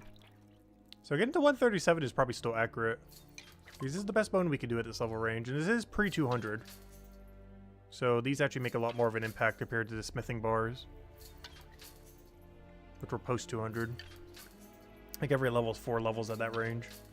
Whereas every 1 level is 1 level at this range.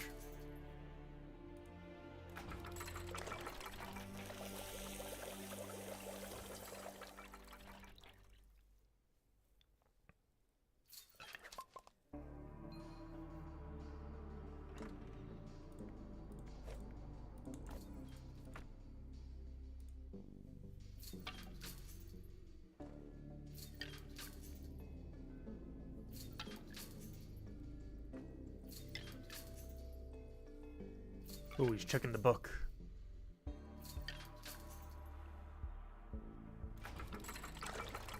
Yeah, bone rate's really confusing. You're gonna need to spend some time there. Honestly, I still don't even understand all the bone rate. All I know is the two ones that matter. Femur makes shield. Technically everything makes shield. With Ash Plank. Other than Bone Spike. And Bone Spike makes weapon. That's all we need to know. Bone Spikes with Suavi ends up making weapon. For all of our weapon upgrades. And anything plus Ash Plank that isn't Bone Spike ends up giving us shield. That's all we need to know. Nothing else is relevant. These and the Ash Planks are shield, and Bone Spike into Suavi is every weapon we ever need. The only two bits of bone rate we ever need to know as a non-guardian.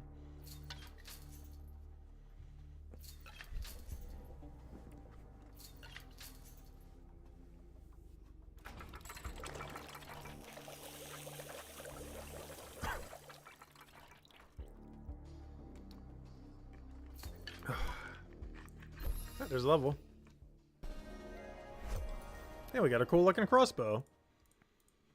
They do have the coolest looking range weapons. I wish we had a crossbow in this class.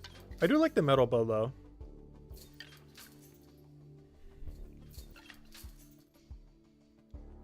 That we have on Cryo Knight.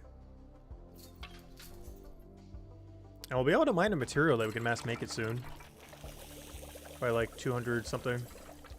I say soon, 294. You can make the material that goes all the way pretty much to 500. It goes to 489 for bow. Which is pretty much max. Not quite. It's nearly there. Also, supposedly combining 3 490s make a 500. Supposedly. I have no way of confirming or denying this. But someone mentioned it earlier. Because that's like the highest you can get from combat thing. Which also makes sense because it's technically the final tier of whenever you get something. They're all at 490, I believe. For example, bow for smithing. Whatever it is for this. You get a perfect heavy crossbow. And for stonemason you get your big thingy, your sling. Because they only go to 490 there as well. So that makes sense. Same as enemies only go to 490.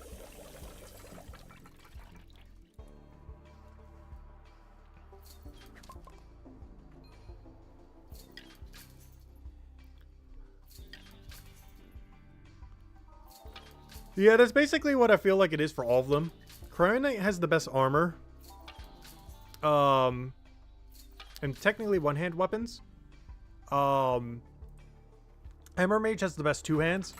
And Guardians have the best range weapons.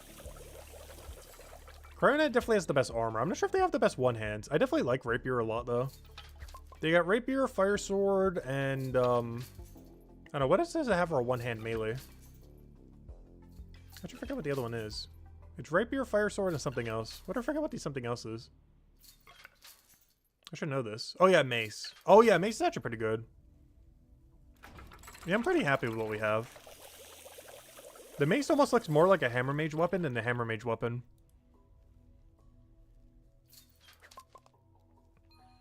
But it makes sense because it's a yellow melee weapon. Like, honestly, I feel like the Mace that you get on Cryo Knight does look better than the one on Hammer Mage.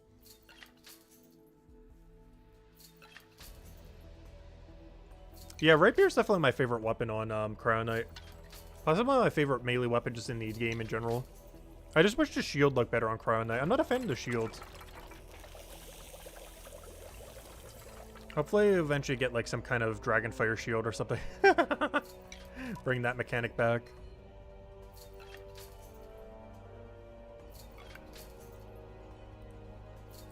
Because if we ever get a really cool looking boss shield to rock with the rapier, that would be so nice.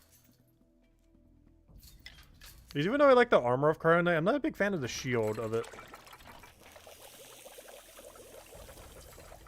We need a better shield that matches rapier better.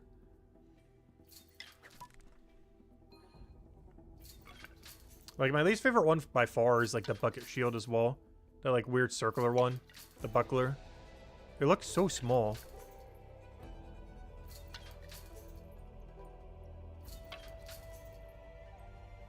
Like, I'm not sure how you're defending yourself with a buckler. Like, your weapon's more of a shield than your shield. It is so small.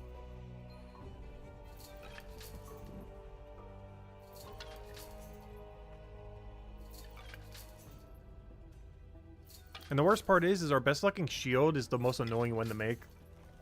It requires carbonies, which is by far the worst one to bank of the 4.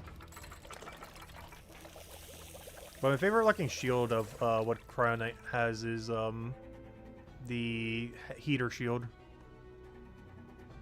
Out of all of them, it has like the best overall shape, size, and design.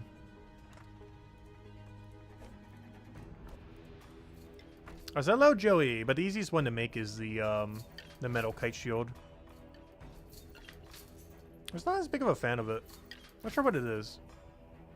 Like, I don't hate it, but I don't love it. Buckler, I hate. And I guess metal heater shield I do like.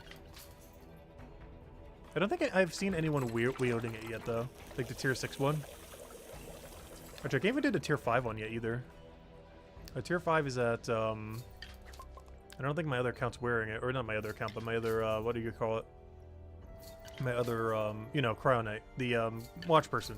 I don't think I got one from a watch person drop yet. Which makes sense because I don't have the level for it yet. But 253. I want to see what the design on that looks like. We're still a ways away. The problem is it requires carbonies.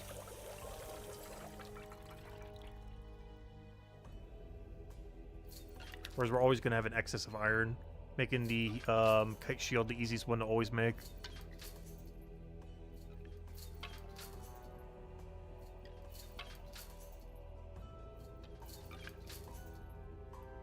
Yeah, as far as physical weapons, I believe Cryo Knight got 2 hands, Hammer Mage got 1 hand, and Guardian got range weapon. Guardian does have a physical melee, but their physical melee is awful. Kind of like the physical range is bad for Cryo Knight and Hammer Mage, unless it gets a good special attack.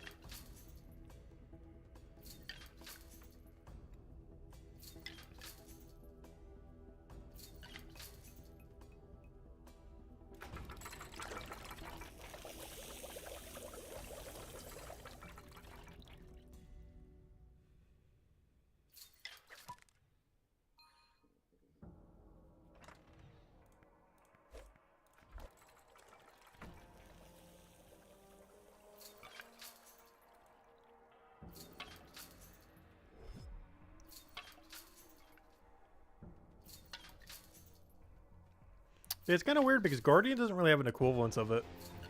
But their combat potions are so cheap that they should just be spamming them anyways. But they don't really have a physical alternative. They do, but it's not good. Special attacks might save it, though.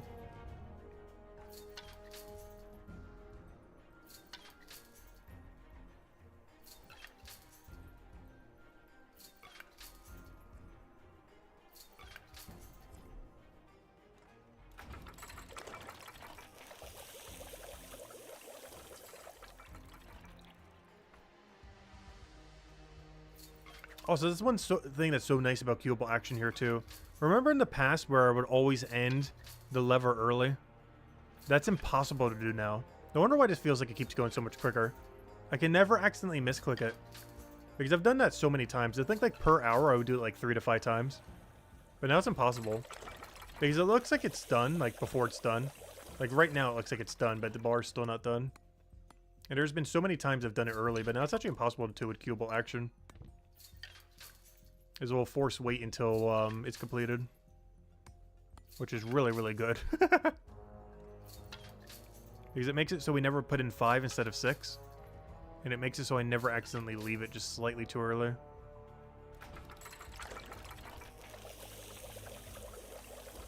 Which is always annoying when that happens. Because then you have to redunk the whole thing again. Even though they're already dunked visually. They undunked themselves. It's really funny when that happens. The bars unsmelt themselves, the stones unetched themselves, and the deep fried bones undeep fry themselves. Even though they're already completely done visually. It just cancels the whole thing and then, yeah, they get undone. How? I have no clue. What kind of sorcery is going on there?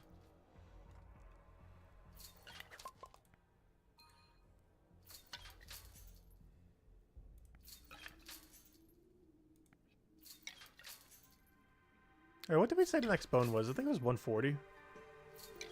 So this should be really easy to knowledge later. Because after this, we're already going to be at 137 for sure. So we only have to knowledge 3 levels, which is pretty nice. Gower magic. How come the steps for Leatherworker change so many times? Trying to understand the logic. I think they just did it for more variance. Just so you're not doing the same thing each time.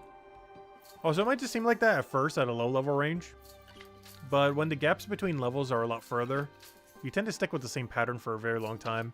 You also only ever have, what, 6 patterns or 8? How many is it? 1, 2, 3, 4, 5, 6. I did it wrong. 1, 2, 3, 4, 5, 6, 7, 8. Yeah, you only ever have to do 8 patterns. It's the same 8 for every single level range. They kind of spam a billion at you at first. But eventually the gap between them is really large, so you just keep doing the same one over and over again.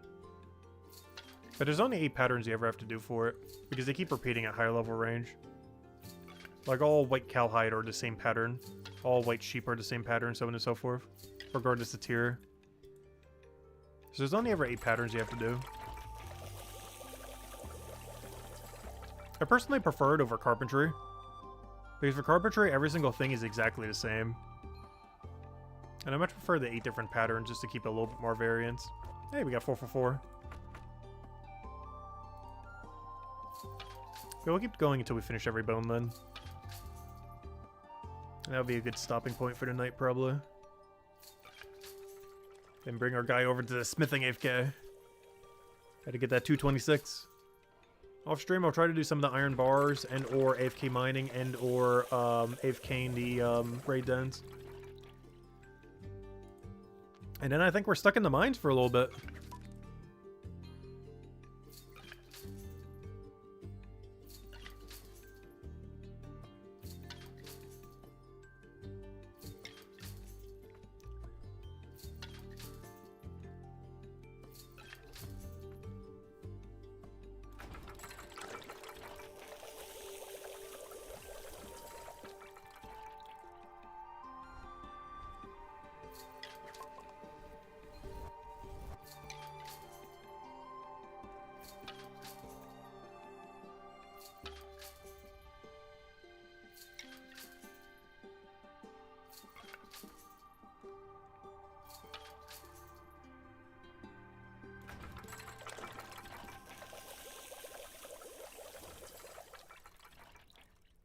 Also, you know what I'm considering doing with the higher rarity?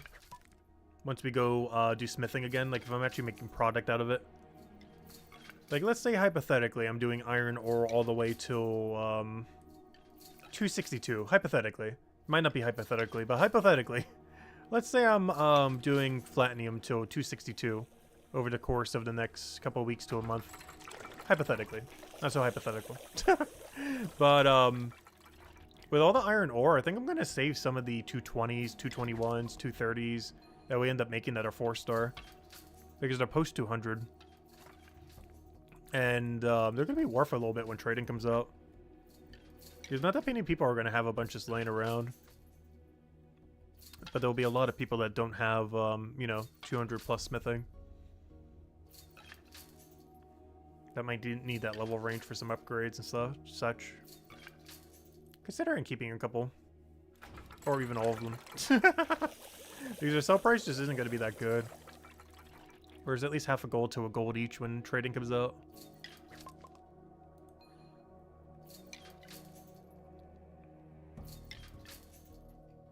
If not more.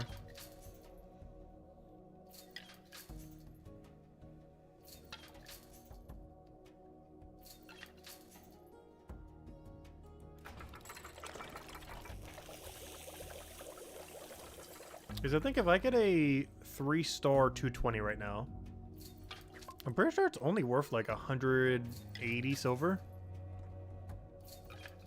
It sounds like a lot, but it's 4 times rarer to get a 3-star at this level range.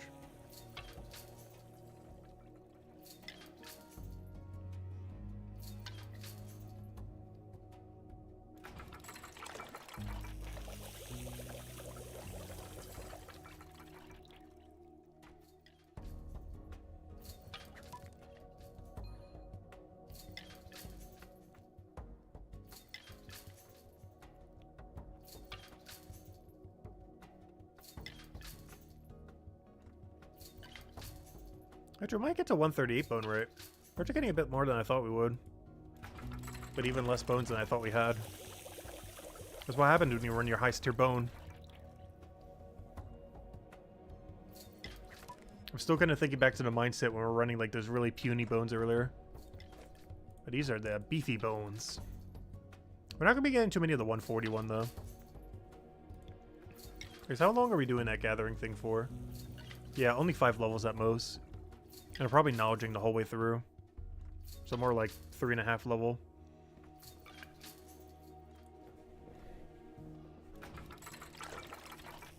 Or 4 at best. And then we do leek, which I actually need for my cooking contracts right now. I'm probably ignoring chestnut though. I'm still not sure yet. I haven't determined if I am or not. The problem is storing chestnut and the other thing are kind of annoying. So to probably skip. I might do one inventory just to have it for the one-time bonus thing though. Until we get to ram horde.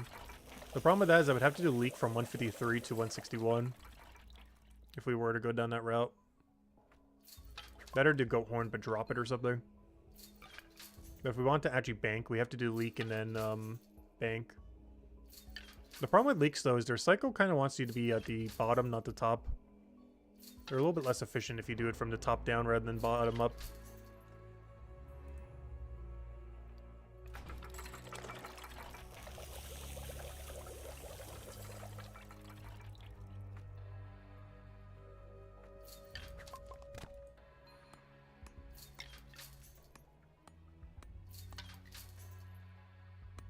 But then we get to the golden era. After Ramhorn, we get the precious 166 bone spike. I want it so badly. Honestly, I almost want a knowledge all the way to 166. Not going to the whole way. But that's when we really hit the gold mine. Honestly, we could do bone spike from 166 to max if we truly wanted to. We're not going to, but we could.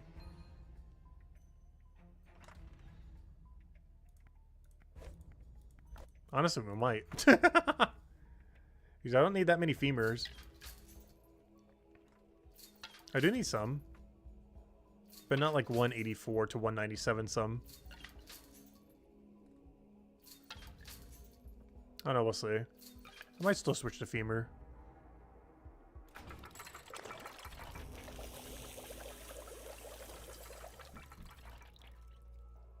Biggest issue with femur is the bank time.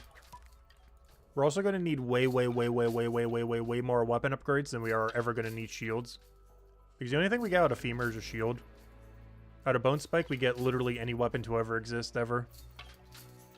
And every weapon to ever exist ever is slightly better than a shield. Just slightly.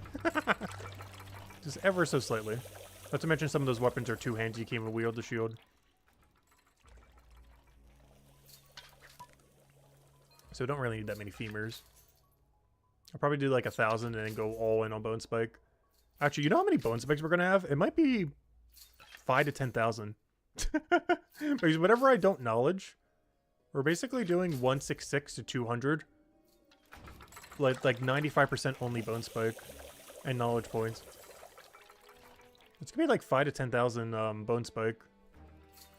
But it's really relevant because that's how we make 199s. That's like the whole reason we're even doing bone rate. It's for the 199 weapons to upgrade any of our cryonite stuff ever.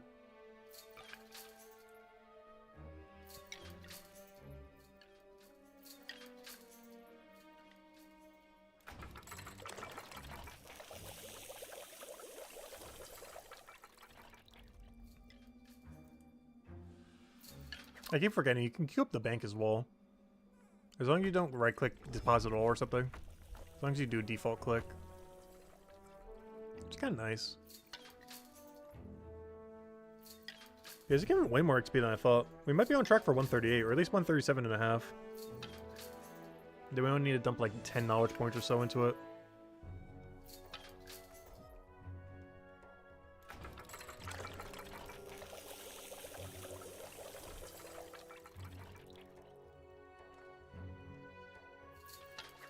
And then the only thing we have to process is all of our iron ore. I think we have 1.4k right now.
I still wish you could still view the reward tab.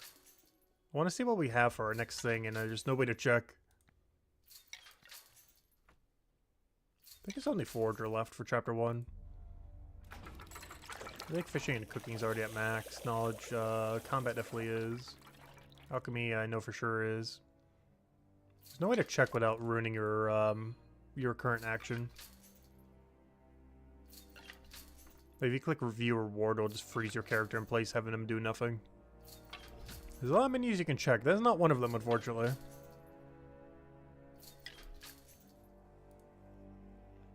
I think they did that mostly to make sure you can't do some kind of weird glitch or something with the other interface. Even though you can still interface walk with it.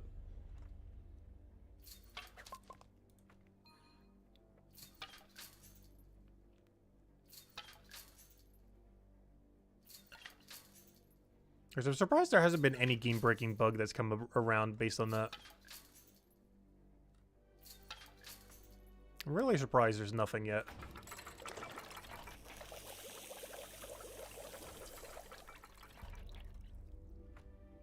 Because there's no way that doesn't break something. Walking around with an interface open. Like when you have your view reward interface but can still move freely.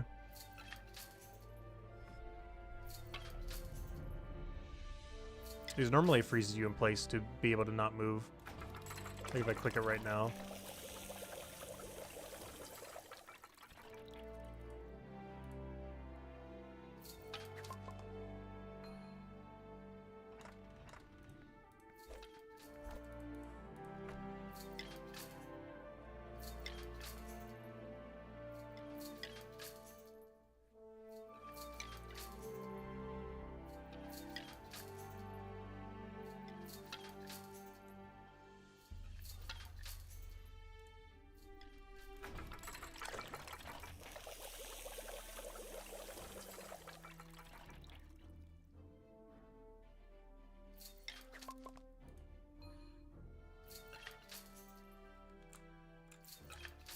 Still notice. What even is that? It looks like a bunch of leaves. But I also want to say leeches? But you don't need leeches for this activity. Or croissants. They're floating croissants. They're in some kind of like liquid, but they're like purple, but cocoony. Oh, they're bones! I think they're bones. That would make sense in this area. They're like some of the horns from the creature. I see now. Where are they floating, though? Guess they're in like some kind of preserved liquid or something.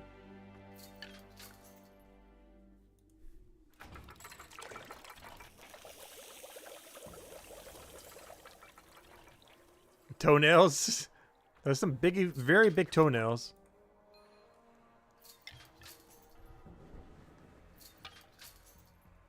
Also, they're a lot more claw-like in shape. Actually, more like horn-like in shape.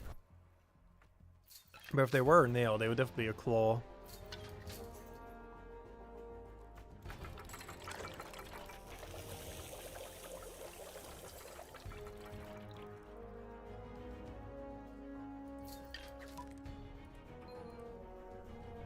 Not what I wanted, no.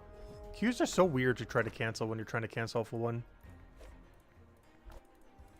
Yeah, we're about halfway done with the bone.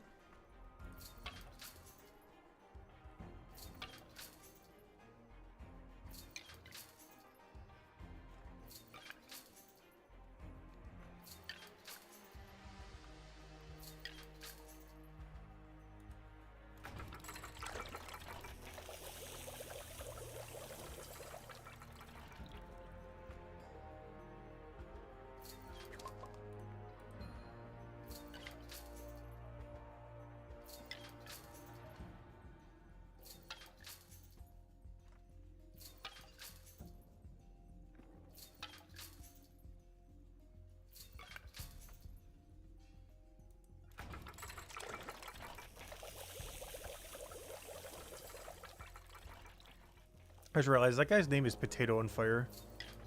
Kind of like hot potato, but potato on fire. I guess that is a pretty hot potato.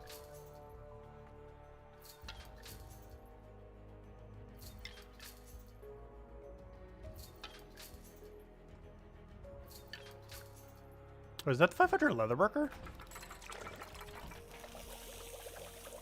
Gosh, how many people have 500 Leatherworker now? Yeah, this is like so large. I feel like everyone got it done around the exact same time. If they are, they're hidden. It's only a 200. I think a 500 from the angle. Is there a hidden 500? There's definitely a couple of them though, because I know it's more than just Ryan. There's a good handful of them.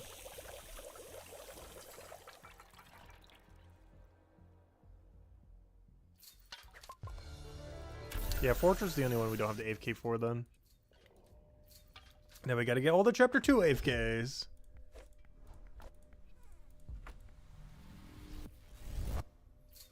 The problem with that when it comes to bone right, I don't think you get your good first one until like way deep in. Like the first not you, because that's for forensic potion, I believe. This I think you just sell. I have no clue what stalks are for. Or beetroot. Or hazelnut. But you don't get the bone right AFK till 288 gatherer. That is so deep. That's the one that the rake actually works on. For extra XP rate. As well as for bone rate XP AFK. But no, I don't plan to do this skill at all post 200. Same as woodcutting and carpentry. At least for now for a while.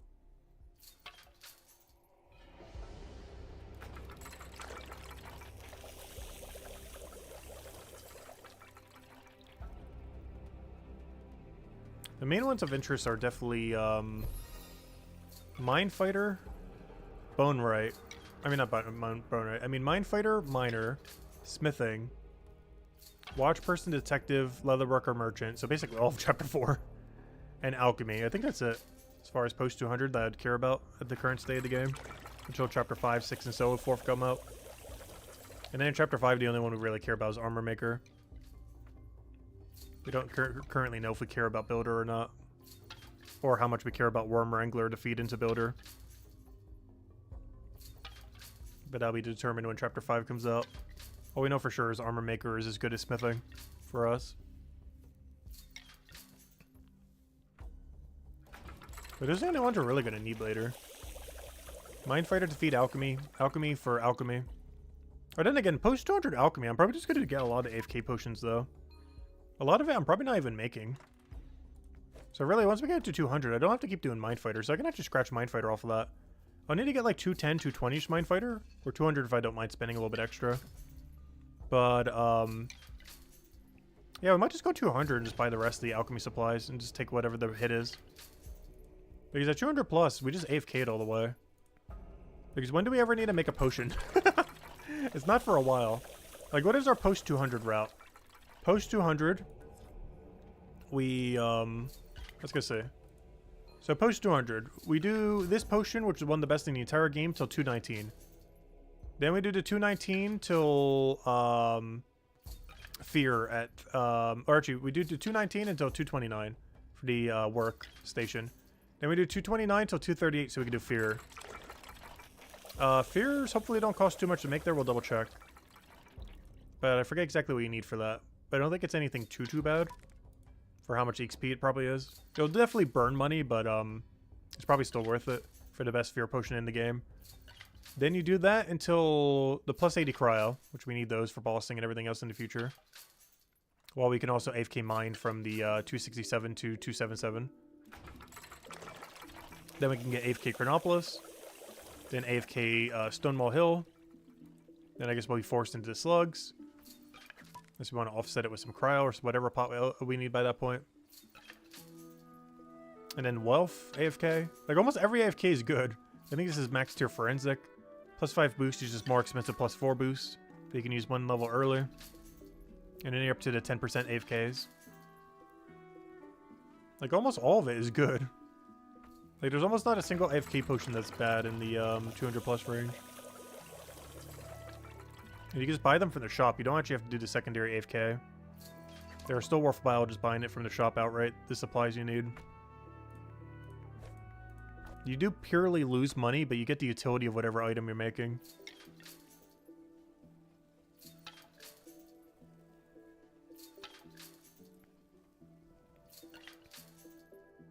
Hey, someone's making cement for next chapter. I haven't seen too many people doing that. I did tier 1 and tier 2 cement. I haven't done any since, though. But there are more, like fine cement now. I suppose whatever tiers after that.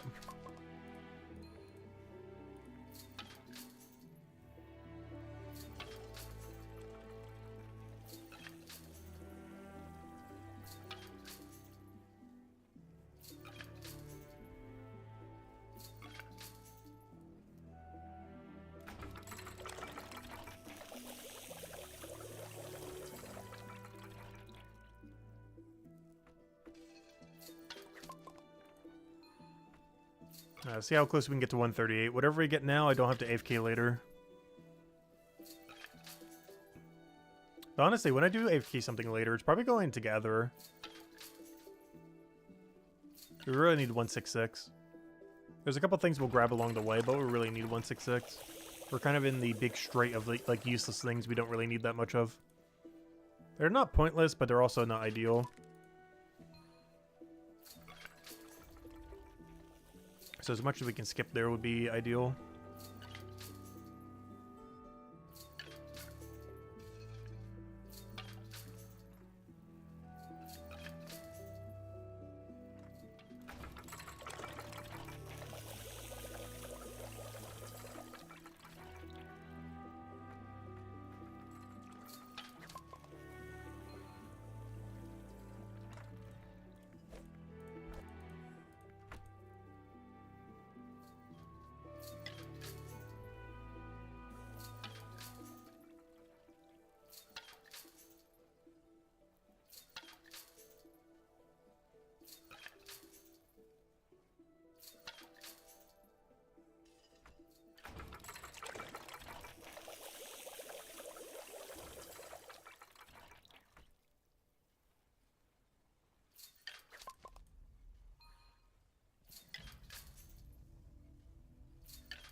Hey, that reminds me, how much money do we have left? Oh yeah, we have plenty. Because I need to go buy more of the gold AFK.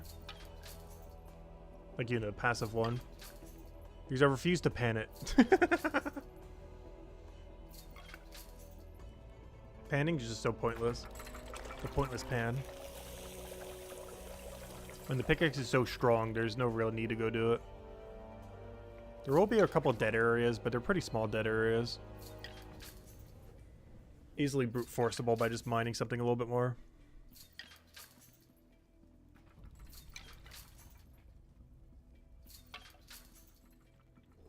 But it's definitely our main goal for tomorrow, 231 mining. I don't care if we don't achieve any other goal. Tomorrow's stream does not end without 231 mining. It shouldn't take the whole stream. But the stream definitely doesn't end without it. Unless he does some kind of update that makes me tangent or something. But I highly doubt it given that he's done an update the last 2 days. I highly doubt he's going to do 3 days in a row. You never know. Could go update crazy.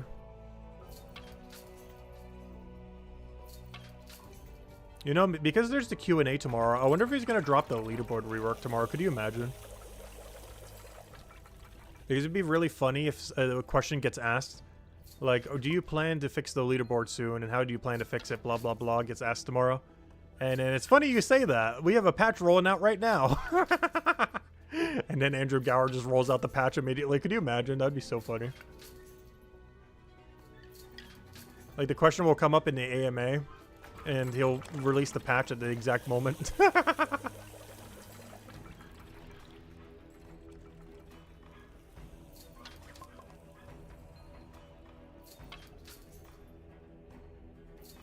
It's definitely not going to happen, but it would be really funny.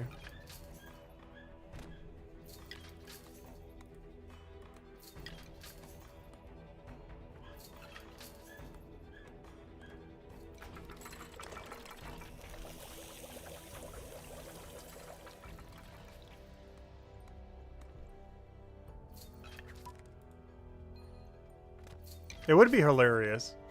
I don't think it's gonna happen, but it would be so funny. Andrew Goward will just be waiting on like the hit patch button. I'm pretty sure it doesn't work exactly like that, but however it works on Steam. Right before you click to roll it out. He'll be just waiting on the page, ready to go.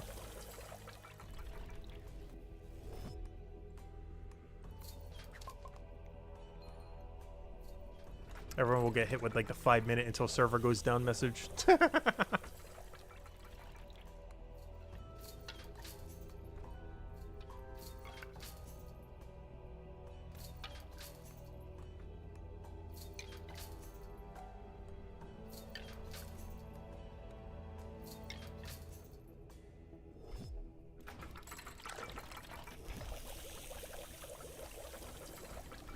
Though if leaderboards do come out tomorrow, or even ever, when they do fix it, it doesn't change my grind at all, though.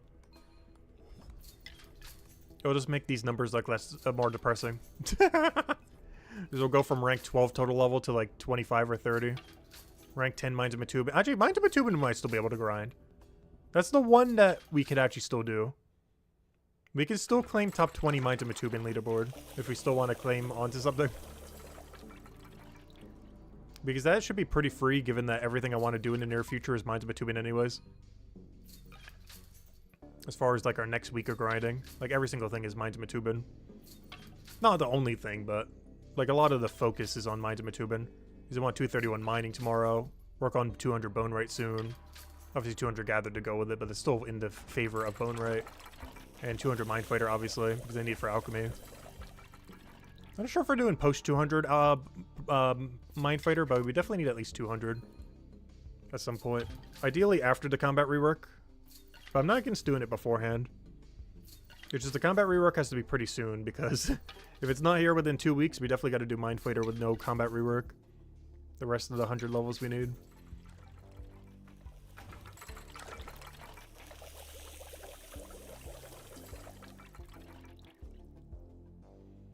Yeah, I don't think I've ever played a game that's been as consistently updated as Brighter Shores. Like, the only reason why the 2 weeks of no updates felt bad was just because we were getting way too many. We were getting like 3 to 4 a week. And then when we had none for 2 weeks, it's like, what's going on? Or technically 3 weeks. But even 3 weeks is still pretty common to get an update.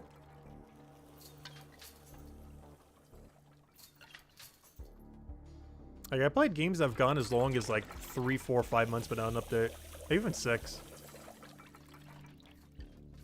I think I've ever played a game that's gone longer than that, though, unless the game was like completed already. Like some indie game or smaller studio kind of thing. As far as like an actively developed game, I don't think I've ever played an actively developed game that went longer than 5 or 6 months. I can't really think of any that's been rolling out like multiple updates a week. Like 3 to 4 times a week. Oh, that is what early access is for. That's what games should be doing during early access. Most of them don't. They just use it as a shield for an incompleted game. But he's actually using early access for, you know, what you're supposed to use early access for. Like, no game does it for that purpose anymore, but he's actually using it correctly. Not just to shield an incompleted game from scrutiny, but to actually develop it with the community and everything.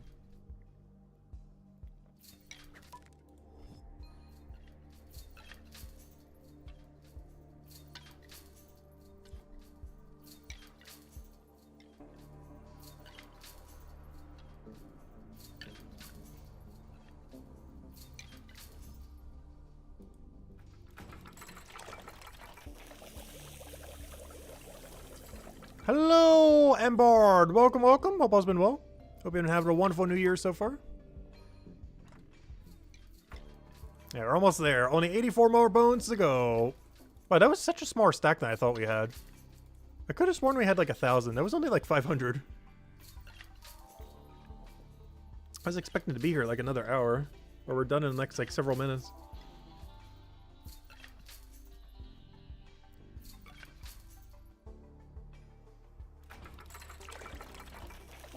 You just finished watching the first 3 days? Nice. Yeah, we've still been just as addicted as day one. It hasn't stopped. We've streamed literally every day since launch. We're on day 59. Tomorrow will be the 2-month mark if you count 60 as 2 months. You know, generally count a month is like 30 days on average. So tomorrow will be the official 2-month mark. Almost the 2-day mark. He's also back from vacation, so we're actually getting regular updates again. We got queuable actions recently, so we can queue up a bunch of stuff. It's pretty nice. Can't use it too much for what we're doing now, but that's what that little number 2 is. He'll immediately go to the next action. And a few other quality of life and bug fixes since then. He's planning on some pretty big combat rework soon. As well as, you know, everything else he wants to get out before launch, which is a lot. PvP, trading, more quests, a new chapter. And of course, it's still going to be developed after launch too. They're planning on launching in like 3 to 6 months, I believe. So definitely by the summer, if not beforehand. The only problem with our grinds now is they're starting to get pretty long though. Everything after 20 gets a little bit slower. 20 to 200 is where the bulk of the game is. And everything after 200 goes like glacially slow. But it don't go any slower after that. Like getting from 200 to 201 is about the same speed as like, you know, like a 480 to a 481. Someone's messaging something. Let's see.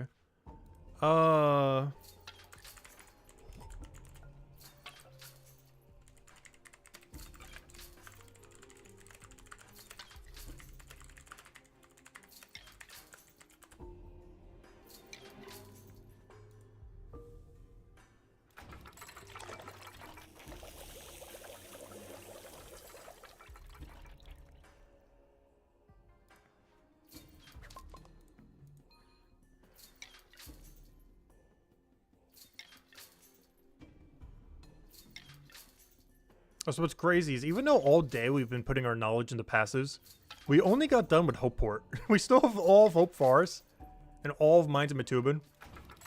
And only some of Chronopolis. I think we only have like one left. I think it's like Leatherworker. We're actually almost done with Chronopolis, oddly enough. Even though it's the highest levels of any chapter. Which is most of them I already had pre-done.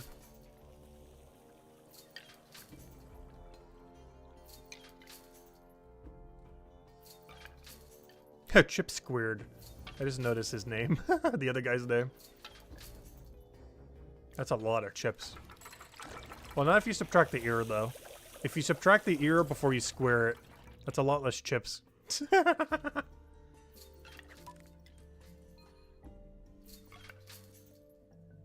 Honestly, I feel like that's like every chip bag ever, though. If you buy chips, you're buying like 80% ear, 10% plastic, and 10% chips.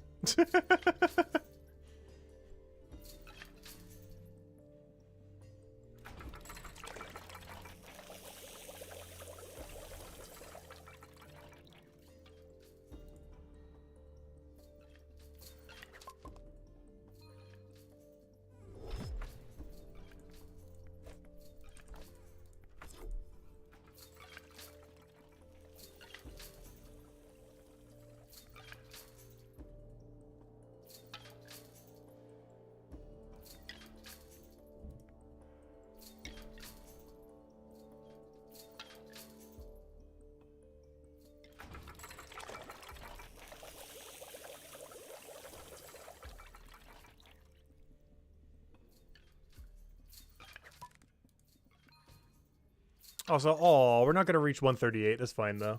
We're going to be within 1 knowledge striking distance, so that means I need 9 knowledge later. That's fine. That'll be a later issue. I'll even get it done tonight. Off stream. Just through knowledge. Even though I need to gather it more. Just to push it over. So whenever we do get to level range, we'll be able to do it immediately. Because that's the bone at... the reason we need 140 is for the bone at... where is it? 140 something? Or is it? 148. The goat horn at 148 is for 140 bone rate. So we don't need it like immediately, but we do need it like somewhat soon.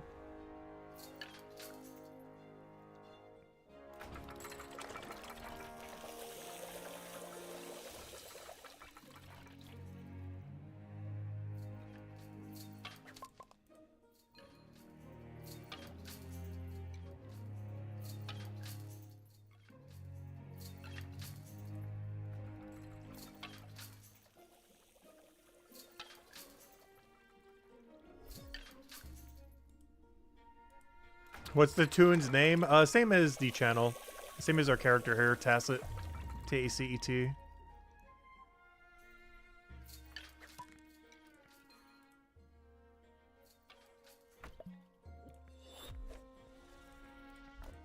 Yep, the final 12. And I think I'm going to be calling it for tonight. Because I'm still trying to catch up on my sleep from New Year's Eve. I still haven't reset my sleep schedule to be normal yet. So we'll go bring him to his passive and should be good to go from there. I should probably go get some XP pots too. And grab dinner. Because I'm probably going to leave them there for a few hours until I come back at like 11. Just play it a little bit and then go back to bed. Or go to bed, I mean.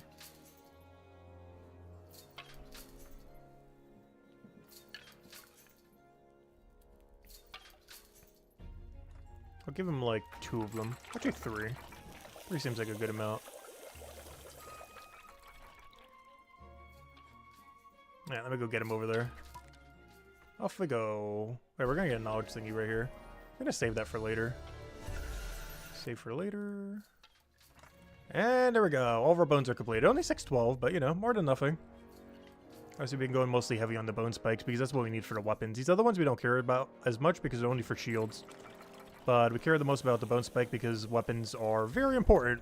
The other 3 we care very little about, other than for the XP we get from them. Alright, let me go get our potion real quick and then we'll go head over to the smithing thing. Yeah, left click has been so much fun. I've been enjoying it the last few days. It's such great quality of life. I wish I worked on a few more things than what it does, but it's still really good. Oh, so hello, Klon, by the way. Welcome, welcome. But yeah, you can set it to simply left click as well if you haven't already.